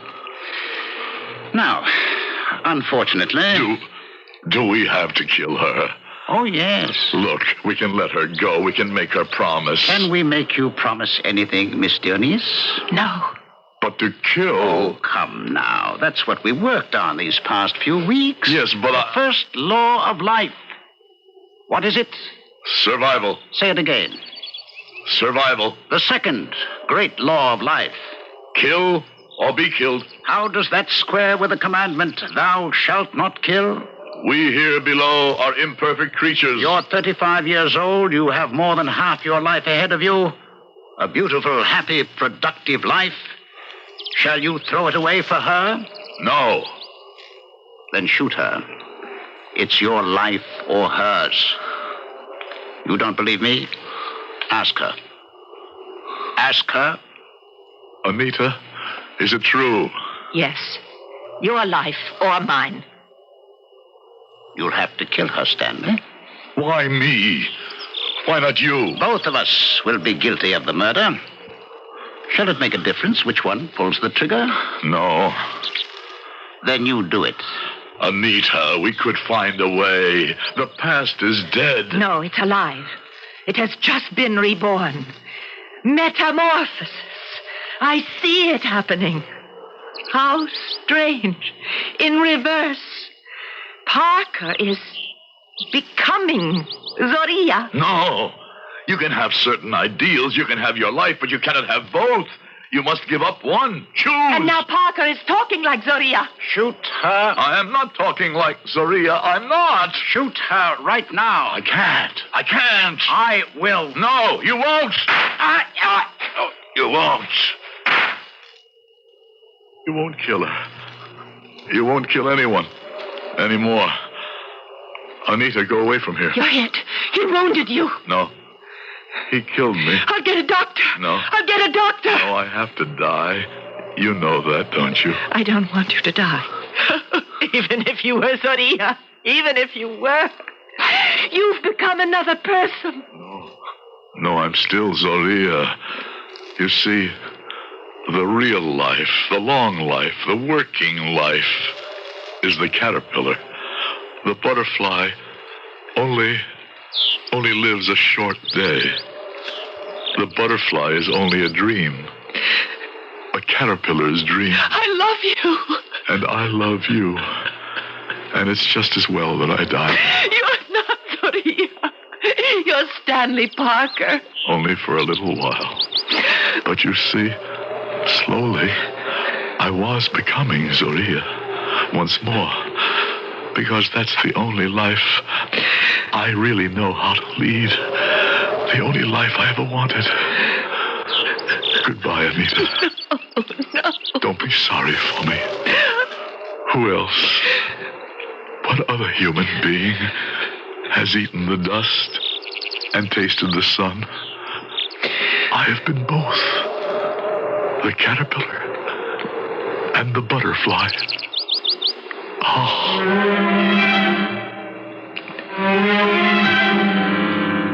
How many lives do we have? Surely it would be hasty to say only one. The caterpillar has two. How many lives have you had? Or how many lives are you leading now? I only have one that I know of, and I'll be back to tell you how we might share an experience in just a few moments.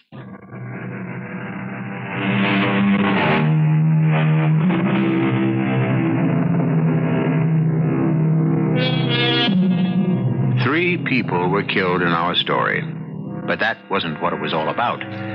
It was about the chrysalis, the coffin with the golden nails, where the magical changes take place. And consider, an ordinary, simple creature, with nothing even faintly resembling our intelligence, can create all that is dull to all that is beautiful.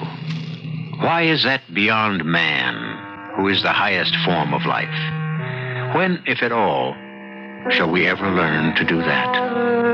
Our cast included Howard Da Silva, Marion Seldes, Ralph Bell, and Christopher Tabori. The entire production was under the direction of Hyman Brown. And now, a preview of our next tale. Do you hear anything? Music of some kind. Somebody's whistling. It's Yankee Doodle. Seems to be coming from that window. Come, let's see. Oh, please be very careful, Cousin Amy. Open the drapes slowly. Cousin Susan, quickly. Quickly, come here at once. What is it? What's wrong? Look up there, in the dark. Do you see what I see? Where? Up there, among the branches of that huge tree. It can't be. Do you suppose it is the face and head of Cuthbert Thrush, tilted over to one side, floating in the air, bathed in a kind of... Do you suppose it is the face and head of Cuthbert Thrush, tilted over to one side, floating in the air, bathed in a kind of eerie blue light? Just his head and face, nothing more. Radio Mystery Theater was sponsored in part by Buick Motor Division and Anheuser-Busch Incorporated, brewers of Budweiser. This is E.G. Marshall inviting you to return to our Mystery Theater for another adventure in the macabre. Until next time, pleasant dreams.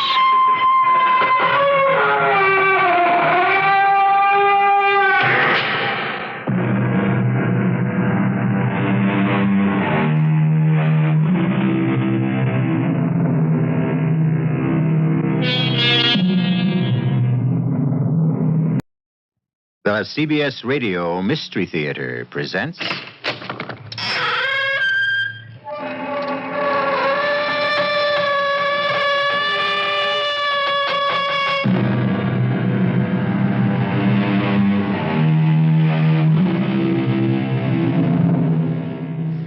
Come in.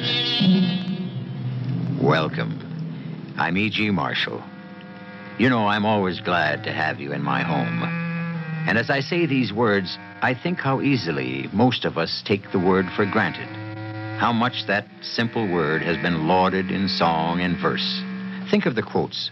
Home, sweet home. Home is where the heart is. The sacred joys of home. And 100 others. And of all of them, the one which best suits this story. Charity begins, or should begin, at home. My visitor had come, no doubt of that, and I was ready to go with him willingly. And then, suddenly, I heard Muriel's voice calling me back, and I sensed she was in trouble, that she needed me. So I came back, Rowoke, or whatever it was. Did I go beyond the grave? I don't know. I only know it was to the edge, but I came back. And I shall not return till I've done what I was called back to do.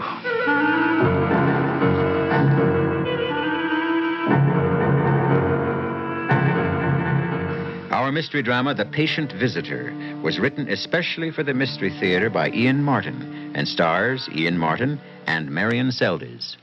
It is sponsored in part by True Value Hardware Stores and Buick Motor Division. I'll be back shortly with Act One.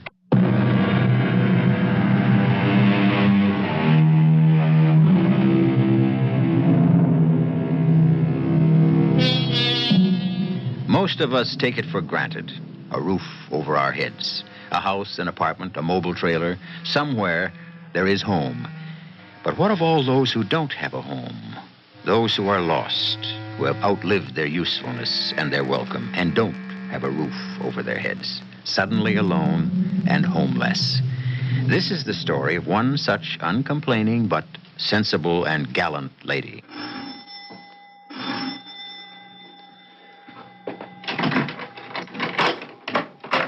Good evening. Good evening. Perhaps I've made a mistake. Why, I hope not. Were you looking for the judge?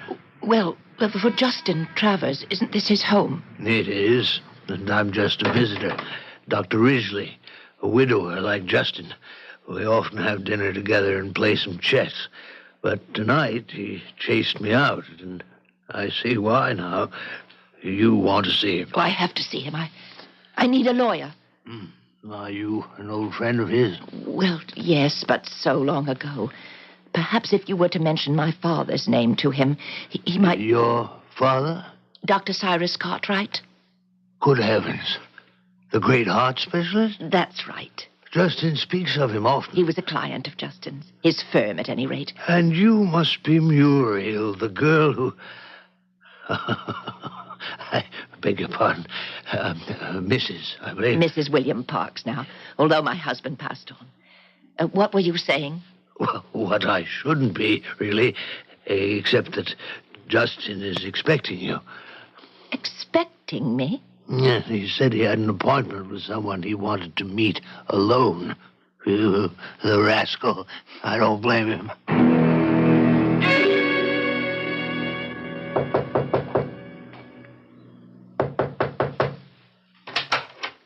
Is open. He must have grown hard of hearing. There's no one here. Oh, yes, in the big wing chair. I see his hand lying on the arm. Yes? Who is it? Mr. Travers. Someone so far out of the past, I don't know if you'll remember me. Muriel Parks. You recognize me by my voice. Oh, no. By my memories. But your eyes are closed. Perhaps. But I still see you as you were, over 40 years ago. Small and slim and all abrim with life and the excitement of it. And you had on a mulberry suit and a pink scarf and a ridiculous hat, except that on you it wasn't. And I thought you were quite the most beautiful and desirable thing I had ever seen. Now that I open my eyes, you haven't changed a whit in all those years. That's an outrageous statement. Now, where did you come from? I rang your bell. Dr. Ridgely opened the door.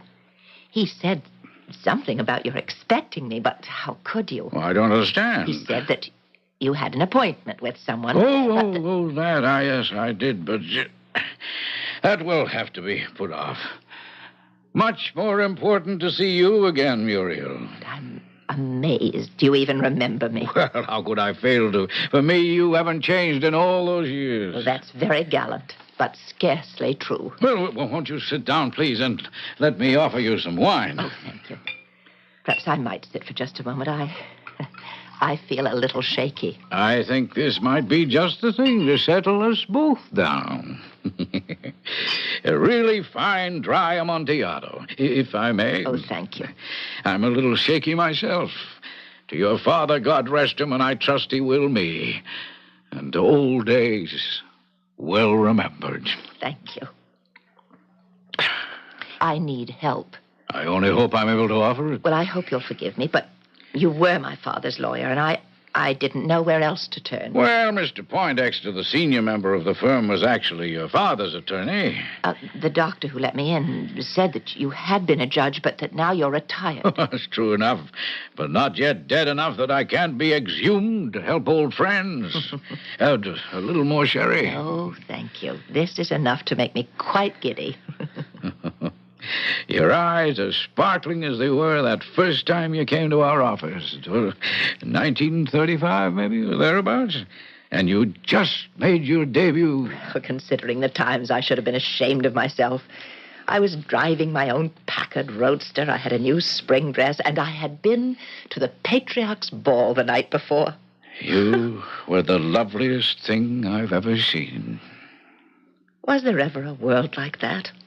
Or was it just a dream? I remember I cut your picture out of the rotogravure and slipped it into the corner of my dressing room mirror. Why didn't you ever try to see me? Oh, I was afraid to. You had every beau in town at your feet, and it seemed so much time then. There always does when you're young. Besides, I was a good deal older. Oh, not that much. You might have called. I might have, but I didn't.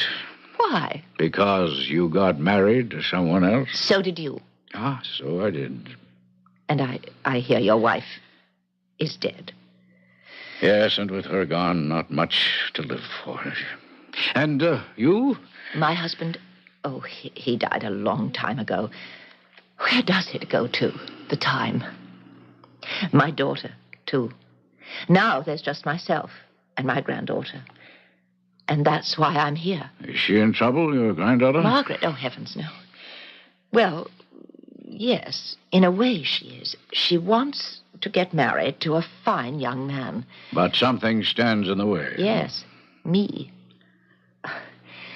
Mr. Travers. Oh, surely, after all, this Justin. All right, then, Justin. I haven't any money. My dear Muriel, if that's all No, please. I didn't mean that. What is it, then? Well, Dick, that's the boy Margaret's in love with, has his own parents to support, and he just can't afford me, too. So, since I'm in the way, I made up my mind to move out. All right. Well, I remembered vaguely that my father had left a sum of money in his will to a kind of a home. I was looking at the paper one morning, and there were quite a few advertisements for that sort of thing, and this one just leapt out and met my eye. Just let me get my specs. Now, let's see here. Cloverton, a home from home for aged gentlewomen in the twilight of their lives. For women of 65 or over, transfer of property, if not willed to relatives, unlimited visiting hours, Long Island, New York. Totally supervised with full facilities overlooking the Sound. If home is where the heart is, then Cloverton is where you belong. Admission fee, $500. Oh, my dear Muriel, you can consider seriously... That's not the problem, Justin. My mind is quite made up, and for that matter, I've already made the plunge. I didn't have all the money, but I was able to raise part of it. How? Well, I sold my wedding ring.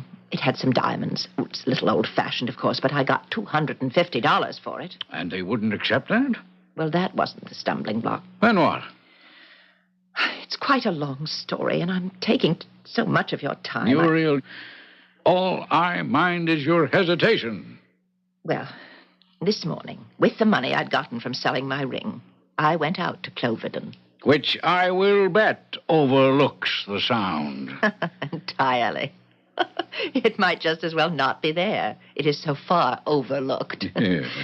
How did you know? Well, I haven't been a lawyer and a judge all these years for nothing. Justin, it's a dreadful place. I can't even begin to describe it. Please don't try. And with all the will in the world, I found it hard to like the woman who interviewed me.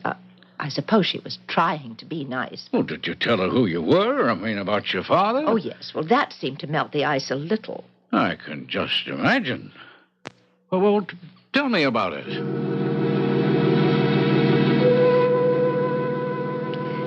What you're trying to explain is that you don't have the full entrance fee, Mrs. Parks. I have half. Of course, and no other assets. Well, my father gave you our house to be part of your home and some money, I think. I'm sure he did.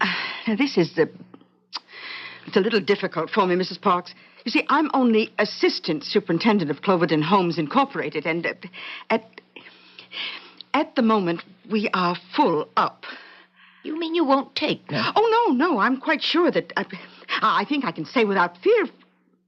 Well, now, I believe it would be better for you to see the superintendent himself, Mr. Blessing. Oh, could I see him now, then, please? Oh, Mr. Blessing is seldom out here. Now, you'll have to see him at our New York address.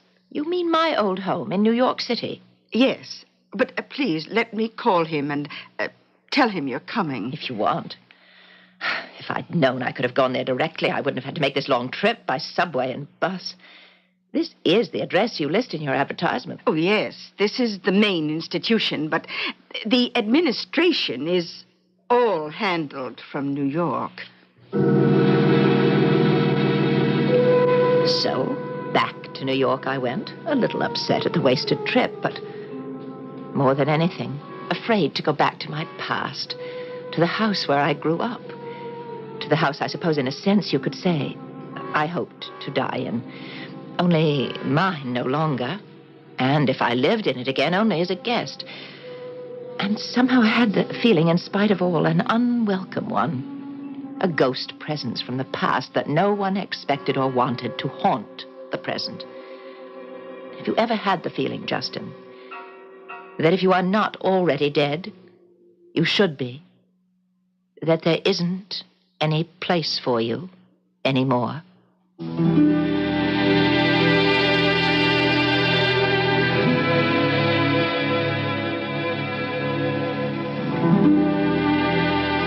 We'll have to wait for Justin Travers to answer that question for himself. But while we do, you might ask yourself, if not the same question, a like one.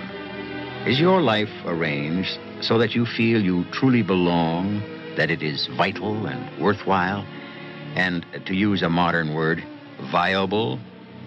If not, how do you make it so? I shall return shortly with Act Two.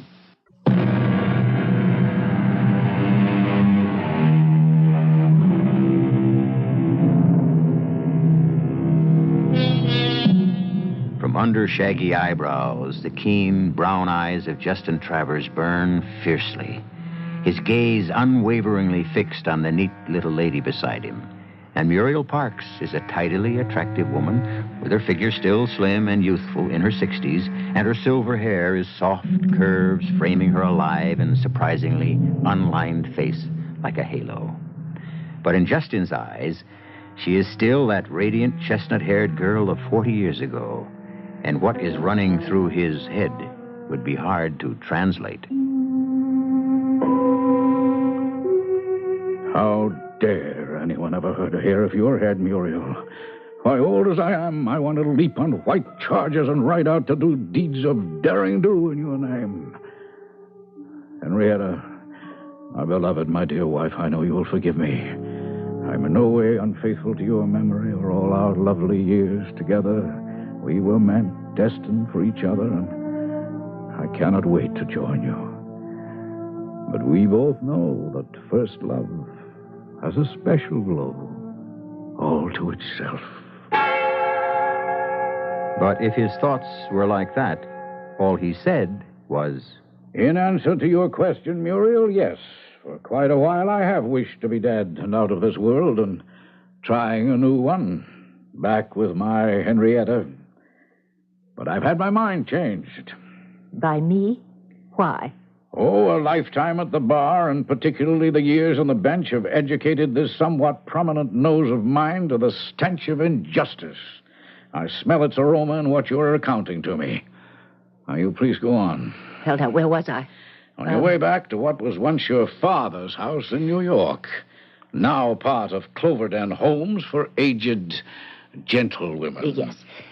Did you ever know the house?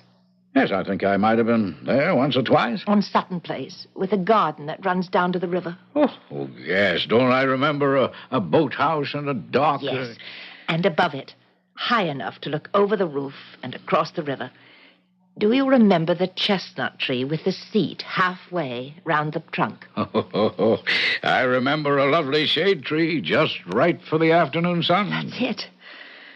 Well, it was all there. I mean, just as it was when I was a little girl, as if I'd never been away. How beautiful you make it sound. Oh, how beautiful it still is. I was so stunned to see it all the same that while I was waiting to see Mr. Blessing, I let myself out into the gardens. I was drawn by the tree, just to sit there a moment and look out over the river. But when I got there was another little old lady like me sitting on the seat, a bird of a lady with a long feather boa wrapped around her. A feather boa? Yes, I was surprised myself. I haven't seen one since I was a child. But she was very sweet, and she said, "Oh, is there room enough for you to sit down? I could easily move." No. There's plenty of room. I love to sit in just this particular spot and watch the boats go by. You can see all the way down to the bridges around the jog if you sit just here. I know. You do? But you're new, aren't you? I used to live here when I was a little girl. This was my house. Oh. I was born right there in the corner room on the second floor. Oh, really? Isn't that fascinating? Well, that's my room now. Are you joining us? I don't know yet. Oh, well, if you do, you shall have it back. Oh, I couldn't. Oh, nonsense. The room you were born in? But I couldn't turn you out. Have you lived here long? Oh, 22 years now. I'm Mrs. Lefferts, Mr. Blessing's mother-in-law. That's the gentleman I'm here to see. Oh, well, I hope you can arrange to be here. I'd enjoy the companionship. You know, we have something in common. We do? Yes. Both of my granddaughters were born here, too. They're over there, see, playing tennis with some of the staff. Good heavens, I didn't notice someone built a tennis court. Yes, my son-in-law. He knew my Betty particularly loves to play. Which one is she? Oh, the blonde one, with the pigtails. That's my daughter.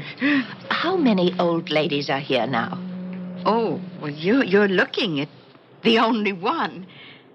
Just you? Well, Mr. Blessing's mother lived here until she died quite a few years ago. Now there's only me.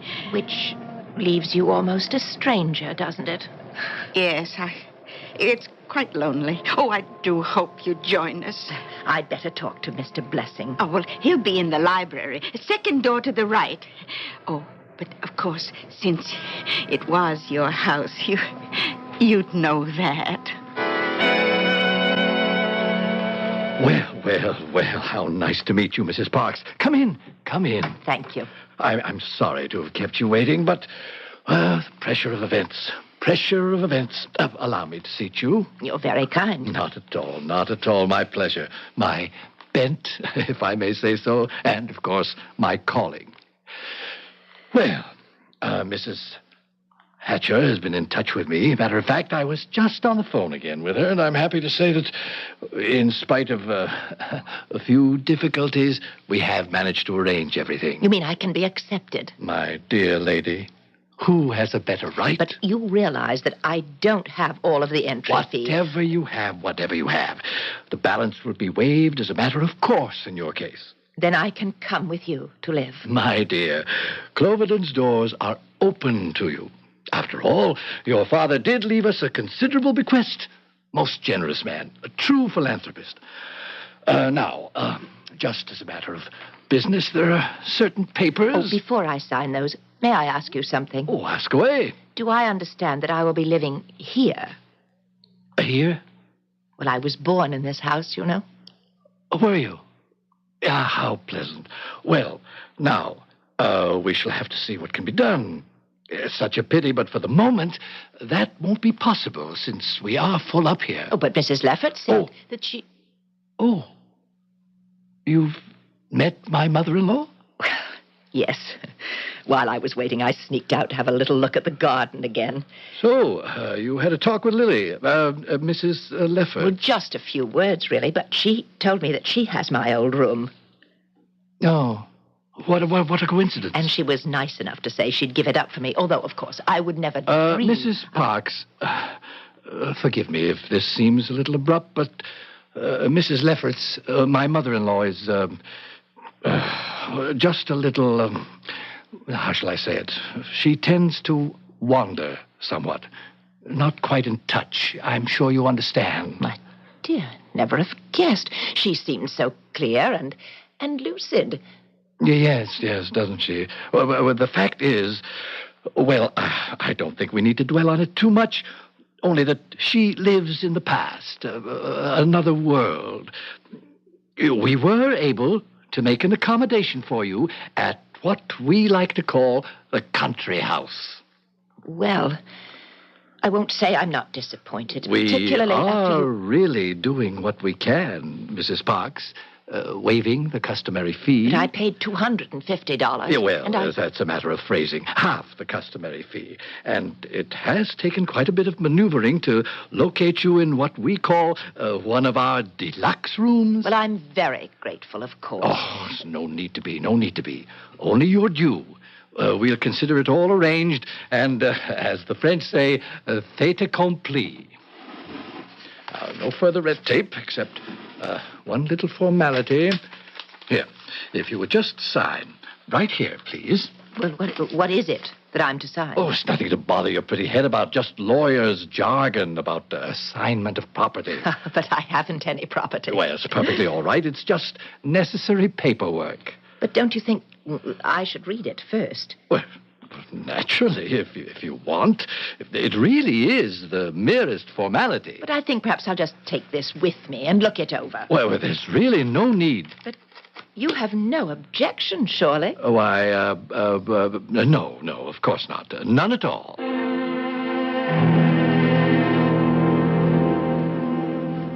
And you've brought that paper to me, Muriel. Well, maybe I'm being overcautious. I just didn't like Mr. Blessing. I haven't even met him, and already I don't. I certainly didn't trust him. I suppose it's old-fashioned of me, but for all his manners, he just didn't seem like a gentleman. Yes, well, he sounds to me like a first-class snake in the grass. May I see the document, Muriel? Of course. Thank you. If you don't mind reading it. You see, I can't make any sense out of it. Well, naturally. There wouldn't be any need for us lawyers if you could, huh? And you say this Mrs. Lefferts was the only old lady you saw there? Yes, and she even told me she was. But you saw quite a few other people about. Well, yes, but all much younger, playing tennis. And she said something about there being her daughter and some of the staff. I see. How many? Well, 3 or 4, I suppose. But I peeked into the dining room, and the table was set for 10. Yeah. Have you read this yet? Not all of it. Well, I told you, it's so difficult to follow. Well, I'll only read you the pertinent clause and not even all of that. Agrees to transfer all right, title, and interest, both real and personal, in the estate of her father, Dr. Cyrus Cartwright, and to execute whatever instruments may be necessary thereto. You understand that? Yes. Why? Well, I mean, isn't that just customary? But you no longer have any interest in your father's estate, do you? Well, no, that's right. I mean, all he left me was gone long ago. Exactly. So why is it necessary to sign this? But if I don't, they won't let me in. I wonder about that. Yes, I think, as we lawyers say, I might just take that under advisement. But not now. Oh, but I can't wait much longer. I'm already holding up the children's marriage as it is. Well, we'll try to do something about that, too. But for the moment, I insist on you coming with me. Where are we going? To do something I should have had the courage to do 40 years ago. I'm going to take you to dinner. And then I'm going to walk you to your house. But the paper... Oh, that's something I shall digest alone, along with a few other musty documents I'll dig up tomorrow morning. First, I want to reread your father's will carefully. And then tomorrow, you and I will pay a visit to your home. But it's not my home anymore. Oh, yes, but who knows? In my long and checkered career in the legal profession, I've discovered at least one truism. Well, what's that? That where there's a will, there's usually a way.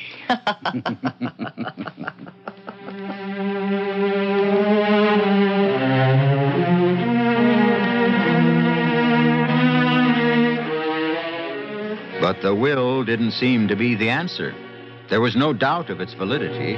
and of the fact that the house was deeded and signed over irrevocably. So just what does Mr. Justin Travers, retired lawyer and judge, have up his sleeve besides a funny bone and a wry sense of humor? We'll have to wait for the answer to that when I return shortly with Act 3.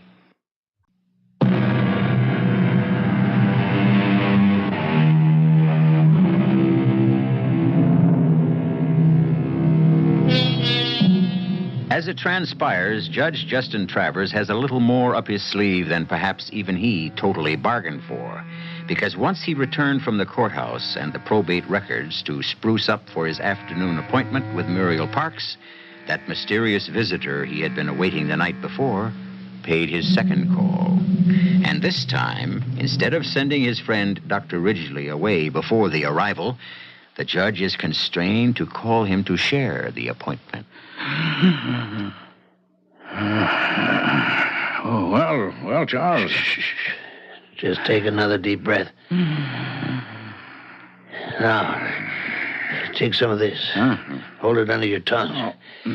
Now, I want you to tell me when this first started while I phoned the hospital for an ambulance. I don't want an ambulance. Justin, you're smack in the middle of a coronary. Your life was on the line. And it won't be the first time. What I'm concerned about is it may be the last. So be it. I've known for a long time I'm on borrowed time. Up to last night, ever since Henrietta died, I haven't cared. But now I need to borrow just a few more hours. You remember last night? Yes. I told you I was expecting a visitor and chased you away. Good Lord. I took that at face value. I thought you meant Mrs. Parks. You mean this? I mean I was having trouble concealing from your eagle eye. And I was having what I suppose you would refer to as a coronary episode. And after you left, I never heard the doorbell ring because to this moment I couldn't tell you honestly whether or not I slipped over the border. And then suddenly I heard Muriel's voice calling me back. And I sensed she was in trouble and she needed me. So I came back or came awake or whatever it was. Did I go beyond the grave? I don't know. I only know that it was to the very edge. But I came back. And I shall not return until I've done what I was called back to do.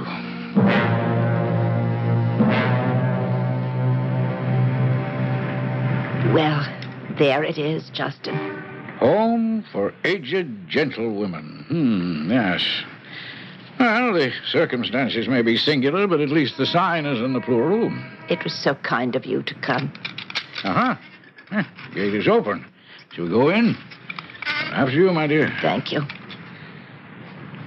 So these are the gardens. Oh, yes, I recall. And that's the chestnut tree, hmm? Yes, with the river beyond. It's a lovely prospect, isn't it? Not nearly so soul-satisfying as the one I have in view. Will you wait for me here while I have a word with Mr. Blessing? Sorry to keep you waiting, Mr. Travers. You represent Mrs. Parks, I understand. Mr. Cartwright's daughter? His only issue. Of course. We must be legally impeccable. Everything fully understood. Open covenants, openly arrived at, Exactly, Mr. Blessing. Well, then, may I take it your client has signed the release? Merely a matter of form, of course, as I'm sure you've told her. Matter of fact, I haven't. And what you may take, Mr. Blessing, is not any more. I beg your pardon? As I understand it, you're the only superintendent of Cloverdale Homes Incorporated? Yes, but for all practical purposes... But the chairman of the board is Mr. Carter Rensselaer Boyd IV, I believe. Yeah, that is correct. And for all practical purposes, I prefer to deal with the principal. The exclusive Mr. Boyd, it seems, has a taste for seclusion. His telephone number is unlisted. Naturally, a man of his eminence. Well, let's get him down off that eminence, shall we? Suppose you give him a ring in his ivory tower. And get him over here right away.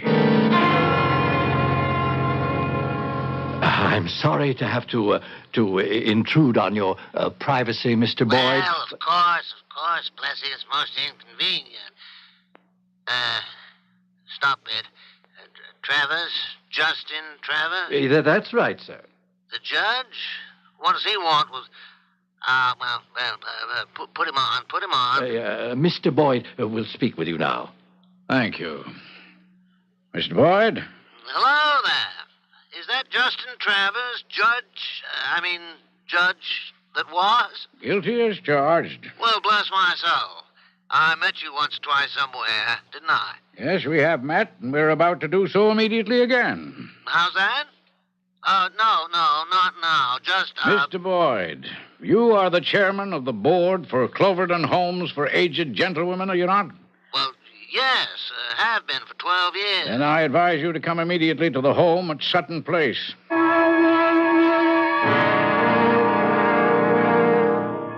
It's all a misunderstanding, Mr. Boyd. I'm sure it'll all be cleared up as soon as Mr. Travers comes in from the garden with Mrs. Parks. Why do I need him to clear it up, whatever it is? You clear it up for me, Mr. Blessing. Well, you see, it's only a confusion in the application of well, I mean, Mr. Travers doesn't understand the operations. Well, he's confused in thinking that... If you ask me, you're the one who's confused. Oh, yeah. There's Judge now. Perhaps we'll get it straightened out. I'll not judge any longer, Mr. Boyd. Retired, except for one last case. May I introduce my client, Mrs. Parks, whom I represent as an attorney, of course. Muriel, this is Mr. Carter Rensselaer Boyd. How many? The fourth. How do you do? Mr. Blessing, you already know, of course, Muriel. For your information, Mr. Boyd, Mrs. Parks is the only daughter of the late Dr. Cyrus Cartwright. Well, good heavens. It's a pleasure, madame, to meet the daughter of one of our institution's main benefactors. I'm sure she'll be delighted to hear that from you, since we have a complaint to make against the management. A complaint? Oh, not serious, I hope. Very serious, sir. When Mrs. Parks applied for admission to the institution, your superintendent, Mr. Blessing, attempted to coerce her into signing a document waiving her interest in her father's estate. You mean Mrs. Parks is an applicant for admission to the Homes? Mrs. Parks has suffered, among other things, financial reverses. Oh, I'm so sorry. But, of course, room shall be made for her at once. Well, I've already arranged that. I've done everything possible, including waiving payment for admission. To that snake pit, that bedlam you allow to decay and rot without one thought for its occupants out on Long Island. But not here. Not to her father's own house. You see, I was born here, Mr. Boyd, right under this roof, and it would mean so much to come back. Oh, Blessing. Why can't she? Well, because we are full up. Mr. Blessing, let me ask you, how many inmates have you accommodated here in the last 18 years? Why, a good many. The number varies. How many at present? Well, at the moment, only one. And her name? Mrs. Leffert. Who happens to be your mother-in-law. Well, yes, but... Is she enrolled as an inmate? Well, no, but she is an old lady. And so, if Muriel will pardon me for saying so, is Mrs. Parks. Oh, it's all right, Justin. I qualify. Now, Mr. Blessing, yesterday when Mrs. Parks was here, she noticed that the dining room table was set for 10. Were you having a party? Well, of course not. Oh, then it's customary. Well, yes. Who are the 10? The inmates, members of my staff, and my family. How many in your family? 6. Counting your mother-in-law? No, that would make 7. Judge Travers. Mr. Travers, attorney, as of now. Yes. Well, Mr. Travers, I don't think this is necessary if you're trying to prove that there's room here for Mrs. Parks. I'm sure we'll agree that it can be made. Will you also agree that this property has never been used as an old lady's home? Mrs. Park, would you please repeat what Mr. Blessing's own mother-in-law told you? Oh, I'd be happy to. She told me that she'd lived here for all the 22 years that her son-in-law had been superintendent. And there have never been any old ladies here, except herself and Mr. Blessing's mother, till she died. Yes, now, isn't this just a question of management? Well, of course. This is administrative headquarters. We own the property to use as we see fit. Oh, do you? And can you? Gentlemen, have you ever read the exact wording in the will? As I see you haven't. Well, then allow a lawyer to read it to you.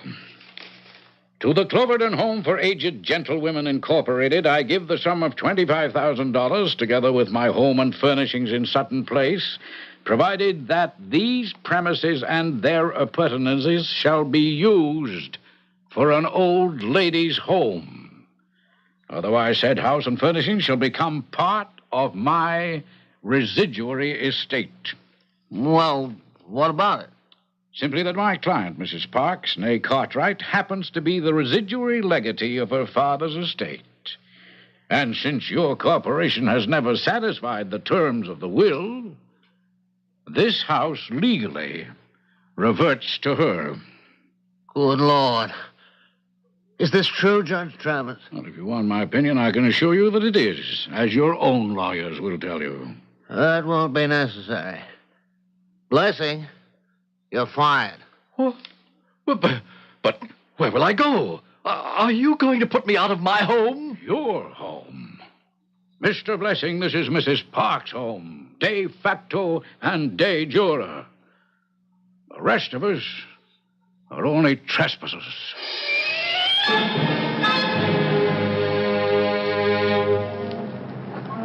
Justin, you must be tired. Yes, I am a little. Pleasant looking out at the river. One more river to cross. What? Oh, I was just thinking how peaceful it is. Under the tree.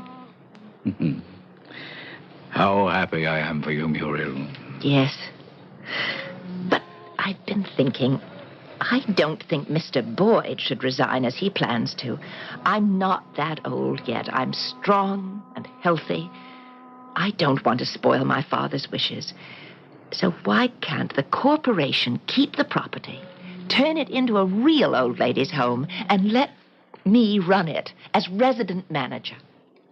Well, if that's what you want, I'm sure it can be arranged. I would, but only if Mrs. Lefferts can stay and be my first guest. I know she wants to, and I'd like her to. She really is a dear little thing. And so, may I say, are you? Goodbye, Muriel. Must you go so soon? Actually, I'm going very late. Thank you for riding to my aid, Sir Knight. I never could resist a damsel in distress. You'll excuse me. I have an appointment I have to keep.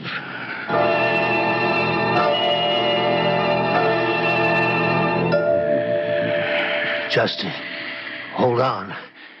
The ambulance will be here any moment. It's too late. Doesn't matter.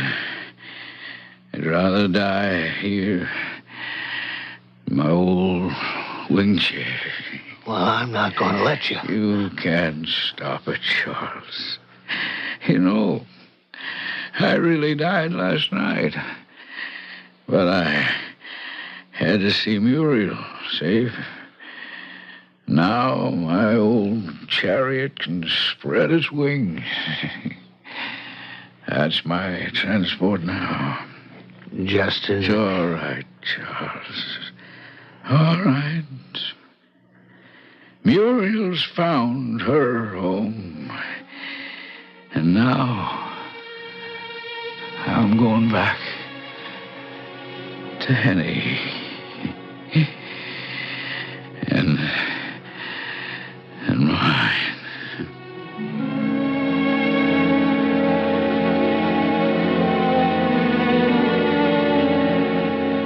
quiescat in pace, Justin Travers. 78 full years. And a man, when he has to go, should be able to bow out on a note of triumph. No need to mourn him. Just remember him. Dr. Charles Ridgely had the headstone inscribed aptly, "We shall not look upon his like again." I'll be back shortly.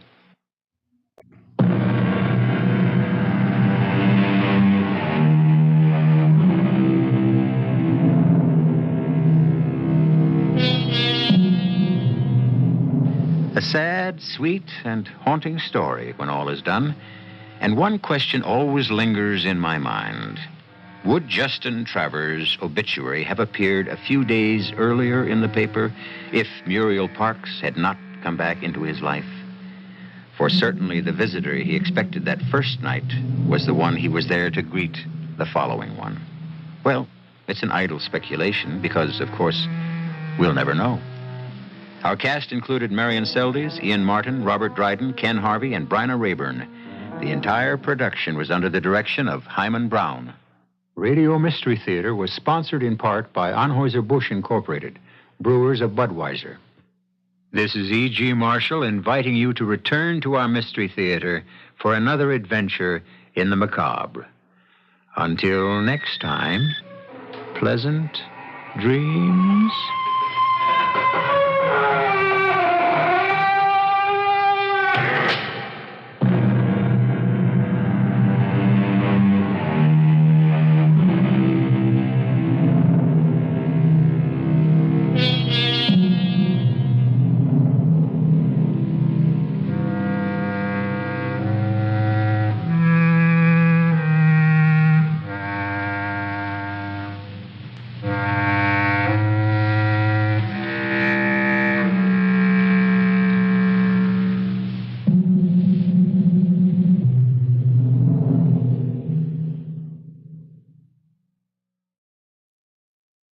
The CBS Radio Mystery Theater presents...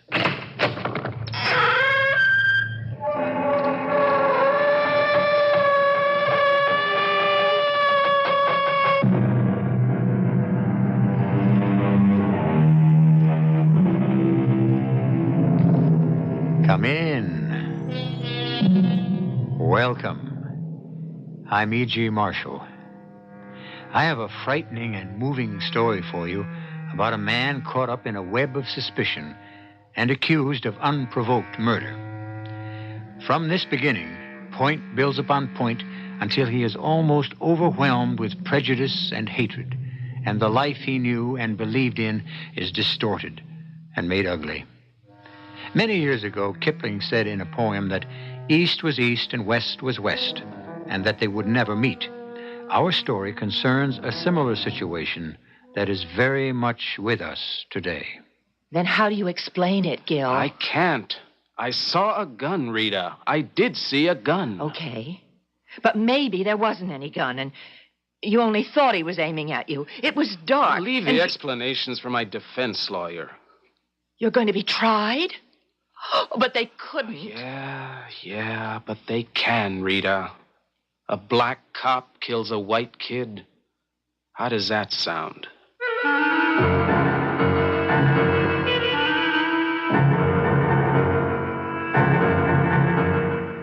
Our mystery drama, With Malice Aforethought, was written especially for the Mystery Theater by Sidney Sloan and stars Carlos Carrasco.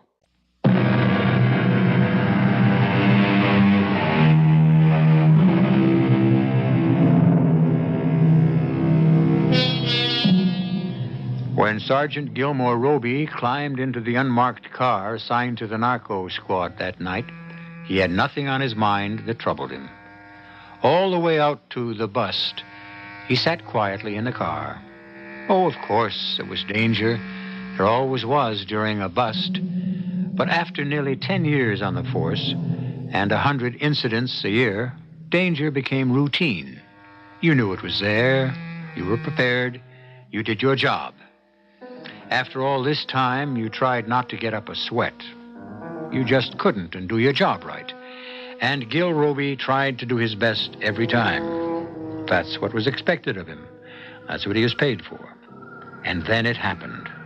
The thing he had always kept hidden in the back of his mind. Gil?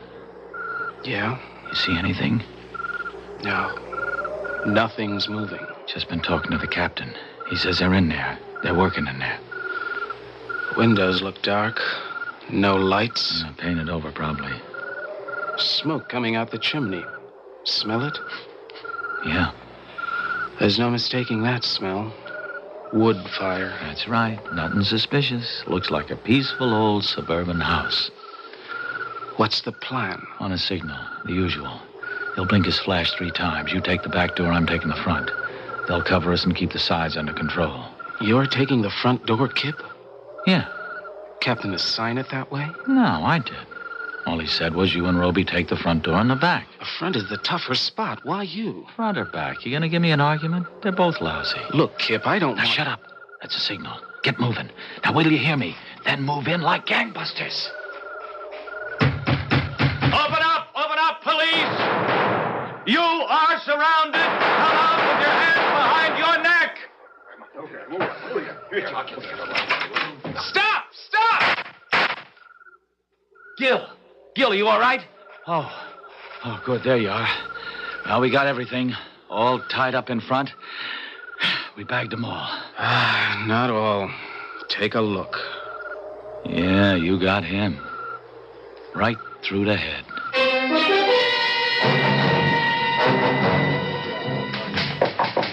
Come in. Come in, Sergeant. Sit down. Thanks, Chief. That's your report in your hand? I just typed it up. Signed it yet? I thought you might want to read it first, Captain. Here. Yeah. Thanks. Everything okay? Gil, don't sign this yet.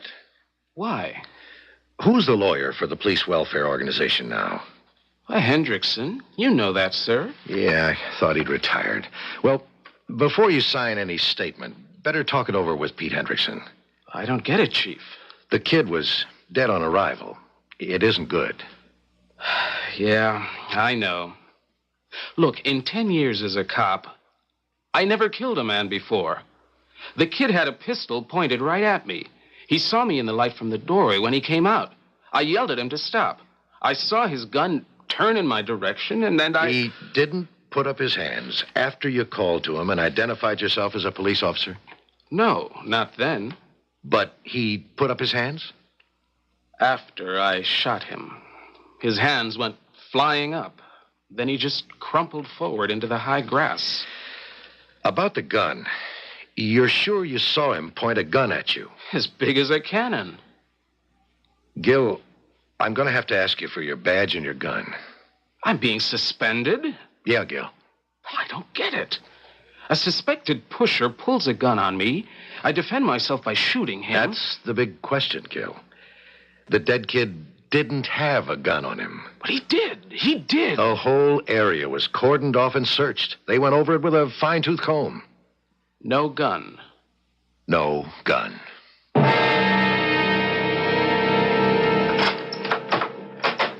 Is that you, honey? Yeah, Rita. You're later than usual tonight.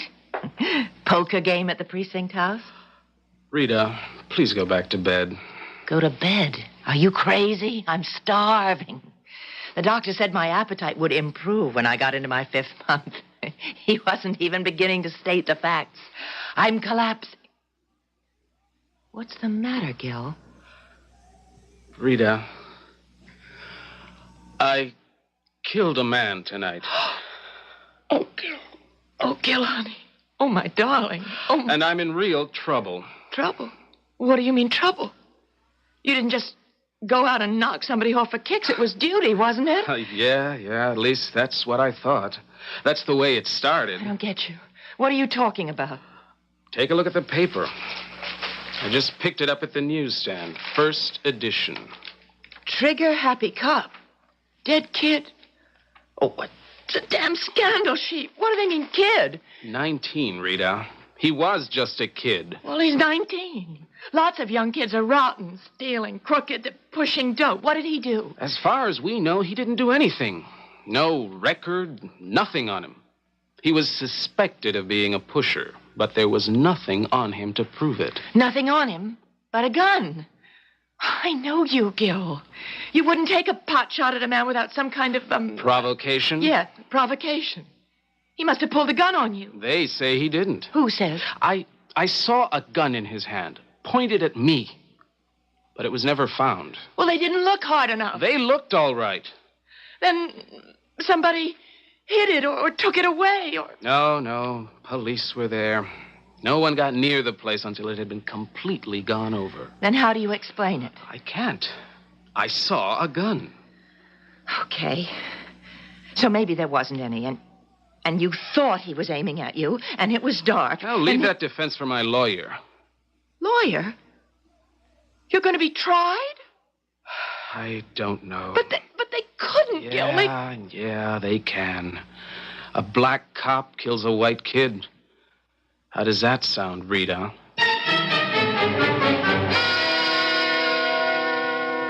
The way you keep asking me that over and over again, it makes me think you don't believe me. Now, just a minute, Roby. I'm your lawyer, and I want to do the best job I can for you.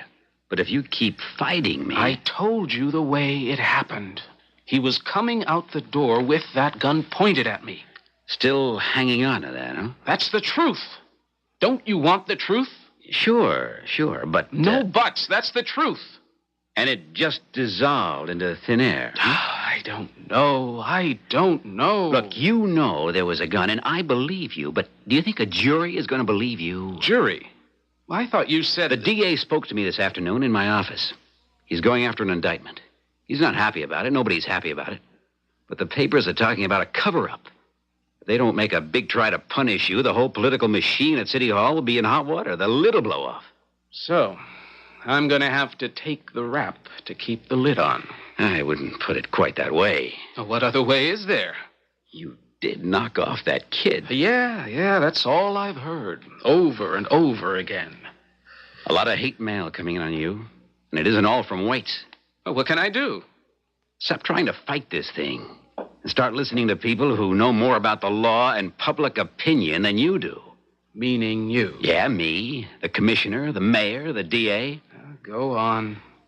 I'm going to put in a plea of, to put it in layman terms, we're going to say that you've been ill lately, suffering from severe headaches, that you've been fed a lot of racist propaganda. We'll bring in psychiatrists, psychologists. No. I won't stand for that. You want to cop a plea? Insanity, right? Going to say I was crazy with hate when I shot the white kid. And not exactly. You're going to drag racism into it, making it object lesson. Listen to me, Roby. Sergeant Roby. Sergeant Gilmore Roby to you, Mr. Watson. Okay, Sergeant Gilmore Roby. What do you want to do? I'll tell you what I don't want to do. I don't want to play the black and white game. Sure, I'm black, and I know it. But I'm not anti-white. I'm not bitter. I'm not aggressive. I don't carry it around like a sword. I'm a man, a citizen. I pay my taxes. I do my job. I try to do it well. I don't hate anybody. Well, it seems that we have wasted 1 hour and 45 minutes of my time. Wasted? You won't cooperate. You will not listen to anyone. Well, you're trying to put words and ideas into my head, into my mouth, that are completely false. I'm sure you won't have too much trouble finding a new lawyer. You're walking out? You're letting me out. My secretary will prepare a letter, which you will sign, releasing me. Good day, Sergeant.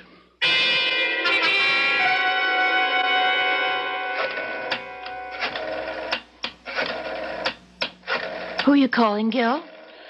I'm trying to reach Kip. It's about the 5th time I've tried to reach him.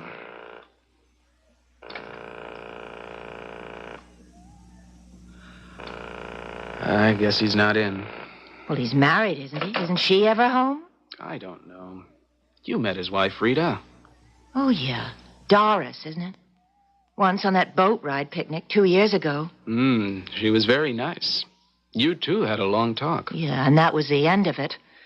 There was a lot said about the 4 of us getting together, but it never happened. Oh, now, darn it, Rita. What are you trying to say? Look, it's pretty obvious, isn't it? We're not her kind, and she politely let us know it. Look, I don't worry about her. Kip and I are friends. Good friends. We've pulled each other out of many a tight spot. If I can count on anyone in this rotten business I find myself in, I can count on Kip. Well, where is he? Has he called you? Well, he's just busy or something. Well, you're in one of those tight spots now. It's time for Kip and the U.S. Marines to land. It's the outside buzzer. It's someone downstairs. I'll get it. Hello? Gil, it's me. Kip, buzz me in. Sure, Kip. Well, Rita, what have you got to say now? The Marines have landed and have the situation well in hand. I'll be in the bedroom, darling, so you two buddies can have a heart-to-heart talk.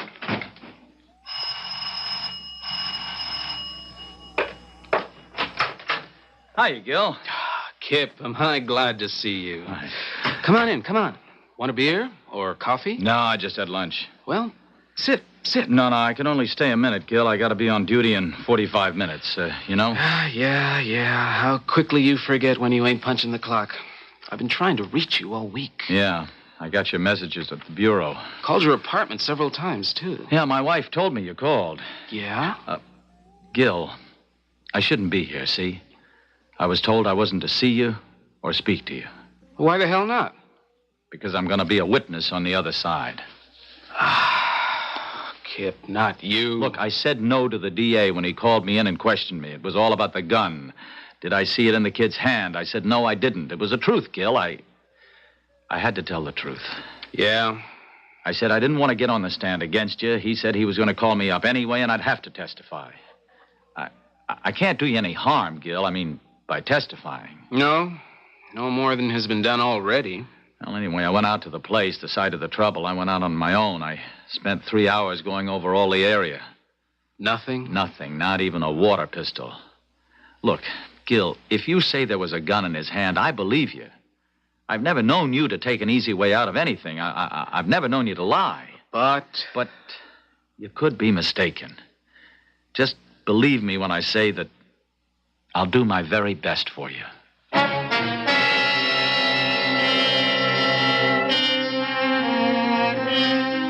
One by one, the pieces are falling into place.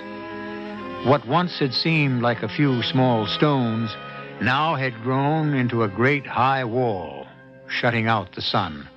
It seemed they were trying to take everything away from him. His job, his future, his friends. Gil wondered where it would end. I'll be back shortly.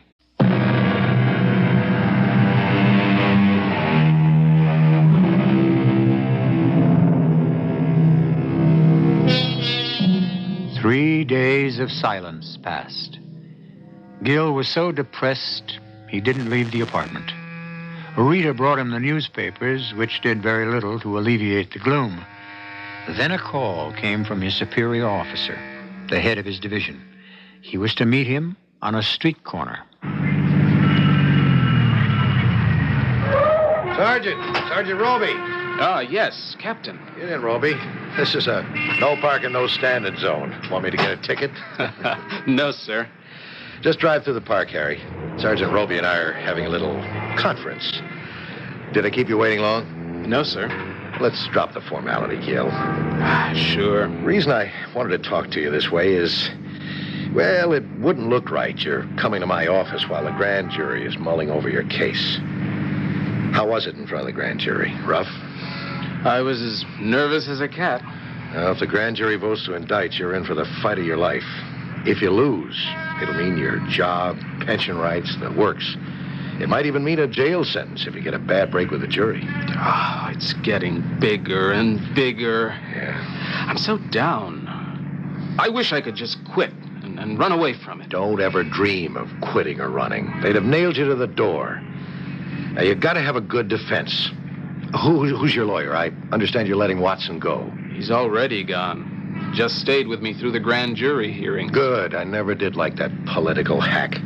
You got to get a good lawyer, an honest guy, not a shyster playing all the angles. Do you know of one? Remember, I'm just a cop, living on a cop's salary. I can't pay a big fee. Oh, the PWO will help you with that. Let me worry. About me? About you, about every other man under me. I'm responsible to them and for them. And this whole business has thrown a gray cloud over our entire department. Gil, not only was a man killed in that raid, the raid was a washout. A washout? Every man picked up has been released. Lack of evidence. But they all had records. Narcotics. Yeah, but we found nothing. The house been searched? Taken apart board by board. Oh, incidentally, the mother of the kid you shot is suing the city and you. That's all I need. You know, if we'd found the place loaded with heroin, this would all sound very different in the papers. Even your business would be treated as regulation police work. You see, you can't afford to fail. Gil, if you do, they're waiting to flatten you. Well, they've certainly been after me. Where can I drop you? The next bus station. And thanks for everything, especially wanting to see me. Well, cheer up. We'll beat him yet. I hope.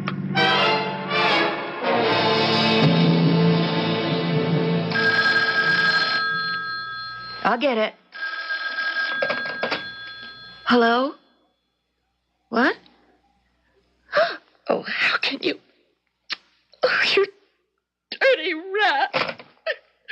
Who was that, Rita? It's nothing, Gil. It's nobody. It's just some nut. We shouldn't let these things bother us. Oh, but they do, honey, they do. I've gotten a couple, too. They sink in deep and burn. That's funny. I thought I was the only one getting them. 2 yesterday when you were out shopping. Well, can't we change our number? Get an unlisted one? Just like the celebrities? Well, in a way, we are kind of like celebrities. Our name is in the paper, on the TV news, or the radio. Yeah, except that I suspect most of them like that kind of attention. Well, I don't. Oh, Gil. All those nasty racial remarks and threats. You know what this last one said? He said my baby wouldn't be born alive. Oh, Rita. To pay for the life of the white kid you killed. Oh, good Lord. Why can't they leave you alone at least? Get hold of yourself, Rita, baby. Someone at the door. Hi, Gil. Kip, come in. What brings you here? I thought you and I were not supposed to be seeing each other for a while. Special police business. Captain is worried about you and your wife's safety, so he's put a 24-hour-a-day guard on the house. Oh, it's not any too soon, Kip. Hiya, Rita. We're getting a lot of frightening crank calls. You want the department to put a tap on your phone? It won't do much good. Never the same crank twice. Yeah, you just gotta let it roll off your back. Don't let it get to you. That's what I've been saying. Anyway, my visit is official, not social. Just to let you know that you've got protection. Here, come here. Look out the window. You see that guy with the long hair and the straggly beard? Dirty blue jeans and open shirt? Right. That's Rinaldi. No. Gino Rinaldi. Yeah. The best dressed man on the force. A great disguise. He hates it. Next shift, you'll have Herman Goldberg, and I'll be on the midnight 8 a.m. I requested it. I figured if there was going to be any nonsense, it would occur then. Kip, it's good to know you'll be around. It takes a load off my mind. Thank the captain for this. I bet it was your idea. Maybe. I don't remember. It is kind of strange that nothing was found that night. It might still be there. Well, they got the police pretty well hanging on the ropes. No place was searched the way that was. But in my spare time, I'm going to keep an eye on it anyway. Yeah, they might just be waiting for everything to die down. All the noise and publicity. And then go back and get it. Maybe. Well, I'm going to run now. Keep your chin up. Something good will happen. Bye, Rita. Hey, how long now? 1,000,000 years. Oh. No, 3.5 months. But it feels like 1,000,000 years. No time at all. You'll do it standing on your hands. And remember, I'm putting in my bid for Godfather. I'm first, huh? Well, we'll take the matter under advisement, Sergeant Kipnis.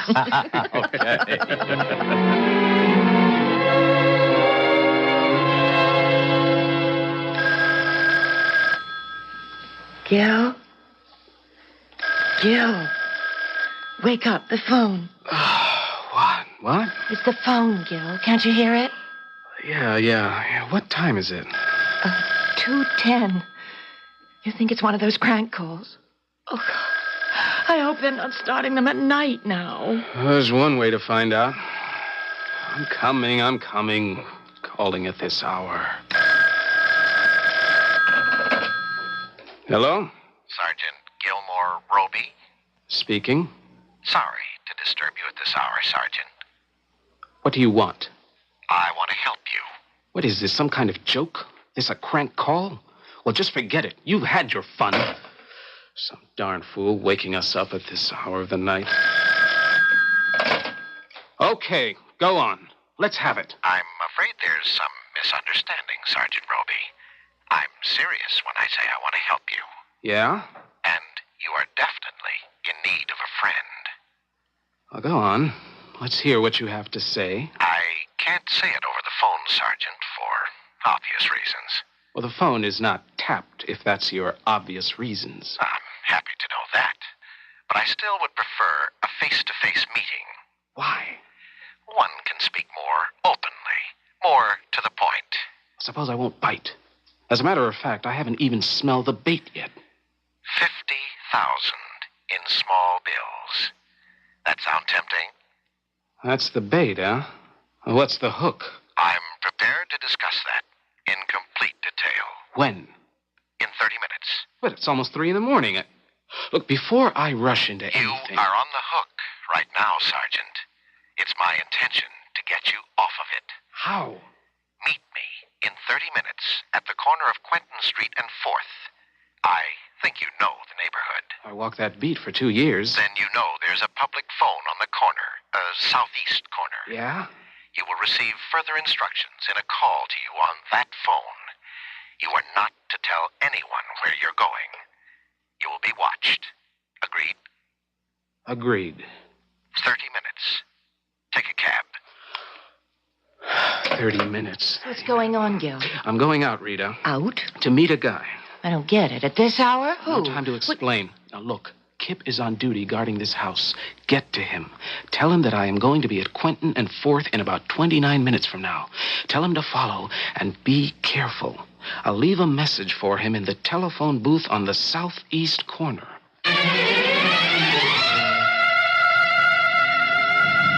Taxi! Taxi! Quentin and 4th, driver.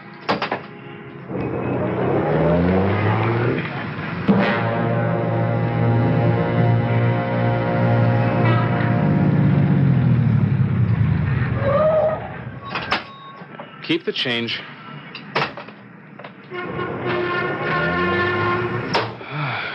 I'm a little early. Hello? Hello? You are more than prompt, Sergeant Roby. Now, here are your instructions. Take a cab to West 49th Street, 959 West 49th. I'll be waiting for you there. Have you got it? 959 West 49th. Are you writing? Yeah, so I won't forget. Forget? How could you possibly forget that simple number? I might get it reversed or something. After all, I am kind of nervous. Oh, yes, probably. Well, it shouldn't take you more than 10 minutes to get here at this time of night. If I can find a taxi. Yes, that might be a problem. I'll give you an extra 10 minutes. Gotcha. Yes, that might be a problem. Wait till Kip picks this one up. You might have the problem, mister. There. Stuck right on the glass. He can't miss this. Hey, taxi! Taxi! Boy, I'm in luck. Driver, I want to go to... Step in, Sergeant. We're both going to the same address. Let me take you there. You? You're the guy who... I'm your caller, Sergeant Roby. Come in. That's better. But I thought... I anticipated what you thought, Sergeant Gilmore Roby, and also what you might think. I'm afraid your message left in the phone booth will lead someone on a wild goose chase. Then we're not going to... 959 West 49th. Wouldn't think of it. Don't like the neighborhood, especially at night. It was just to prove to you that you couldn't outsmart me.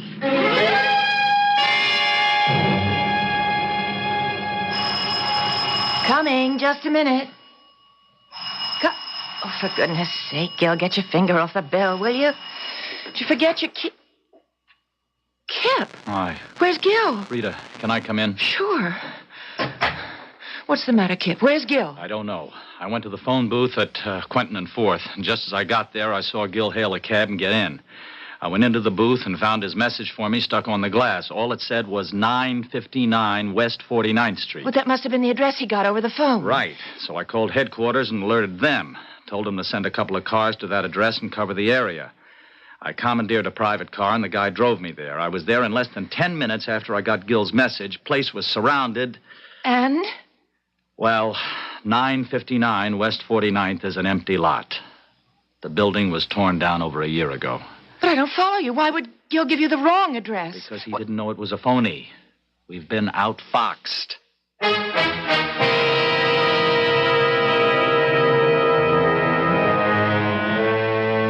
The burning question in the back of Kip's mind is, why? What was the intention, the purpose of the unknown caller? What was wanted of his friend? If he had fears for Gil's safety, he didn't let Rita know them. On the surface, he maintained a calm, composed manner. Underneath, his mind was racing to discover the motive. I'll be back shortly with Act 3.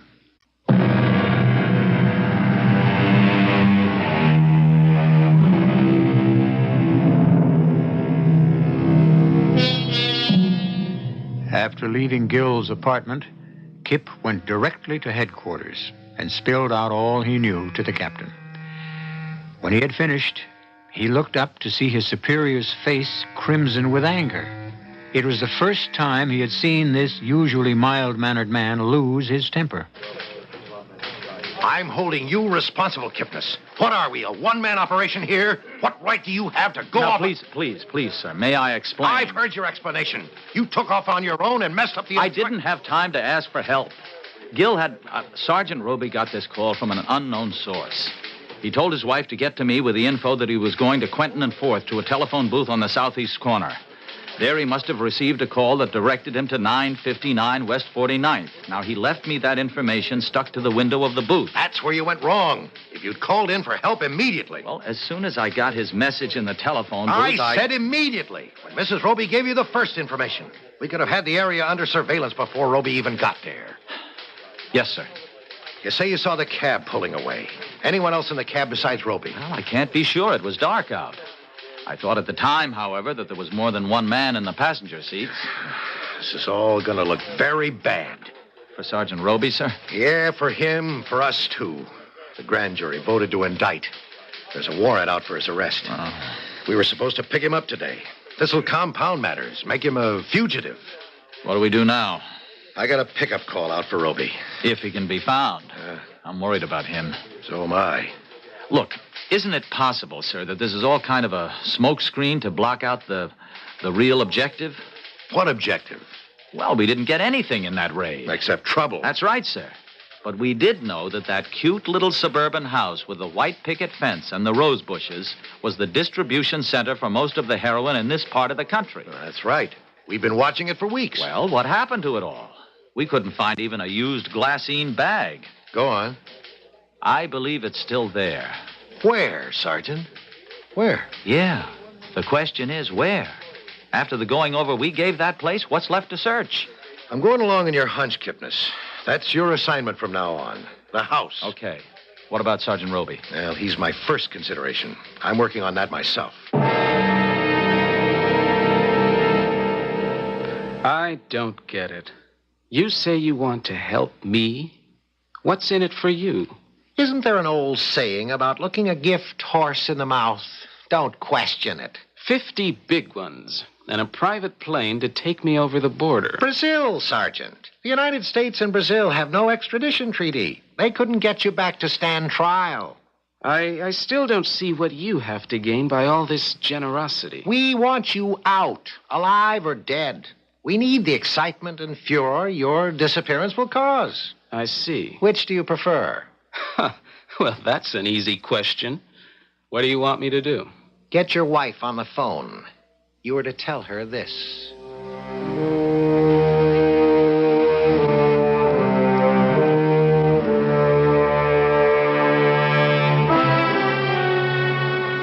sure you're going to be all right, Rita? Well, I'd feel better if we knew where Gil was. This waiting. Waiting's driving me crazy. I didn't sleep last night. Now, look, I'm sending Doris over to stay with you. You shouldn't be alone at a time like this. Oh. I got to run, No, Rita. wait. Maybe it's about Gil. Hello? Rita? Oh, Gil, honey, where are you? Tell you. Oh, can't tell. What? I don't know myself.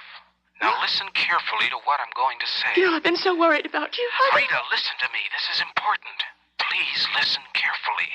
And don't do anything foolish. Don't talk to the police. Don't talk to anybody. My life is in danger. Oh, Gil. What I'm going to tell you must be kept secret. What? I said you must keep it secret. Oh. Tonight, at 7, you will be called and told to go to a phone booth. Where? I don't know. You will be told at 7. At 7? Right. Now, you might be called even earlier, so pack a small bag and keep it by the door. Yeah, I'll keep it right by the door. Trust me, baby. I'm doing the right thing. Don't ask questions, and keep a stiff upper lip. Bye, honey. Goodbye, Gil. Kip, he was telling me to get you in on this. He kept saying Kip instead of keep. Oh, smart guy. He's on to something. Now, watch what happens when the boys get cracking on this one. Rita, hand me the phone.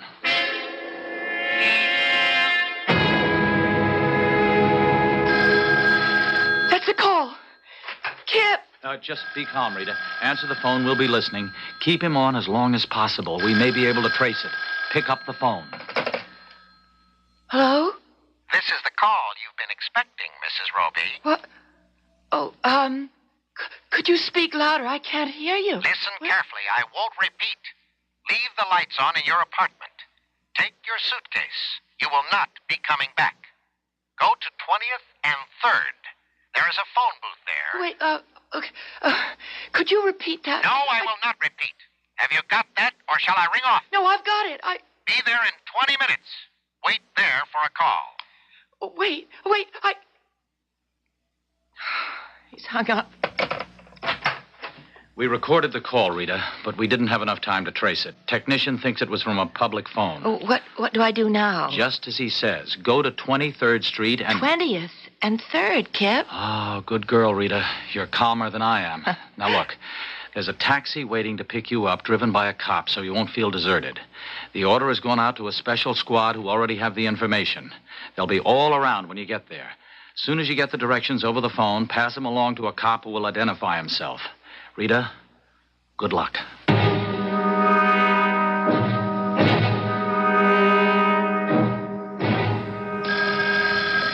Yes?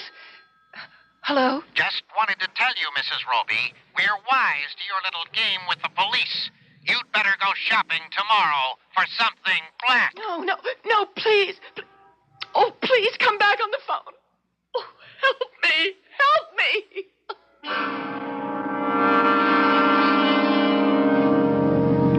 Driver? Yeah? When are you going to take the tape off my eyes? Relax, will you? When we get where we're going. The airfield? My wife going to be there. Is that what you've been told? Yes. So, she'll be there. Where's the man Where's your boss? Who do you mean? Well, the man who arranged all this. Why do you want to know? Why? Well, he owes me $50,000. That's a good reason. 50 G's. That's a lot of bread, mister. What for? Well, what does it matter to you? Is he going to be at the airport? How should I know? He don't tell me his business. We are going to a flying field, aren't we? That's what they told you. Brazil, wasn't it? Yeah, that's right. Must be some mistake. Mistake? I didn't have no orders to go to no flying field. What orders did you have? Yeah. I better tell you about that. It's time. Okay, Sergeant Roby. This is it. Get out. Are we there? You are. Oh, pardon me. I forgot to introduce myself. You know me. You've probably seen my pictures in the paper. I'm the brother of the kid you knocked off. What? The boss gave me a bonus. He said I could have you. This is for my brother. Oh.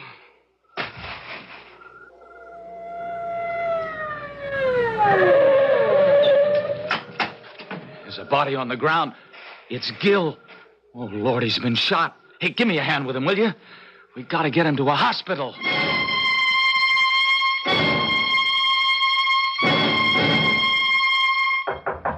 Come in.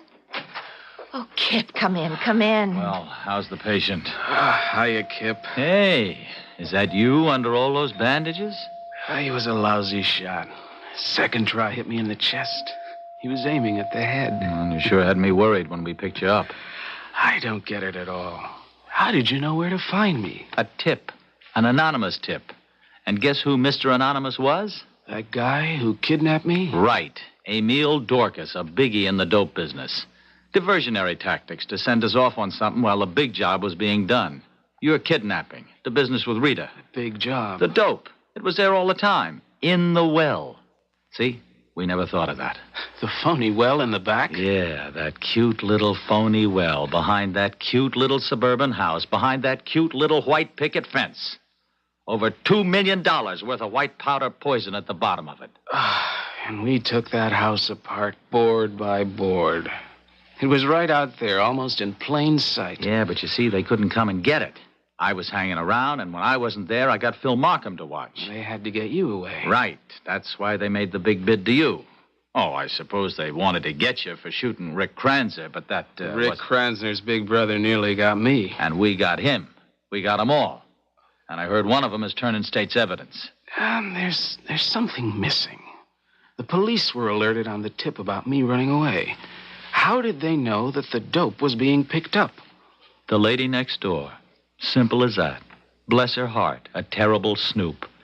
I spoke to her and asked her about neighbors. She told me that they were very suspicious, and she knew they were no good from the day they moved in there. So I agreed with her and told her to watch, as if I needed to tell her that. I gave her a special number to call. Everything was ready and waiting. And that was that. There's just one thing that's bothering me, Kip. That charge against me. I'll have to face the judge as soon as I'm able to get out of here. The charges have been dropped, Gil. Dropped? Why? How? That gun you saw? Yeah. Well, you really saw it. Remember you said that he pointed the gun at you, and when you fired, his hands were flung up in the air? Well, that's right. Okay. The pistol went flying and dropped right in the well. They found it when they got the dope. Ballistics says you were a very lucky guy. That gun had been fired, but the bullet was a dud. It didn't go off. Gil! Oh, that really had me worried. I knew I saw that gun. Mm-hmm. So the indictment has been squashed, and you are now a member in good standing of the old club. Kip, I don't know how to thank you for all you've done. I do. Kip, the new addition to our family, when he comes, is going to be called Gilmore Kipnis Roby. Do you like that? Oh, it's super. But, suppose he's a girl. Well, then it'll just be Kippy.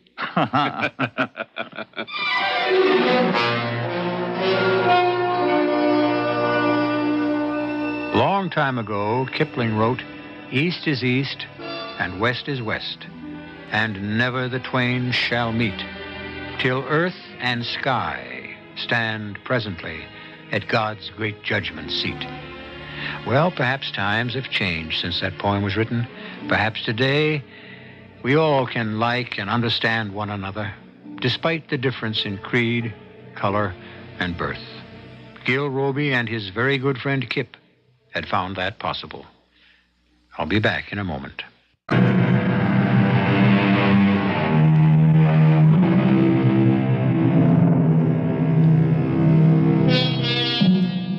Perhaps our poet anticipated the understanding between people of different beliefs and colors because he ends his poem, "But there is neither color nor creed nor birth when two strong men stand face to face, though they come from the ends of the earth."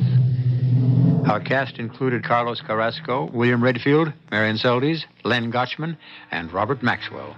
The entire production was under the direction of Hyman Brown. And now, a preview of our next tale. It's not a fire. Could you please tell me where you're calling from? I'm in a phone booth on the expressway. For Pete's sake, will you tell me what you're doing in my house? Let me speak to my wife. I'm sorry, Mr. Farmer. You can't do that. Maybe it would be best if you came back home. I'm not doing anything until you tell me what happened there. There was a little trouble. I mean, a lot of trouble. I want to know what kind. You'd better just come back here, Mr. Farmer. Your wife and kid were hurt very bad. Oh, Lord. Connie, Susie, how bad? What's going on, for Pete's sake? I want to know what happened. I want to know how they were hurt and how badly. I hate to tell you, Mr. Farmer. I mean, just like this over the phone. Damn you, tell me! They're dead. This is E.G. Marshall inviting you to return to our Mystery Theater for another adventure in the macabre. Until next time, pleasant dreams.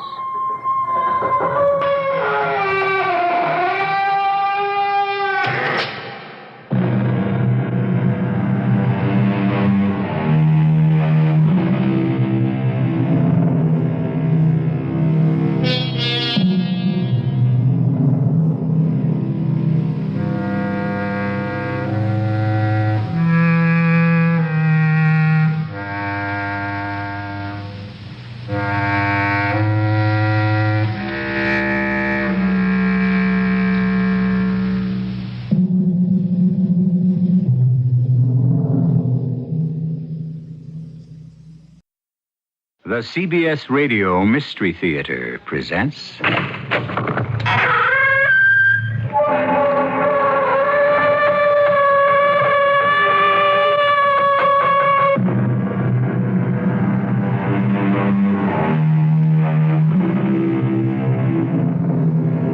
Come in. Welcome. I'm E.G. Marshall. Terror is our business, and we're about to take care of business in an unusual way. You're going to hear a story about a very contemporary sort of terror. It's a tale that takes place not in some dark dungeon with rattling chains, but in swank bistros and penthouse apartments where the closest thing to clanking chains are jangling charm bracelets and the tinkle of ice in highball glasses. But in this setting, you'll hear shocking words like... Look what you did to him, Inga.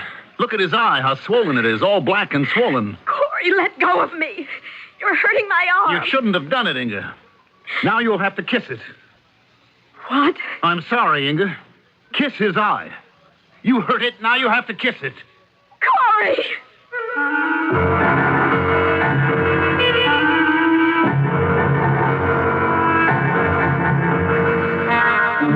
Our mystery drama, The Slave, was written especially for the Mystery Theater by Henry Slessor and stars Mandel Kramer and Fred Gwynne.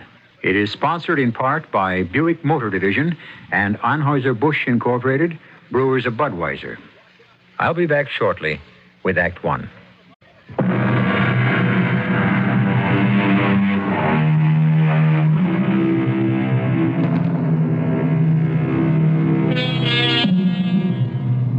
There's a very special sound to a really elegant restaurant.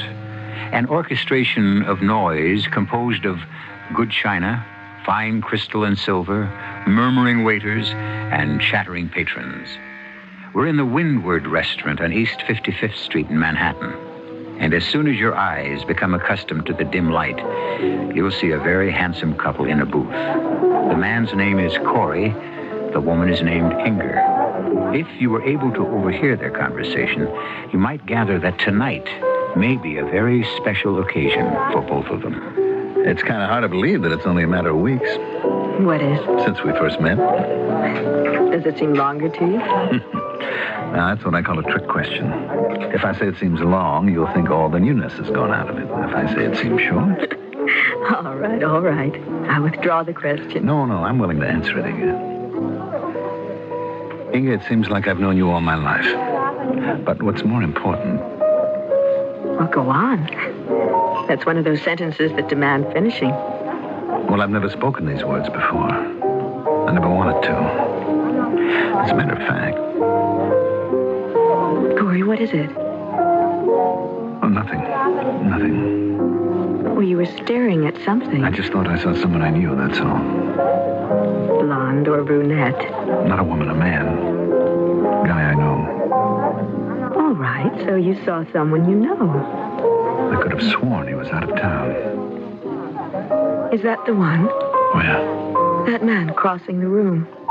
It looks like he's heading right for us. Oh, good Lord, it is. It's Ray. Well, well, well. What a delightful surprise, Corey. What an absolutely charming surprise. I thought you were still out of town, Ray. Just got back. Been eating in so many ptomaine bars, I couldn't wait to get back to civilized cooking again. Well, do I get an introduction? Oh, sure. This is Inga Williams. Inga, this is Ray Chaffee. Hello. Aren't you lovely, Miss Williams? Why, thank you. Corey hasn't been wasting any time since I've been gone. Have you, Corey? We haven't known each other very long, Ray. As a matter of fact, we were just discussing that very subject. I'll bet he's been keeping you hidden, hasn't he? Been taking you to nothing but nice, dark places where nobody can see you unless they look very, very close. And you're worth looking closely at, Miss Williams. Corey, didn't you say that you wanted to get the check? Oh, yes, that's right. We were just finishing up, Ray. We're about to leave. Oh, gee, what a shame. But, you were lucky at that, weren't you, Corey? I might have spotted you before the main course. What did you have? Did you try the blanket de veau? It was very good, but I suppose you had the steak. You never did have much imagination. We both had the steak, Mr. Chaffee. I don't have much imagination either. That's very sweet, Miss Williams. Very sweet of you. And now, Corey, you can leave. For heaven's sake, Ray. You heard me, Corey. Get out. Oh, your credit rating's still good at the Windward, isn't it? Would you stop at the desk and tell them to add my bill to your account? Go on, Corey. Move. Will somebody please tell me what this is all about? Inga, I'm sorry. I've got to leave. I'll call you later at home. You'll do what? I'll phone you later tonight. No, Corey. No more calls tonight. You just go home and go Betty by. Tomorrow, well, we'll see about tomorrow. Corey, where are you going? What do you think you're doing? Please sit down, Miss Williams. You don't have to leave. There's no use you're sitting here alone, is it? Well, I am leaving. Corey wouldn't want you to do that. Would you, Corey? Tell Miss Williams that you wanted to stay. Inga, please stay. I'll talk to you sometime tomorrow. Good night. I just don't believe this. Relaxing, dear. You don't mind my calling you Inga, do you? Now that we're nice and cozy. Get your hand off my arm or I'll start screaming. See what that does to your credit rating. Wait, don't go. Good night, Mr. Chaffee.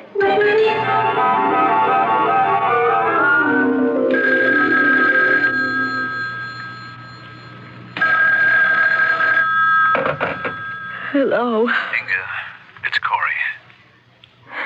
Drop dead. Inga,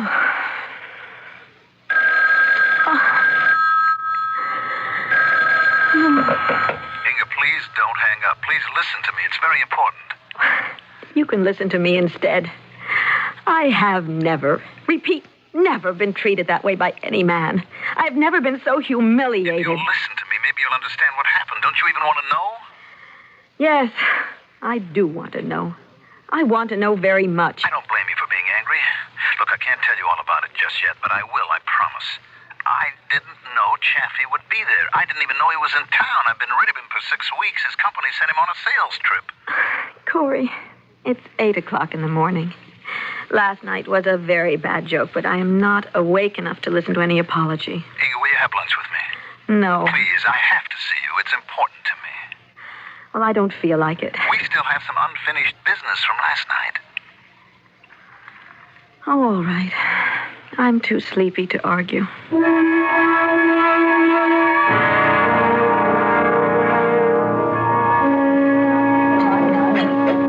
something, Corey. Are you hiding from that man? Why do you say that? This grotto you picked for lunch.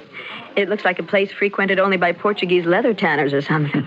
I mean, did you pick it because of your friend? Oh, now don't be silly. It would be nice if you could explain. It's so stupid that it almost defies explanation. We'll try anyway. Well, it's a kind of bet. A what? A bet. A running joke that I have with Chaffee. Well, who is Chaffee? Do you work for him? Is he your boss? No. He's just a friend. We went to college together. Chaffee, me, a few other guys. We had a poker club, you see. But a couple of marriages broke it up, you know. No, I don't know a thing. All I know is that man ordered you out of the restaurant and you went. Well, I must have looked like a dope, I admit, but it had to be that way. It was part of the game. A game? I mean, is that how you described last night? Listen, there was something much more important about last night. A lot more important than Ray Chaffee. Now, can we forget about him for a while, please? Well, how do you expect Inga, me to? Please, here, look at this. It's a box. Yes, small velvet box. Remember me telling you about that half-wit that I was engaged to last year? Leela. Yes, Leela. Remember I said she returned my engagement ring? Now, wait a minute. Now, look what's inside the box. Go ahead. You see? Nothing. I don't get it. No, you don't get Leela's ring. I stopped at the jeweler's this morning and I made a deal for a clean swap. Now, you can go there any time and pick out the one you like. If you want to. You look shocked. I am. Excuse me, Mr. Jensen? Are you Mr. Corey Jensen? Yes, that's me. A telephone call for you, sir. It's already plugged in. Well, there must be some mistake. No, sir. It's for you. Excuse me again. Hello? Ladybug, fly away home. Your house is on fire. Your children will burn. Ray. Get going, Corey. Vamos, scram. Exit. How did you know I was here? Are you following me again? I want you out of there. Your presence in that place offends me. What's going on? I'm right across the street in the phone booth. I'll expect to see you under the canopy in the next 2 minutes. All right. I'll give you 3. Corey, hang up on him. Ray, please, for the love of... You heard the command, Corey. Yes, I heard it. Inga, I've got to go. Oh, no, don't tell me. Not again. I've got to, Inga. It's something that I can't help. Corey, if you walk out of here and don't tell me why... Look, Inga, order some lunch. Huh? Have the roast beef, darling. It's good here. And I'll call you. If you go now, I don't want you ever to call me. Corey!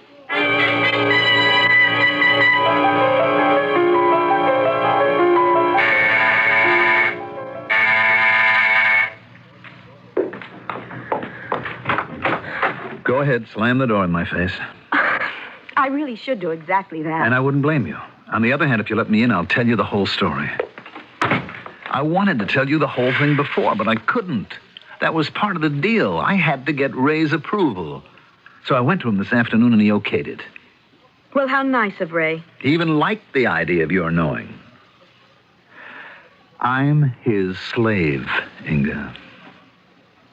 What did you say? No, don't repeat it. I heard it. I just don't believe it. I'm Ray Chaffee's personal slave. Now, I know that sounds wild, but it's not as crazy as you think. I don't mean he bought me on the open market or that we've got some kind of a nutty kind of sex thing going. What I mean is I have to do everything he tells me to do. Well, practically everything anyway. I mean, he can't cause me physical harm. He can't tell me to jump out the window, for instance. That would be against the rules. The rules? I've been his slave for 9-10 months now, and I've got less than 2 months before it's over. And I can tell you these last few weeks have been the roughest because of you. Because of me? I almost decided that I shouldn't keep on seeing you, not until this year was up. But with Chaffee away on that selling trip, I thought I could take a chance. A chance on what? Look, about 10 months ago, Chaffee and I and a couple of other guys, this little poker club I told you about, we were all sitting around one night putting away a fair amount of booze, and somehow we got on the subject of slavery. Present-day slavery, I mean. Nice topic for a poker game. Well, slavery still exists, you know. I mean, there's quite a slave trade in the Middle East, you know, places like that. Anyway, we all agreed that slavery was bad. But we also agreed that slavery was bad only for the slave. It was terrific for the master. My, such insight. Well, when you put all the moral considerations aside, what was so bad about having 2 or 3 slaves to do anything you want them to do? Ray Chaffee even found a quotation by Tolstoy about it. I think he looked it up, though, after the bet. The bet. You said something about a bet before. Well, you know about Tolstoy. He was some kind of Russian saint about individual freedom. Only he wrote in his diary that slavery is an evil, but an extremely nice evil. But it is evil. Sure, because it's involuntary. Slaves don't want to be slaves if it were voluntary. If you close that moral gap. Is that what you did? Volunteered to be a slave? Well, in a way. That's how the evening ended, in a kind of bet that Chaffee and I made with each other. Chaffee bet that I couldn't survive as his personal slave for a solid year. Now that year's almost over. I win, he loses, and things go back to normal. But I can't quit now, Inga, don't you see? But you can't go on like this. You can't, Corey. I've stood it for 10 months. Now, I just can't throw away those 10 months. The Chappie made me see hell, and he may get worse. But I won't give him the satisfaction of quitting before the year is up. Not even if I asked you to. No, Inga, not even if you asked me. I'm his slave, Inga, and I'm going to be Chaffee's slave for the next 10 weeks, even if you never see me again.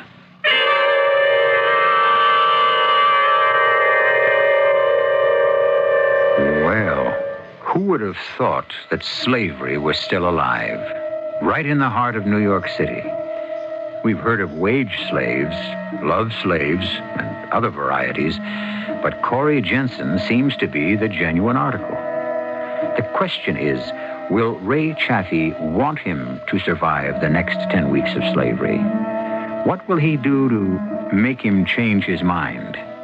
I'll be back shortly with Act 2.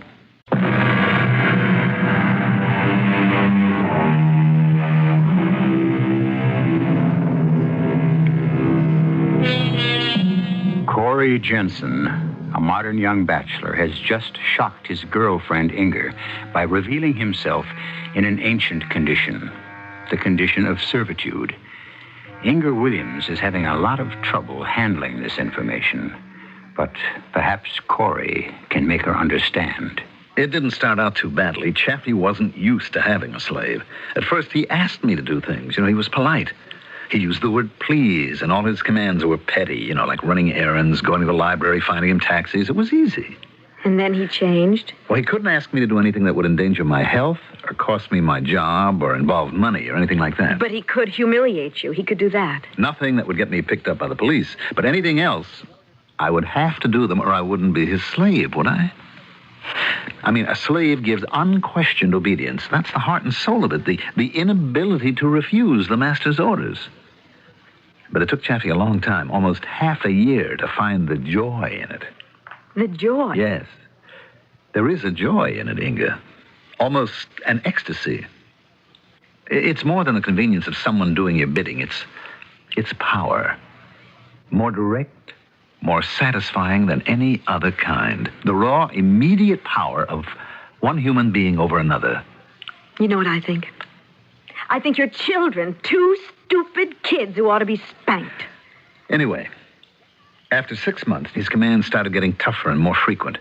That's when we stopped being friends and became what we are now, master and slave. Nothing but that. And that's when he started to really enjoy it. Corey. Yes? Do you love me? Inga, don't ask me to quit.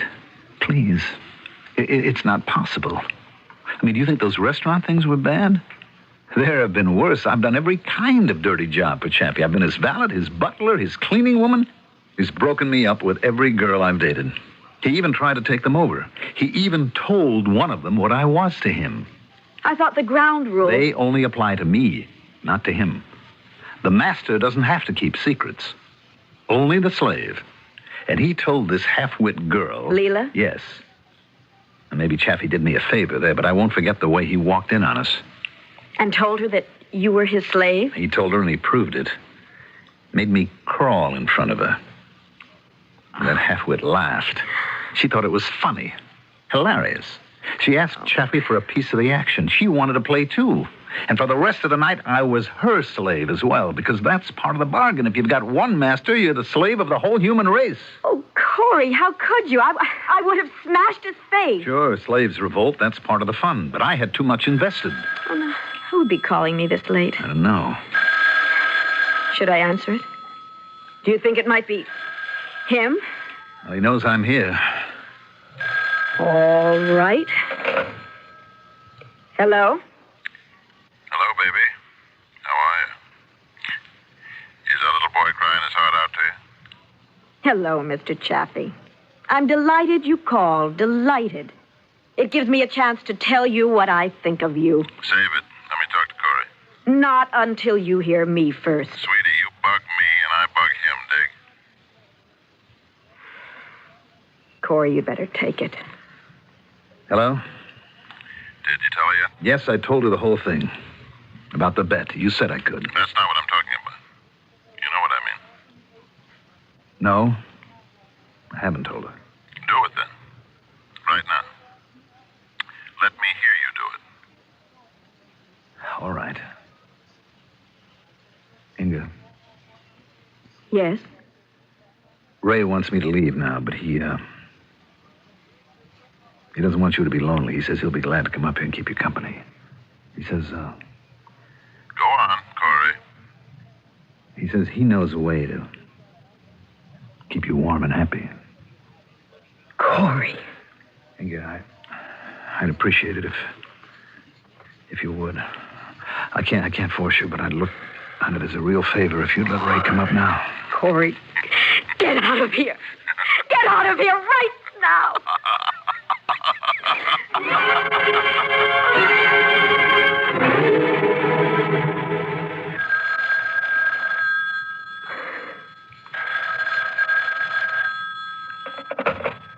Hello? It's me, Inga. Well, what do you know? I thought your master had sent you to Timbuktu or someplace. It's been more than a week. Inga, can you meet me? I'm in the phone booth at the corner of Madison and 64th, right near the jewelry store I told you about. And where's your master? In the store? Oh, no, this time I turned the tables. I've been spying on him. I saw him pull his car out of the garage 10 minutes ago. It's safe for us to meet. Well, it may be safe, but that doesn't mean I want to. Inga, please. All right. I'll be there.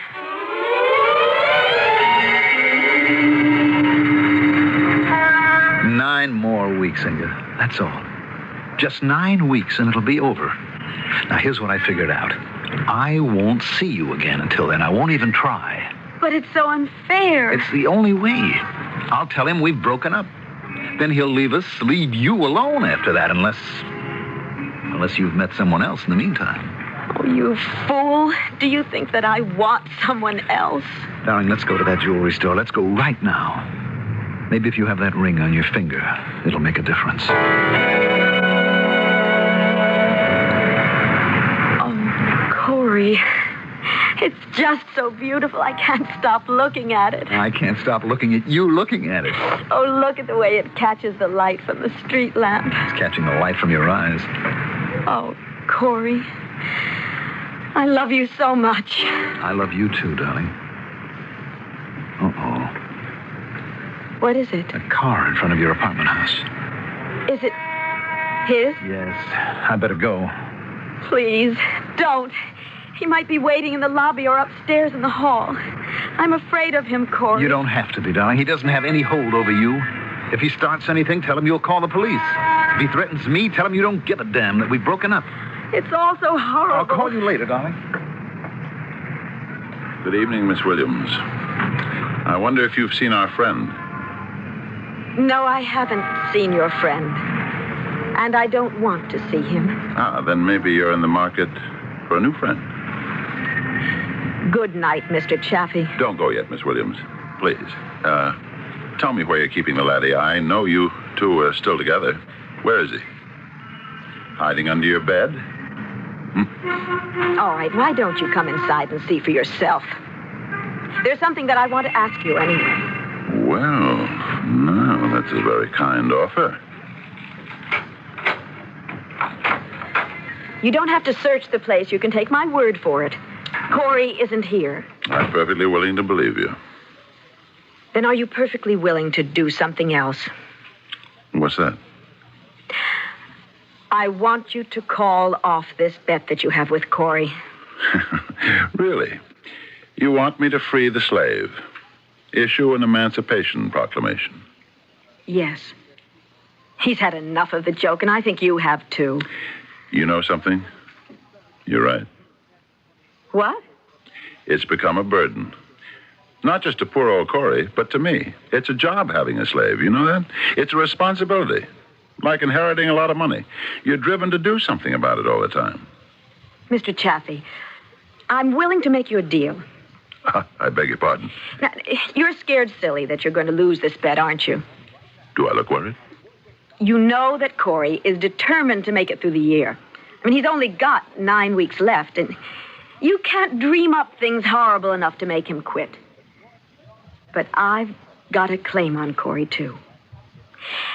And if you do what I say, I'll see that you get your money back. Is that an offer?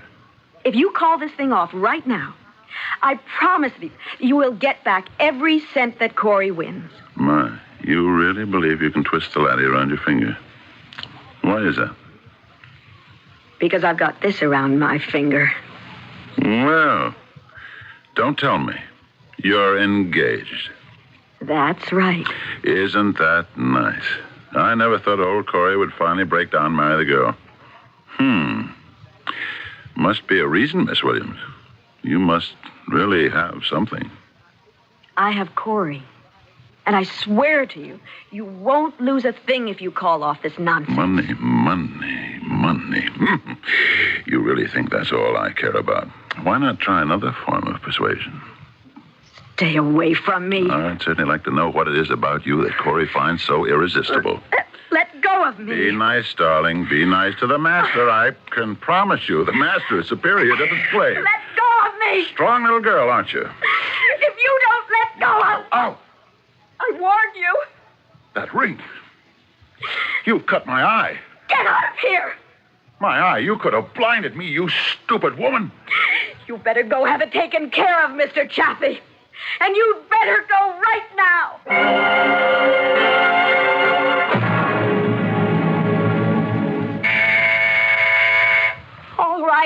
All right, I'm coming. What are you doing here? Let us in, Inga. I don't want him here. You heard the man, Miss Williams. We're a team. You can't break up a team. Inga, please. Corey, what is this? Why did you bring him here? Because I had to. You mean because he ordered you to? Yes, that's right. Well, this game of yours does not include me. I am not one of your players. And I am certainly not Mr. Chaffee's slave. No. You're not a slave, Miss Williams, but you could be something else if I'm willing to press charges. Charges? For what? Inga, look at his eye. You almost put out his eye. Oh, you mean I didn't? I'm sorry. I meant to. I've been to an eye specialist. He says I was very lucky, but I may have to wear this patch for 2 months. Well, I'm sure it's very distinguished. You shouldn't have done it, Inga. But you don't know what happened. He attacked me. She's a liar. It's the truth. He attacked me right here in this room. You still shouldn't have done such a thing to him. Look at it, Miss Williams. I'll take the patch off so you can see what you did. There. Oh, I don't care. If you want to call the police, go ahead. I will tell them exactly how it happened. Inga, please listen to me. Look, I'm sorry about this, but... Corey, we got engaged this morning, remember? Engaged to be married. And yet you come here and talk to me like this. Tell her, Corey. Tell her what she has to do. You can't go around putting people's eyes out, Inga. That's not what the ring is for. Tell her who she hurt, Corey. The master. You hurt the master. Oh, please, get out. Both of you. Look what you did to him. Please, don't touch me. Darling, don't be angry at me. After tonight, I won't... I mean, Ray has promised that there's no more, not after tonight. He'll leave us alone. He swore it. He'll leave us alone after you do it. Do what? Kiss his eye. Are you crazy? Look how swollen it is. It's all black and swollen. Oh, Corey, let go of me. You're hurting my arm. You shouldn't have done it, Inga. Now you have to kiss it. Let me go. Kiss it, Inga. Kiss his eye. You heard it, now you have to kiss it. Get out of here. I will call the police. Do you hear me? I'll have you both arrested. It's all right, laddie. You did your best. I know that. Come on. Let's go home. And don't you come back. I don't want to see you again, Corey. Never.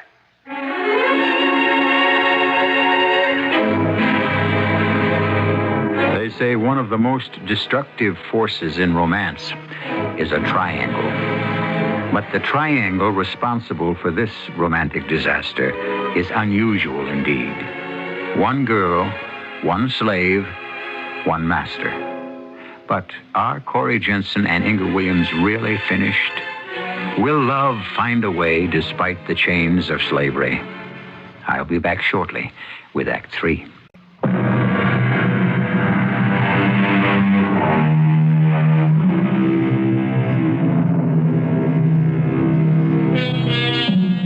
The time is 8 weeks later. These have been difficult weeks for Inga Williams. And the memory of that night in her apartment is as vivid an injury as Ray Chaffee's swollen eye. But in all likelihood, Mr. Chaffee's wound has healed by now. Inga's hasn't. Come on, Inga. I know you want to talk about it. Why else did you ask me to dinner? I wanted company, that's why. You usually prefer male companionship. Did you and Corey break up? Yes, weeks ago. And you never said a word to me. I've hardly said a word to anyone on any subject. I've been living the life of a hermit. But why?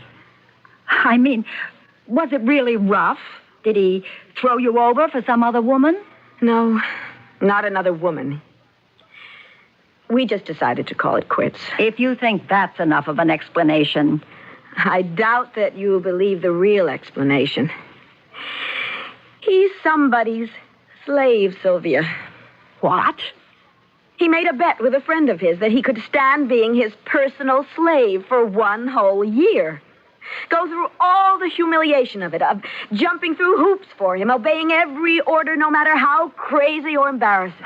Good Lord. I mean, I don't know how much money is at stake. A lot, I suppose. And Corey is probably going to win it. I hope he is happy with his prize. Inga, you're not making this up, are you? It's true. I have been living with this nightmare for almost 3 months. No, that isn't quite true. I've been out of it for the past couple of months. I haven't seen Corey all this time. I've only heard from him once. I still carry the letter with me. Do you want to see it? If you want to show it to me. Here, read it. Dear Inga, I know you hate me now. Does it make any sense to say that I love you? The chains come off on Sunday, October 28th. I'll call you then. I won't blame you for anything you say to me. Corey. The chains? That's what I said. Corey's been wearing those chains. That's why I am not wearing his engagement ring anymore. Inga, don't you think that was kind of foolish of you? What do you mean? Breaking up with him over a silly bet. There was nothing silly about it.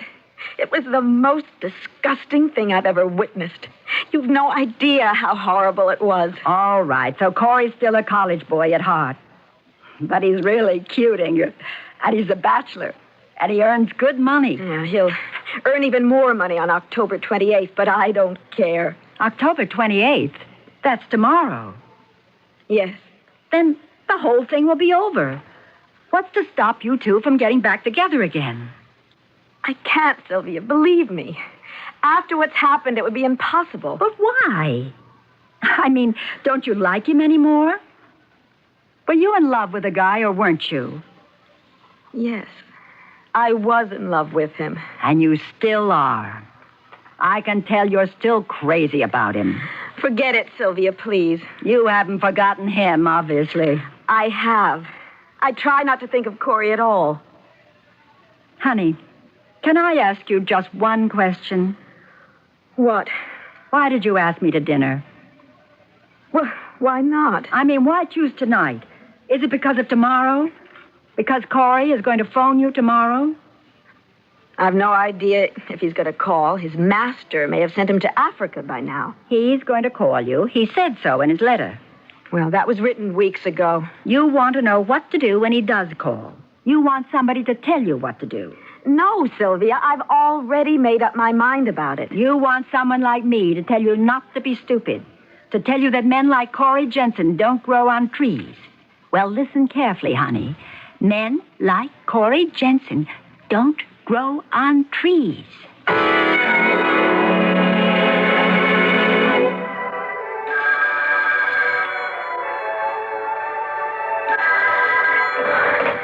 Hello? Hi, Inga. It's Sylvia. Oh.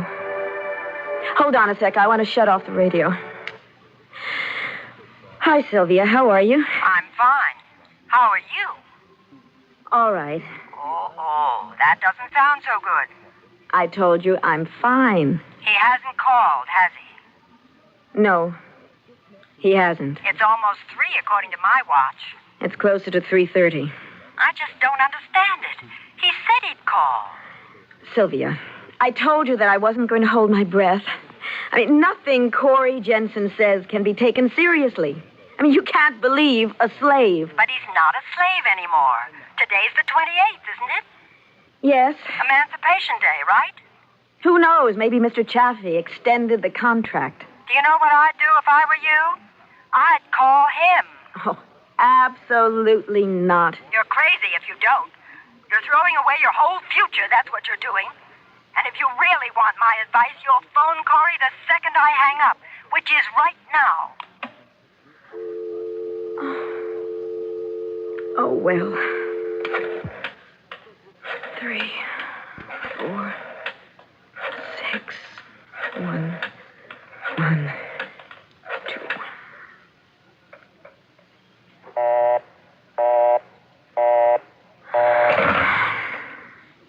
I wonder if he's trying to reach me. No, the phone would have rung by now. 4, 6, 1, 1, 2.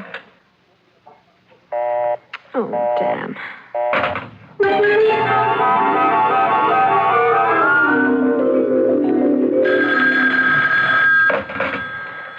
Are you still talking to me? Hello, Sylvia. Has anything happened? Yes, I've practically worn out my finger dialing Mr. Corey Jensen's number. And guess what? all I've gotten is a busy signal. You're kidding. Maybe the phone's off the hook. No, I had the number verified. The operator said there was someone talking. Man or woman? They don't give out that kind of information. For Pete's sake. Well, you're not going to let that spoil things, are you? Well, what can I do about it? That's simple. You can go over there. What? You know where Corey lives. You can go to his apartment. You can ring the doorbell. One thing about doorbells, they don't give off busy signals.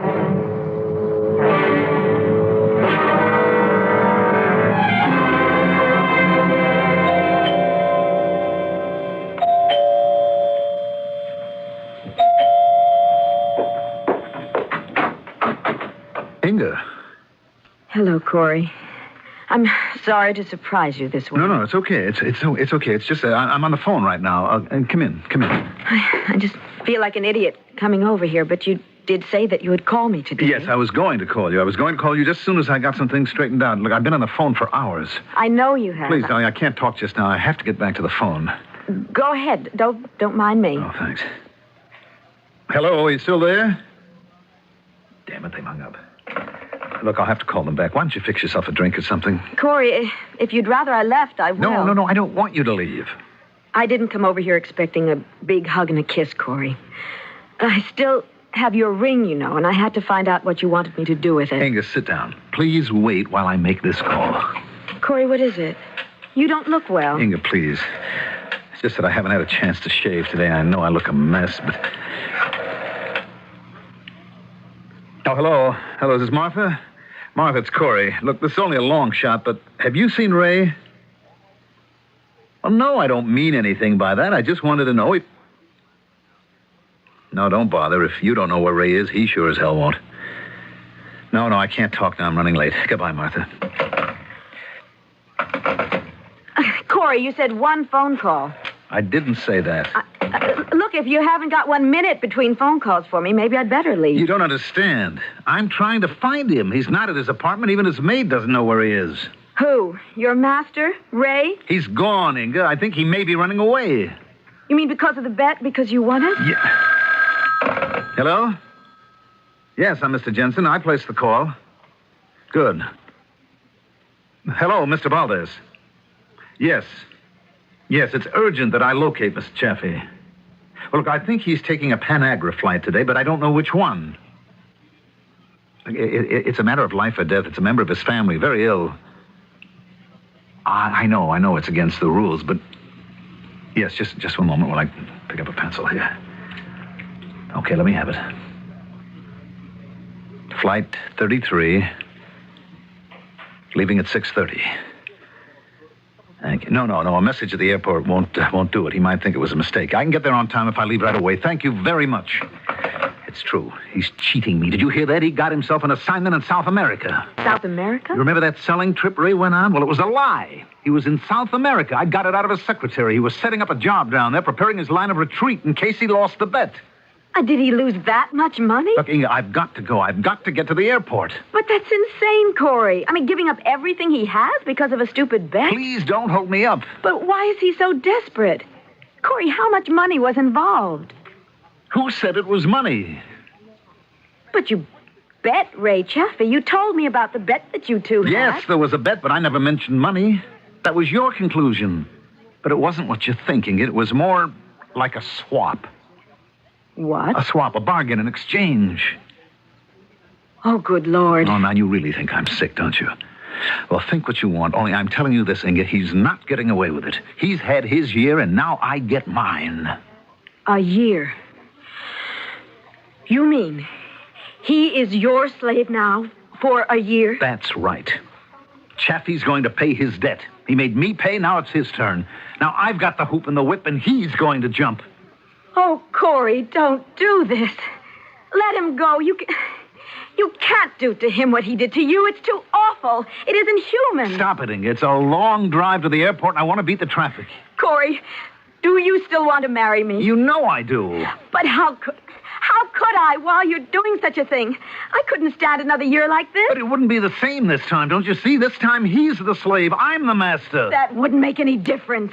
There's no difference between either one. I couldn't marry you like this. And I wouldn't marry you, Corey. All right. All right, Inga, so you don't marry me. Corey. I'm sorry, but I can't help myself. There's nothing I can do now. It's too late. Corey, please, come back. Corey! All right, go on. Go to your precious slave. I hope you'll be very happy with each other. And they will be. That's the worst part of all. They will be happy.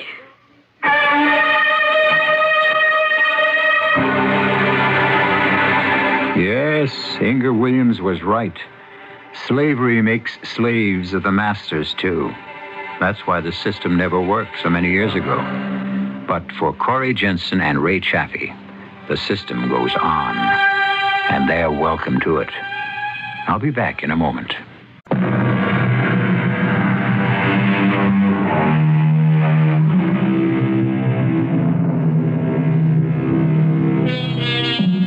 We're sorry that our love story has to come to an unhappy ending. But it isn't as unhappy as you think, because Inga Williams was right. Corey and Ray were meant for each other. And Inga, being the lovely, sensitive girl that she is, found someone else. Someone who gave her a genuine diamond ring, and not a slave bracelet. Our cast included Mandel Kramer, Fred Gwynn, Patsy Bruder, and Mary Orr. The entire production was under the direction of Hyman Brown. And now, a preview of our next tale. Let's go back to Jack Morrissey's. Jack Morrissey is dead and gone. And you and I can't do the Lindy anymore. We were happy. We were so happy. Because we were children. You never wanted to grow up, accept responsibility. But I've gone back. Once again, I felt that thrill. The thrill I knew the night we met. You even sound like a song of 30 years ago. I saw how you looked. You didn't have a line on your face, a doubt in your heart, a worry in your head. Please, Bill, go to the office. Salvage something. I have to go back. I can't live here anymore. What do you mean by here? The present. The present is all we have. The future never comes, and the past is dead. This time, I won't let anybody break into it. I'll know how to hold on to it. Come back with me, Zelda. Radio Mystery Theater was sponsored in part by Anheuser-Busch Incorporated, Brewers of Budweiser, and Buick Motor Division. This is E.G. Marshall inviting you to return to our Mystery Theater for another adventure in the macabre. Until next time, pleasant dreams.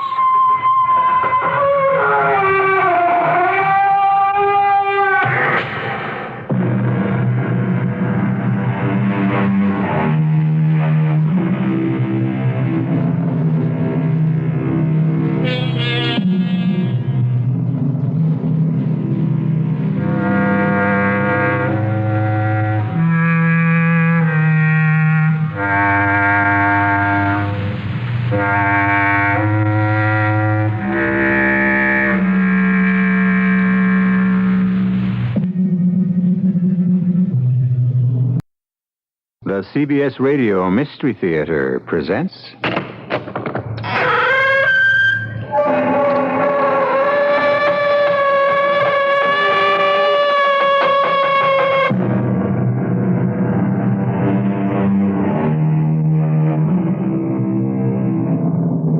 Come in. Welcome. I'm E.G. Marshall, your guide as we embark on a journey through a dark labyrinth of horror.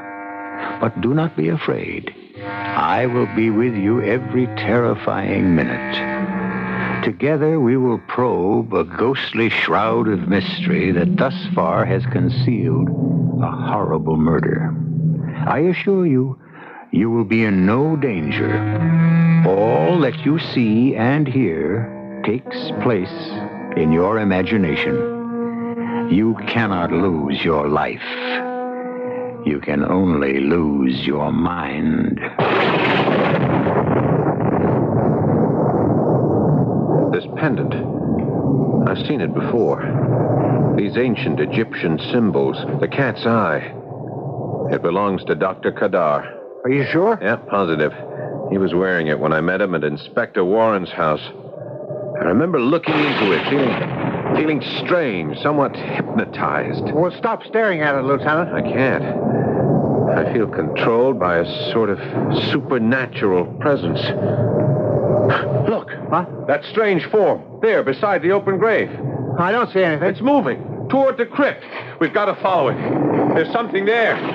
The apparition wants us to see it. Well, there's nothing out there, Lieutenant. Come back! Come back!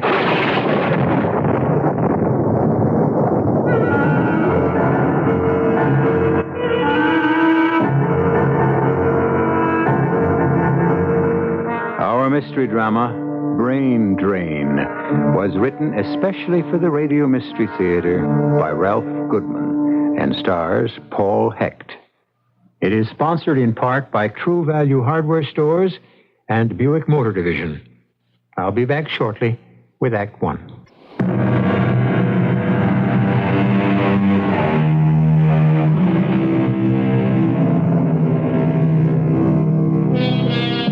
Most tales of terror begin just before a gruesome murder is about to take place. Our story begins after the fact. Space scientist Carl von Linden is already dead. His murder, if it was murder, was neither unusual nor gruesome. But there were strange circumstances surrounding his sudden and unexplained demise. Investigating these circumstances is Charles Carey, a government agent assigned by his superiors at the Bureau to make a routine check of the situation. With him at the dead man's apartment is his assistant, Henry Boggs. What they are about to discover is anything but routine. Here we are, Lieutenant. I believe this was von Linden's apartment number 17. Yep. I've been here many times, Boggs. Under more pleasant circumstances. You and he were good friends. His death must have come as quite a shock to you. I was such a young man. Just turned 30. One of the most promising scientists the department has ever known. Open the door, Boggs. You have the keys? Right, sir. The rooms are rather large. Comfortably furnished. Yep. Von Linden and I spent many evenings here trying to outguess each other's moves on that chess set. What did he talk about? Oh, everything. Anything. Except those top-secret experiments he was conducting. He was always open, friendly, easy to talk to. That is, until last week when he returned from Cairo. Cairo? Oh, then these must be the souvenirs of the trip. Excellent photos of the pyramid. Yeah, he showed them to me. There's one picture there that still baffles me, though. Which one? This one, here. Of von Linden standing at the entrance of the large pyramid. You see, look, he's standing at one side, looking to his left, smiling, as though he was being photographed with someone else. But there's no one else in the photo, huh? Well, now that you mention it, that is rather strange. Did you ever ask him about it? No. He didn't seem to want to talk about that trip. There was this girl, Tara, I believe her name was, a young woman with a strange hypnotic quality. He was glad to return home to escape her spell. Well, you don't think this Tara could have had any connection with his death? That's not likely. She was in Egypt when he died. She called him just before he had that fatal stroke. No, unless there's some way you can kill a man through hypnotic suggestion, we'll have to rule Tara out as a suspect. Here, have a look at her. Among these photos? No, on this easel. There's a painting von Linden made from memory when those nightmares began. Nightmares? Yeah. Look at this face, huh? Hard to believe someone as beautiful as this could give you nightmares. Oh, fascinating green eyes. Even more startling when contrasted with raven black hair. Who was she, Boggs?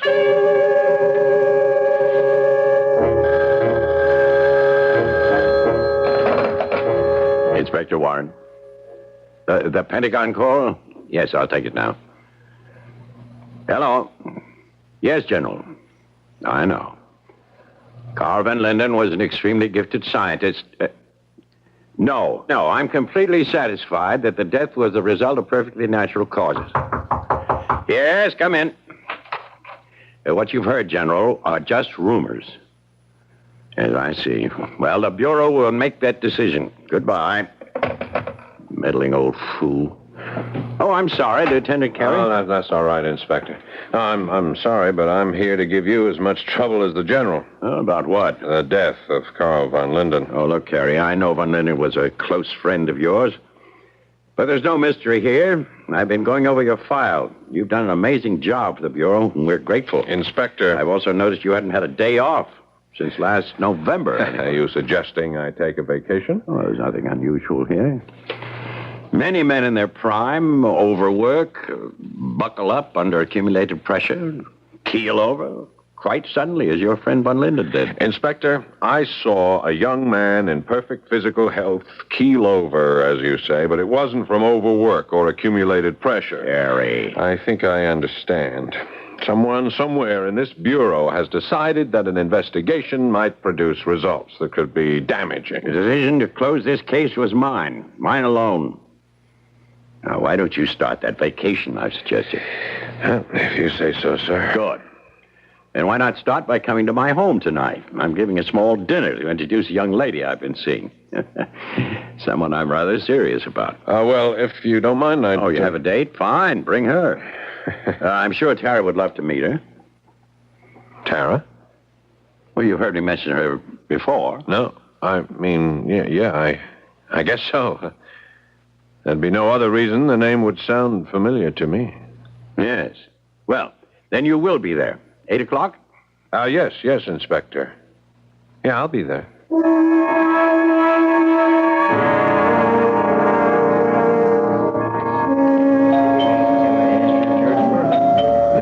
I get that, Charles. Ah, Carey. Ah, Inspector. Come in. I'm so glad you could come. Thank you. My guests are out on the patio. Here, let me take your coat. Ah, thanks. I imagine you're anxious to meet Tara, the young woman I told you about. Yeah, very. She's quite a bit younger than I am. I don't know her age, really. Her beauty seems timeless, and I find her fascinating. Well, you've been a bachelor all your life. I'm sure she must be fascinating. You'll find her exactly as I described her to you. Oh, you never did? I beg your pardon? Describe her. But if I may, let me describe her to you. Well, how can you? You've never met her. Well, I'd still like to try. You say she's fascinating. Yes. Therefore, her eyes are probably cat-like in quality. I'd say they were green, emerald green. Well, go on. And since her beauty, as you put it, is timeless, she has the translucent Egyptian skin tone, pale by comparison to most women. Milk white. Her hair. Black. Raven black. Bravo! An amazing deduction. I've been standing here in the shadows, and yet this handsome young man has given an intimate description of me. Tara. Well, do come in, Tara. I'd like you to meet our new bureau expert on extrasensory perception, James Carey. Oh, fascinated, Mr. Carey. No more than I, Miss... Just Tara. Call me Tara. Everyone does. Everyone? Oh, now, don't be jealous, darling. Carey, isn't he the young agent you were telling me about? The friend of that gifted scientist who had that unfortunate heart attack? Oh, my sympathies, Mr. Carey. It was a great personal loss. I understand. And yet the dead are gone. What purpose would it serve to exhume the body and perform an autopsy? You told her of my request for an autopsy, sir? Well, we were discussing the incident briefly. We have no secrets. Wow. If we're going to have silly bureau talk, I'll return to our guests. I was amused, Mr. Carey, when I entered the room, but if you insist on being intense... No, Tara. Control that temper of yours. Don't leave. I was just trying to explain. Yes, stay, Tara. As a favor to me. Oh, Dr. Kadar, forgive the outburst. I did not know you had arrived. I'm sure you did not mean to be impolite. Mr. Carey, Inspector Warren, this is an old and dear friend of mine, Dr. Stefan Kadar. Welcome to my home, Doctor. I don't believe Tara has mentioned you before. I have been away on a journey. To the Middle East, Doctor? Why do you say that? Oh, the souvenir you wear around your neck. The silver pendant engraved with hieroglyphics. That sapphire set in the center is an ancient Egyptian cat's eye, is it not? You are quite observant, Mr. Carey. Oh, Mr. Carey here is one of my staff of government investigators. Investigating what, if I may ask? Oh, nothing. At the moment, Doctor. I'm here as a guest, as you are. But I do find that pendant unusual, almost hypnotic. Can't seem to take my eyes off it. Really? He's right. It is fascinating. It is getting rather late. I merely stopped by to extend my best wishes. By the way, Mr. Carey, what time do you have? Huh? Time? Oh, that's 4:15. 4:15 in the evening, sir? Oh. I'm afraid my watch stopped. Has it? I suggest you check his watch, Inspector. Mr. Carey seems confused. Yes, of course. It has stopped. No, wait a minute. Good Lord, it's starting again. The hands are spinning. 5, 6, 7, 7:30. It's now exactly at the right time to the second. Oh, darling, don't look so amazed. I should have warned you. Dr. Kadar is an unusual man with unusual powers. Yes, I'll bet. Mr. Carey is a source of exceedingly hostile vibrations. It is obvious he has little knowledge of the power of the mind. Oh, you're wrong, Doctor. Just before you arrived, he performed an amazing feat of mental telepathy. He had never met Tara before, and yet without a single clue from me, he was able to describe her exactly. Not nearly as impressive as your magnetic power. Magnetic? How do you determine my power is magnetic? To increase the forward speed of a watch, one would have to move metallic wheels and gears at an accelerated speed. To accomplish this, one would need electric or magnetic power. Ah, clever, Mr. Carey, but entirely too logical.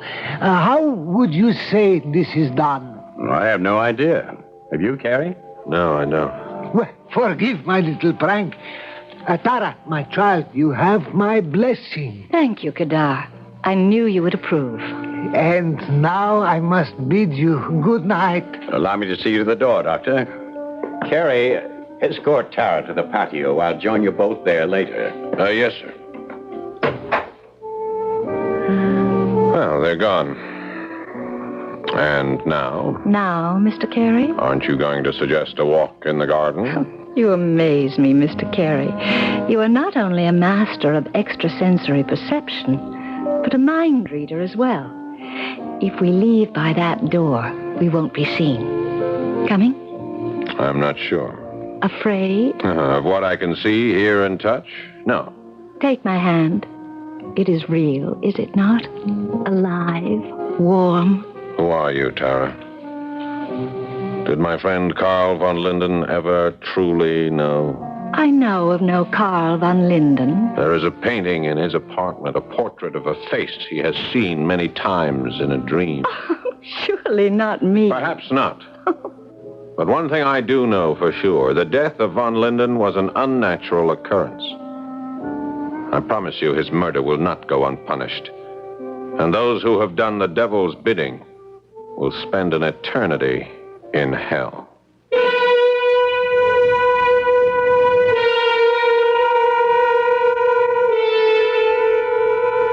We have a determined investigator in Lieutenant Charles Carey. Tara seems innocent enough, and yet her resemblance to the portrait in von Linden's apartment is too remarkable to be coincidence. Inspector Warren's fascination for the young woman could prove to be a stumbling block, unless Carey can come up with cold, hard evidence linking his suspicions to fact. I'll be back shortly with Act 2.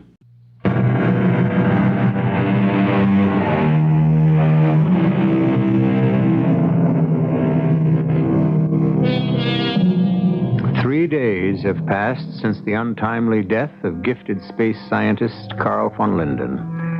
The night Lieutenant Carey met the beautiful, fascinating Tara, he returned home, troubled, unable to sleep. That unforgettable face, the same face that haunted his friend von Linden, now haunts the dark recesses of his mind. Try as he might, he cannot shake off the persistent, ghostly image. Early the next morning, he and his assistant, Boggs, continue their investigation. I'll bet it was quite a shock to find that Tara is now Inspector Warren's playmate. How did she get here so quickly from Egypt? Didn't you say von Linden spoke to her by telephone that night before he collapsed? It could have been a fake call made by someone else or pre-taped by Tara. The possibilities are numerous. Oh? Do they include flying across the ocean at supersonic speeds, or shall we say on a witch's broom? Not likely. All right, let's start with the file. See what you can dig up on a man named Kadar, Stefan Kadar.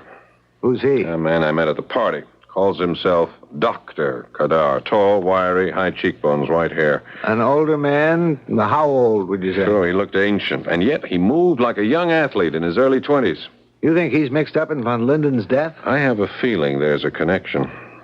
Tara and this Dr. Kadar? Yeah. They seemed strangely close. I got the impression she's afraid of him.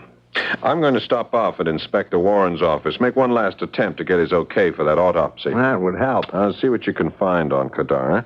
I'll meet you at the inspector's office in 1 hour. Gotcha. Oh, and Carey. Yeah? From what you've told me, someone out there doesn't want any further digging into this affair, so be careful.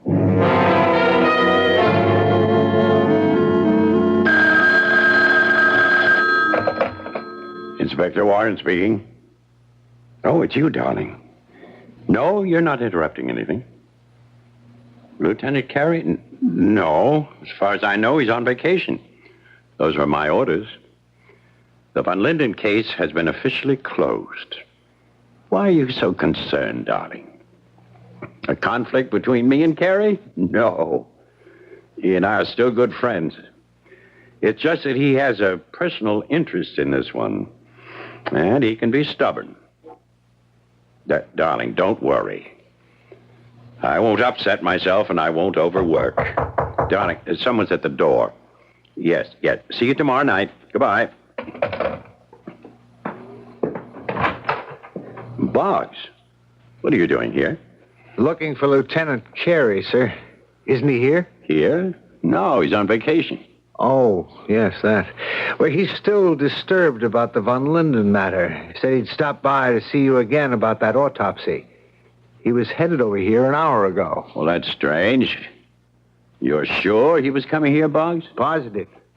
He's anxious to exhume Von Linden's body, have it checked out at the lab. I told him that was out of the question. Well, you know how he is. Yes, I know. That's why I'm concerned about his not arriving here. When did you say he left? Over an hour ago. Well, he may have changed his mind. I made myself very clear. There's to be no further investigation, no exhuming of bodies, no autopsies. The case is closed. Yes, I know, but... I'm busy, Boggs, if you don't mind. Yeah, but I have a feeling something has happened to the lieutenant. Nonsense. He's always punctual.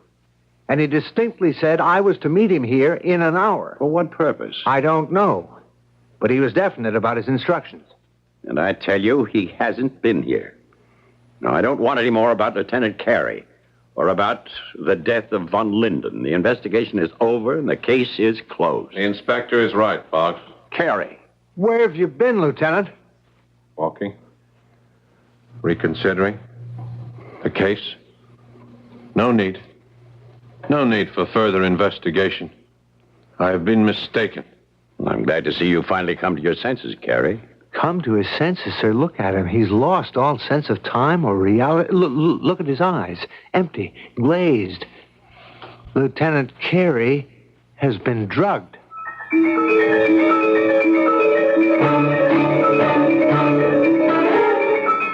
How do you feel now, Lieutenant? I'm better. Still a little shaky. The inspector's with the doctor. You had a rough time for a while. Yeah, my head sure feels like it. Can you remember anything? Anything that might give us a lead on how you came to be in this condition? Well, I do remember leaving the office, heading for the elevator. On the way, somebody I haven't seen before said there was a call for me in Major Carlson's office. He's been transferred, you remember, to Rhodesia. So I picked up the phone, and a voice. It was a voice that was so familiar. It said, Yes? Don't press so hard, Carey. It'll come to you. But an hour completely dropped out of my life? Not to mention the 6 hours following.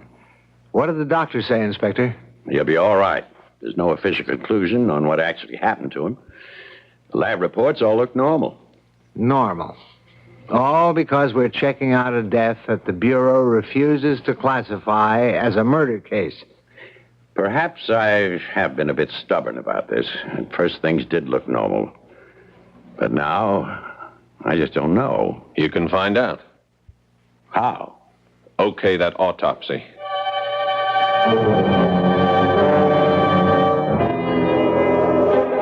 You talked me into this, Carey. There better be some evidence coming out of this ghoulish matter of digging up a fresh corpse. They've raised the coffin, Inspector. Yep. All right, man. Step to one side, huh? The coffin's intact. Well, what now? This is your show, Carey. Do you want it moved to the morgue for the autopsy? Yeah, in a minute. Well, why the delay? I thought you were eager for the report. I am. But with your permission, I'd like them to open the coffin first. Open it here? That's right. Carey, you've been seeing too many horror movies. Exactly what's to be gained by... All right. Gentlemen, if you please, open the coffin. Good Lord. It's empty. Exactly. But who? How? Save the questions, Boggs. I think it's time we track down some answers. Our case is once again officially open.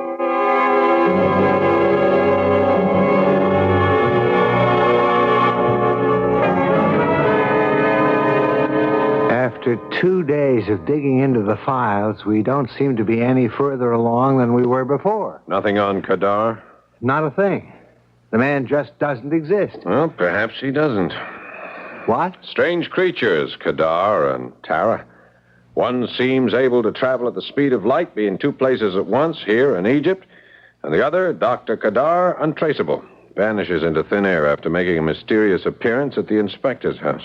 Have you spoken to the inspector about this? Oh, he's so taken with the beautiful Tara, I'm sure he won't listen to reason. Even if we had some facts to reason with.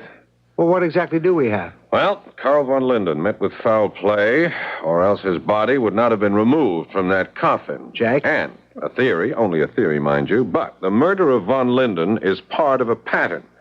A brain drain that began 6 months ago, according to some checking I've been doing on my own. Brain drains? Yeah, a series of unexplained deaths of talented scientists. Deaths that have taken place in various parts of the world. I don't follow. Here, these clippings from the files of the international press. Possibilities I had expected have turned out to be facts. Which are? Fact number 1, von Linden, American space scientist, dies suddenly, cause unknown, and his body vanishes mysteriously. Well, that's true. Fact number 2, reported in this newspaper from Leningrad. Ivan Salkovich, Russian scientist, drowned in the Baltic Sea. Body never recovered. Fact number 3, Pierre Chamois, working on top-secret biochemical experiments in Paris, trapped in a laboratory fire of unknown origin. Body never found, or never acknowledged to have been found by the French government. Well, that's fascinating, but I fail to see the link. In each newspaper, there is a mention of a theatrical performance being given that week by a psychic, a mentalist, if you will, in the same city where each tragedy has occurred. And his name? Dr. Kadar. Kadar? What's the next step, sir? We're going to follow the trail that's warmest, Boggs. We're going back to that grave site.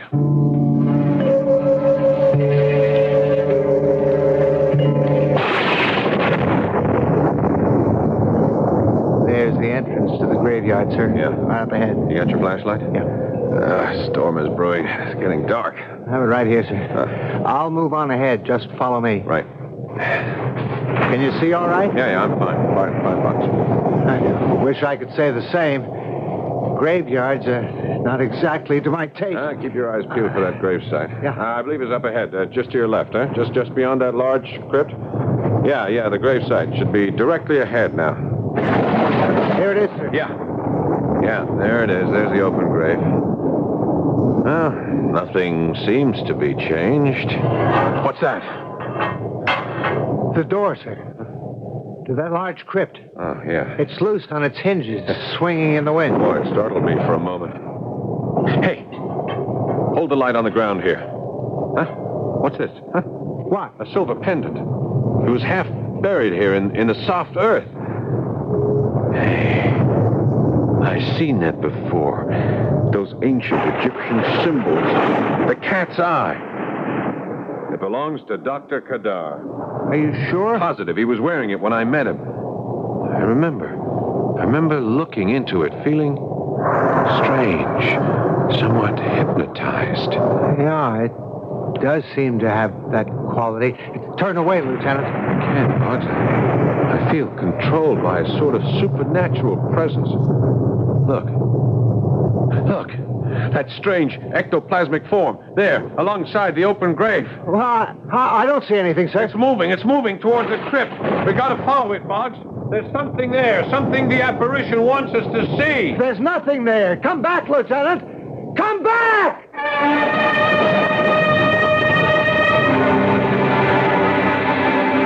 Yes, the mind is a fragile thing. And when it is under pressure, it has been known to conjure up strange, frightening illusions. Did Lieutenant Carey actually see something hovering over the open grave? What strange force has taken control of his will? What lies waiting in that ominous crypt? We'll find out more about this deadly situation when I return shortly with Act 3.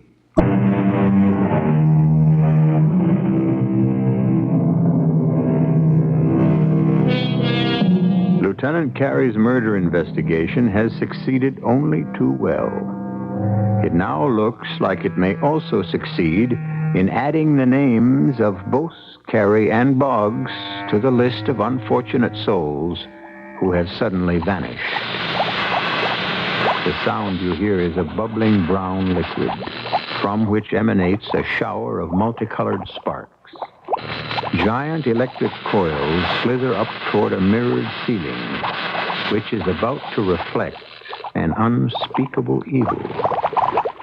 We are in a secret underground laboratory located directly up. I've said enough. I am merely your guide. You must complete the journey yourself. Mr. Carey. Mr. Carey. You can't wake up now. What? Mr. Carey. Dr. Kadar. Precisely. I'm flattered you remember me. You are most kind, particularly for returning my pendant. For that favor, I have spared your life and the life of your equally annoying and meddling friend, Mr. Boggs. Boggs? Where is he? Lying right beside you, Mr. Carey. Asleep as you were but a few moments ago. I assure you he's all right. Wake him. Come on, bring him around as you did me. Certainly, as a show of good faith. Here is my silver pendant. If you will merely press the eye to his forehead... He looks so pale. Boggs, are you all right? Yes, Lieutenant, I think so. Where are we? In an underground lab of some sort. Quite correct. Still in the graveyard, gentlemen, directly under the crypt. You both descended the hidden stairs inside the tomb at my bidding. I think it is time I let you in on my little secret and put an end to your curiosity. Who are you? Why have you brought us here? Please, Lieutenant, don't ask any more questions. Do you smell the air? Acrid fumes. That's an acid of some sort bubbling in those tanks. Aha, you are right, Mr. Carey. But they are not for you. Those tanks are much too small to encompass a full-grown man. If you will look more closely, you will see they're merely the size of your head. Besides, they are already filled. Filled? With what? That, gentlemen, is my secret. If you will both follow me to this electronic panel, I use it as a control board. Control? To control what? This way, if you please. As a friend of Dr. Karl von Linden, you will be interested in what I have to show you. Von Linden? Yes. And Pierre Chamois. And Professor Salkovich as well. Are you implying that these 3 acid tanks have something to do with the 3 men who have been murdered? Murder? That's strong word, Mr. Carey. I have murdered no one. The men I have made reference to are still alive. Alive? Von Linden, Chamois, and Salkovich alive? In a medical sense, yes. When a man drowns or is horribly burned in a mysterious holocaust or merely collapses from sudden increase in heart rate, he is not necessarily dead. His body may be rigid, completely immobile, as these 3 you see here in this hermetically sealed glass case. Von Linden. And the other 2 must be Chamois and Salkovich. But as long as the brain continues to function, medically, a man is still alive. These 3 gruesome corpses alive? Come, gentlemen, you are looking in the wrong direction. Here are von Linden, Chamois, and Salkovich. Here, in these bubbling tanks. each containing one magnificent specimen of a superior brain. A living brain, if you will, kept alive by me. You go. Careful, Boggs. He's got his hand on that control panel. An electric charge. He's not... No. Just stand. He will be all right. But that was rather foolish. But where did that bolt of power come from? That? Oh, that was through the courtesy of Mr. Chamois. I merely pressed this button to activate his brain and direct the power surge. Mr. Chamois did the rest. Unbelievable. Yes. Considering only one brain was activated.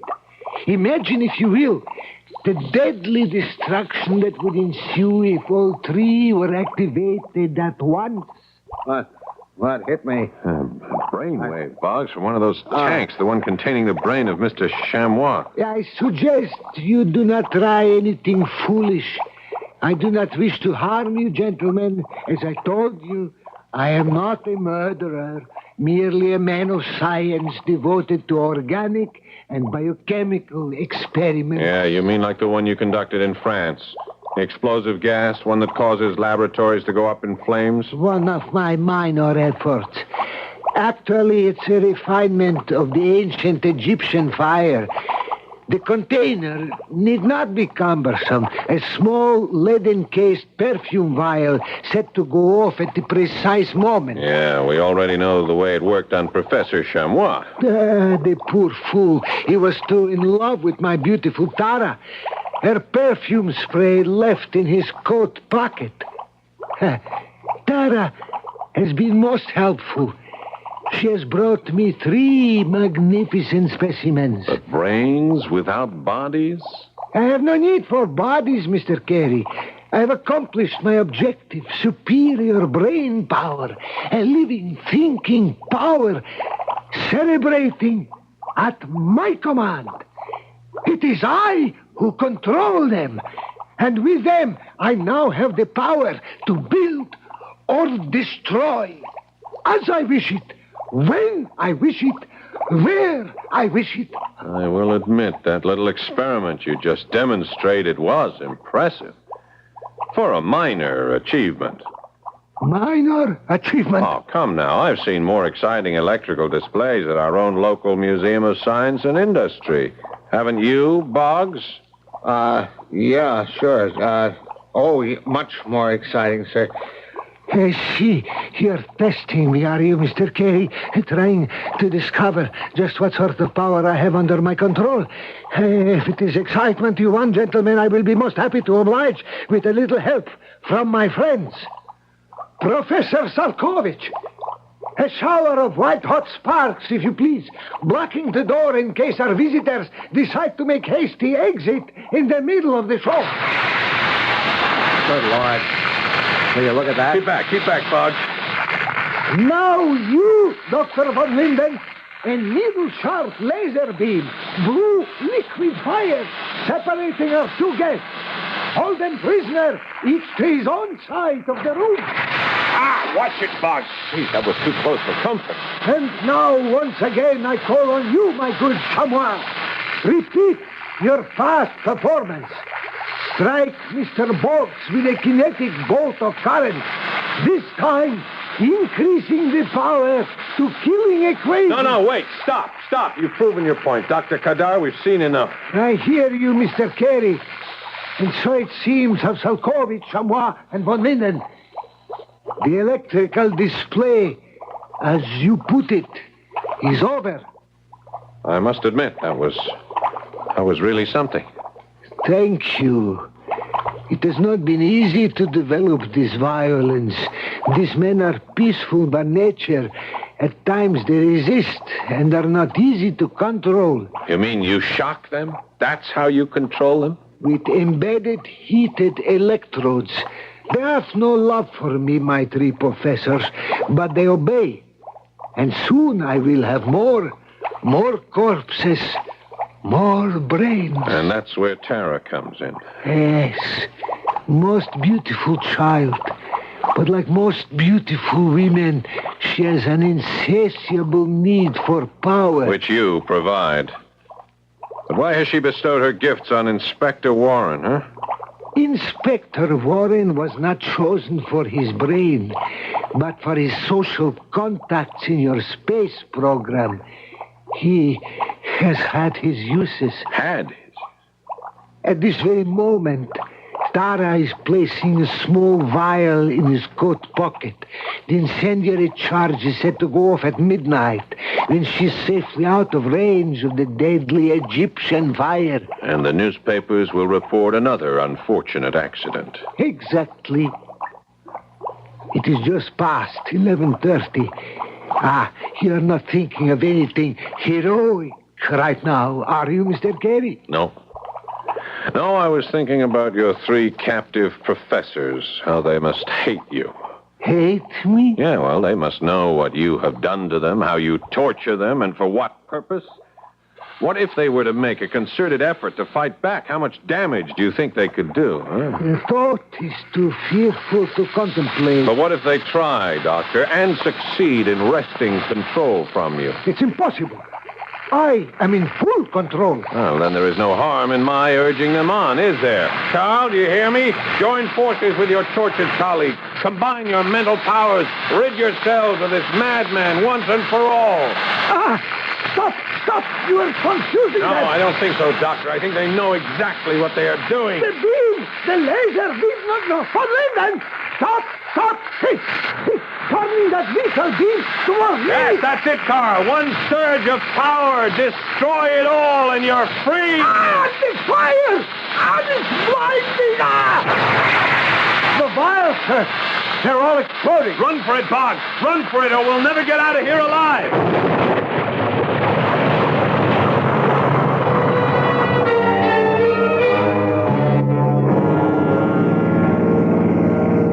I can't believe it, Lieutenant.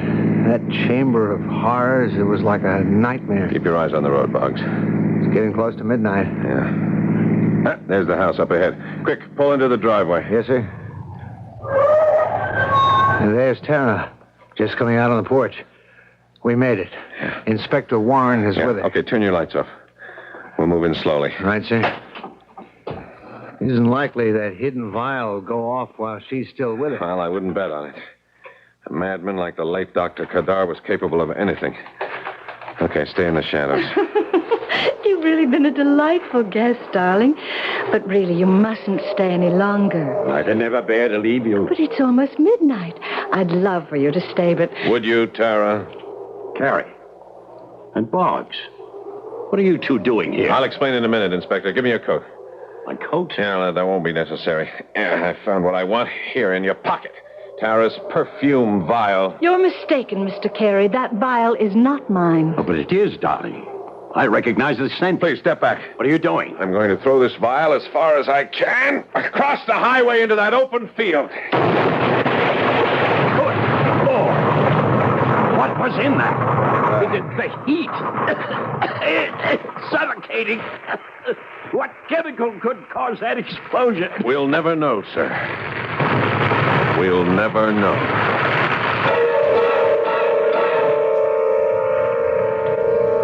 They say Inspector Warren was quite devastated at the thought that his sweet, innocent Tara was fooling around behind his back. But you'll be happy to know he's forgiven her and sees her regularly, every Sunday, on Visitors' Day at the State Correctional Institution. I'll be back shortly.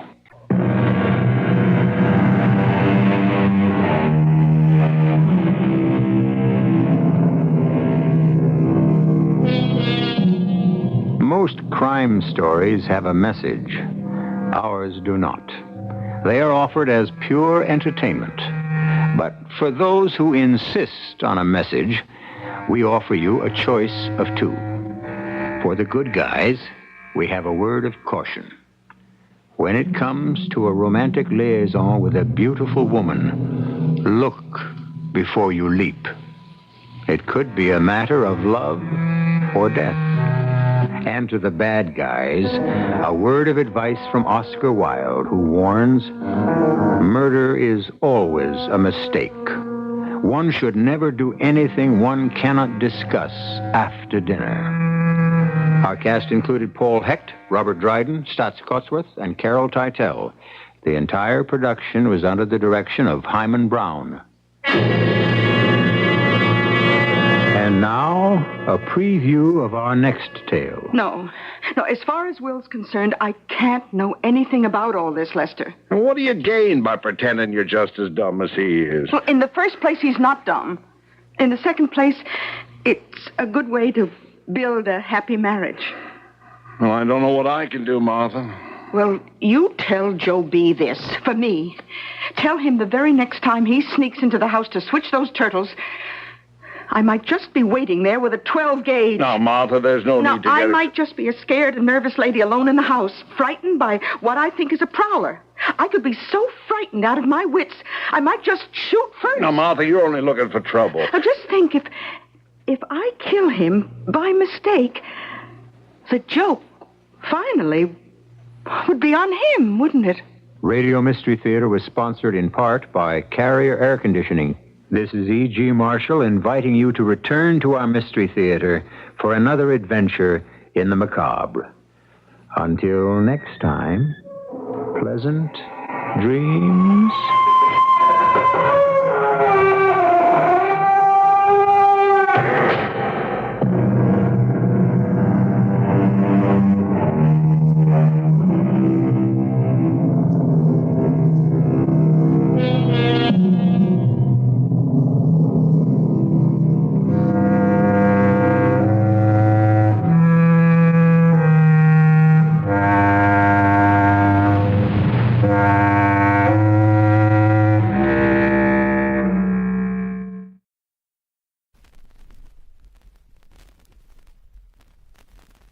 The CBS Radio Mystery Theater presents...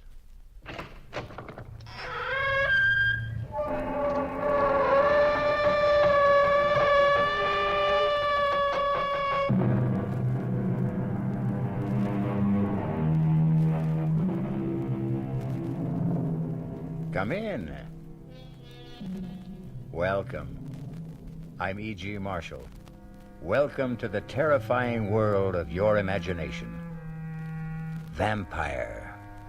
Perhaps in the safety of your home, the word means little to you. Oh, you've heard of vampires, of course, but do you believe that they exist? Not you. Well, all I can say is Minna Harker didn't believe either. Nor did Dr. John Seward. Not till that night in the graveyard, when they gazed horror-stricken into that coffin and heard Professor Van Helsing say, "No, Miss Harker, John, don't turn yourselves. The truth." Horrible.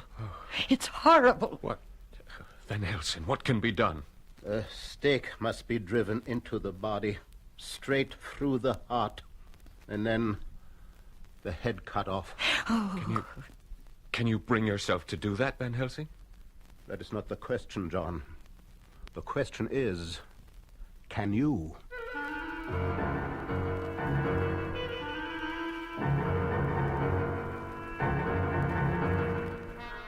Our mystery drama, Dracula, was specially adapted from the story by Bram Stoker for the Mystery Theater by George Lothar and stars Mercedes McCambridge.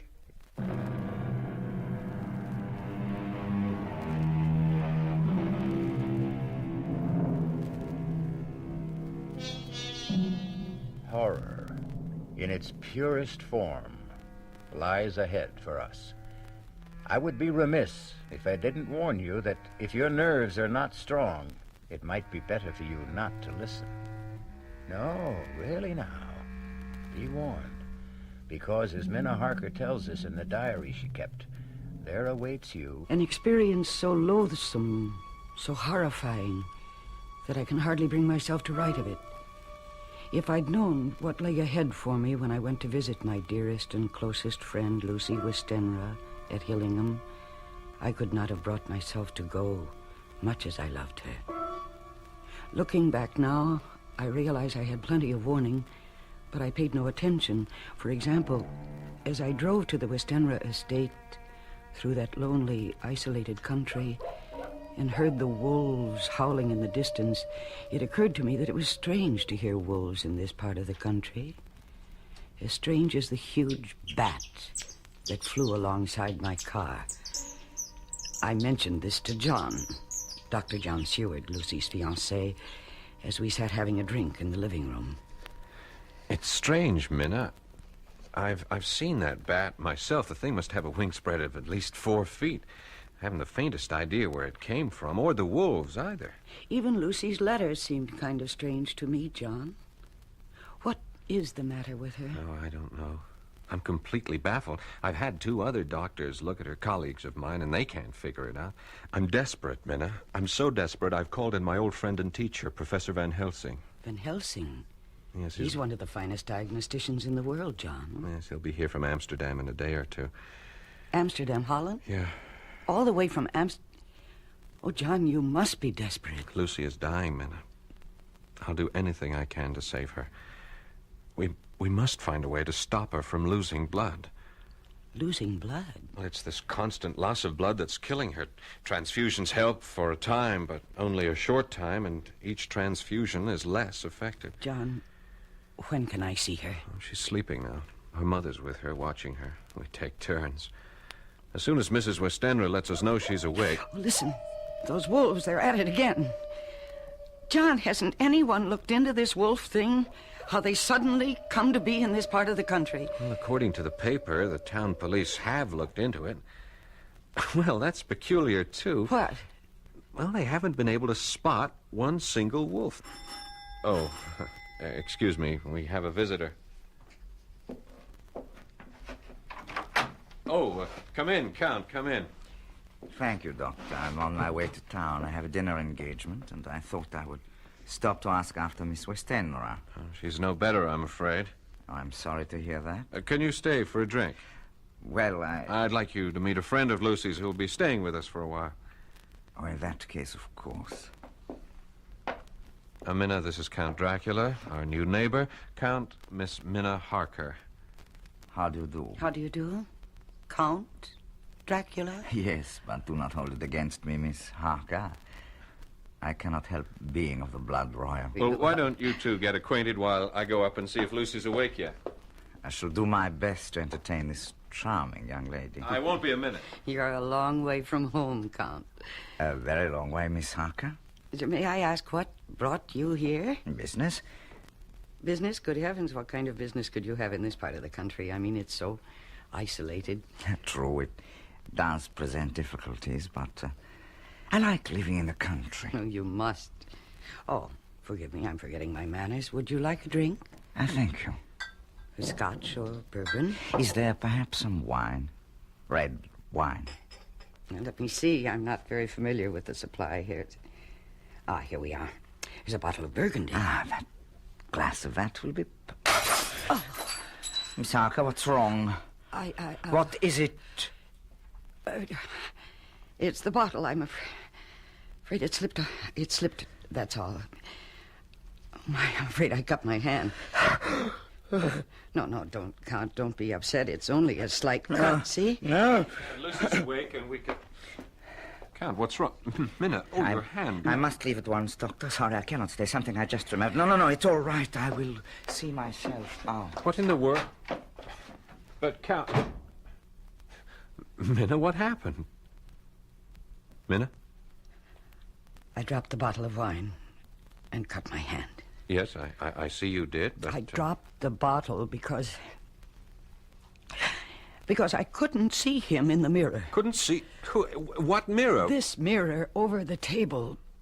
It reflects the whole room. Well, of course it does, but... John, I picked up the bottle to pour Count Dracula a drink, and I looked into the mirror, and he was standing where you are now, and I couldn't see him in the mirror. What? He was there where you're standing, but he wasn't reflected in the glass. Minna, you're not making sense. And you're trembling. John, I'm scared. Of what? How can you ask? I look in a mirror and didn't see someone who should have been reflected in it. Is something going wrong with my eyes or my brain, John? Oh, What? Minna, easy. I don't want another patient on my hands. But, John, An optical illusion, something like that. Our eyes play tricks on us sometimes. Now, come on. Let's get a bandage for that cut, and then we'll go up and see Lucy.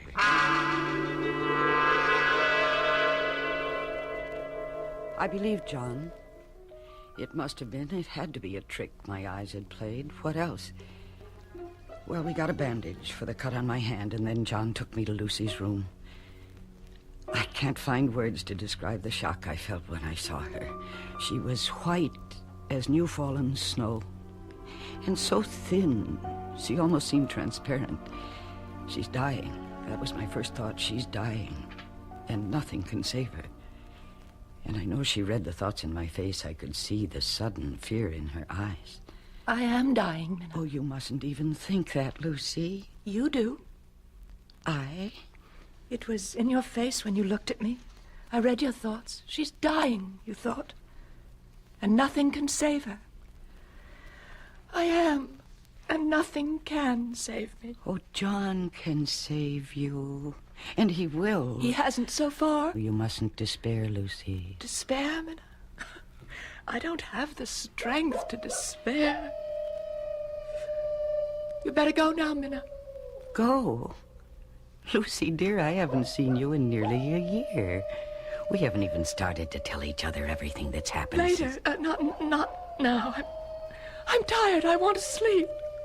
Oh, well, in that case, I'll come back later. No, not till tomorrow. All right, whatever you say. But I'll just look in on you later. No, Lucy. You mustn't. All right, then. But stop upsetting Oh, yourself. go quickly. Oh, good Lord. At the window. It's nothing. Go, Minna. It's nothing. Nothing. It's that bat. That huge bat that followed my car. Oh, I beg of you. Lucy, the thing is trying to get in. Look, it's clawing at the window. Is that locked? Is that window locked? Yes, it's locked. But locks are useless against Count Dracula. Oh, good Lord. Mirrors do not reflect my image, Miss Harker.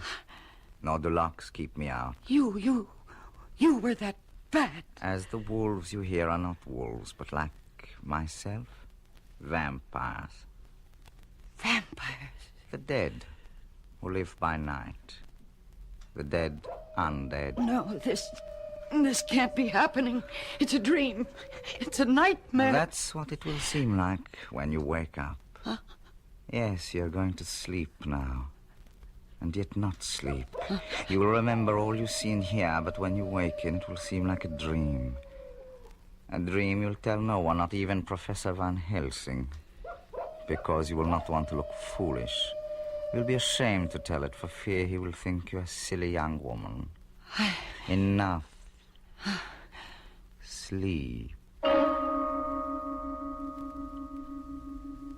Did I sleep? Did I dream? No. My sleep was a hypnotic trance into which he had placed me. And what I dreamed was reality. There in the moonlight that streamed through the window, I saw Dracula raise his arms and call. Lucy. Lucy, my dearest love, come to me. Come, my darling. I can't. Too weak, my lover. I'm too weak. Then I shall come to you. Embrace you. Kiss you.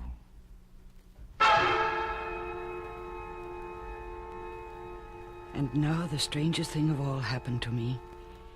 As I watched what then took place, my love for my friend Lucy, my fears for her, made me feel as she must have felt, so poignantly, so deeply that, yes, I became Lucy. I watched Dracula as he approached my bed. There was a deliberate voluptuousness in him which I found both thrilling and repulsive. Lower and lower went his head as the lips went below the range of my mouth and chin and seemed about to fasten on my throat. I could feel the hot breath on my neck. Then the skin of my throat began to tingle. I could feel the soft, shivering touch of his lips on the supersensitive skin of my throat, and then 2 hard dents of 2 sharp teeth just touching and pausing there. I closed my eyes in a languorous ecstasy, and I waited. I waited with a beating heart. And then horror overcame me, and I sank into unconsciousness.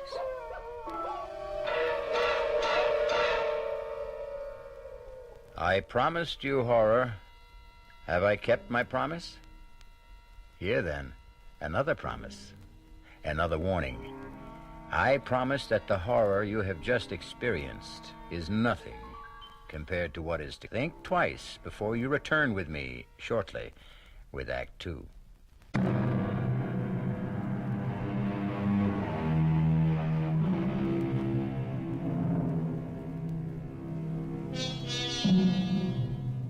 Visiting her friend, Lucy Westenra, at the Westenra's lonely estate far out in the country, Minna Harker comes face to face with horror in the form of a vampire, Count Dracula. She has witnessed the frightful scene of Dracula entering her friend's bedroom, biting her throat, sucking her blood. So gruesome was it all, or perhaps because of hypnotic suggestion, as Minna writes in her diary,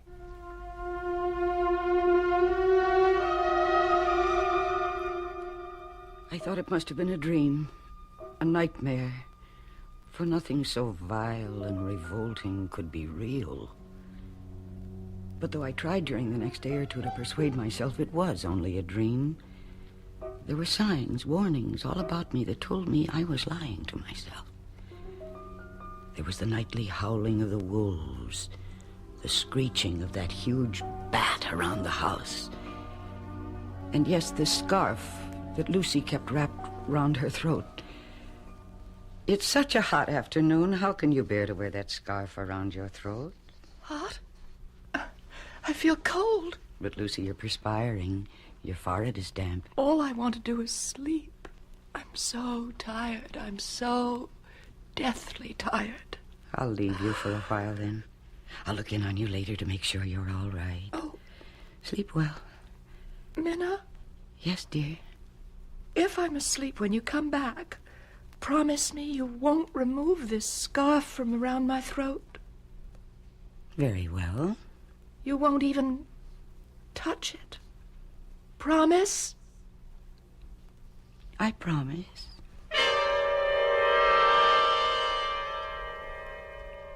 Later that afternoon, toward evening, Professor Van Helsing arrived from Holland.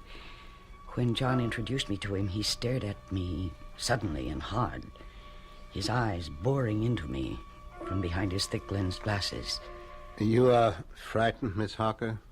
Why? Frightened? Maybe she hasn't recovered from that optical illusion the other night. Optical illusion? Yes, you see that mirror over the table there? Yes. Well, we had a visitor, Count Dracula, a new neighbor at Carfax, a few miles from here, and Minna had the illusion that she couldn't see his reflection in the mirror. My eyes must have played a trick on me, Professor. Yes. This Count Dracula, John, he's new here, you say? Yes, he arrived from Hungary about 6 weeks ago. I see. Take me to see your fiancée, John. Oh, she's sleeping, Lucy, sleeping We'd right now. better wake her up. What is it? You seem suddenly concerned. I am. Take me to Lucy at once.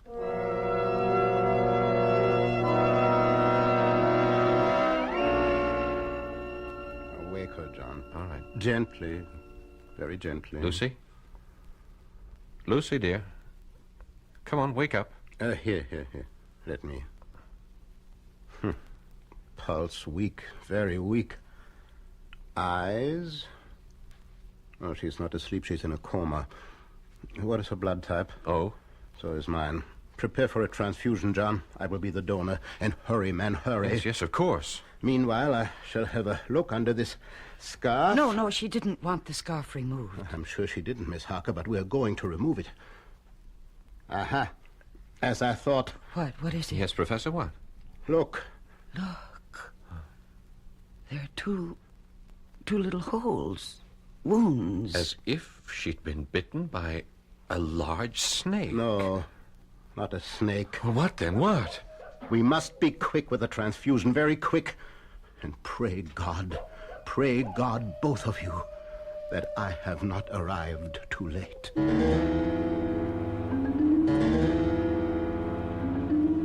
But he was too late. The transfusion revived Lucy a little. When we'd made her as comfortable as we could, the three of us, Professor Van Helsing, John, and I, went back down to the living room.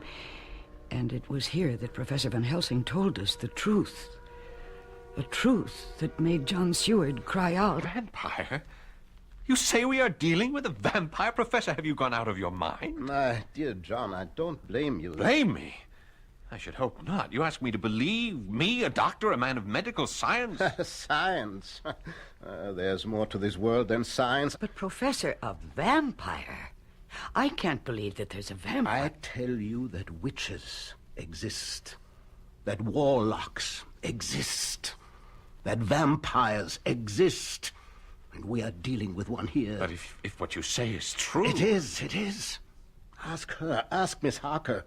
Me? You had an experience in this house that you are concealing. You choose to think it was a dream. When did it happen, child? Last night? No. The night before. Where? In Lucy's bedroom. Minna, what happened? I dreamed... No, it was no dream. All right, then. I saw... Oh, heaven protect me. I saw... You needn't tell me. No need to put you through that. I would if I didn't know who our vampire is. But I do know. Who? The man whose reflection she could not see in that mirror. Your new neighbor, Count Dracula. I don't believe you. I cannot believe you. If you can't believe me, at least trust me. Oh, I'll answer that. Wait. Yes, Professor. If that should be Count Dracula, you did say that he calls about this time each evening, John? Yes.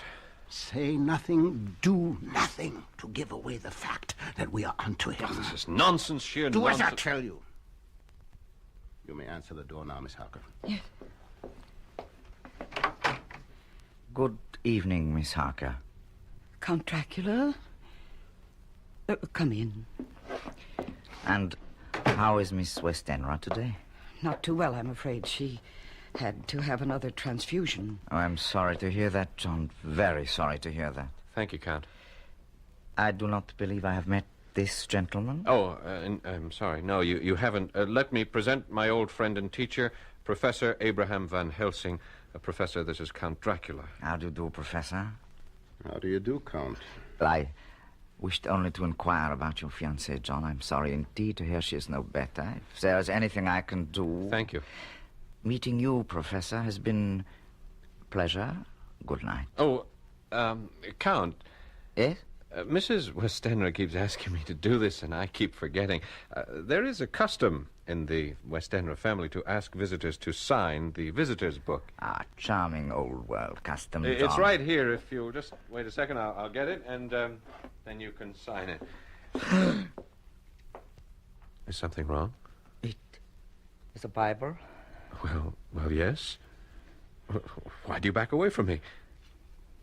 Or are you backing away from the book? The holy book? I must go. No, you'll stay and face this book. You know.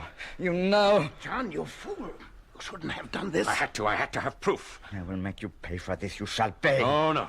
Not now that I have found out what you are. Oh, John. You think because you discovered my secret you can stop me? Fool. You've only delivered yourself into my hands. I meant to make Lucy one of mine, and that was all.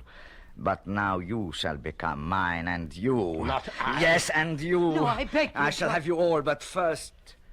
Lucy, I shall take her. Take her. Now. She is mine. She's no longer of this world, but of mine. I leave you. Look, he turned into a bat. The bat. And he flew right through the wall. John. Oh. John, why did you do this? Why, after I warned you? I had to know one way or the other. I had to know. There's only one way to finish a vampire. Oh, the first thing you must do is find out where he sleeps during the day. Lucy! Professor, quickly. Professor! There is no hurry now. When he said he meant to make her his own, he had already done so.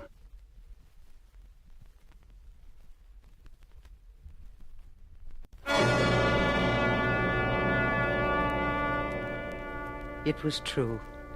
Lucy was dead. We went to her bedroom and found her. Dead. I felt as if I'd been stabbed to the heart. We buried her, my dearest friend, in the Westenra vault at Hillingham Cemetery, not far from town. Lucy is gone. Dead? No, not dead. Not dead, Professor. She has become the undead. She has become a vampire. What are you saying? John, listen to me. Believe in me. You didn't believe before. Believe now. Yes. I believe you. Go on. John, you feel you've been through hell. I must tell you that you have been through only the anteroom to hell. What do you mean? Now listen to me. Listen carefully. There is only one way in which a vampire can find peace, can be changed from the undead to the dead. What you must do, terrible as it will be, will release her soul from the horrifying bondage in which it finds itself.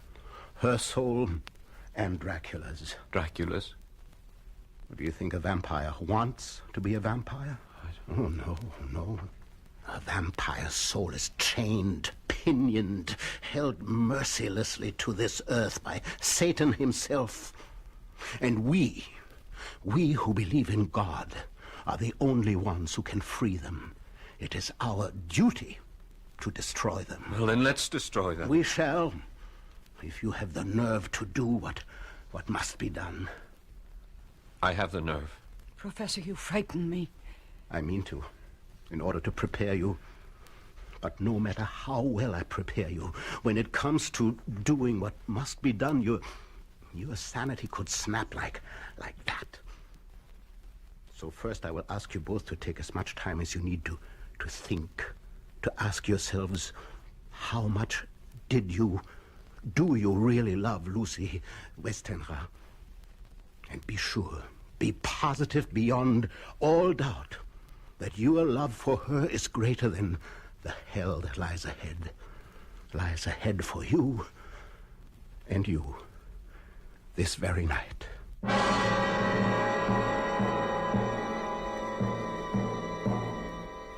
One section of Minna Harker's diary ends at this point. I've read the next and final section, and I can tell you this. Van Helsing said that John and Minna had only experienced the anteroom to hell. He was right. Fearfully right. I'll be back shortly with Act 3.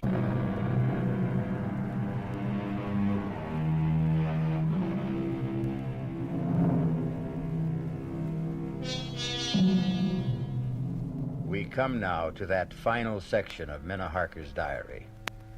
You've been warned, so I'll not warn you again. But, quite honestly, I wish someone had warned me before I read it, this final section. Why? Because I've never quite gotten over it. That's why. I thought I knew what horror was until I read it. I changed my mind. You will, too. I'm ready, Professor. I knew you would be, John. We'll wait now for Miss Harker. No, there's no need to wait. I love Lucy enough. More than enough. She was my dearest friend. Is your dearest friend. For she is not yet dead. She is as yet the dead undead. It's nearly sundown. Let us go to the cemetery at once. The cemetery? Will be dark by the time we get there. She will have left her coffin. left it. Like Count Dracula, she cannot go on living, or let me say, being the undead without drinking human blood. To find it, she must, of course, leave her coffin. The instant the sun goes down tonight, she will be on the prowl for little children. Children? Yes, children are innocent, gullible, naive, make easier victims. And the inexperienced vampire must practice. Yes, she will be seeking children. Oh, it's revolting. Revolting? Well, that is only a word to you at the moment. In a short time, it will be reality. Do you really think you can bear what is to come? I can. I must. Good. I have preparations to make. So do you, the two of you. Dress warmly. Warmly, but it's hot out. Child, there is no chill like a graveyard chill.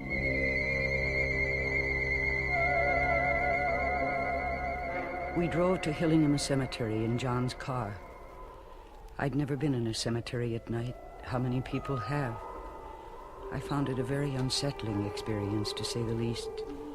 It was a moonlit night, the moonlight spilling like milk over the gravestones, which in turn threw long black shadows. An owl hooted, and dogs barked, or I couldn't help thinking, were they wolves? And then we reached the Westenra vault, the vault where we'd put Lucy's coffin that afternoon. Now what do we do, Professor? We go into the vault. Why? And how? I have the key to the vault. How did you get it? I asked the undertaker for it, or rather told him to give it to me. He assumed I was a member of the family. You need not come with me. Not now. But why shouldn't we come? I wish to save you as much shock as I can. She will not be there in the coffin. It will be a shock for you to find it empty. On the other hand, it will be less a shock than what is to follow. Yes, it will prepare you. Come, then. I shall open the coffin now.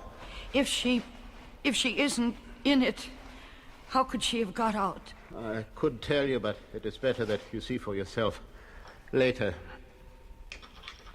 Now, this won't take long. I need only unscrew the top part. There. Well, now to lift off the top of the lid. Yes. Empty. She's gone. Where? Gone where, in God's name? Where? In search of the life-giving blood, John. In search of a small child. Oh, it's horrible. It's horrible. John? Yes? Come. We go outside the vault. Now to lock the door. That's most important. And now, what I must do will take a little time. Yes, make yourselves as comfortable as you can. Make ourselves comfortable. Professor, what must you do? Well, I have here a paste made of garlic, flour, and water. I must seal off every crevice with it, seal all around the door, so Lucy cannot get back into the vault, into her coffin. She could? Through the crevices, yes. How do you think she got out of the coffin? I can't believe... Yes, it is unbelievable. But it is so. Now, forgive me. I must get to work.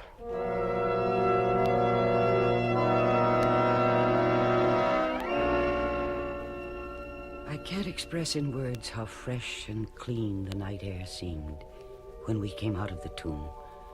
How sweet to breathe the fresh air that held no taint of death or decay. John was silent, and so was I. As for Professor Van Helsing, he was very busy sealing the door. 10 o'clock. I hope both of you took my advice, dressed warmly. We have a long wait ahead of us.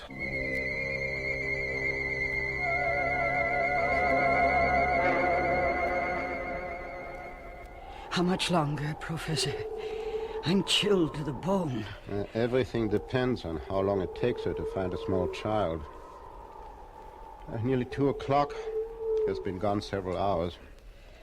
Soon now, I think comes. Where? See there? Amidst the headstones? Yes, a woman.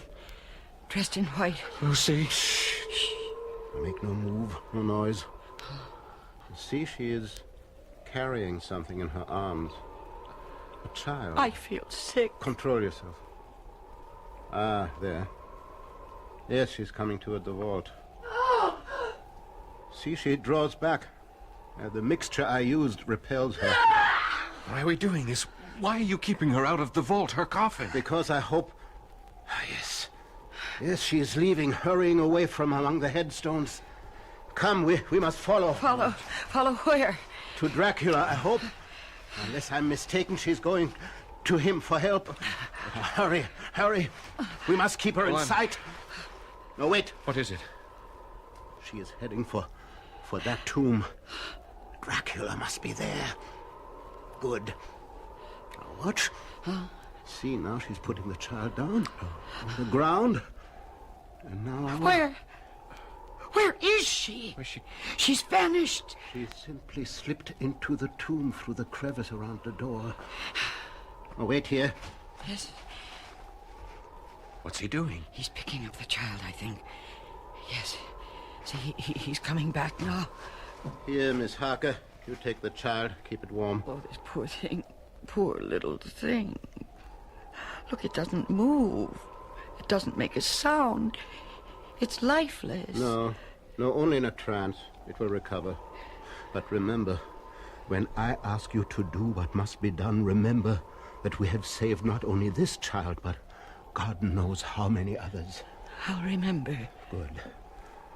And now we will return to her tomb and wait till dawn. Till dawn? She will return to the tomb then. She has no choice. Dracula cannot help her. She must sleep in her own coffin before daybreak.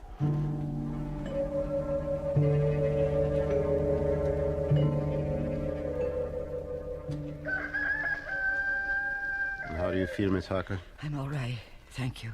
John? I'm okay. It's almost dawn. Why doesn't she come? Soon now. How's the child? Still asleep, if it is only sleep. It is. It will not come to its senses until daybreak. Now, prepare yourselves for... In a very short time, now Lucy should... there. Yes, she's coming. And this time she'll be able to enter the tomb, because you've removed the garlic mixture. This time I want her to enter the tomb and her coffin. It will be there that you will do what must be done. Oh, there she is. Oh, heaven help me, she is as beautiful as she always was. Now, hold on to yourself. She isn't dead. She can't be dead. Lucy! Lucy, my darling! John! No, come back! Lucy! John, my dearest, come to me, John. Come to me. I have never seen anything so horrible. And God save me from ever seeing it again. Lucy's eyes shone with an unholy light, and her face became wreathed with a voluptuous smile as she advanced toward John with outstretched arms. Come to me, dearest. My arms are hungry for you. Come, and we can rest together in the tomb. Come, my lover. Come. And John suddenly opened wide his arms and started running to her, and she to him, when Van Helsing rushed forward between them. And he raised something he held in his hand up against her face. It was a crucifix. With a cry of rage and agony, Lucy flung herself away from John and toward the tomb, and she was gone.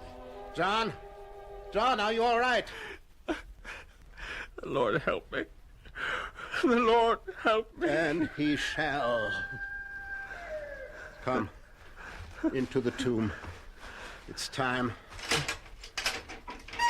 Oh, first let me put the bag I brought over here. And now I will remove the coffin lid again.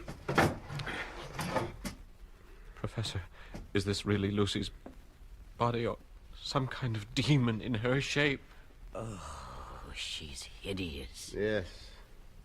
Yes, your friend who was so sweet and pure is now a foul thing. But if you can do what you must do, you will see her once again as she was. Whatever it is, we'll do it. This wooden stake I have brought. Yes. This pointed stake, you must drive it through Lucy's heart. With this hammer. Oh, no. And when that is done, cut off her head with this surgical knife. I don't... You must do it. For her sake, John, for the sake of the woman you loved. All right. Give me the stake. And the hammer.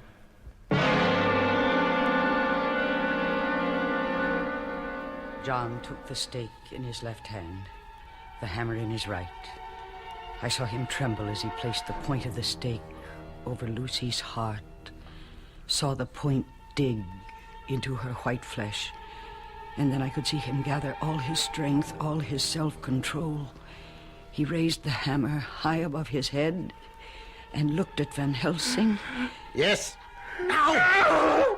John struck with all his might. The thing in the coffin writhed, and a hideous blood-curdling screech came from the opened lips. The body shook and twisted in wild contortions. John never faltered. He struck, and he struck again, driving the stake deeper, deeper, as blood from the pierced heart welled and spurted up around it. And then the writhing and quivering of the body became less. The teeth stopped champing, and the thing lay still. It was over. Is that enough, Professor? Enough. I think I'm going to... I've got you. There. Now go outside, get some air. No. Both of you go. You look faint too, Miss Parker. I must still her head. No. I have... You have done all that can be asked of you. No more. I will sever the head. Now go now, but before you do, look at your beloved Lucy for the last time.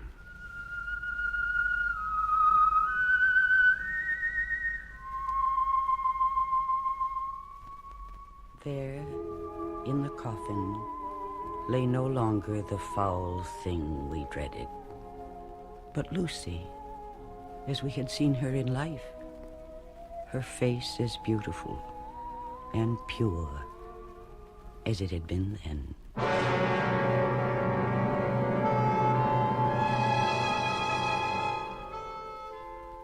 You will want to know that later on, Professor Van Helsing freed Count Dracula from his earthly bondage, and in so doing, brought his bloody career to an end. Unhappily, I must add that Count Dracula was only one vampire among... how many? I don't know. Hope I never find out. Hope you don't either.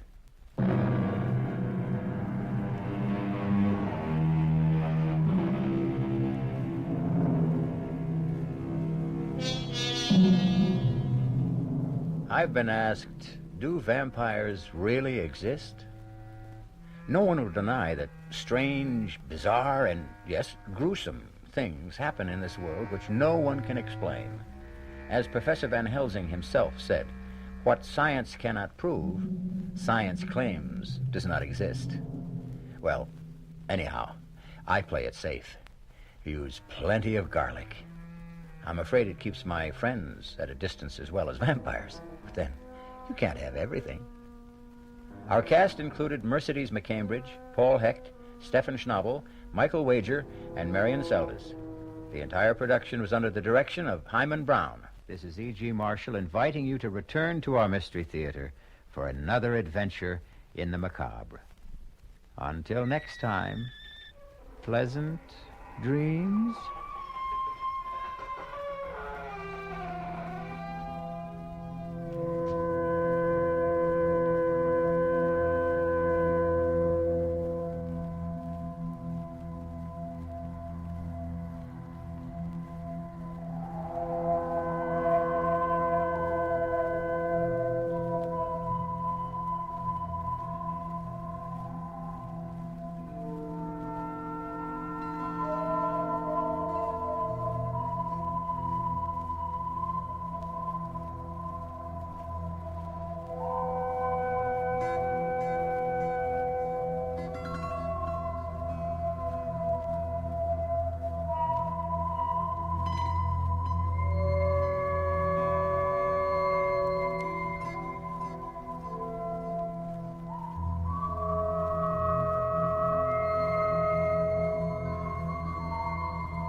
The CBS Radio Mystery Theater presents...